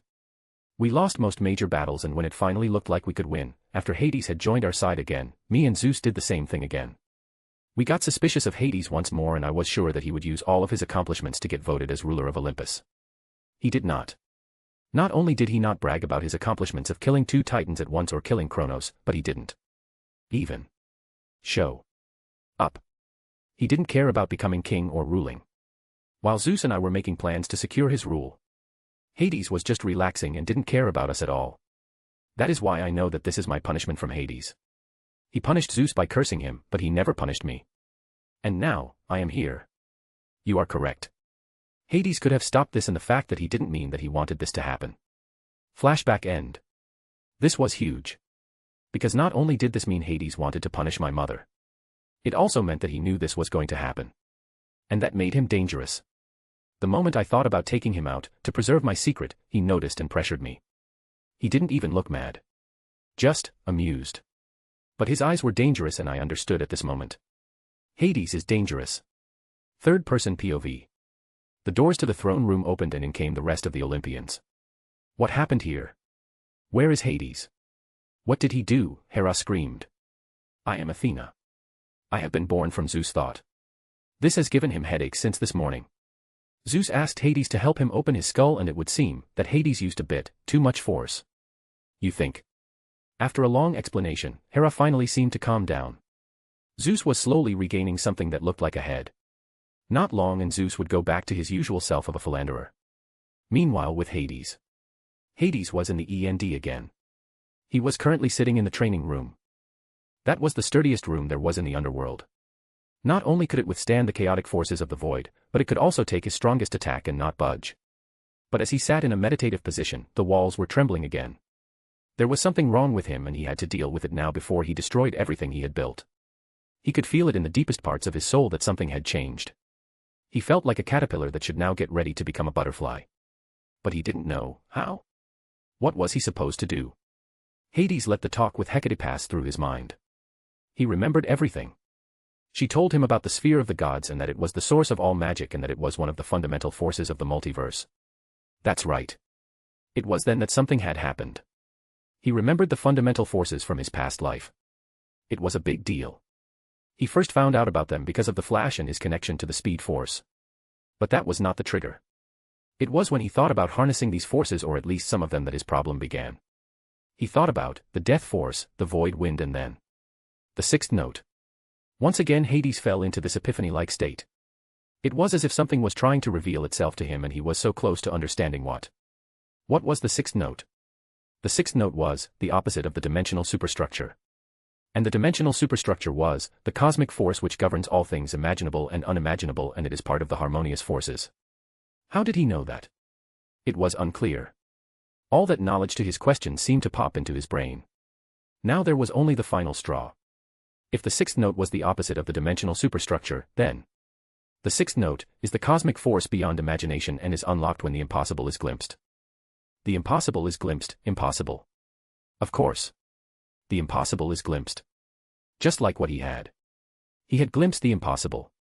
He used to be a human, living in the original reality from where all these comics were born. He had seen it and gotten wishes granted to him and had understood the most fundamental part of it all: it was all fiction. No. That's wrong. I used to be fiction. It used to be a comic, an idea and imagination, but now it was real. It was made real through the fact that he perceived it as such. Was Bishop Berkeley right? It didn't matter as it was all real now. Asterisk. Time stopped at that moment and Hades' consciousness left his body and traveled beyond reality, beyond the vast void that encompassed it all, and became so fast that the friction seemingly made him dissolve into nothingness. When he opened his eyes, he was in a dimly lit room, sitting on a comfortable chair, and across him sat someone whose features he couldn't make out. Welcome. Adrian. It has been a while. I had a lot of fun with this chapter. I was thinking to myself, how would my MC react when Zeus tells him to open his skull? Oh, I know, he will absolutely smash the fucker. And that's what happened. Chapter 51, Lost Memories. Time stopped at that moment and Hades' consciousness left his body and traveled beyond reality, beyond the vast void that encompassed it all, and became so fast that the friction seemingly made him dissolve into nothingness. When he opened his eyes, he was in a dimly lit room, sitting on a comfortable chair, and across him sat someone whose features he couldn't make out. Welcome. Adrian. It has been a while. Hades widened his eyes. He had never told anyone his name. The name he had left behind. He started to panic. If this being knew who he was, then. Calm down. You should be able to remember me now. I'm not sure, my memories are hasty when looking at you. That is understandable. No one should be capable of perceiving me. The fact that you can shows your magnificent talent. Talent? Just because I can see you? Who are you? I am the one who gave you this chance. The one who made you what you are. I made you Hades. Hades remembered. It all started to fall back into place. The missing memories, which he never realized had been missing. He had met this person before and had forgotten all about it. Why am I here? Did I cross some lines? Nothing like that, no. You are here because you have achieved something so rare that it might as well be impossible. You have comprehended something impossible. I did. What was? Yeah, you understand, don't you? The sixth note. Correct. The sixth note is not something that is only found in the DC multiverse. Something like the sixth note can be found in all the multiverses and they are always mentioned somewhere. But it is never obvious. It is something small, something that you might know about, but not enough is known and therefore it gets forgotten. But, what is it? It is as you realized. The sixth note is the cosmic force beyond imagination and is unlocked when the impossible is glimpsed. The sixth note is the manifestation of Socrates saying, I know that I know nothing. You only need to glimpse at the impossible to unlock it. And by understanding that, you have reached something that should not be possible. Freedom. What? Haha, explaining it can be confusing. Let me make it easier for you. You chose 3 wishes. The first was to gain the extra divinity of boundaries. The second was to be immune to anything and everything that you would consider harmful to yourself. The third is to be a singularity and therefore be every Hades in each of the worlds you go to. However, no matter how strong you become, no matter how many limits you remove with your power, you will never truly be able to remove or break the last limit. The final of all limits. The limit that stops you from reaching my position. The reason for that is because you can never grow more powerful than me, as I gave you your abilities and powers. However, you have achieved something that no one else has. You have understood the sixth note. You have therefore gotten the free ticket, the clear path to truly unlimited heights. You are now truly free from all limits that exist and don't exist. You will one day surpass me. And then I can finally rest and leave all the things to you. That means that something like the sixth note exists in every universe. Yes. But because no one glimpsed at the impossible, no one ever could reach your level of power. Correct again. So I was not yet truly free before. No. But you are now, and that means you have free reign now. The Omniverse is open for you. I don't know what to say. I enjoy being Hades. I don't want to leave that behind.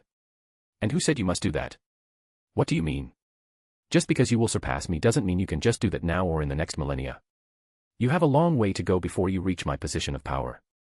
And even if the time comes where you have made it, if you don't want to take my position or stay here all the time, then don't. It is essentially your decision and you can decide what to do with it.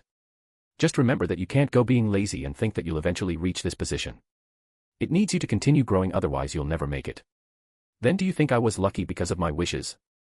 You made some wonderful wishes, and the fact that you combined your first and second wish together was a stroke of genius. The third wish was essentially useless and you could have wished for something else, but it was your decision. What should I do now? What do you want to do? Well, I was thinking of going to Bleach World or making a quick stop in another world like One Piece, to learn some haki. Could be useful when dealing with Kyoka Suigetsu. Haha, you are still thinking very small. You have the power of boundary manipulation and have just now gained true and absolute freedom. There is nothing that can bind or capture you unless you wish to make things interesting. Be that a prison, trap, illusion, or anything really. But I understand if you want to have some fun and not use the power to its fullest. Well, I was thinking. Can I just have the power to be a passive that lets me have limitless potential, true limitless potential? Yes. Then you wouldn't have to focus on it all the time. A good idea. Well, then I think I'll head back. It is nice to know that I will one day surpass the being who stands at the pinnacle of everything, but I rather enjoy myself at the moment. It's always fun to learn new things. If I know everything, I'll get bored very fast and then have nothing else to do. And it is good to know that the latter is truly the only thing there is. Ha. It seems Peter Baelish was quite clever. To understand that with his human mind. A remarkable fellow. Yeah, he was quite the character. I like the soundtrack. Hades stood up and looked at the beginning one last time. They would likely not see each other again for millions of years. Thank you for telling me. I'll see you later. It was good to see you again, Hades. All of this was simply to inform you. Nothing has changed except your final destination many years from now. Enjoy your new life as you have been since. I'm looking forward to seeing you again. And with that, Hades left the place. To explain what had happened. Hades used to be called Adrian. When he died he was offered the chance to Isekai and he took it. When he was asked about his 3 wishes he chose the ones he did, and that turned out to be a very good choice. Hades made life easy for himself with the first 2 wishes. Had he not chosen these 2, he would not have been able to understand the 6th note so fast. Why? Because in every multiverse/universe the one who stands at the top tries to find the way that allows him to grow stronger and reach the pinnacle. Therefore they conceal certain things to hinder others from understanding it before they do. Had Hades not chosen the 2nd wish, the presence would have noticed him coming close to understanding the 6th note and stopped him from doing that. But his 2nd wish stopped the presence from being able to do anything that Hades would see as harmful to himself. So all the attempts of the presence to stop Hades from comprehending the 6th note were fruitless. What had changed for Hades then? In truth, nothing much. The only thing that changed is that Hades could now one day surpass the very existence that brought him here. He now had the potential to truly reach new heights. Something that was not possible for him before. Something that is not possible for anyone else in the multiverse. Hades was back in the END where he was before he left. He looked around and noticed everything was destroyed. There was nothing left. He would have to rebuild. And so he got to work. He constructed his base and the END palace as well as the future family housing. He was having a good time when he got notified of someone searching for him. He had added something of a bell in the palace located in the underworld to reach here. Otherwise, he would not even notice how the time would pass. He stopped and wished to get back to the underworld. He disappeared from the END and appeared back in the palace located in the underworld. Standing before him was Hecate. She looked worried, angry and confused. Why though? Hecate. What's dash? Where have you been? What to dash? You were gone for an entire year. What? A year? But how is that possible? Hades thought about it. It felt like an hour at most, maybe 2. But a year? That seemed impossible. The time difference really messed him up. What happened while I was gone, Hecate? I managed to deal with most problems that came up and stall the Olympians. Thankfully your reputation of not caring about them has helped us and no one has noticed your absence. But I can't do anything about them anymore. All the stalling is over now. You should go and show yourself. Otherwise, they might get greedy and take a piece of the underworld. You will tell me where you were. I can only thank you for making the underworld near self-functioning. You truly designed it so you don't have to do anything, did you? Well, yeah. I wanted to be able to take some time off whenever I wanted to. But what is the problem that I need to see? Prometheus has created men. And not only that, he also gave them fire. Now it went very well and the humans prospered. That in turn made Zeus mad and he took fire away from them again. Prometheus, however, seemingly loving his creation too much, decided to steal the flame of the hearth from Olympus and give it to the humans. Zeus punished him and now he gets his liver eaten every day by an eagle.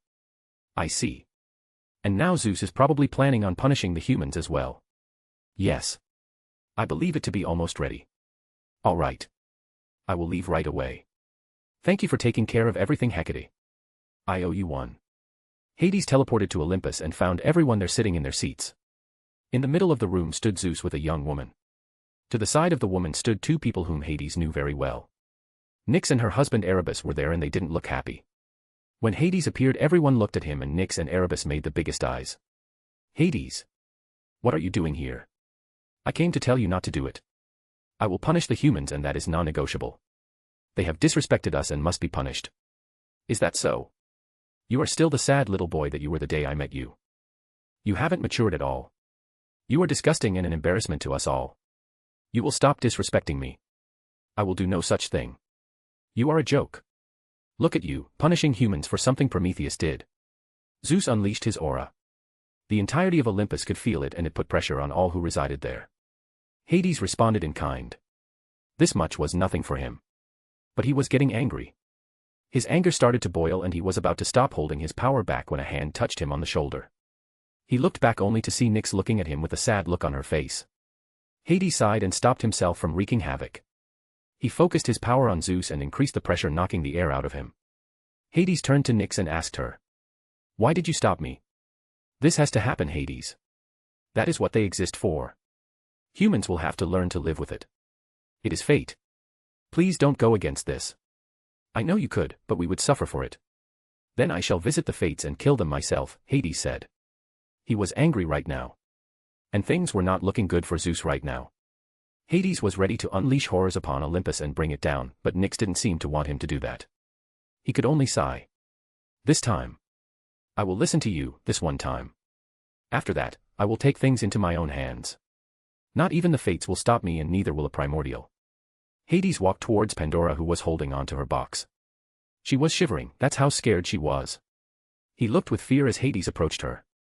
Hades put a calm smile on his face. His anger vanished and was replaced with empathy for the girl that had been created, just to have all the terrors spread in the world. She would go crazy out of guilt. But not on his watch. He walked to her and knelt on the ground. Hello there. Hello. Your name is Pandora, right? Why yes. It is a beautiful name. Hades put his hands on her head and spoke.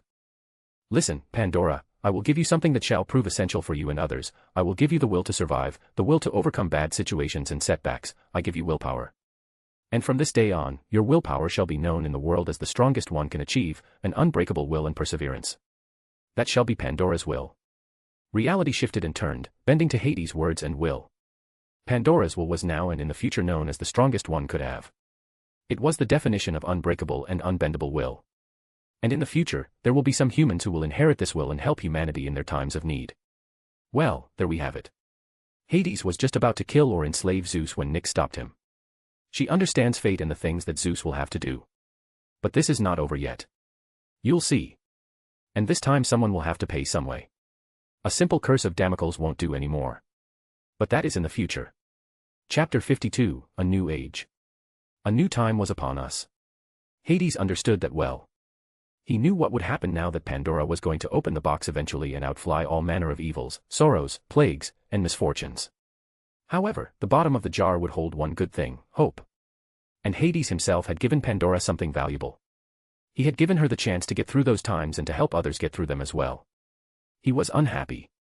It could have been prevented, but he understood that it was necessary. He was no longer a human. He was now Hades, the honored one, a god, and that was the reality. He had to start acting like one. It did not mean that he would turn his back on humanity. On the contrary. He had created the underworld with humanity in mind. He will make sure that he does his part and builds up strength, and then when the time is right, he'll go all Yuhabak on this world. The fates, Gaia, the fourth-dimensional imps, no one will be safe. For death comes to everyone. It was now time for Hades to move on. The underworld was working perfectly and he had only minor things to do. His shadow dimension was connected to the underworld and his shadows could do a lot of things. Now it only needed someone to take care of things and watch over it when he was not there. And he thought he knew who to pick. But first, he had to do something. In the Caucasus Mountains, there was a man who was chained to a rock with unbreakable adamantine chains. An eagle was circling him and flew towards him. Prometheus POV. Here he comes again. Every day the same deal. That eagle comes and eats my liver. It must taste very good for him to come every single day. The punishment does not suit the crime. To suffer like this for eternity. I would do it again. The humans have taken a special place in my heart and I have grown fond of them. But I fear of Zeus' wrath. He will do something that will throw their progress back. And I can't see them suffer. I watch as the eagle approaches, a sign of pain. The eagle is not a very fast eater, so it takes a while for him to finish. Today something different happens though. The eagle dives and just before his claws dig into my skin, a mouth comes out of my shadow and swallows the eagle whole. What? It seems you're in a bit of a pickle, a voice says behind me. I try to see who it is but, without luck. The rock I'm chained to is massive and the chains don't allow any freedom of movement. I can hear steps and then I see him. I don't think I was ever so happy to see someone as I am right now. Why am I happy? Because if he's here, then I can have hope. Hades.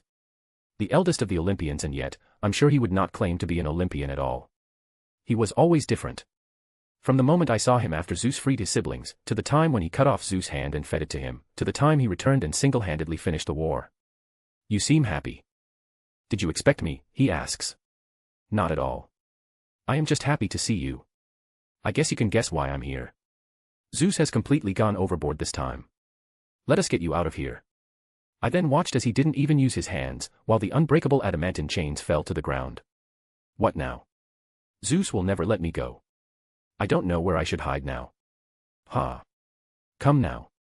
It should be pretty obvious that you can stay in the underworld if I make the effort to free you. Thank you, Lord Hades.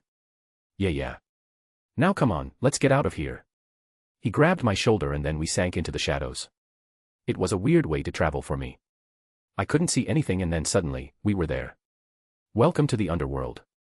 Now as a citizen of the underworld, you are required to swear on me to uphold all the rules that are stated in the law of the underworld. If you want you can first read the manual or ask Hecate for the details. Once again I thank you for allowing me to stay. I, Prometheus, swear to uphold the laws and regulations as Lord Hades wants for as long as I live. Very well. Now that that's out of the way, you can follow this soul around as it tells you about the underworld and then settle wherever you wish. A small woman walks towards us, nods at Hades and then looks at me. I can see that it is indeed a soul. How did Hades manage to do this? Souls are not required to work and yet, this soul seems to be doing that by choice. What sort of man is the god of the underworld? Third person POV. Hades sat in his throne room and was in thought. He had experienced something this year that he would have never thought possible. He had become the ruler of an entire force. The sixth note was not truly a force like the speed force or the still force.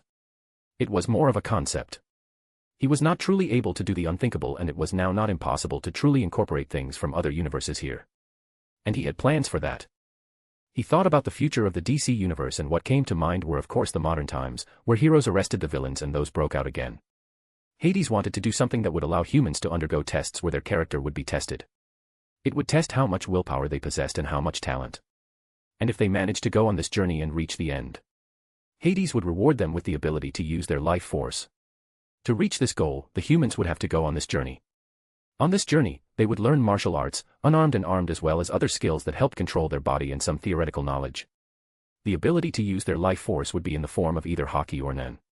But hockey seemed like the better idea. Although it might also be interesting to see Batman with a Hatsu ability kicking ass. Hades thought about what he would do for now. There would come a time when Poseidon or Zeus would have *CK up again and he had no interest to help them. But if Greek mythology was correct, then Gaia might be their next problem. The Gigantes might be born from her and Tartarus. Hades was sure that he would also get his personal Gigante. And he was interested to see how they would make him. Would it be the same as in mythology? Or would they make it stronger? Overall, Hades would deal with Gaia in the future. That woman was not fit to govern all that power. He was better. Was he getting over his head? He was in search of power but not for the sake of power. It served a purpose. So he thought it might be time now. Time to go to another world. He had stayed here for a while and it might be time to go somewhere. And to get a taste for the next world he had in mind, he first had to go somewhere else. In another universe. Hades POV. Ah, what a feeling. Walking through the modern city. I was in Japan. The country where many mangas take place. And I was here for two people right now. And as it happened, they were both dead. I walked to a very distinct graveyard. I had already let my shadows do all the necessary information gathering to find where these two were buried. I used this time to look around, eat some things and simply listen to others talk. It was refreshing after what I had experienced these past years. Or more like year, singular. My king, we have found the two you were looking for, I could hear Baru say. Okay, lead me to them. We walked through the streets, left the busy area behind and went outside to a small hill where multiple people were buried. I could feel them underneath the ground. I stood there and had a smile as I read the inscription on the tombstone. Here lies Yuikairu Hanma. Yes, I was here to add Yuikairu Hanma to my shadows. And not only that, I will add Musashi Miyamoto as a shadow as well. And the reason for that? I will have them teach me martial arts. Yuikairu would train me in unarmed, and Miyamoto in armed combat. It will help me, especially because I thought about going to Bleach next. And for that, I would have to know how to handle a blade. And Miyamoto Musashi from Baki was quite a badass for a normal human. Rise and serve. I felt the soul resisting for a second and then obeying my command. This was a human with a remarkable spirit and soul. Granted, I didn't even use 1 per 1,000 of my power, but it was still an impressive feat for a human. The ground shook slightly and from the grave rose Yuikairu Hanma. He was an imposing figure, characterized by his significant muscular build and exceptionally broad shoulders. I understood that some observers within the world of Baki consider him inhuman. You have an impressive spirit for a human. I commend you for your strength, I say to him. Thank you, my king. I notice that he has a problem with addressing me as king. I find this to be funny, but considering who he is, I understand. I can feel all about those I call to be my shadows. I know their characters when they were alive, all because it is still ingrained into the soul. Yuikairu Hanma, you are a humble man who is still very proud of his immense strength. I permit you to call me anything you wish as long as it's appropriate. My name is Hades. Thank you. Hades. Is there a reason a being such as you came to this world? Indeed there is. I am planning to go to another much stronger world shortly and I am preparing for that. Not that I truly need any help, I just thought I'd learn from one of the best. That is also why I will be taking Musashi Miyamoto with me. I understand. After that, I had Yuikairu get into the shadow dimension and went to get Miyamoto. The legendary samurai was quite the beast in this world. And having him teach me things will be beneficial, even if it is not technically necessary. But you don't say no to strong shadows and good teachers. Even now, I can feel Yuikairu still growing stronger as a shadow. Not much, but it is there. He will probably reach the level of the monarchs. Third-person POV. After Hades had found Musashi Miyamoto's grave and added him to the mix, he walked around the different cities for a while, before heading back home. Humans would now actively die a lot. He wanted to make sure that the underworld worked flawlessly. And then he had to finally get something that would allow him to manage the finer details of the underworld. He first thought about getting a butler to keep things afloat, but he wanted to have something else look after the underworld when he left. And after a long time of thinking, Hades thought about something that would be perfect. The world Hades was thinking of was Tenshura. The world where an ordinary man gets reincarnated as a slime. And the skill he thought of was Great Sage. Hades knew how to evolve the Great Sage and make it seriously strong. And together with his boundary manipulation, that will be seriously OP. There is a new arc coming soon. Chapter 53, Skills Acquired. Hades POV. I was currently inside a dark cave. I had focused hard this time and managed to pass through the thousands of barriers that separated me from the world of Tenshura. I was currently waiting in the cave where he knew Rimuru would reincarnate. As I was waiting, I was looking through the world barrier and saw the modern world, that was strangely connected to the Tenshura world. And there I saw the beginning of the story happen as I was waiting.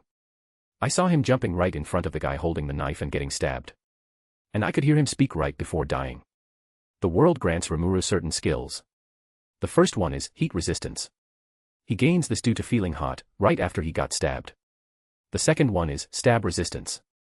This was a result of him asking himself how he could get stabbed and die.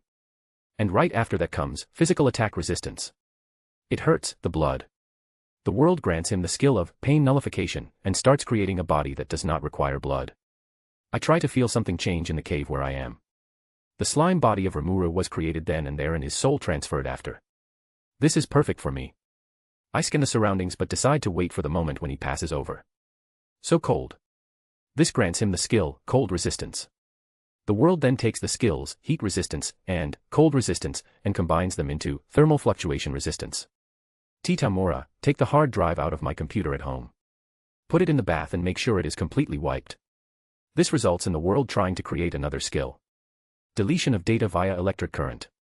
However, this fails, because the world of Tensura does not understand the need to wipe the hard drive when you're going to die anyway. That's why machines will never replace us. As an alternate measure, the world creates the skill, electrical current resistance. And attached to this is the skill, paralysis resistance. As it is custom, the Isekai protagonist dies as a virgin and he regrets that. So naturally. I never thought I'd die a virgin. If I'm reborn, I'll be a lot more aggressive. I'll screw every girl I see. The world takes this seriously and grants Rimuru the unique skill, Predator. Rimuru is not yet finished thinking about him dying a virgin. Like, seriously, how are those your final thoughts when you die? If a guy who is a virgin at 30 is a magician, then given how close I was to 40, I would have been a sage. I could have even made it to the rank of great sage. The world takes this seriously again and completely misunderstands this. It grants Rimuru an extra skill, Sage. The extra skill, Sage, continues to transform into the unique skill, Great Sage.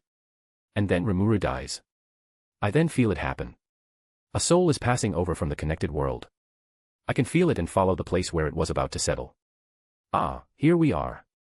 That's the slime body the world has prepared for Rimuru. Now I only have to wait for him to fuse with it and then. Ah, there we go. I can feel the soul arrive and fuse with the body. I make it quick. I don't want to make him suffer. I focus on the lines of death. Surprisingly, he doesn't have that many. The regeneration skill of this slime is impressive.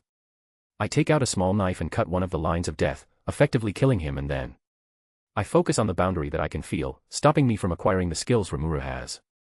It took me a second to overcome this and take all the skills he had for myself. I acquired the ability to use Magicules and the entire power system in the world of Tensura. Truly, for Rimuru to start with such strong abilities, what a cheat. I focus on making the skills truly mine. I don't want to have some kind of connection to the world and then decide to take them back from me. No one can take anything away from me. I notice the connection with my divinity of boundary and sever it, after making sure they work. After doing that, I establish a connection with my unique skill, Great Sage, and then have it create a connection with all of my skills. Because I don't need to talk to someone, Great Sage does not talk to me. It essentially acts as part of my brain, and I will have it grow to take care of the underworld. I have a hacks that allows me to advance Great Sage to its next evolution. And that hacks is boundary manipulation. I use it to first see whether it would work and try to understand the possible consequences. After I find none, I proceed to advance Great Sage to its next evolution, Lord of Wisdom. This will help me tremendously in managing and showing me all of my progress. But it is more of a luxury than a necessity. In the story, Great Sage combined with the skill Degenerate to create the ultimate skill, Lord of Wisdom, but I don't care about that. I have limitless energy, and together with my divinity, I can remove the limit that stops the Great Sage from evolving. To evolve the unique skill, Predator, Great Sage combined the skill Starve with it. It then evolved into the unique skill, Gluttony. I don't have the skill Starve, but I can easily remove the limits of Predator and make it stronger to evolve it into Gluttony as well. As for the next evolution, in the story, Rimuru acquired the unique skill Merciless when he massacred the 20,000 soldiers. Gluttony evolved into the ultimate skill, Lord of Gluttony, at the cost of Merciless. For me, that was no problem. I had killed more than 20,000 monsters during the Titanomachi and fulfilled the requirement to get the unique skill Merciless. I then evolved the unique skill Gluttony into the ultimate skill, Lord of Gluttony, and sacrificed Merciless. Now I stood there in the cave, for a total of 2 hours, and have already acquired 2 ultimate skills. These 2 skills, Lord of Wisdom and Lord of Gluttony, will help me massively in the future. I came to the world of Tensura because of the Great Sage skill and will leave it with 2 ultimate skills and a new shadow. Who is the new shadow, you ask? Well, there is still a dragon imprisoned in this cave, and I would be stupid not to collect him. Third-person POV. Hades walked through the cave, using his new skill to sense Magicules. He followed the way from where he sensed the highest concentration of Magicules to be. He arrived at the place where Veldora the Storm Dragon was imprisoned. It was a cool sight, but nothing special for Hades. He had already seen enough dragons when he fought with the Monarch of Destruction, King of Dragons. And he had many dragons as his shadows as well. So this was nothing special. He could, however, feel that this dragon was stronger than all the others he had encountered. Hades approached the Infinity Prison and stood there looking up at Veldora. The dragon saw him and looked down at him. He began to speak. Ah, a visitor after nearly 300 years. You must be here to see the mighty dragon Veldora yourself, eh? Indeed, I am here to see you and then take you with me. Eh? Take me with you? Ha ha ha ha ha ha. Veldora continued to laugh like this for a while and Hades had an amused smile on his face. I'm glad you find this amusing. We all need to have a good laugh before we die after all. Hades dropped the bomb out of nowhere and Veldora instantly stopped laughing. It seems this didn't amuse the dragon at all. He looked at Hades with angry eyes and started to roar as loud as he could. Shouting won't help you. You think you can come here and mock me? Me. The mighty storm dragon Veldora.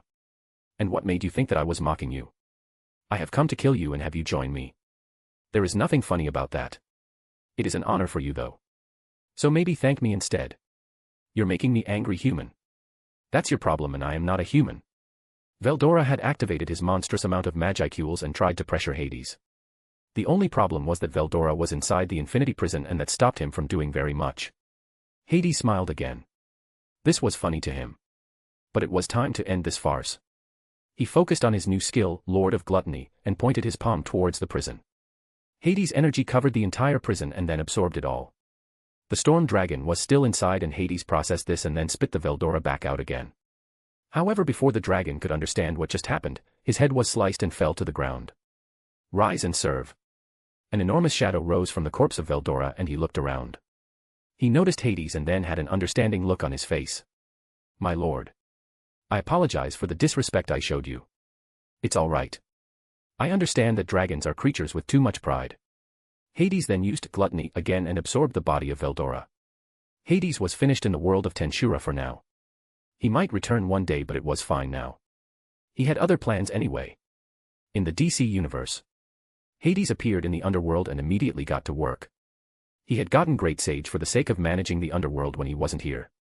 But he wished to be informed of everything that was happening at all times, even if he was in another world. So Hades went to the energy core which he had created to fuel different things. He planned to allow certain sorcerers in the future to tap into this energy to fuel their spells.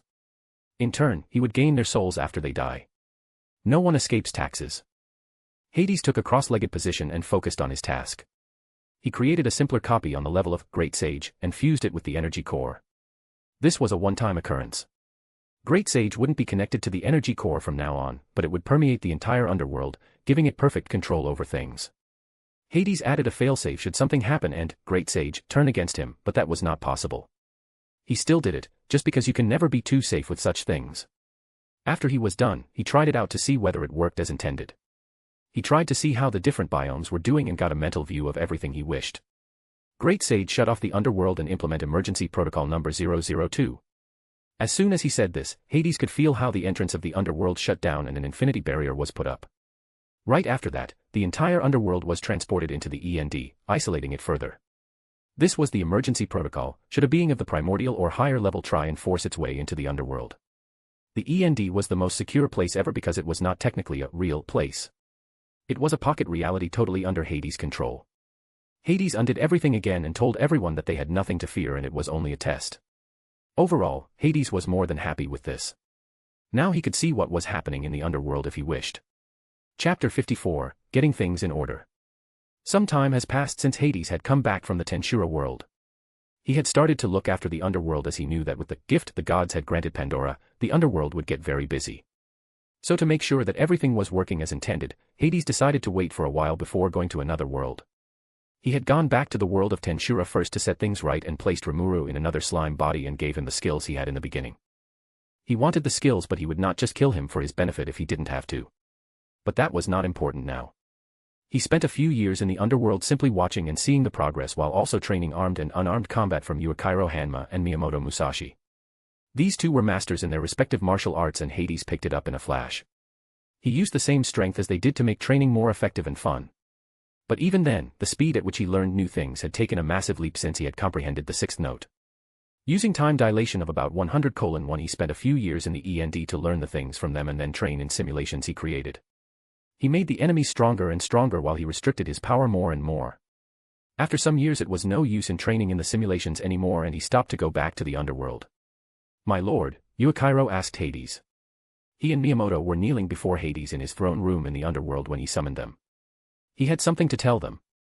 I have called you today because there is something I wanted you to do. Should you accept, you will be granted some form of freedom in the world of the living. Sure, we'll do anything you ask of us, Miyamoto said. I want you two to go out in the world and create quests that I will tell you about. I have decided to keep some form of influence in the world now and in the years to come, Hades told them. What sort of quests do you mean? I want to create quests that those who seek to better themselves or wish to grow stronger can get tested. Those who pass the test will be granted something by me. And what would you grant them, my lord? Miyamoto asked Hades. I have already started. When the gods created Pandora and gave her the box of curses to unleash on the world, I gave her a gift. I gave her the will of a conqueror. No, even beyond that. It is no longer correct to call it the will of a conqueror, it is not the will of Pandora. The will to get up and face misfortune, adversity, and pain head-on. The will to grow stronger and walk the path no matter how many stones you encounter along the way. Hee, you gave her the will of a warrior, Yuichiro smiled. He knew this will. But what Hades gave Pandora was more than that. He gave her something special. Something like that. But there is more to it. What I want you to do is to settle where the quest eventually leads and where the final tests will take place, Hades told them. I understand. You want us to be the final challenges, Yuichiro said. Correct. If those who go on the quest of Hades make it till the end, you will be their final opponent. It should show us whether they deserve my gift or not. And don't worry. The tests that come before you will already have eliminated those that only seek power to dominate, Hades said. So we just wait for a contender to come, Yuichiro said, clearly not as happy as he thought he would be bored. For taking this upon yourselves, I will grant you your bodies back and grant you eternal life, for as long as you act as the final guardians of the quest of Hades. I even have something special for you. Yuichiro, Hades said, and out of his shadow another figure emerged. Yuichiro watched with wide eyes as the silhouette of a woman came out of Hades' shadow and revealed to be his wife. I added her, for this reason. I thought you deserved some peace and entertainment. Take it however you wish. Now, do you accept? Hades asked them both. My lord, are we allowed? Miyamoto wanted to ask, when Hades interrupted him. You are allowed to go out and seek yourself a companion. Since Yuichiro has someone, I also grant you this chance. But if you have not yet found someone in the next millennia, I will have to ask you to begin with your quest preparations. You are both allowed to make families and you can travel the world. I will grant you the ability to teleport to your home, which you will build at the test site. And more questions? None, my lord, Miyamoto said. No, said Yuichiro. Good. Then let us begin. I will grant you your bodies now. Hades had planned to do this since he knew that Pandora would be created. He wanted to create something that would make exceptional martial artists from the entire world go on a quest. And should they prove themselves worthy, he would grant them the ability to use Haki or Nen. He had granted Pandora House Hoku Haki. She was the first one to be granted this, but it was more than just House Hoku Haki from One Piece. Those few that had this special type of will or Haki would be able to do truly marvelous things, and it depended on the individual to understand it. After Hades had granted Yuichiro, his wife, and Miyamoto real bodies, he sent them out to see the world before they began their work. The times were not good for humans in these years, and Hades could see it as the knowledge in the Tree of Knowledge increased. He could feel their suffering and their fear of death. Hades understands the fear of death better than any god, as he was once a human himself. That is also why he created the underworld the way he did and why he wanted the quests of Hades done as well. He knew that death was not cruel, it was impartial, and that could be seen as cruel. But no matter who you were, it came for you. Everything would eventually come to Hades. As he was the End. No one would be free of this. Not even the gods and not even cosmic beings or entities. They would eventually come to him, in Hades' study. Hades was currently drinking the tea that he enjoyed so much when he got notified that someone called him from the palace in the underworld. He took a deep breath and appeared in the throne room. There stood his dear butler, dressed in formal clothing befitting his station. He bowed to Hades when the latter motioned him to speak. Well, Seabass, what do you have for me? Hades asked him with a smile. He was very proud of himself that he had taken the time to go to Overlord and take Seabass as his butler. He was truly competent, and after he made him a shadow he knew that his loyalty was guaranteed. He did however grant him a body to work in. Seabass has the appearance of an elderly butler and he is dressed gracefully in his traditional black uniform. Seabass' hair is entirely white, just like his immaculate beard. He has visible wrinkles on his hollow face, which makes him seem gentle in appearance, but his eyes are as sharp as an eagle's. Master Hades. It appears that you have a guest. It is a young lady with the name of Pandora. Would you like to receive her? Seabass asked. Oh. She came. That's good then. Yes, please bring her in, Seabass. Yes, sir. Seabass left to get Pandora. After a few minutes, he walked back in with the young woman in tow. She was a beautiful woman, but unlike what one might expect, she was not the scared and desperate girl who opened the box and unleashed all those curses on humanity. She looked like a strong and capable woman. Pandora is here to see you, sir, Seabass says and bows. Thank you, Seabass. You can leave. After Seabass leaves, the two alone, Hades and Pandora look at each other for a moment. Then Hades stands up and walks to Pandora until he stands right before her. Pandora, I am glad you came. What brings you here?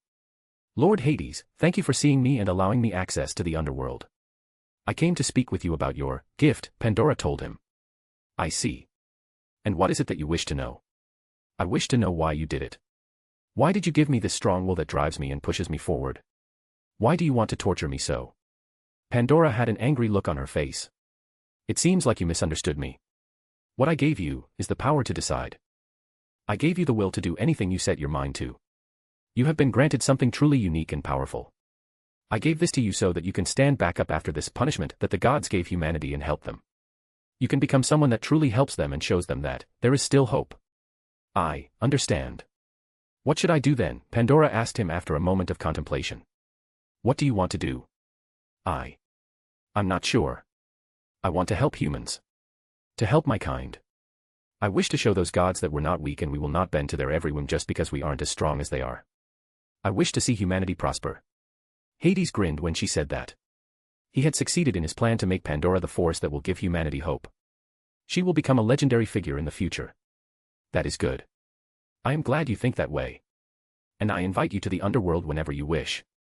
As long as you agree to all the terms, you are always welcome here. Thank you, Lord Hades. But I wish to live among humans for now. I want to be as close to them as I possibly can. That is perfectly fine. Then I shall take my leave. Thank you for explaining this to me, Lord Hades. You are most welcome, Pandora. I shall see you in the future, Hades told her when she left with Seabass. Hades was now ready. He had completed the things he came here for and was now ready to go on another adventure in another world. He had waited for a long time now and he wished to see new things. And he knew the perfect world to do that. He had long waited to have a symbol of power. While he could have asked the Cyclops to make one for him, he didn't want to. He wanted something unique, with metals of his choosing or at least something that was connected to his soul.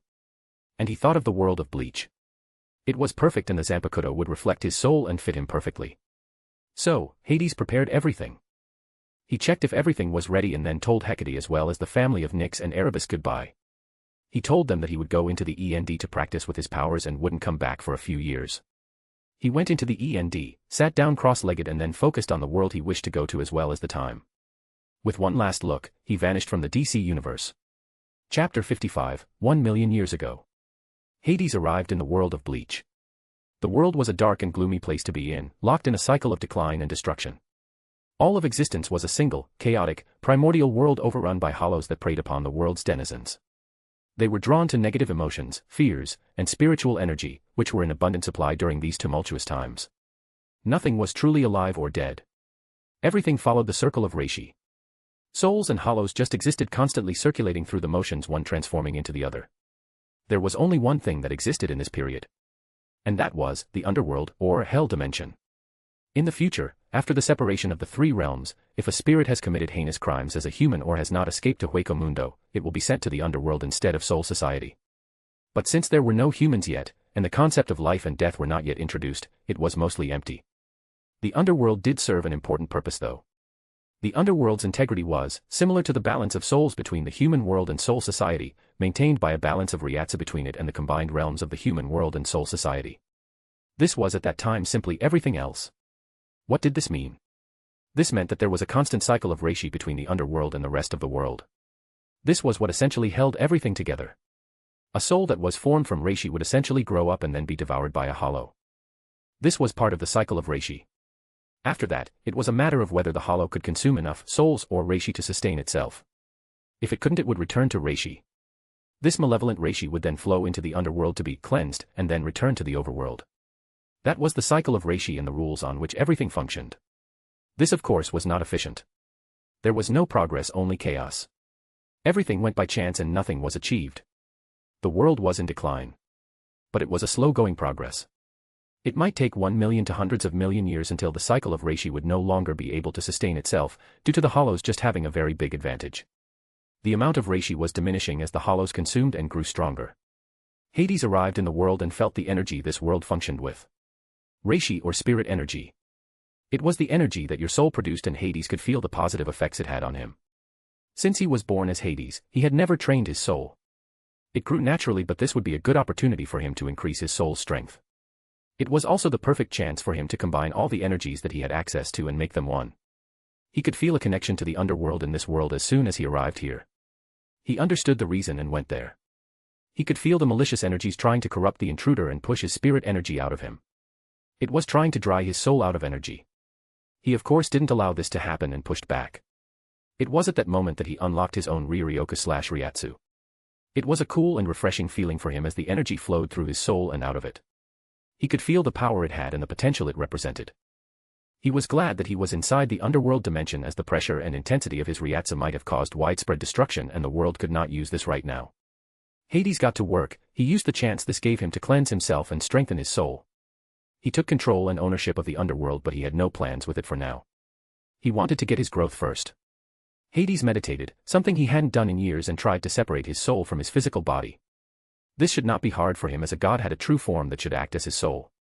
As Hades meditated and managed to get his soul out of his physical body, he began the long and arduous process of cleansing his soul and fixing it. All the different energies he had acquired had caused some damage to his soul. Hades was born with divinity and mana. After going to the wizarding world, he got a different type of magic energy. This might be confusing, but it is like different flavored drinks. They all have water in them, or most, but they are still different.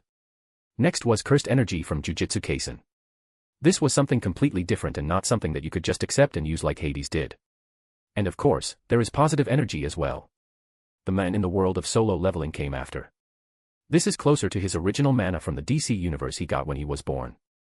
So what did this do to Hades? Well, the reason he was able to deal with those things was because he is a god and the god of boundaries. But he never got negatively affected by this because of his second wish. But the damage was still there, and while it didn't negatively affect him, it would help him massively if he healed it.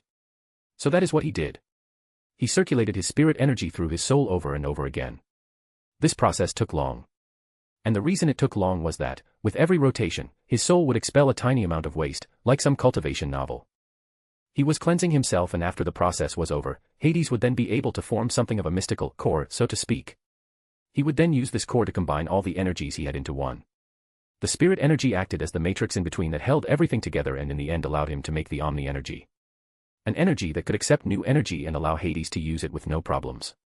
The years flowed by and the underworld had changed somewhat. Around Hades, there was now a black gooey wasteland of waste, LOL. His soul was shining as Hades was in the process of fusing all energies into one and completing what he came here to do. It was a massive success for Hades, and he had grown, not stronger physically, but spiritually. His soul was now much stronger, and he had probably gained some form of minor divinity of energy or something. But he would have to see that later. For now, he had been in the underworld long enough, and he felt a powerful presence in the overworld. Hades was still in his soul state. He had dropped his physical body in the gates of Hades, as he called it. It was a replica of the gates of Babylon that Hades had created. He turned the inventory curse into this by removing the limits and barriers. He made his way out of the underworld and followed the powerful presence he felt. When he arrived on what looked like a battlefield, if the dead hollows were anything to go by, Hades stood before a young man. The man had a rather small and thin build. He wore pants that looked like those from a shihakusho, leaving his chest bare. He had a coat that covered most parts of his upper body. What stood out most though were his eyes. They looked like he had yellow crosses inside, but when you looked closer you saw that it was actually 4 pupils in each eye. In his hand, he held a normal-looking katana that leaked energy from the blade. The man looked at Hades and studied him just as Hades did the man. Hades knew who this was, but he wanted to make sure. "Did you kill all these hollows?" "I did," the man said. His voice was a gentle and harmonious quality that was easy on the ears, conveying a sense of calm and comfort while still being perfectly clear. "I see. What's your name?" Hades asked. "I have no name." "No name. Where did you come from?" "I don't know. I just appeared here." "So you appeared here and then decided to kill the hollows?" "Why?" I'm not certain. It was instinct." Hades tried to help him. "Yes. Instinct. It pushed me to kill these hollows and save the souls." Hades smiled at him. "What about you?" the man asked Hades. "What about me? Do you have a name?" "Of course. My name is Hades. I am the ruler of the underworld." "Ah, the long night." "Long night. Yes, that is the place where Reishi goes to sleep and then comes back cleaner." I see. Yes, it indeed does that. So you are. Iman. Iman. Yes, Iman. The eternal sleep. Ah, a fitting name indeed. Well, if you give me a name, I shall give you one as well, Hades said. Hades thought about it, and since he wasn't very good at it, he decided to go with the original. No reason to complicate things. How about Hatsuhinode, or Rei for short? The first rays of the sun are called Hatsuhinode. So I think it fits. Hatsuhinode. Rei. I like it, he said and smiled at Hades. The two spent more time together and began to talk about the world as a whole and what seemed to be the problem. I believe you were created by the world itself. I think you bring hope to the world. It was declining, and with someone killing the hollows, I believe that more souls could be created by the Reishi, Hades told Rei. You are correct. The longer I am alive, the better I understand things. This chaos is not good for the world, and it couldn't go on like this. I have to do something. Well, killing the hollows might help, but you can't ever kill all of them as they spawn, and without them, the cycle or Reishi can't go on. But that might be the solution to more Reishi. True. More souls means more spirit energy released, and that means more Reishi. It would help in the short term. Tell me, Rei, what are those eyes of yours? Hades asked Rei. Oh, these. They allow me to see the future. Is that so? But they do more than that, don't they? Hades asked with a smirk. Haha, don't play dumb with me, Rei. Do you think I will take them from you? You couldn't. They are truly special. Oh. Ha ha ha. You are special in your own way. The amount of powers you have is ridiculous, and you were just born too. But don't worry, I won't take them. Rei looked to be down there. He didn't have his smile anymore. Oi, Rei, I really won't take them. It's not that. I know you won't. It's just the future I'm thinking about. Killing hollows is only short term. I know, and if you want I can deal with the shortage of Reishi, no problem. No. I believe there might be another way that would be better. Better than just producing more Reishi. Now I'm interested. The world is so chaotic. I feel the need to change this. To change the way things work right now, Rei said. He was deep in thought. It seems you know something that you're not telling me. Look, Rei. You can tell me if it bothers you. We're friends now, and that is something that friends do. So don't let it bother you, and tell me when you feel like it, okay? Thank you, Iman, Rei said with a smile on his face. It seemed that Almighty was working fine, and he had seen what he would become of him. But I would stop him if I could. I liked Rei, and I didn't want to see him sealed and mutilated. Chapter 56, The Separation. As the years passed, things began to change slightly. More souls were created out of Reishi, and some souls were more powerful than others. Hades was still spending most of his time together with Rei and talking about many things. He introduced him to different games, and they would spend a lot of time just talking and drinking tea. Hades and Rei had become very close to each other. They were like brothers, and Hades enjoyed his company. It was strange that a being who was this strong was as humble as you can be when someone like Zeus was that arrogant for just being born the last. Rei and Hades also met some stronger souls.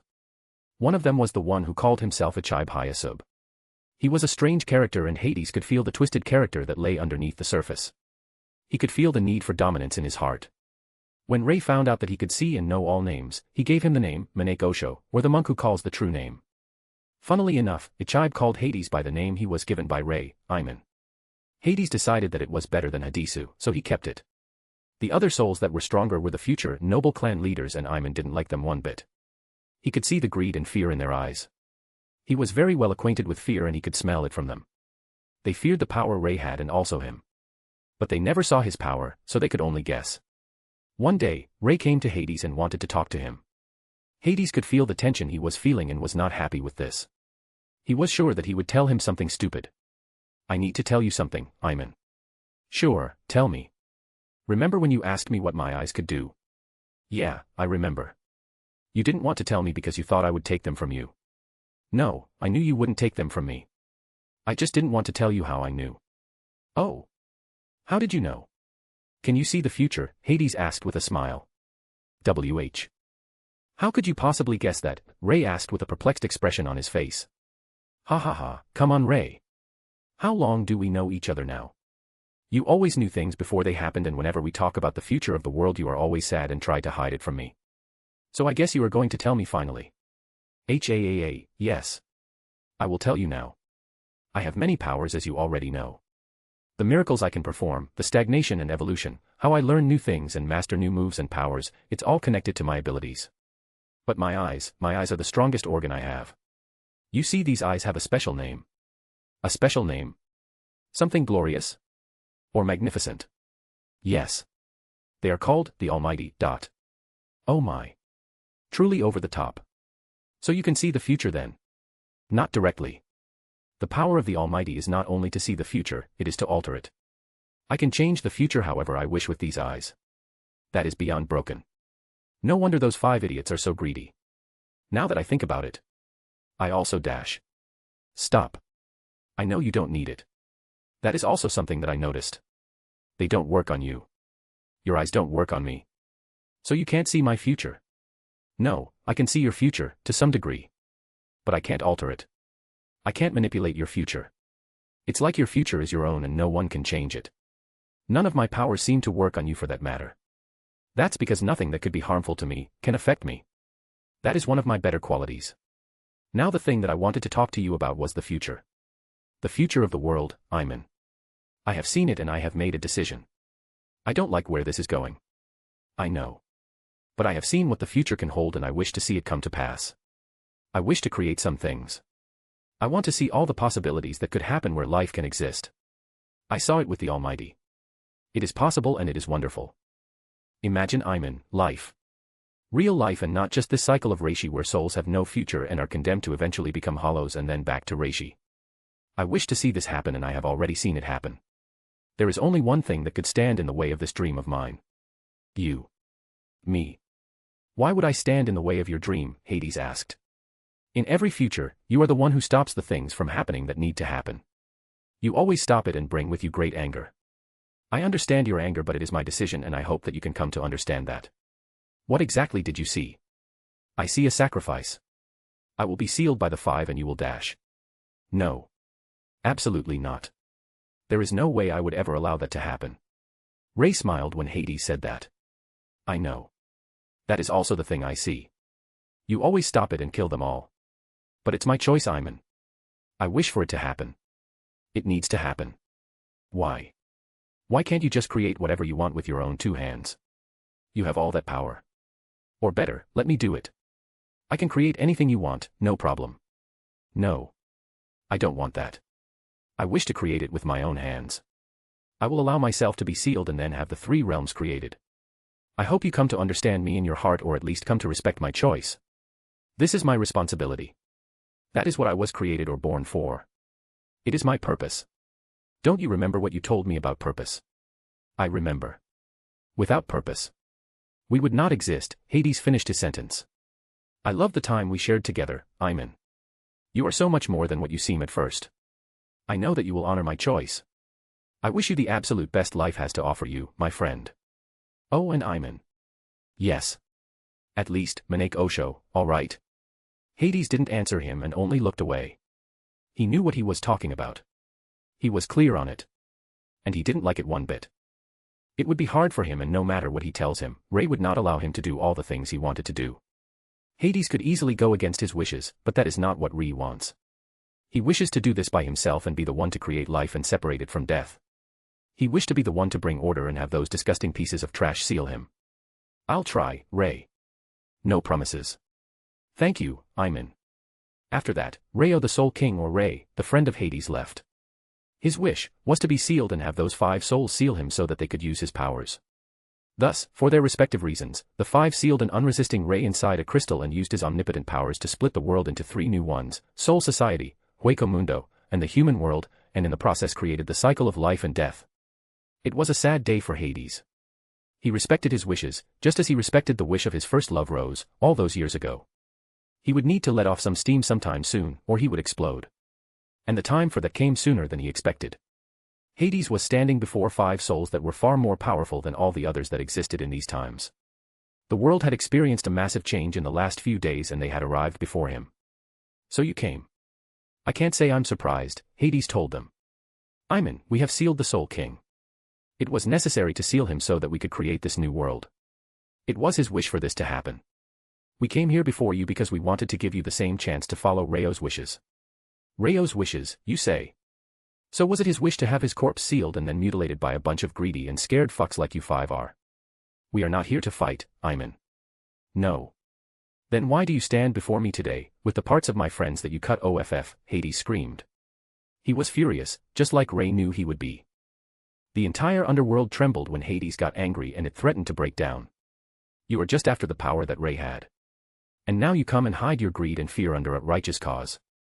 Don't hold me for a fool, because I am this close to killing you all and your entire families, from existence. He's dangerous, we must act now, one of the five said. Do it. The battlefield was in the underworld realm where the boundaries between dimensions seemed to blur and blend, as Hades' anger increased. Hades, the god of the underworld with power over boundaries, was a formidable and indomitable figure. His eyes burned with an otherworldly rage and seemingly glowed light purple. He faced 5 powerful adversaries, including the legendary Ichibe Hyasub, but Hades had every intention of proving his dominance. And no intention of giving them a good fight. Ichibe Hyasub, the monk of the future royal guard, stood at the forefront, his unwavering resolve serving as a beacon of hope for his companions. Beside him were 4 other formidable beings, each with their own unique abilities and strengths. But as the battle began, it became clear that Hades was a force to be reckoned with. An indomitable force and an immovable object both in one. Hades moved with an incredible swiftness, his punches flickering between boundaries and meeting faces whenever he wanted to. He effortlessly manipulated the boundaries of space and time, creating rifts and warping reality at will. His every step was a dance between dimensions, making it almost impossible for his opponents to predict his movements. With a sinister expression, Hades extended his hand, and a rift in the fabric of reality tore through the air. From this void emerged tendrils of darkness that ensnared his adversaries, binding them in place. Ichibe and the others struggled against the inescapable grip, but it was clear that Hades had the upper hand. Although Ichibe's power was darkness, and it allowed him to almost slip out of the bindings, Hades was a god and would never allow that to happen. Hades' voice resonated with a chilling authority as he taunted his foes, "You dare challenge me? You are insignificant in the face of true character. You mutilate my friend and take his appendages away from him while he is sealed and then try to do the same to me. Well, too bad for you, I am not to be taken lightly and you will understand what it means to dine in hell." As the battle raged on, Hades' dominance became increasingly evident. His control over the boundaries allowed him to bend the laws, making the very environment a weapon at his disposal. His anger was what stopped him from fighting with efficiency. Instead, he just crushed all their hopes they had in defeating him. Finally, with an air of cold determination, Hades unleashed his move, Lord of Gluttony. The very fabric of the battlefield seemed to unravel as he devoured the 4 of his opponents, one by one. They were consumed by the darkness, and their powers were absorbed into Hades. Hades had no interest in having these 4 reincarnate or get turned into Reishi again. Only Ichibe remained, his resolve broken. With his companions gone, the burden of the battle now fell squarely on his shoulders, but he knew the outcome. Hades advanced towards Ichibe with malevolent intent. But Ichibe was a warrior, and he would not go down without a fight. It was not a fight. It was a massacre from the beginning, and they all paid dearly for their lapse in judgment. The slaughter between Hades and Ichibe continued a clash between a titan that can shake the very foundations of the universe and break Ichibe apart with a thought and the Maneke Osho. The outcome remained certain, as well as one fact: Hades, with his power, had proven himself to be an unstoppable force of destruction should you anger him. Chapter 57, 10, 9, 8, 7. Hades stood tall above Ichibe, who was bleeding very very badly and was very close to death. The shadow that Hades cast gave Ichibe some of the most fear he had ever felt in his existence. It seemed like it was looking at him and was ready to tear him apart piece by piece. The thousands of eyes didn't help. Look at you, look what your ambition and greed, as well as your fear, brought you, lying to my feet. I would love nothing more than to simply kill you right now. But I will have to manage with some heavy torture for now. My shadows are very interested to meet you, Ichibe Hyasub. Hades put Ichibe through some of the same torture as he did Grindelwald, back in the wizarding world. The only difference is that Ichibe could take more of that, and he made it far more terrible. He left Ichibe in there for a few years inside. That was about 2 hours outside. So he spent about 1,000 plus lifetimes in there, experiencing the worst torture you can imagine. I can smell your fear, Ichibe Hyasub. That is good. Remember that fear for the rest of your life. Remember never to come before me and ask something from me again. Don't think I still won't kill you. The only reason I'm not doing it is because Ray asked me to. Can you imagine the one who saw what would happen and asked me to spare your life? You should count yourself very lucky. Now off you go, guard the Soul King and play protector, you piece of trash. Get out of my sight. Ichibe would carry some trauma around for millennia before he got somewhat over it. But his fear of Hades will never disappear. Just like in the original story, Ichibe went to found the Royal Guard and separate the Soul King Palace from the Soul Society. The natural order of life and death had been created and humans had been created and Quincy's along with them. The future was uncertain to all but Ray and he was sealed now. Hades was sad that his friend hadn't allowed him to do the work for him and separate the known world into 3 parts. It would have been so much easier. But he understood the wish to create something yourself. It was the same for him when he created the underworld in the DC universe. But now he was alone. He had decided to live in the Soul Society and see the action firsthand in the future. Some things were bound to change and he was interested to see what did. But he knew that it was not much as Ray had surely changed the things he could, even though Hades was now in this world. So the outcome would likely be similar to canon, but that was not necessarily bad. Many years later. Soul Society changed over the years. Since souls are safer in Soul Society than they were before, there has been a lot of prosperity on that front. A feudal monarchy or oligarchy has been established as a government over the years. That was not surprising after the 4 powerful souls who fought against Hades and got devoured had families before they died. These families were the 4 noble families of Soul Society. These families have used the power they had and seized control over Soul Society to shape it the way it is now. They created a military quite early on after they understood that their patriarchs weren't coming back from their fight with Hades. That was also how the early stages of the Onmitsukido came to be. They acted as a form of military and assassination squads to kill whoever went against them. Those that were strong would become the minor noble houses, and these were the only houses with which someone from the 4 noble houses could marry. That is one of the rules that the future Byakuya Kuchiki breaks. The 4 noble families carry the most weight and have some influence over governmental institutions like Central 46 Chambers and even institutions outside of the government like the future Shino Academy, which was not yet established. The military, which would in the future consist of court guard squads, the Kido Corps and the Onmitsukido, have no authority to act against a noble family without evidence that their actions are treasonous to Soul Society. This has been established since pretty much the beginning of the Soul Society. The Central 46 serve the Shinigami royalty. They are made up of 40 wise men and 6 judges, selected from all of Soul Society. They are sealed into an enclave in Siriitii, which already exists, called Saijotokairan. No one else may enter the Saijotokairan, regardless of their military or civilian status. They act as a supreme judiciary organization whose authority puts it in direct control of the legal system. They handle all rulings on Shinigami and souls who have violated prohibitions. Their orders are absolute and no decision has been known to be overturned. They are somewhat of a tool for the Shinigami royalty. It is only somewhat because there are cases of minor nobles that have been punished before. But it is nigh impossible for a member of the 4 high noble clans to ever get punished. Hades was walking through the Rakongai when he met an interesting soul. Hades POV. I walk through the Rakongai. This is where I have built my home. I didn't want to do it in the Siriitii where those nobles lived, and here I had enough space to do whatever I wished. Over the years I have had many confrontations with the nobles and the military, the Onmitsukido, since the Shinigami didn't exist as they did in the story yet. And each time I had to crush them entirely to tell them not to mess with me. It happened about 2 or 5 times. Every time it seems that they forget about me and I have to refresh their memories. I usually kill those responsible for messing with me and then leave. It was a nice change of pace every once in a while. But other than that, I kept to myself and built my home as well as a nice training area underground. I reinforced the walls with my divinity of boundary so that they held everything I would throw at them. I took some students over the years and got the moniker the Sensei. It was not a bad name to be known by, but it was a long shot from the Honored One. I still enjoyed it. There were never any truly capable souls for me to teach, and they would usually leave after experiencing my torture for either an hour or a week. But no one ever held on longer than a week. I had made the training so that it targeted many different areas of a Shinigami lifestyle. And according to the things a Shinigami should know, I split the ginormous underground training ground into different parts. 1. Ryoryoku and Ryatsu control. I created a field where the reishi in the environment was chaotic, similar to the way it was almost 1 million years ago. This should help them control their spirit energy better and also grow stronger because the saturation of spirit energy in this section was beyond anywhere else. It was close to 100 denser than in the Soul King's palace. 2. Zenjutsu. This was essential for an aspiring Shinigami. They had to know how to use a Zanpakuto, even though it was not yet invented. But the men who was already born. We shall talk about him later. Here there were mannequins that wielded a katana or other weapons on different difficulties. To pass one stage, you had to beat the current difficulty and then you could advance. 3. Unarmed combat. In the future, it would be known as Hakuda and Hoho, which is being taught in the Shinigami Academy or Shino Academy. It was similar to the Zenjutsu section. You got beat up until you managed to defeat the mannequin for your current difficulty. And then you advance to the next. In both this and the second section, gravity could be adjusted and would increase with each level. That made it very hard. 4. Waterfall of Truth. This was the last and probably the most important section for a Shinigami.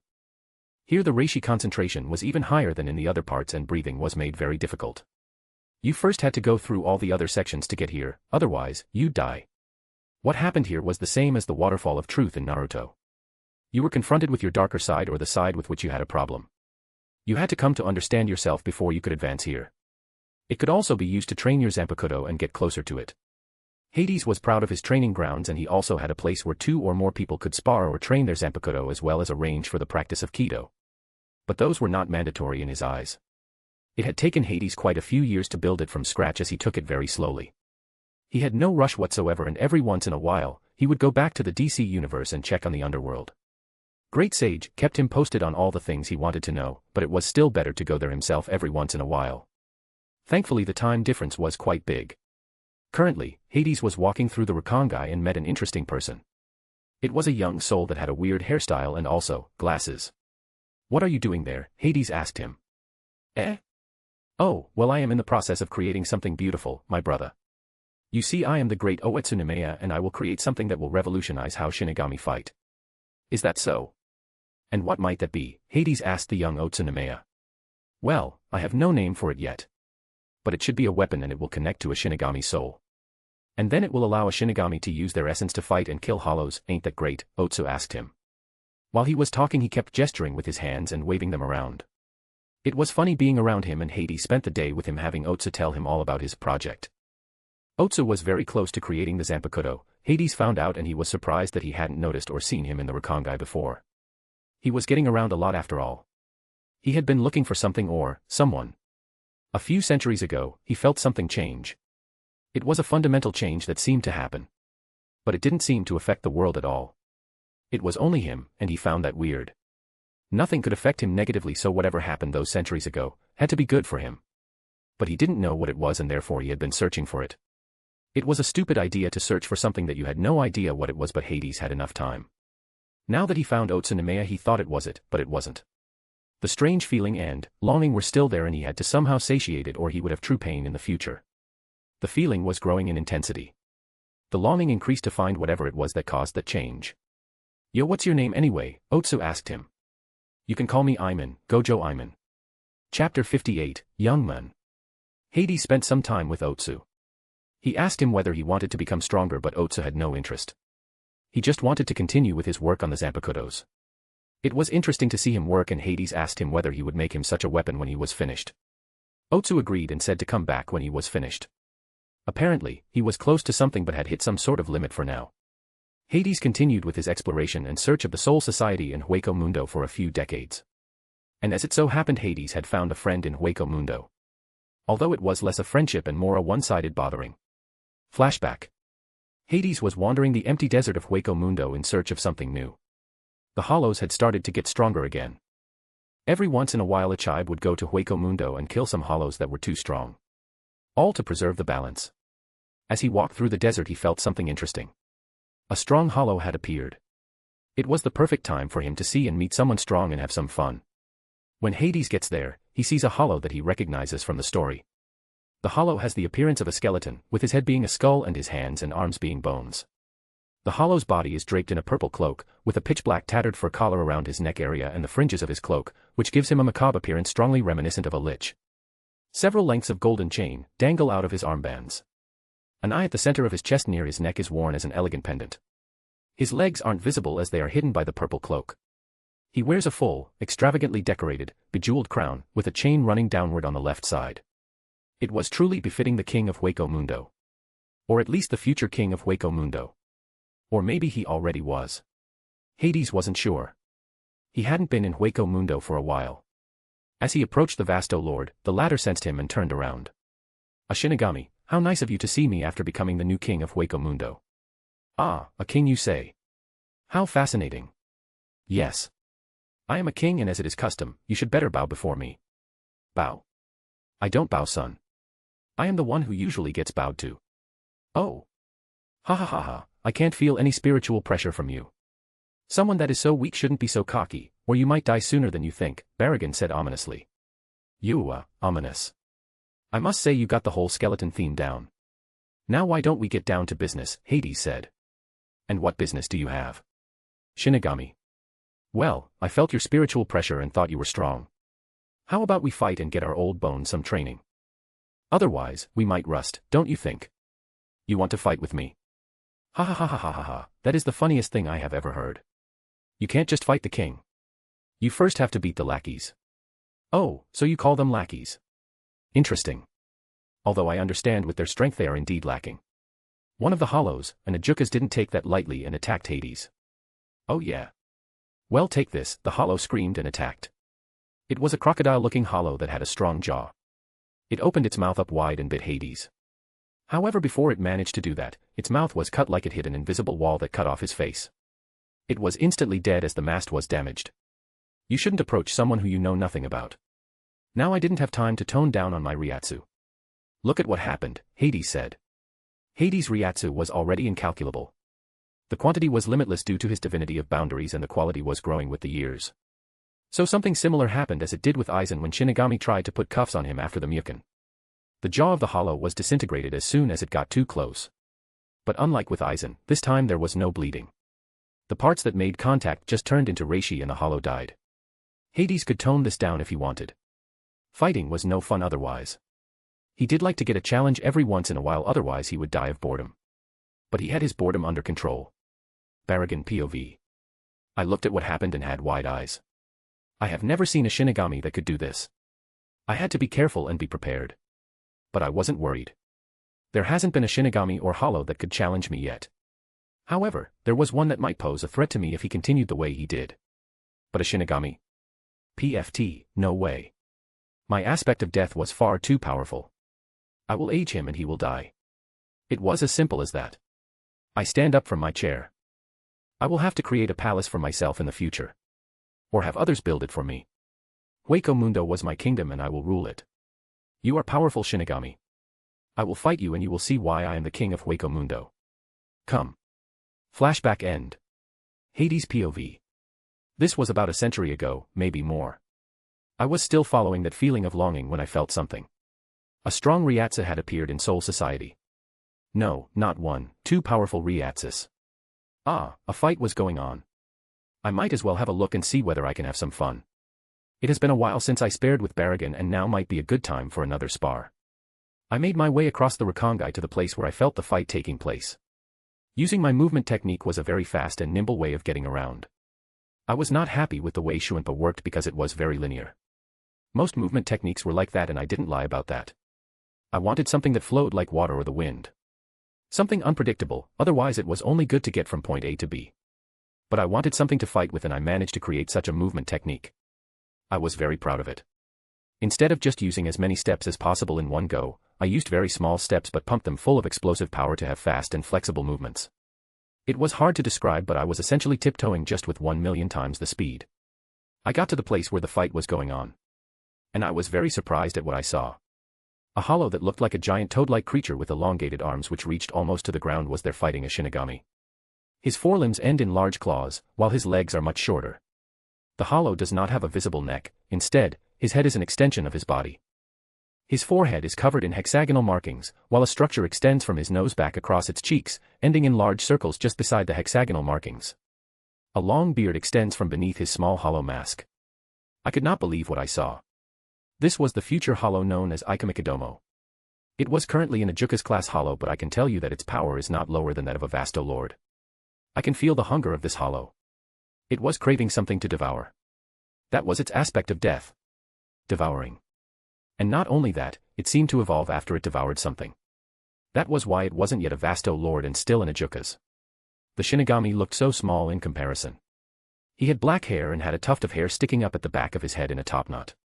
He had thick but manageable eyebrows and the beginning of a mustache with no beard. He had a prominent crease on his forehead and beneath his eyes, giving him a serious and tense look, and shallow cheeks. I could see that he wore better clothes like someone from the Siriidii but nothing that screamed noble. And it made sense. There was no way a noble would willingly fight this hollow, with nothing but a normal katana and his fists. But this one had guts, I'll give him that. I could see what a stubborn one he was and I understood that he would make a great Shinigami.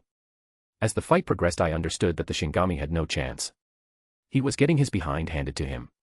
The hollow was not holding back his punches at all. But despite all this, he was not giving up. I could see the determination and will to continue fighting. He had some willpower. If he was in my universe, I'm sure that he would pass the quest of Hades. He has that special will that I call Pandora's will. After one giant zero from the hollow, the Shinigami was finally down and could not stand up whatsoever. The Ajukas approached him and was just about to devour him when I decided to intervene.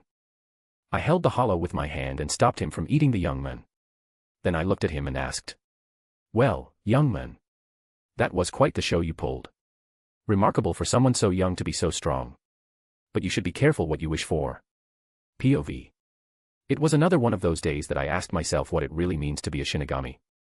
I mean, I know the basics. You understand how things work and who has all the say. I know about hollows and their danger to the souls as well as their appetite to eat more. But it was very hard to kill them. You had to kill them and cut their masks to truly defeat them. Otherwise, they might not die and come back. I was always stronger than my peers. For some reason, my spirit energy was higher than those of others my age.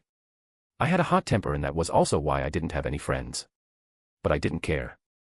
I wanted to do something with my life and not just rot here and do nothing. So when I felt the powerful Ryatsu of a hollow, I was excited. I finally had a chance to fight a strong hollow and have some fun. But that was not what happened. I did not have fun.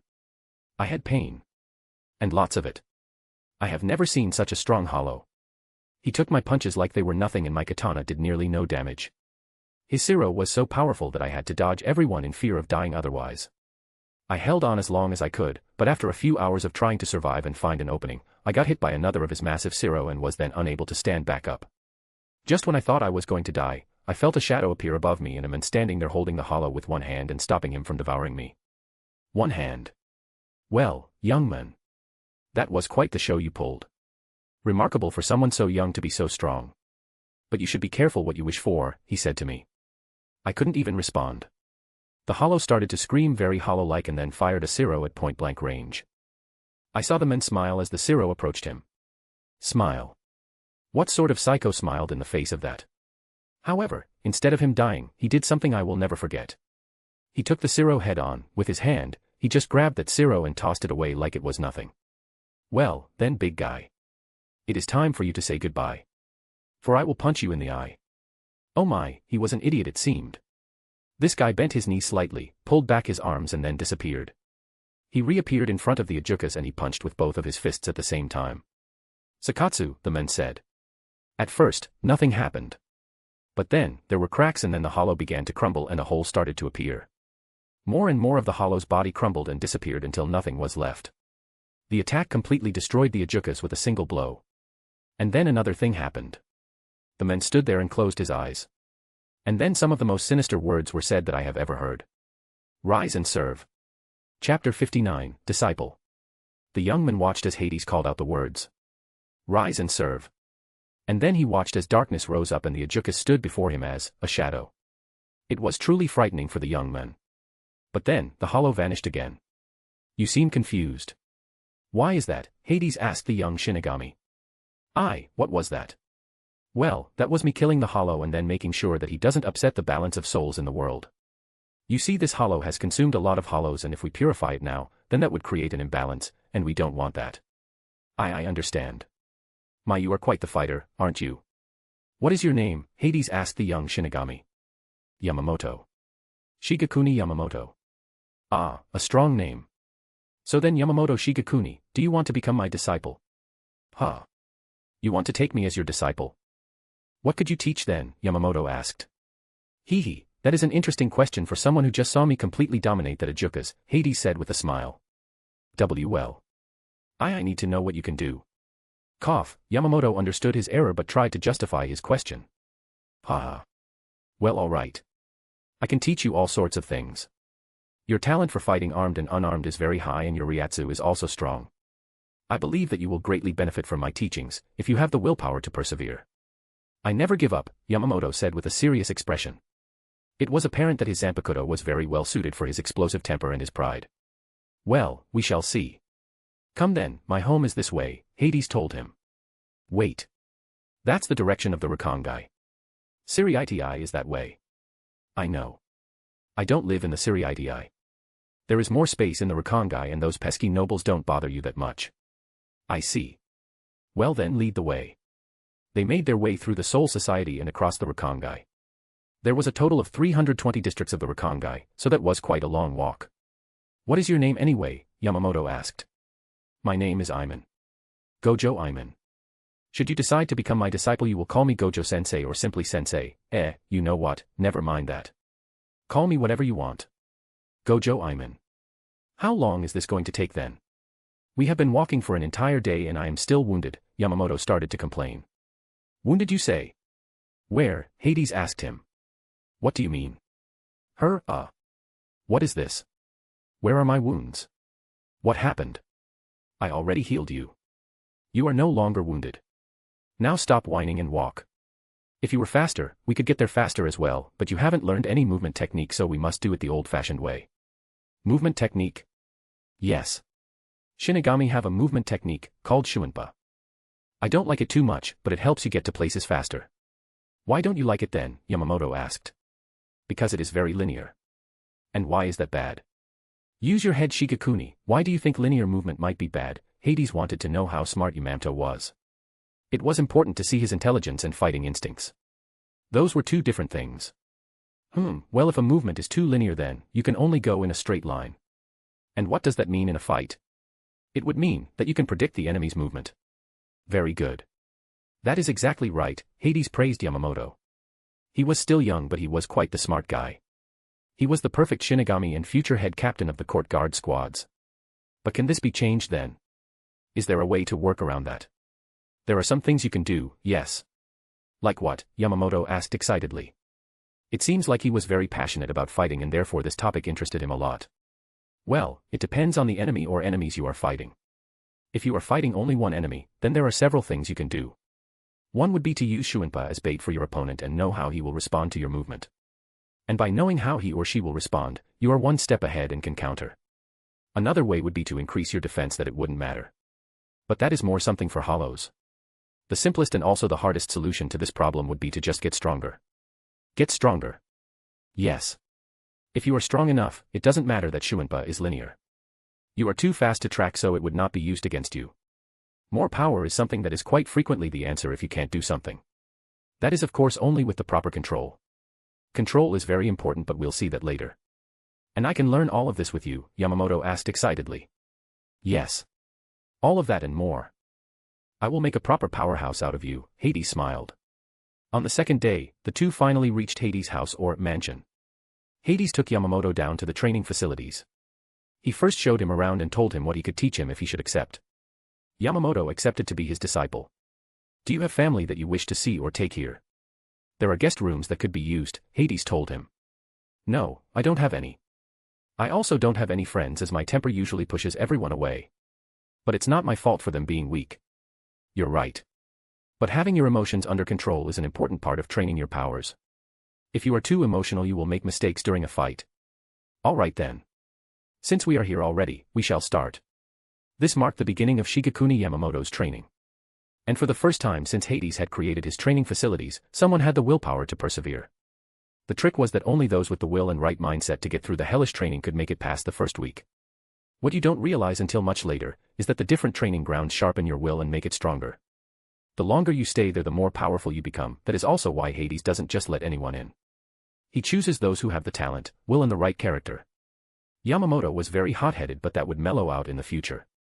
For now, in times like these, it was important to be a bit bloodthirsty and violent. Otherwise, you won't survive these unruly times in Soul Society. Yamamoto was coming along nicely. His martial prowess had risen tremendously. Hades was sure that he would be even stronger than in the story. There was no way that he would lose the same way he did to Aizen as he did in the story. It was a sign of great power that both Aizen and Yuha Bak needed to have a special gadget to win against Yamamoto. But Yamamoto should not have lost as badly as he did now. He was trained in armed and unarmed combat by Hades and the mannequins, and he was making great progress. Zanpakuto had still not invented yet, but if his last talk with Otsu was any indication, they would soon come. Hades was making Yamamoto into a sharp sword. He made him a powerful warrior and Shinigami. He was now, after nearly 50 years of training, about as strong as he was in the story. While Yamamoto was old and weaker than his prime in the story, now, he was not in his prime either. And he still didn't have his Zanpakuto. So his Ryatsu would increase even further. Hades was not sure what would happen when he unleashed Zanka no Tachi now. He might truly burn Soul Society to the ground just by activating it. Time passed. Hades POV. I watched as Yamamoto fought against the level 7 mannequin. He had been stuck on this one for years now. The reason was that I made the mannequins able to grow stronger during a fight as well. So they could grow to some extent and would stop growing stronger, just before they reached the strength and power of the level 8 mannequin. This allowed them to not have a huge power gap. I liked it very much. Genryusai has made tremendous progress. He can endure the high reishi concentration without a problem now. I could still increase it, but I don't think that is necessary. A level 7 mannequin is already stronger than a Shinigami captain. And there were 3 more than that. So he was already more skilled in Zanjutsu and unarmed combat than a future captain. His position as the head captain was now more than certain. Today marked an important day as well. It was finally time for Genryusai to get his own Asachi. He had waited for this for years now after I told him about Otsunomiya. He was excited to grow stronger and get a custom katana. I didn't want to spoil it for him, so I let it be for now. But today, I told him that if he managed to defeat the level 7 mannequin, we would go and get an Asachi for him. I would have to get mine from Otsu as well. Maybe I could visit the royal palace then, food for thought. I watched as Genryusai managed to bait the mannequin and then used his full power to behead it. Well done Shigekuni. You have gotten stronger again. Thank you sensei. I don't feel stronger though. I know that I finally defeated the 7th mannequin, but I still feel the same physically. Haha, that's because the reishi concentration increases as you grow stronger. That holds you back. But you will notice the differences when we go to the Siriidii now. So I got stronger. A lot stronger. It is not my fault that you never left the mansion and only trained like a lunatic. Now come on, you do want your own Asachi, don't you? Yes. We made our way towards the Siriidii. Shigekuni was jumping up and down in delight. He was like a small child. So happy about the changes he experiences. His strength has truly shot through the roof in the last couple of years. And now we are on our way to get an Asachi for him, so he will grow even more. As we walked through the Siriidii, we reached the place where Asachi were handed out to those who had enough spirit energy. A small crystal orb was used to measure Ryatsu. Do you think I'll have to do some sort of test? No. You should get one as long as you have enough Ryatsu. They want to strengthen the Shinigami and not keep them weak. You are the only one I know that would call all the Shinigami weak, sensei. Well, they are. But let us not linger here. Look, it's your turn. Yamamoto put his hand on the orb and injected a bit of his Ryatsu. I drilled control into him the hard way. He was not truly one for holding back or controlling his power. He rather enjoyed letting it out freely. The crystal shined brightly and Shigekuni took his hand from the orb. The Shinigami that took the test looked at him with wide eyes. Have I passed? Shigekuni asked with his brash voice that he used with everyone but me. He was still the same stoic and proud Yamamoto. Why yes. Please take one. Yamamoto went to the stands and picked an Asachi. He swung it for a moment and then nodded his head. He walked back to me and nodded his head again. I have one sensei. Are you also going to get one? I will, but not from here. I will visit Otsu today. It's better if you go back yourself. And make sure not to destroy anything outside. Better you use the training room for that. Yes. Finally I would also get my own Zanpakuto. I was looking forward to it. I would make it truly powerful. There were no limits to mine, as I will remove the limits and barriers it has. Chapter 60, Zanpakuto. After Yamamoto left, Hades concentrated and searched the dimensions for Otsu's spiritual pressure. He found it very quickly and replaced himself next to Otsu. I appeared next to Otsu who was inside his forge. It seemed he already had a similar setup as he did in the story. Why change what isn't broken, right? Whoa, shit, man. Don't go scaring a brother like that, man. I almost died there, Otsu said. Haha, I apologize. I should have notified you that I was coming, Hades said. Wait a minute. How on earth did you get here anyway? The Soul King Palace is supposed to be sealed, man. How did you get in? Does Ocho know you here? I'm sure he does. But that is not important right now. I am here for the thing we talked about. Do you remember? Oh, you mean your Zanpakuto, yeah. Indeed. Those that are distributed can't hold all of my power, so I thought I'd ask you if you could make me one instead. Why yes, I remember that we talked about something like that. But UFO, real. The Asachi can't hold out in your hands. Yes, I tried with one after they got released and it just dissolved like instantly. Oh my. You must have quite a powerful soul, eh? Indubitably. Well, if the Menichibe ain't got no problem with you being here, then I don't either. So let us go and get you an Asachi, Otsu said, and then led Hades out of the forge and into the Huden where all the Asachis are that Otsu has already created. Well, this is it. Down there is the place for you to get your Asachi. Just make sure to hold on, Otsu says while smiling. This man truly believes that Hades is a simpleton of the level of Ichigo and Renji. But he is so far ahead of Otsu that it's cheating at this point. Hades walks into the dark space and just descends to the ground where he lands on his feet perfectly. Wow, now that was some cool landing you did there. Now you see all these you see here are Asachi. I can tell. The way the soul substance is stacked in multiple layers. Truly a fine invention, Otsu, Hades says and looks around. Correct, you smart ass. Now let us see whether you get acknowledged. Hades looks around at all the Asachi who look at him curiously. No one moves or attacks him. He waits for a moment, trying to figure out what they are waiting for. He was expecting them to try and attack him, but since they had no reason to be angry at him, there didn't seem to be any fighting going on. Well. Are you all going to stare at me like that? Or are we going to fight? But know this, I have no interest in a weak Asachi. I challenge you all to try and become mine because at the moment, you are all too weak to become my Zanpakuto, Hades tells them in an almost sinister tone. This seems to trigger a reaction. Some begin to attack him. Hades just stands there and takes it all. Their punches don't even feel like anything. After a moment, Hades sighs deeply and is disappointed.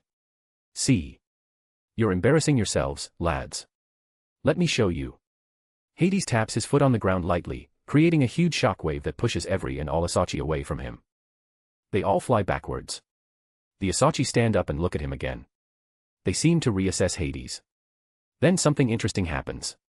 The Asachi begin to walk towards each other and fuse. After a moment there are about 100 new Asachi in their place that all surround Hades. Wah. This has never happened before, Otsu says. He is far too surprised to gather his thoughts. Right now one of these 100 Asachis is a fusion of roughly 100 each, maybe more. This makes them unbelievably dense and normally it would not be able to imprint your essence on it, due to the density. But he was very interested now. Looks like you're surrounded, I'm in, bro, Otsu says with a smile. Hades snorts and doesn't even open his eyes. All I am surrounded by is fear, and dead Asachis. This was not well received and the Asachis attacked him. It didn't matter though as Hades simply unleashed some of his aura and crushed them like they were experiencing thousands of Gs. The only thing that was left was a gooey soul substance of all the fused Asachi. Hades was not impressed though. He felt that it was not right. Still not right. Something was missing. New Asachi came closer and stood on the gooey substance. Slowly the substance traveled upwards to fuse with them. But that was still not enough. More and more Asachi approached each other and finally, all of them fused into one. This one stood before Hades and observed him as Hades observed the new Asachi. He could feel it. This was the one. It would suffice for now. He felt a connection to it. Hades walked towards the Asachi. When he arrived just before it, the Asachi bent the knee. This was not weird for Hades as he was a king, the king of the underworld and so many more things. It made sense for it to bow and bend the knee. Hades smiled lightly and held out his hand. You're the one. Come, if you dare. The Asachi grabbed his hand the moment their hands touched. Hades connected to it spiritually. He connected to it with his soul to see whether it would crumble, but it didn't. It was the one. Otsu's jaw had long hit the ground. He had never seen someone destroy the Asachis like this. And when Hades stood before him with an Asachi next to him, he wasn't sure what to do. It should not be possible to even forge this thing. It consisted of about 10 to the power of 100 Asachis or more and the density would be so great that the heat of his Mera could not even get it to melt. I'll have to go old school on this one. Maybe get some more Zanpakuto to help me there, Otsu thought. They arrived at the forge and Otsu called the Asachi. But nothing happened. The Asachi was no longer under his control. He had no idea what happened. The Asachi looked at Hades for permission and he nodded his head.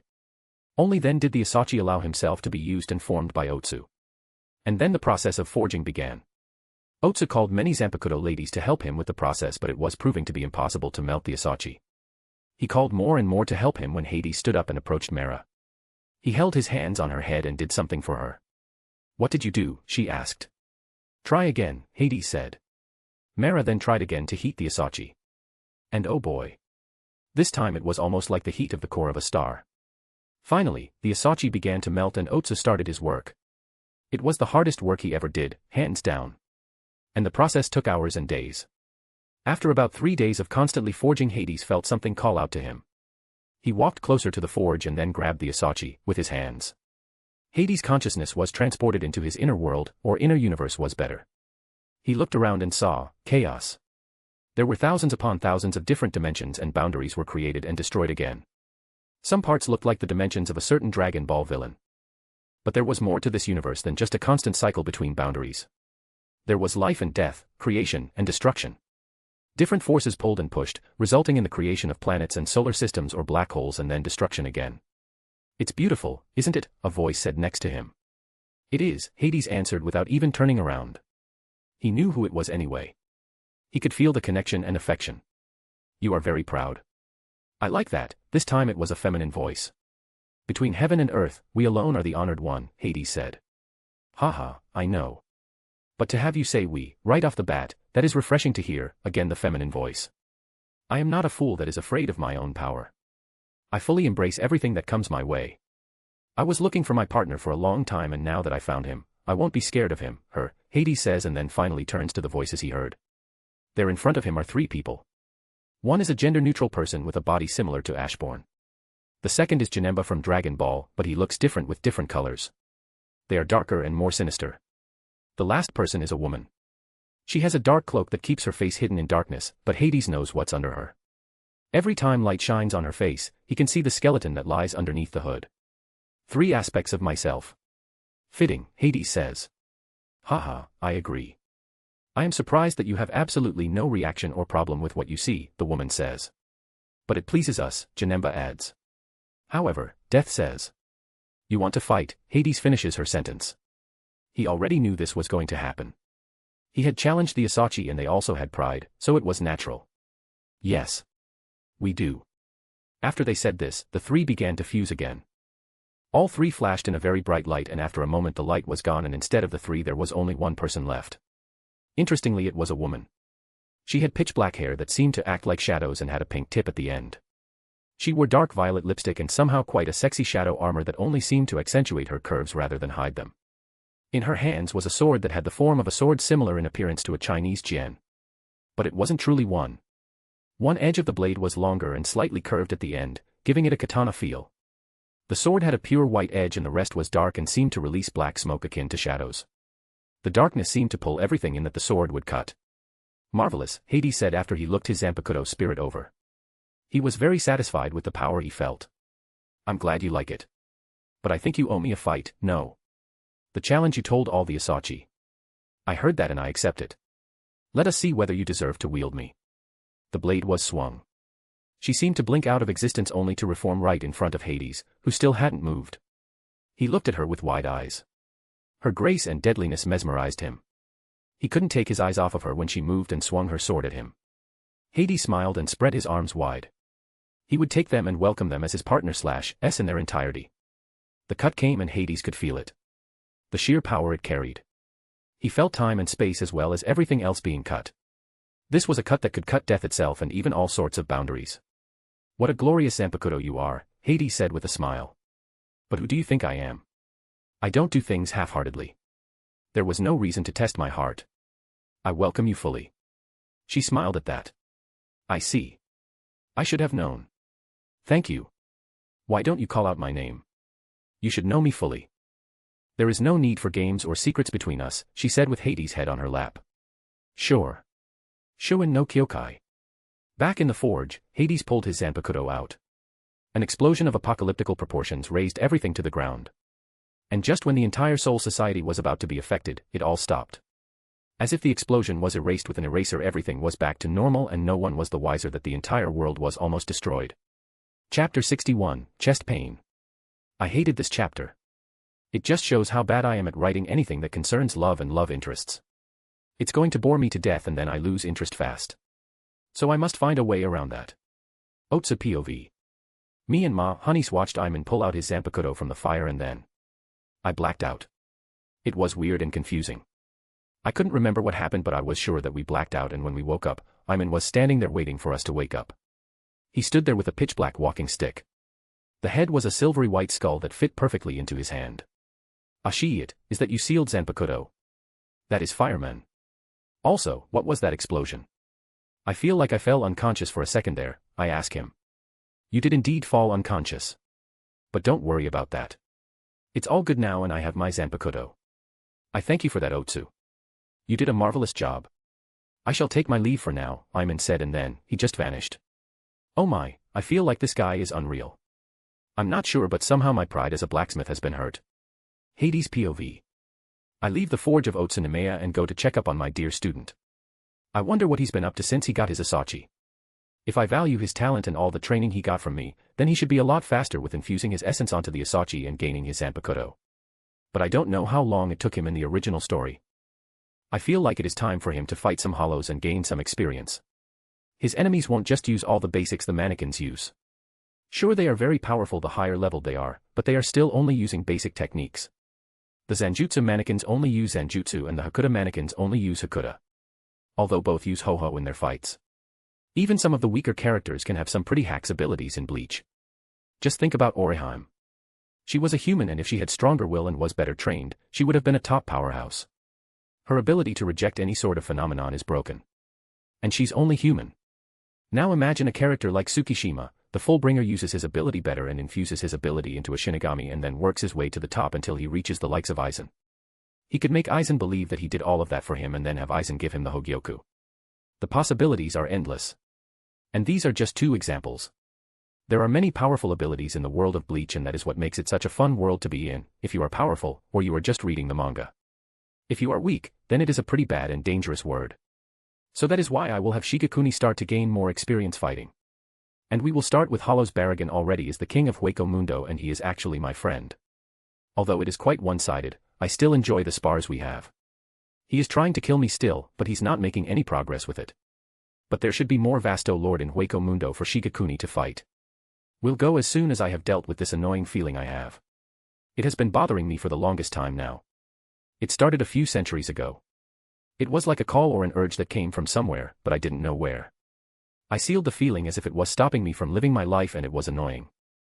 My second wish should not allow this, but for some reason. I don't know what's happening.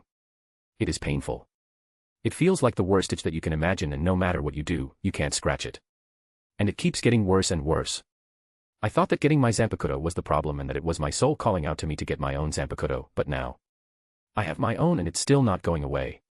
My chest feels like it tightens around my heart and compresses it until it pops. I sound like a love-struck boy. F***CK. I arrive back home and feel Yamamoto in the meditation section. He is listening to me and trying to infuse his essence into his Asachi. Good. I also go to the meditation chamber that I created for myself. It works like a hyperbolic time chamber from Dragon Ball. Normally I wouldn't use it for the time dilation as I had enough time on my hands, but I know that it might come in handy in the future, so I made it. As it is custom, I turn on my personal setting that I use to train in. Gravity, 1.E+. Atmosphere, space. Air pressure, 101 GPa. Energies, all of them. It was something I used to push my limits, or try and keep focused no matter the environment or the circumstances.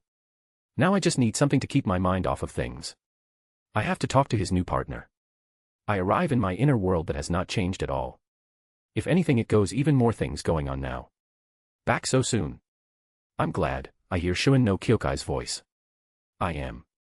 I came here because of this foreign feeling I have. It hurts, I tell her. Haha, you say that as if you haven't had any pain ever, she says. Well, I did, but it's been so long since that happened. And I shouldn't. I know. You shouldn't feel pain, because it is something you consider bad for you. And thanks to that wish you made, you have never felt pain since you understood what it truly meant, she summarized. I'm glad you know me so well, I smile. I'm the one who knows you better than yourself, she says. What is that supposed to mean? I ask her, confused. Well, it means that I, unlike you buffoon, know why you are feeling that way. And if you stop to think about it, you would too, she said in a neutral voice. It was the first time she hadn't been smiling since I met her. And that was concerning. Zanpakuto usually wants to keep their host safe, so this should affect her as much as it does me. But I don't see a change in my inner universe. When Ichigo was sad or depressed or whatever, it started to rain in his inner world. But I don't see anything around here that would point at sadness. It won't rain here, she said. What do you mean? I ask her. You are looking if you can see whether this feeling is reflected in your inner world, but it isn't. Why is that, I wonder? Because you are immune to things that are harmful to you. But I can feel this pain. Ha, Hades, you are still so dense. I will have problems with you, she said in a dramatic way. What? Don't say it like that. And please explain what you mean by this. Hee, all right. It is quite simple really. Your second wish stated that you cannot be affected by anything that you would classify as harmful. Now the fact that you can feel this, feeling that you call pain, means that it isn't really harmful to you. That is the only logical conclusion. Now if this feeling would affect your inner world, it would affect your power and that would be harmful or bad for you. That is the reason why you don't see a change in here, she explained. I understand all this, but why do I feel it then? What is this feeling? Well, my dear Hades, you should know this yourself. What gives heartache? No. Yes. No, that makes no sense. How would that be possible? I am not in love whatsoever. Or is it homesickness? No dear Hades. You are going through the classical lovesickness like that one woman that you saw in the anime, Shuen no Kyokai told me. It seems she truly knew a lot. But I just couldn't believe that I had lovesickness. Like that joke that turned the proud Kuja Empress into a, ugh. This is frustrating. So then I will keep this until I find my intended. What is this, some Twilight bullshit? I have no interest in going on a treasure hunt, I am getting frustrated and angry. Hades, Shuen no Kyokai, says in a calm voice. She comes to me and calms me down. You are mistaken.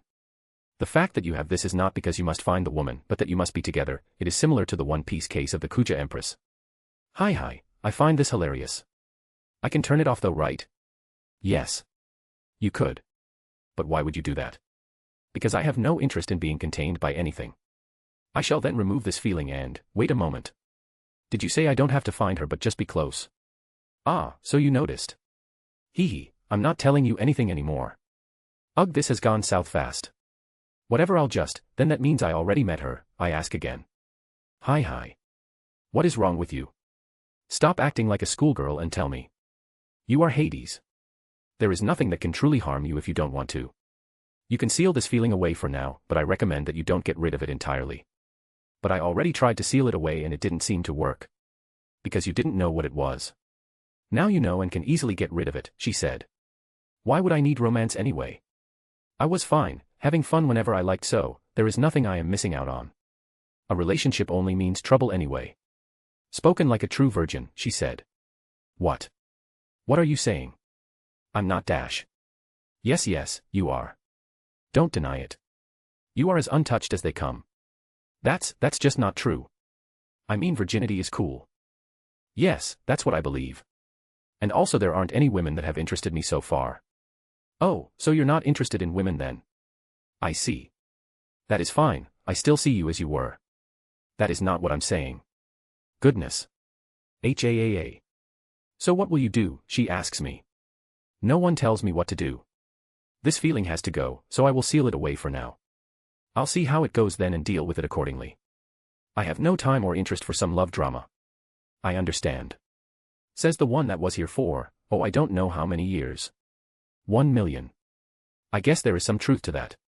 But I did leave and went back to the underworld in the DC universe a few times. So I didn't actually spend 1 million years here. I guess, but you still have unlimited time on your hands. You can do with some drama every once in a while. I am starting to see the negatives of having a female Zanpakuto spirit, I say. Now that's just rude. I will have you know that I rarely speak about these things. Only once or twice a day. Oh God. It's not as bad as it sounds. Oh, and next time you come here, bring me some tea and a nice couch as well. We wouldn't want to eat on the floor, do we? What are you talking about? You can do that yourself. It's my inner world after all. Why would I do it myself, when I have you to do it? I am rethinking my decision to get a Zanpakuto right now. Chapter 62, Shuen no Kyokai. Third person POV. After Hades' talk with Shuen, he sealed this pain or feeling away. He had no interest in being affected by something like that. And for a while, it worked. He went back to his usual routine of using his hyperbolic time chamber to the extremes and trained with the mannequins on the highest level. He had to get familiar with using his powers in the form of a Zanpakuto. Shuen no Kyokai translates to boundary of the END, and fits Hades perfectly. It is everything that Hades is as well. Its release phrase was, grief, Shuen no Kyokai. And that was what it was all about. Grief. You see, the Zanpakuto represents the END. The absolute and sure END. In general, the powers of Shuin no Kyokai are the END of whomever it is facing. Everyone that is considered an enemy will be affected by this, and all those that are not, will not experience any harm. To get to the inevitable END, the Zanpakuto has the power to bend all boundaries and therefore reality and everything to Hades will on the grandest scale. Resurrecting killed allies or friends. Having opponents die over and over again / or at least feel like it. Making the opponent see nightmares or dreams only to crush them later. Give them hope only to then crush them by having time turn back and the fight starts again. There is no limit to this, and Hades is only limited by his imagination. But what does this have to do with grief? You see, just like death, Shuin no Kyokai is merciless and equal to everyone. It is a scary thing when you realize that you are going to die and that there is nothing you can do about it. In the beginning, right after Hades activates his Shirkai, those who are fighting against Hades, or those that Hades wants to affect or considers enemies, fall into the 5 stages of grief because they are faced with their impending and unavoidable END. Hades can decide who he affects with his power, but after it has been activated on those, there is nothing stopping it from stopping. When Shuin no Kyokai has begun to feast, she doesn't stop until everything is devoured. What does this mean in more detail? This means that whenever Hades activates Shirkai, the fight has 5 stages to it. The first stage is called denial. In this initial stage, individuals often have trouble accepting the reality of the situation. They may feel a sense of shock and numbness as if the situation isn't happening or isn't real. They won't accept that they will die and will fight it. This will be true for those who have the privilege to even see Hades' Shirkai activated. The second stage is called anger. After denial, the intense emotions of grief may start to surface. Anger is a common reaction to loss and can be directed at various targets, including oneself, others, or even the situation itself. This anger will result in the opponent or opponents either turning on themselves or pushing themselves even harder to kill Hades. The third stage is bargaining. In this stage, individuals may try to make deals or bargains, often with a higher power or in their own minds, in an attempt to reverse or change the loss. They may express thoughts like, if only I had done this differently, or, if I promise to be a better person, can we undo this? This stage is marked by a desire to regain control or prevent the loss from being permanent. Some especially smart enemies will try to trick Hades in this stage and convince him that they can change or they will never get in his way or something like that. The fourth stage, depression. As the full reality of the inevitable END sets in, feelings of deep sadness and hopelessness can emerge. It's important to understand that depression in the context of grief is not the same as clinical depression, it is a natural response to a significant loss. During this stage, individuals may withdraw from others and experience a profound sense of loss and emptiness. This is an important stage as the next one marks a change in the fight. The fifth and final stage, acceptance. The final stage involves coming to terms with the reality of their END and integrating it into one's life, however short it is. This doesn't necessarily mean that the pain disappears entirely though. Acceptance is the last stage of Shuin no Kyokai's Shirkai. Because this is where Shuin no Kyokai is different from any other Zanpakuto. When the last stage, acceptance, has been reached, Shuin no Kyokai's special ability will automatically activate. This means that Hades / Shuin no Kyokai claim the soul, power, experience, and memories of the adversaries he faces and makes them his. This only happens to those who manage to make it to the last stage.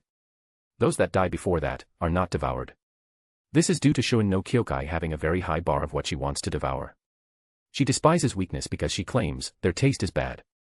If an enemy does not go into the last stage and instead refuses to die, like immortals or those with strong minds, something different happens. After a while, whenever Hades wishes, his Bankai will activate. This is a show of respect that Shuin no Kyokai does for their enemies. This is the greatest compliment someone can get when fighting against Hades. Bankai, Shuin no Kyokai, Kekai Seigo, is the sentence.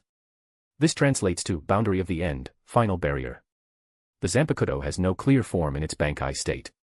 It doesn't matter in that moment anyway. Because all it takes is one swing and that is all anyone ever gets. One swing and it is all over. One swing and everything about the opponent is erased. Kekai Seigo takes everything away from the enemy and leaves them with nothing. It erases their entire existence and even the memories of that person are erased from existence. That is the hard and merciless truth of Shuin no Kyokai, Kekai Seigo. If you face her, you will meet your END, a true and essentially sad end. It is the proof that everything, no matter whether gods or humans, mortal or immortal, bugs or outerversal beings, they all eventually come to Hades. Shuin no Kyokai, Kekai Seigo bypasses everything. There is no invulnerability or infinite distance between it and the target. No matter what skills you have that could dodge, evade or stop the blade are nil in front of Kekai Seigo. The way Shuin no Kyokai works also means something very important for Hades.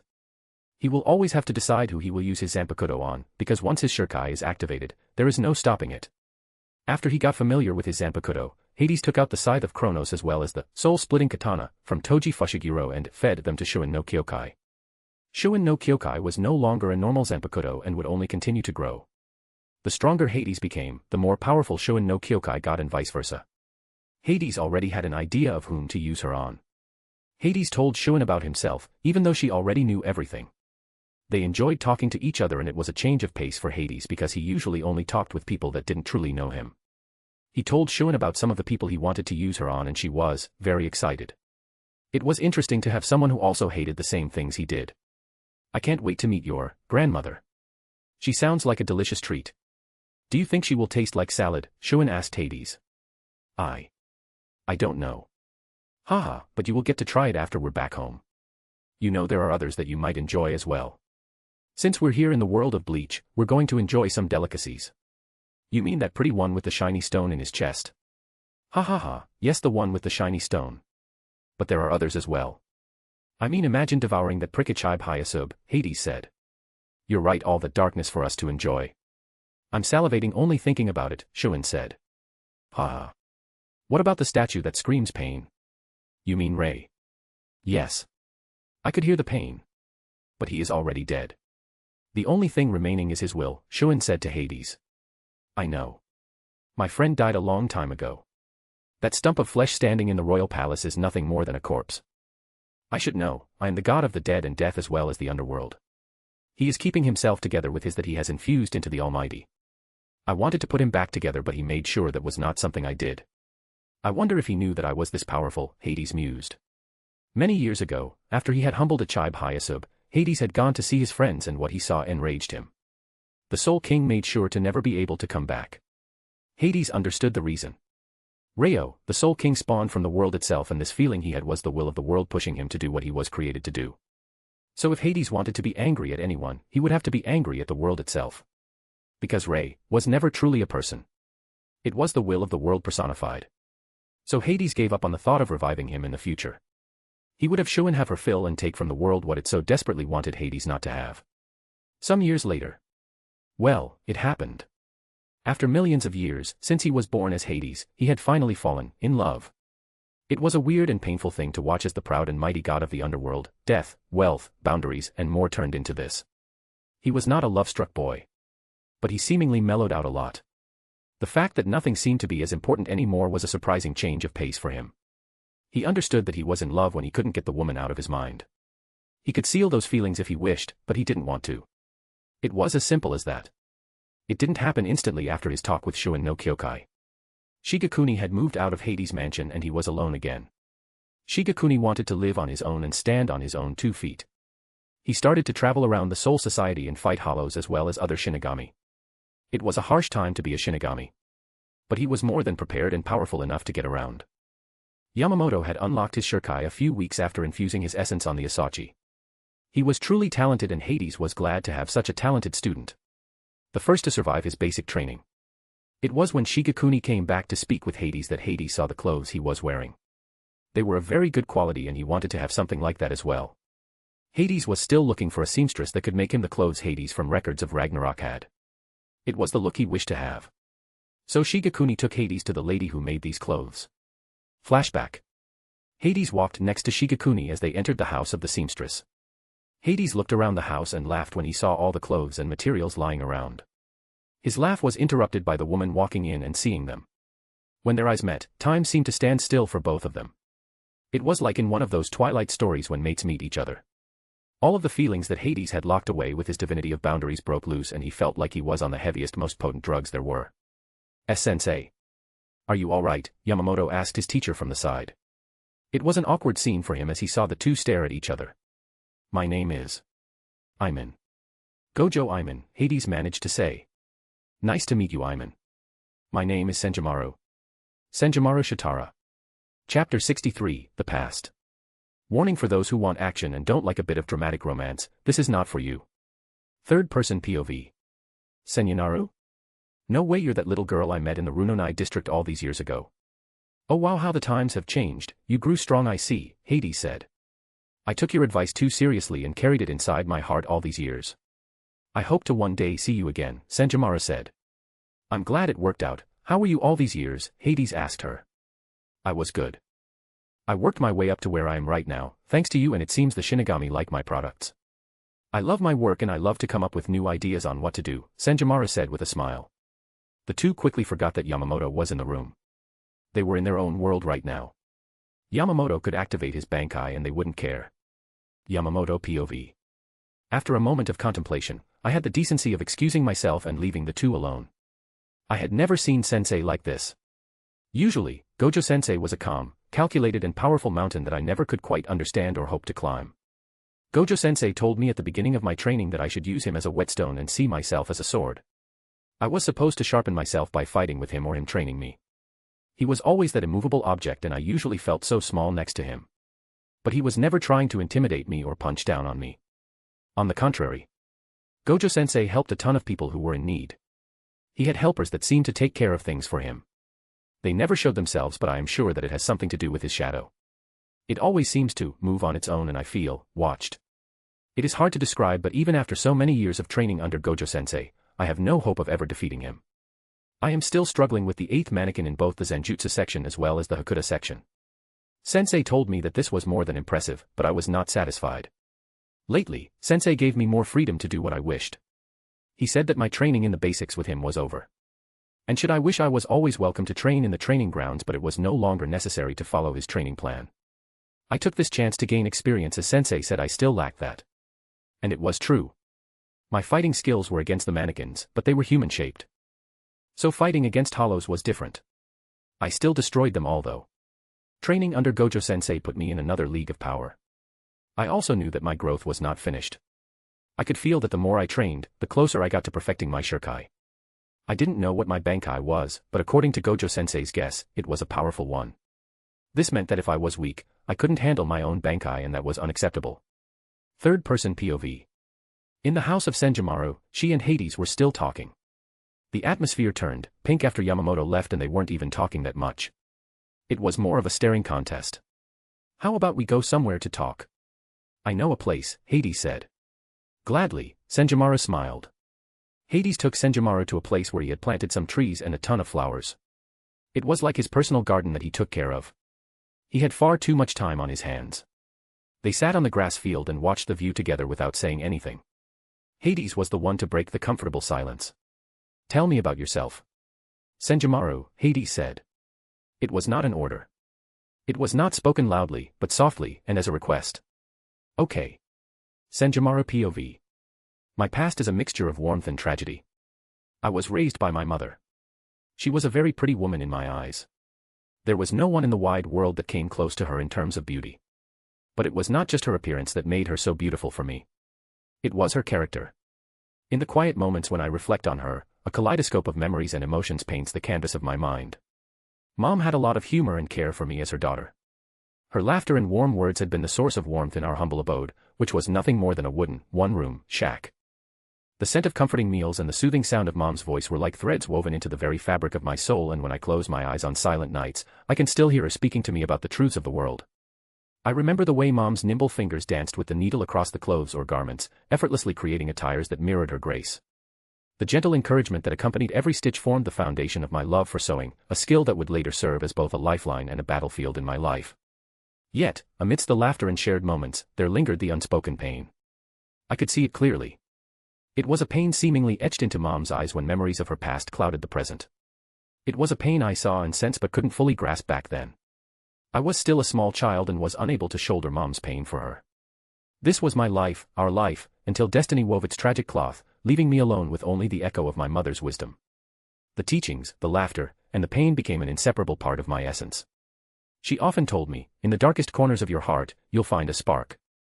No matter how cruel and dark the situation seems, nurture it, my love. Nurture it and let it be the light that guides you. Take the needle in your hand, Senju, and through every stitch, sew your destiny with the threads of your own brightness that comes from that spark in your heart. And one day, you maybe will find something or someone that will be that spark for you. These words became a mantra for me. I lived by them. Back then I believed the spark to stand for my love for her and her love for me as well as my passion for sewing. But I was wrong. The sparks that came from those things did not survive the storms that came after. My mother's presence, now a distant memory that my heart tells me from time to time, fueled the flames of resilience within me. In the darkest moments, it was the memory of my mother's strength and the picture of her smile that became the guiding light, the flame that she told me about, which I refused to extinguish, but eventually did. Alone in the vastness of the reincarnate, I navigated the harsh reality of orphanhood like a small sapling trying to push through cracks in the pavement. It worked, but it was not truly living. The daily struggle for survival reflected the harsh and dangerous nature of the district. I found refuge in the shadowed areas of forgotten alleyways between rundown or abandoned houses. I scavenged for food and warmth. Hunger became the only constant in my life. Sleep and comfort were a luxury as my nights were spent cuddled against the cold night in loneliness. The danger that the reincarnate held was very real, and it forced me to develop vigilance and maturity beyond my years. The only thing that kept me going back then was my memories and the small needle that accompanied me everywhere. These chunks of happiness were the weak threads that allowed me to keep my sanity in those times of loneliness. I tried to hold on to those sparks that Mother told me about. I tried to nurture them and have them warm me, but the cold and ruthless reality blew them out. Flashback. Senjumaru slowly walked through the reincarnate aimlessly. Each step is hard and doesn't serve to bring her anywhere, but only so that she has something to do. Dry tears ran down her cheek, and as if that wasn't enough, a group of bullies surrounded her and made fun of her and her growling tummy. They pushed her to the ground and pressed her face into the dirt. She was an outcast due to her high spiritual pressure. But right at the moment when Senjumaru was about to lose her sanity and break, something happened. A bright light emerged from the darkness, offering not only food but also hope. The man was beautiful. Senjumaru had never seen someone this pretty before, except her mother. She was not in any position to fight back when he picked her up and carried her somewhere. The man didn't say much, only one thing: "I will help you, child." It wasn't profound or inspiring, but it was enough. Senjumaru lost consciousness due to hunger and woke up in a bed. Senjumaru was surprised and far too shocked to do what her instincts told her and run away. But strangely, this time, her instincts didn't tell her that. The aroma of a warm meal filled the air, and in Senjumaru's eyes, there was now finally a new glimmer of hope. The flame which had been put out was reignited by an unexpected act of kindness. Flashback end. Hades, that was the name he gave her. But he said that his friends called him Iman Gojo. I still remember how shocked I was that I didn't say anything and only looked at him and listened to his words. He had something that was very soothing but also dangerous. I knew to trust my instincts after surviving so long in the reincarnate. And I was dangerous. But he didn't have any bad thoughts. Iman, with his quiet attitude, guided me to a modest dwelling, a sanctuary so to speak. Food, clothes, and a lot of fabric became the foundation upon which I could rebuild my life. Iman gifted me with a new home and enough food and water as well as materials for working. I don't know, to this day, how it always refilled. Iman told me that I could live there for as long as I wished. He was also the one to compliment my work. I lost myself in his smile when he saw my work. I was not as good as Mom used to be, but I was getting better. I also remember his words when I showed him my needle. Senjumaru, the needle in your hand is not just for stitching fabric, it's a tool and also your best friend. You can use it to sew the fabric of your destiny. Imagine strength as the needle, and resilience as the thread. And now stitch by stitch, weave the tapestry that represents your life. Because only the strong are truly free. As I fell asleep that day, Iman quietly departed, leaving behind not just material possessions but a challenge to use my talent and weave a destiny for myself. The next morning, I woke up a new person. I had made my choice then and there. I got determined by Iman's words and started to sew not just clothes but myself anew. I had finally understood what Mother meant when she told me about the spark and the strength and warmth that I could get out of it. Iman became that spark, and it made me push through and also grow more powerful. I clung to the memory of Iman and the kindness he had shown me. It wasn't much for anyone else, but it was for me. I knew that someday I would meet you again, and I wanted to be able to stand before him as an equal, a woman who had sewn her own destiny with my threads. I used up all the drama I could stomach in this chapter. I believe the backstory I made up wasn't that bad. It just goes to show that the meeting they had wasn't that one-time thing like in a Twilight story. Chapter 64, Hades Past. This is an important chapter. I know that some will not like it because it is redundant or whatever, but it is actually important. Not only does it give insight into some of Hades' decisions, but it also allows Senjumaru and him to grow closer as he shows his trust. It also tells us her standpoint on the things he experienced, and we see some of her character. Third-person POV. You became powerful. I can see all the work you put into it. I am surprised you pushed yourself that hard, Hades said.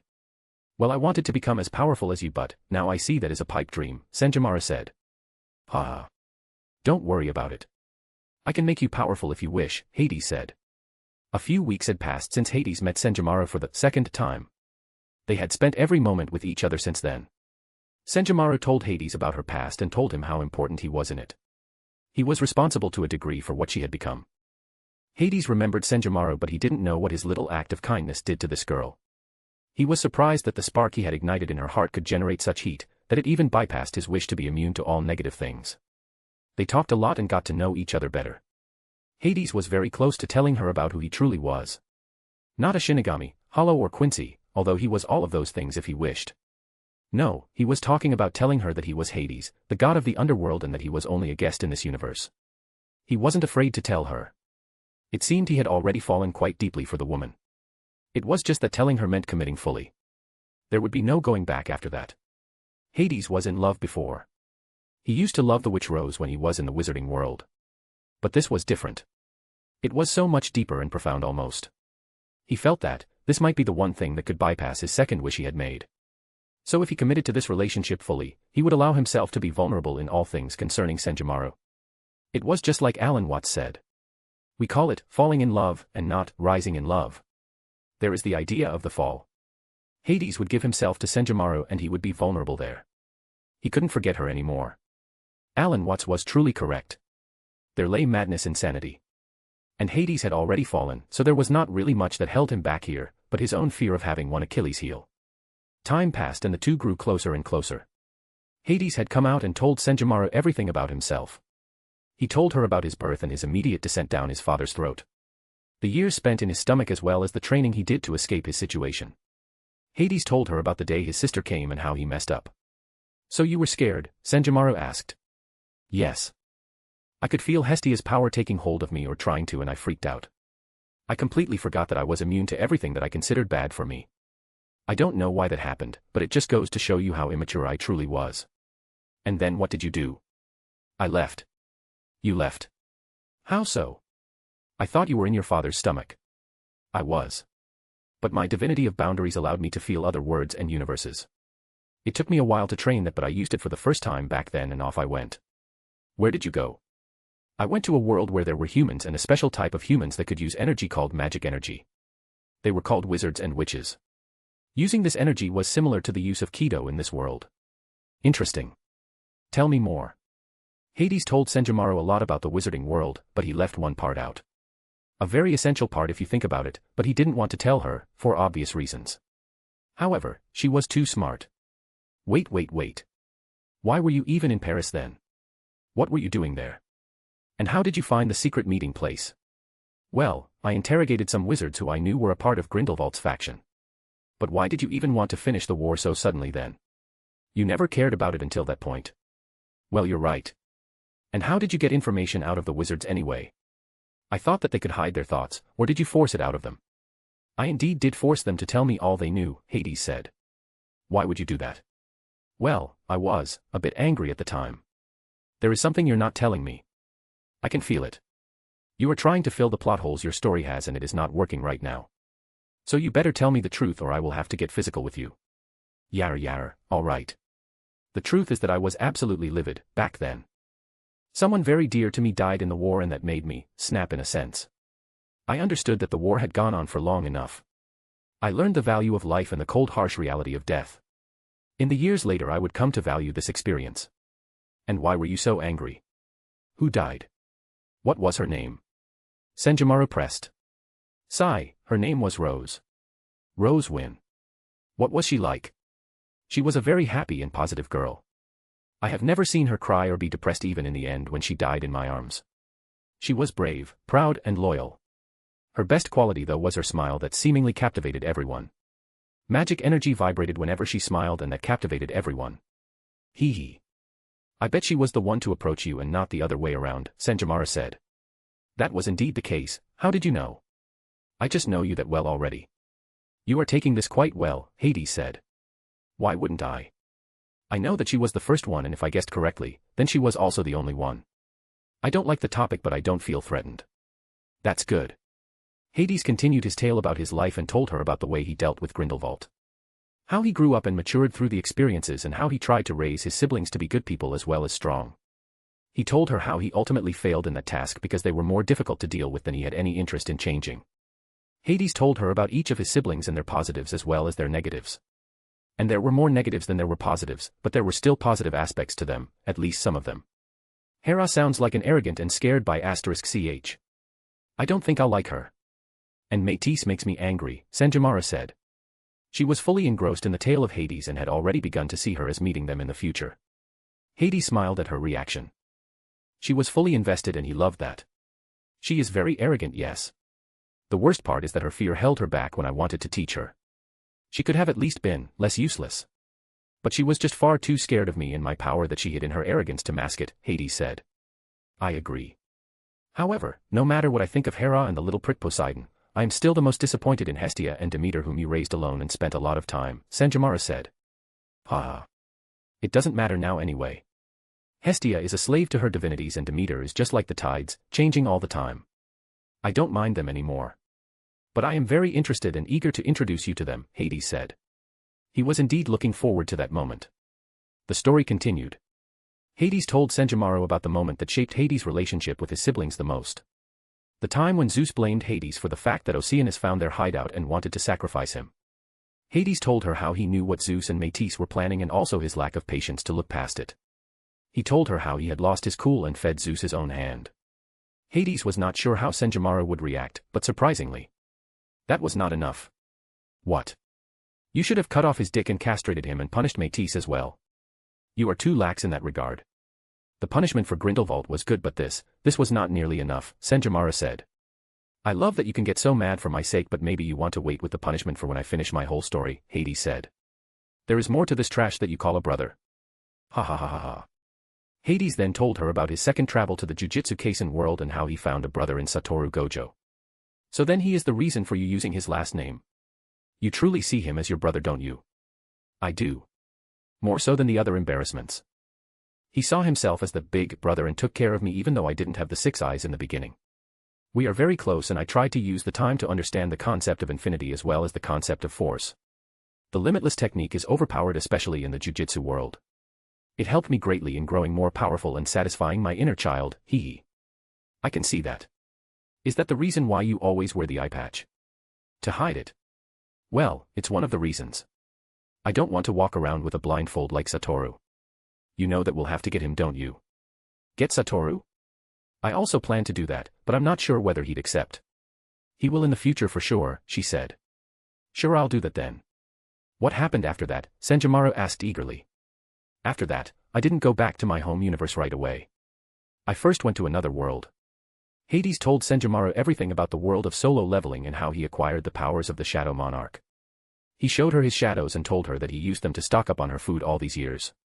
He then showed her the dead monarch he had made into his shadows and told her about his fight with them. She hung on to his every word and was fascinated by all of it. Hades could see the interest she held to see such worlds that he told her about. After the solo leveling world, he told her how he came back to the DC universe, his home universe, and made the underworld his home. He was very excited when he told her about the underworld. He was planning to create more biomes, and now that she would be there, a clothing biome was definitely in the works. Hades told Senjamaro about Nyx, Erebus, and their children. How they became his new family and how Erebus turned into more of a fanboy of Hades than was healthy. He also told her about Gaia and what he had planned for the old hag. He told her how his siblings and Zeus specifically came to beg him for his help. How he defeated 2 titans and then also the king of titans, his father Kronos, and how he just took his scythe as his trophy.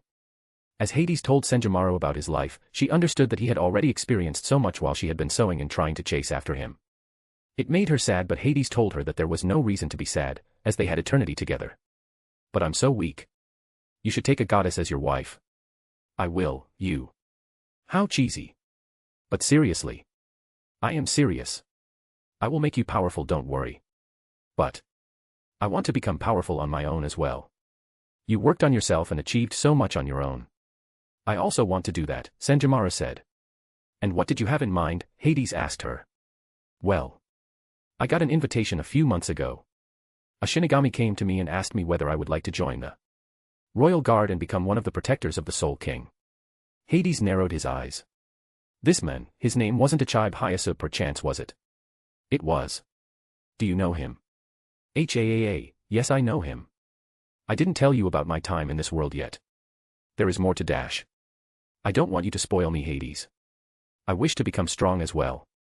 How else will I ever stand next to you as an equal if you carry me everywhere? I think I should accept. Sigh.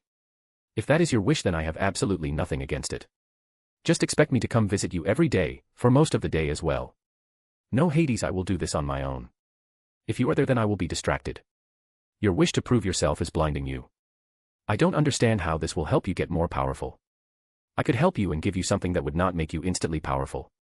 And what would that be? She asked. A tool. I call it a system. It helps you measure your strengths and attributes to see how powerful you are. You would still have to work, but it would be smoother and a lot quicker. What do you say? All right. But you have to let me do this. As you wish. Next chapter on the 23. Chapter 65, Goodbye and Welcome. Third-person POV.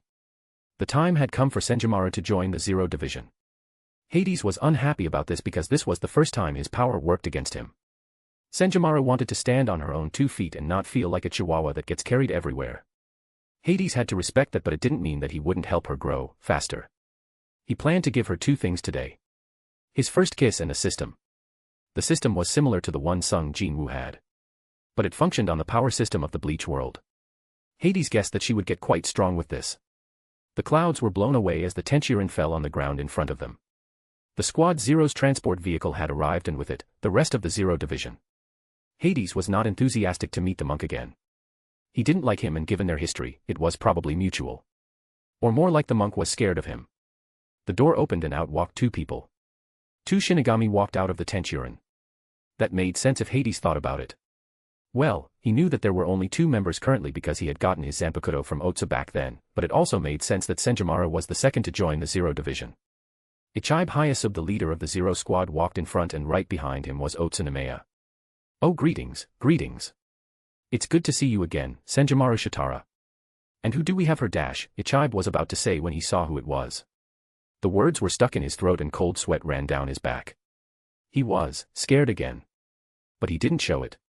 He was Monako Osho, and he was the strongest. He was careless last time, that was all. This wouldn't happen again. Look what fell out the sky. A black stain on the canvas of competence. I am surprised that you can even look me in the eyes. Ichibe Hyasub. But I guess you were always arrogant. At least your second is more pleasing to the eye. Yo, how are you, Otsu? Hades asked. Oh. I'm in. What are you doing here? Do you know Senjimaro as well? I do indeed, Hades said and grabbed Senjimaro. He pulled her close and gave her a deep and long kiss. This not only surprised her but also the other 2 men who had not expected to see such a spectacle. Otsu gave Hades the thumbs up, while Ichibe tried to find out how to use this information he had just gained. But Hades was so far ahead that he didn't fear anything. I gave you something just now. Just as I promised, it will help you in your goal and hopefully bring you back faster. I don't think I said this before, but I love you. Hades said this in a low voice that only the 2 of them heard it. Senjimaro began to smile. It was a smile that put the one of Rose to shame. She was the epitome of beauty and grace right now, and Hades knew that she was his only weakness, but one he gladly accepted. Hades turned to Ichibe and Otsu. Well then, gentlemen.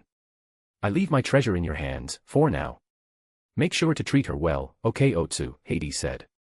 Oi, yeah, can be assured, bro, I'll treat her like my own sister, yo. That's good then.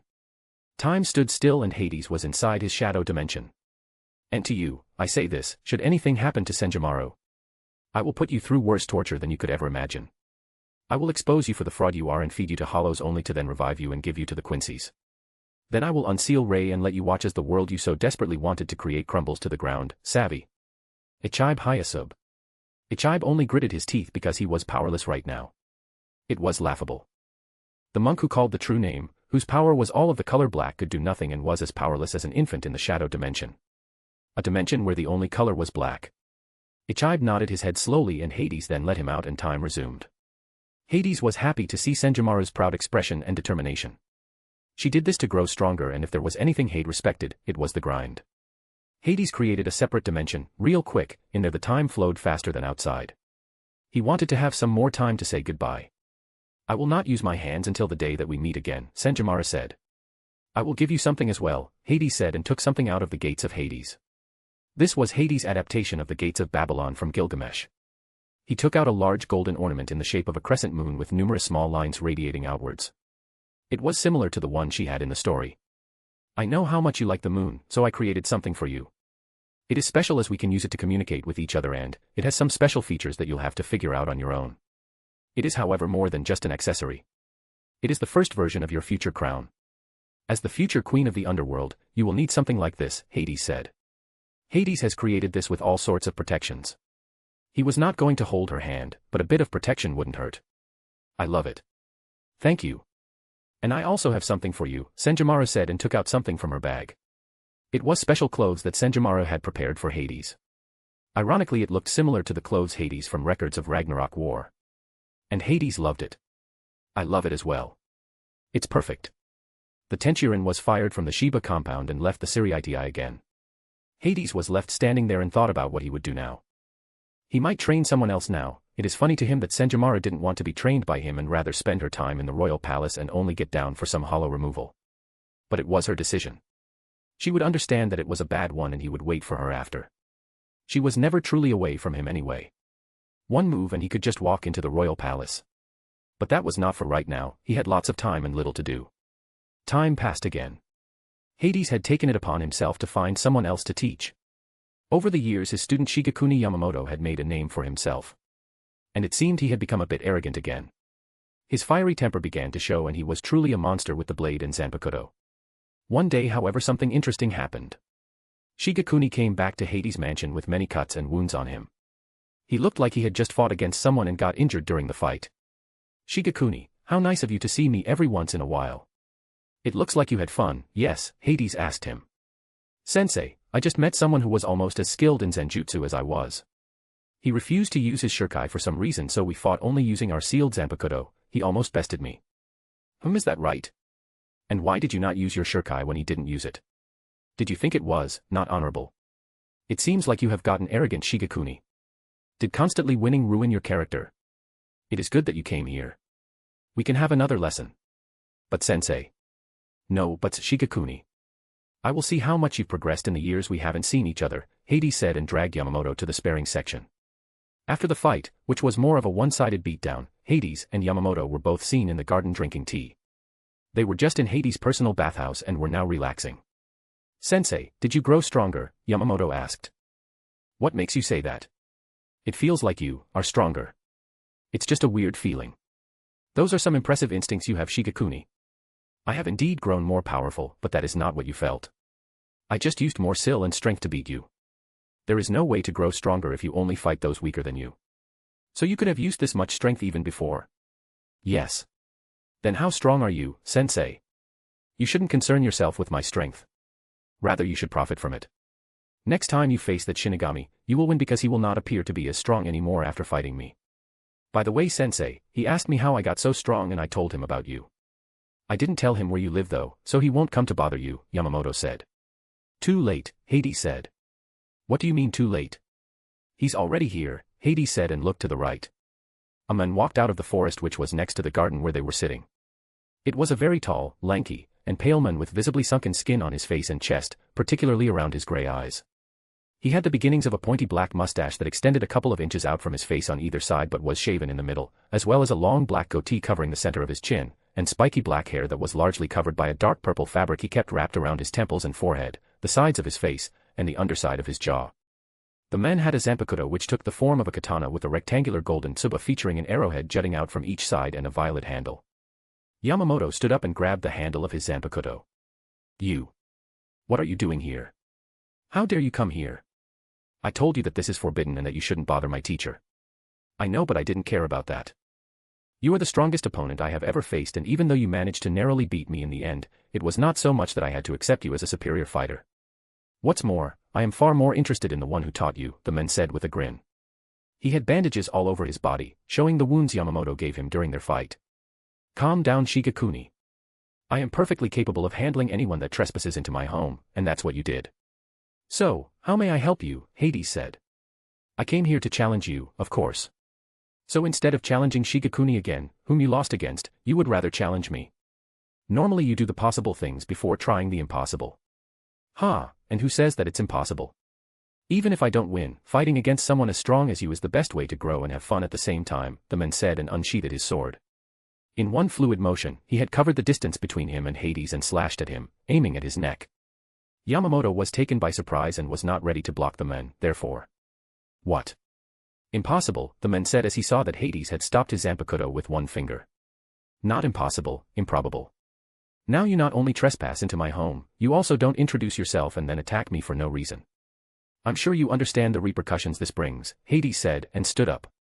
The man pulled his sword back and was just about to swing again when Hades spoke. Let me show you. The man who was mid-swing suddenly stopped and grabbed his neck with his hand. He choked for a moment and screamed. Picture. Arif. Next chapter, 25. Chapter 66, Nobitsuna Shigeo. Third-person POV.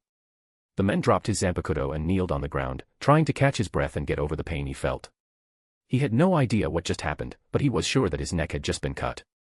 He looked up and saw Hades standing there with his hands on a walking stick. To the men, Hades now looked like a giant that blocked out the sun and was about to deliver the final blow and kill him. Wah, what did you do? The men managed to say. I cut you. But there's no blood. That's because it wasn't my intention to kill or hurt you. The only thing I cut was your senses and your perception. That is what it means when your sword follows your will. I call it imitation cut. Imitation cut, can he do that as well? The men said and pointed to Yamamoto. No, Shigekuni is not capable of sword follows will. He still has a way to go. But I guess that he will get there in the future. Could I also learn that? What you can and cannot do is not for me to decide. If you are asking me whether you can learn from me, then I would have to decline. You see, I don't teach those that cannot be taught. You are one of those cases that don't care about how they swing their swords, they do it on instinct. So teaching you is useless. This seemed to depress the men. However, the best way for one such as you to learn things is to fight. Fight, fight and fight some more. And if you're talented enough, you'll pick up on it sooner or later. This got the man's hope back up. He stood up, sheathed his Zanpakuto and nodded to Hades. I apologize for intruding on your home, my name is Nobitsuna Shigeo. Nice to meet you, Nobitsuna Shigeo, my name is Iman Gojo. You can come whenever you wish, but use the front door and knock. That was the beginning of a friendship between Hades and Nobitsuna.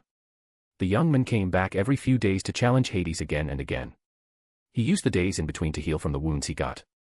Hades never went easy on Nobitsuna, and fought him with enough strength to completely beat him down, but also to give him a challenge and grow stronger. Nobitsuna POV. Iman Gojo, what a man that was. I can't even come close to understanding what someone like him must have gone through to get as powerful as he did. No matter what I do, no matter what I try, I always lose. It doesn't get any better. I feel like I haven't made any progress. In the beginning, it made me mad and I was angry. But that resulted in me making even more mistakes and being worse. He told me that I should never let my feelings cloud my judgment. Because the fight that you let your feelings dictate your actions will be my last. What do you mean by that? I asked him. I was once again on the ground after he easily put me on the ground when I got mad. The fighter who lets his emotions dictate his actions is not fully concentrated on the fight itself but more on his emotions. You can never fight at 100% if you are troubled by your emotions. But why does it have to be my last fight if I allow myself to get angry? I could also win. I actually won a lot of fights while I was angry. That might appear to you because you didn't fight someone skilled enough, but I can guarantee you that should you fight Shigekuni while you are angry, you would lose very easily. This phenomenon is only apparent if you are fighting someone that is about as strong as you are, he said. I'm not sure I understand that. That is understandable. But you can believe me when I tell you that even if anger can grant you more strength temporarily, it takes away skill and battle IQ. You can believe me because I have just noticed that fact. Also, there is not really a reason for you to get angry just because you are losing, you know. What do you mean? I am still not getting any better after all this time. And all you do is fight me with that stupid stick, I raise my voice. It just frustrates me to no end. He with his composure in class seems to look down on me and uses AF*King stick to fight me. You only believe that because you lose all the time. But I can tell you that you're getting better and better. Your instincts have since grown and I can say that I'm sure you'd give Shigekuni a run for his money. Wait, before you said that he'd defeat me easily. That wasn't the case, you let your emotions get to you. However, there is a slight exception to this rule. You see, due to the fact that you have nigh zero sword theory and only fight based on instinct, getting angry can be helpful to you. But it still is nothing against someone who has the experience. I visited Iman often. And we got closer over the years. Even if I didn't visit him for long periods of time, we would talk about all sorts of things after having our spar. I would still always lose, but I at last now know that I am truly getting stronger. I remember the day when I asked Diamond to fight me with our Zanpakuto abilities. He refused and told me that his Zanpakuto was not suited for sparing. I didn't believe him then, but he still refused to fight me. He said that I could fight him if I wished, but he wouldn't use his ability. Why? How is that fun for anyone? I don't have to explain this to you, Nobu. My Zanpakuto is different from any other. How so? I get that it's probably powerful since you're a beast, but what could be so bad that you wouldn't use it on me? Shuin no Kyokai is different from other Zanpakuto because she has a very refined taste. She loves to devour anything that comes our way. The moment I use Shuin no Kyokai on anyone is the moment their fate is sealed and their end has arrived. Once she has been woken up, Shuin no Kyokai will not stop until it is done. That is the harsh truth about death, Nobu. It is unforgiving, harsh, and equal to anyone. She is the manifestation of the sentence, to court death. So you say that once you activate your Shurkai the opponent will die. You can't turn it off. Why would I do that? If something has been deemed to end, I will see it through till the end. That is who I am, and therefore it is also who Shuin no Kyokai is. I was surprised that day. I could not understand what he meant that day. But I would get to see Shuin no Kyokai in the future, and I am happy that I didn't press Iman to show it to me. Hades POV. I had just returned from Hueco Mundo, where my friend Barragan had finished creating his palace, Las Noches. He was very happy about it and at first, didn't want to see me. Haha, that brat thinks he can just play with me. I of course simply walked in. We had our match since he seemed to have forgotten about me. I enjoy our little get-togethers. He is a very proud, arrogant but also interesting Vasto Lord. I can see that he is truly a king. Not a very good one, but a king nonetheless. His thoughts about his subordinates are bad and he doesn't care about them. I can understand that since it is the nature of a hollow to only function on strength. I told him that he should start to treat them better because true loyalty comes through respect and not fear. As per usual, he disagreed with me. But that's okay. I don't want to change him and don't expect him to change at all, but maybe he will slowly see my point. I can be very persuasive after all. I can also see his progress during our little fights.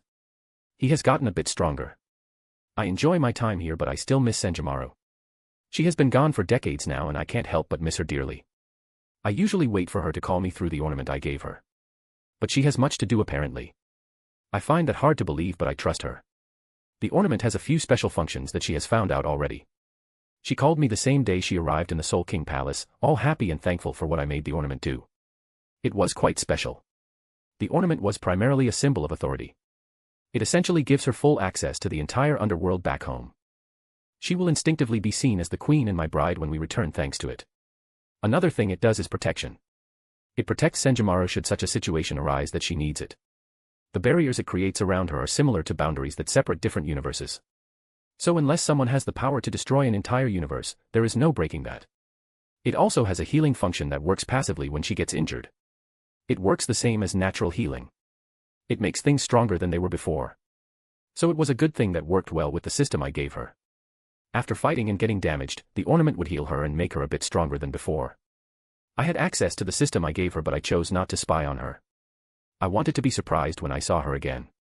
She was going to become the most powerful in the Zero Division.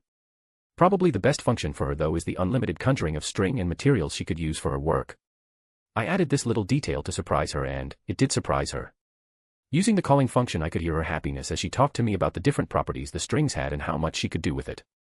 Sadly, I believe it was a bad thing for me because I didn't hear from her after that for a few days. She was too absorbed with her work. The result of that work was visible in the new designs for the Shihakusho that were sent down from the royal palace. I can only hope that the time passes faster though. Currently, I was in my garden when my butler came. I had Otsu make a Zanpakuto for me that took the job of a butler. Surprisingly, he also had that idea. He said he had some dream of a butler Zanpakuto and even saw himself, but then put it off as a dream. He made one for me and called it Kikimaru. Apparently, that was the name of the bolter Zanpakuto he saw in his dream. Well, I had nothing against it. It was a good Zanpakuto and a good butler. Master Iman, young Master Shigekuni is here to see you, Kikimaru said and motioned to Yamamoto. Shigekuni, good to see you again. How were you all these years? I said. It was truly too few of an occasion that I see my student. Gojo-sensei, I'm good. I hope you are well. I brought someone today. Oh. Who would that be? A woman, perhaps, I said with a smile. How did you know that? It's always the same with you, sensei. I will await the day when I can surprise you once. Haha, I also wait for that day. So where is she? She wished to wait in the lobby. Sir. Would you like me to go and fetch her? Kikimaru said. You didn't invite her in Shigekuni, I asked my pupil.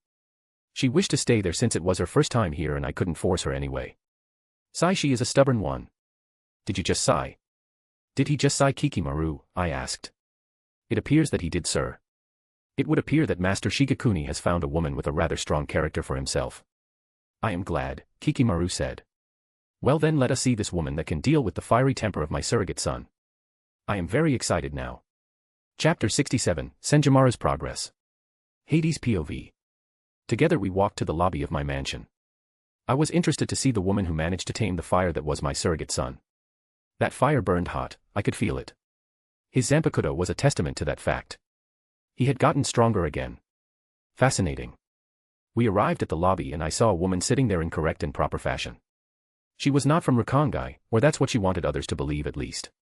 I could see the trained way she tried to act and hold herself. It was not meant to deceive but to please. Aiko. Aiko, this is my sensei, Gojo Iman, Shigekuni said, and the woman stood up to look at me. I could see the smile she had when Yamamoto called her name and then the seriousness she portrayed when looking at me. Aiko was an elegant and graceful woman. She didn't have a presence that commanded attention, but she was still special. She has a slender yet athletic build, reflecting a combination of traditional grace and inner strength. Her complexion is fair, and her facial features are refined, portraying beauty. Aiko's eyes are expressive, reflecting intelligence, kindness, and a hint of mischief. Her hair was styled in a traditional manner. She seemed to care a great deal about how she looked, which spoke volumes about her heritage. She wasn't raised that way, but she tried to look good in front of me, the teacher of her lover. I instantly liked her. Any woman capable of taming the beast that was Yamamoto deserved my respect. It is an honor to meet you, Gojo-san. Thank you for inviting me to stay here, she said. The honor and pleasure is mine, Aiko. Please call me Iman. We are going to be family after all, I said. I could see that she didn't get red or some bullshit like that. It seemed she was good for Shigekuni. Now come. I want to know everything about how you two met and the like. I met Shigekuni perchance when some Ajuka's class hollow attacked in the Rukongai. The hollow was about to devour some children when Shigekuni came to our aid and defended me and the children with his fire. He looked very impressive and powerful with his Zanpakuto. At first, I didn't want to get to know anything about him at first. Somehow he did manage to convince me though, and I guess it somehow happened. So he bothered you until you said yes, I asked her. Pretty much. Is that so? I guess I never did tell you how to talk to a woman. And what was that about you having to use your shurikai for an Ajuka's class hollow, I said and turned to Shigekuni. Hee, well, it was a strong Ajuka's, you know. I had to use my shurikai to save the children as fast as possible. Shigekuni was lying. That idiot just wanted to show off, I guess. Or he really did have to use his shurikai for such a hollow. No, probably the first one. We continued to talk for a while. I got to know Ike better. She was a good woman and I found out that she was not helpless. It seemed like Shigekuni's try to impress her didn't work out because she was also capable of using shurikai. I saw her Zanpakuto. It was an impressive weapon. Her shurikai took the form of two tessen. Tessen is a traditional Japanese iron fan that could be used both as a tool for keeping cool and as a concealed weapon by samurai and other martial artists. When closed, it resembles a normal fan, but when opened, it reveals the metal spokes, which could be used for striking, blocking, or even as a throwing weapon. Aiko could use the power of the wind with her shurikai. It was a very powerful Zanpakuto and it looked wonderful as well. I found that she had a special grace while wielding her tessens. I was invited to their marriage that was planned to be held in 2 months' time. An event that I gladly attended. I felt like she would make a good wife and was happy for both of them. Senjimara POV. I did not think this through. I should have waited before making such a decision and just left Hades like that. Now I am up here as a member of a useless squad that can't even help with anything because it, supposedly, protects something that is already dead.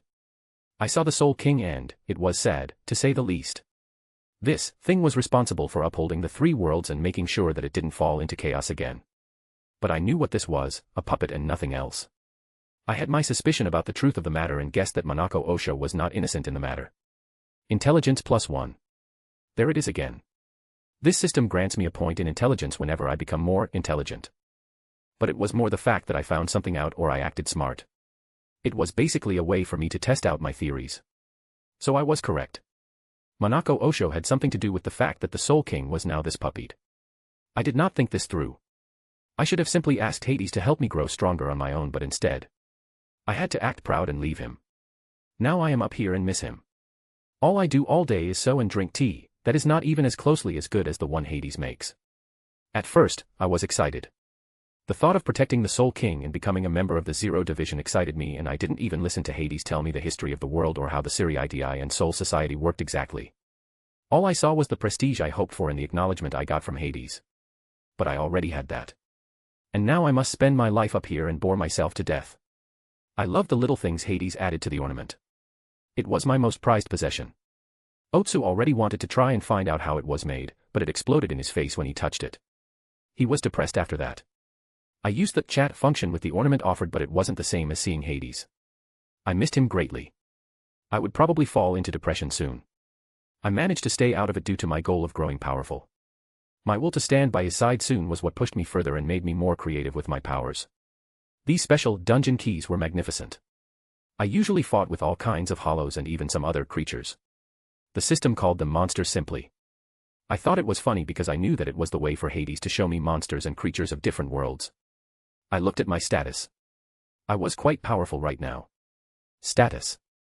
Name, Senjamaru Shitara LV. Class, Master Seamstress. Title, Great Weave Guard. HP, 93,300 RP, 155. Fatigue. Strength, 324 Stamina. Agility, 340 Intelligence. Perception, 321 AP. Physical damage reduction, 65%. Ryatsu damage reduction, 44%. Zanpakuto. Shirkai, Shigarami. Cloth and textile manipulation. Property infusion. LV, Bankai, Statatsu Karagara Shigarami no Suji. Unravel of 1000 hanks. Fate weaving, minor. LV. I finally unlocked my Bankai and managed to use it. I found out that the system could strengthen any of my powers as long as I trained in it. I wasn't sure whether level 100 was the maximum for my Shirkai and Bankai, but I felt that even if it was already so powerful. I constantly found new uses, and just last week I was awarded an additional skill called Property Infusion that allowed me to infuse my creation with different properties. It was very powerful. I saw the possibilities and knew that this was not something that my Zanpakuto should have. This was something that came from the system, so it came from Hades. He was a very powerful man. To just be able to create skills and gift it to me is marvelous. I used the dungeon keys to practice my powers on the hollows and other monsters. I understood very early that the stats were more important than levels.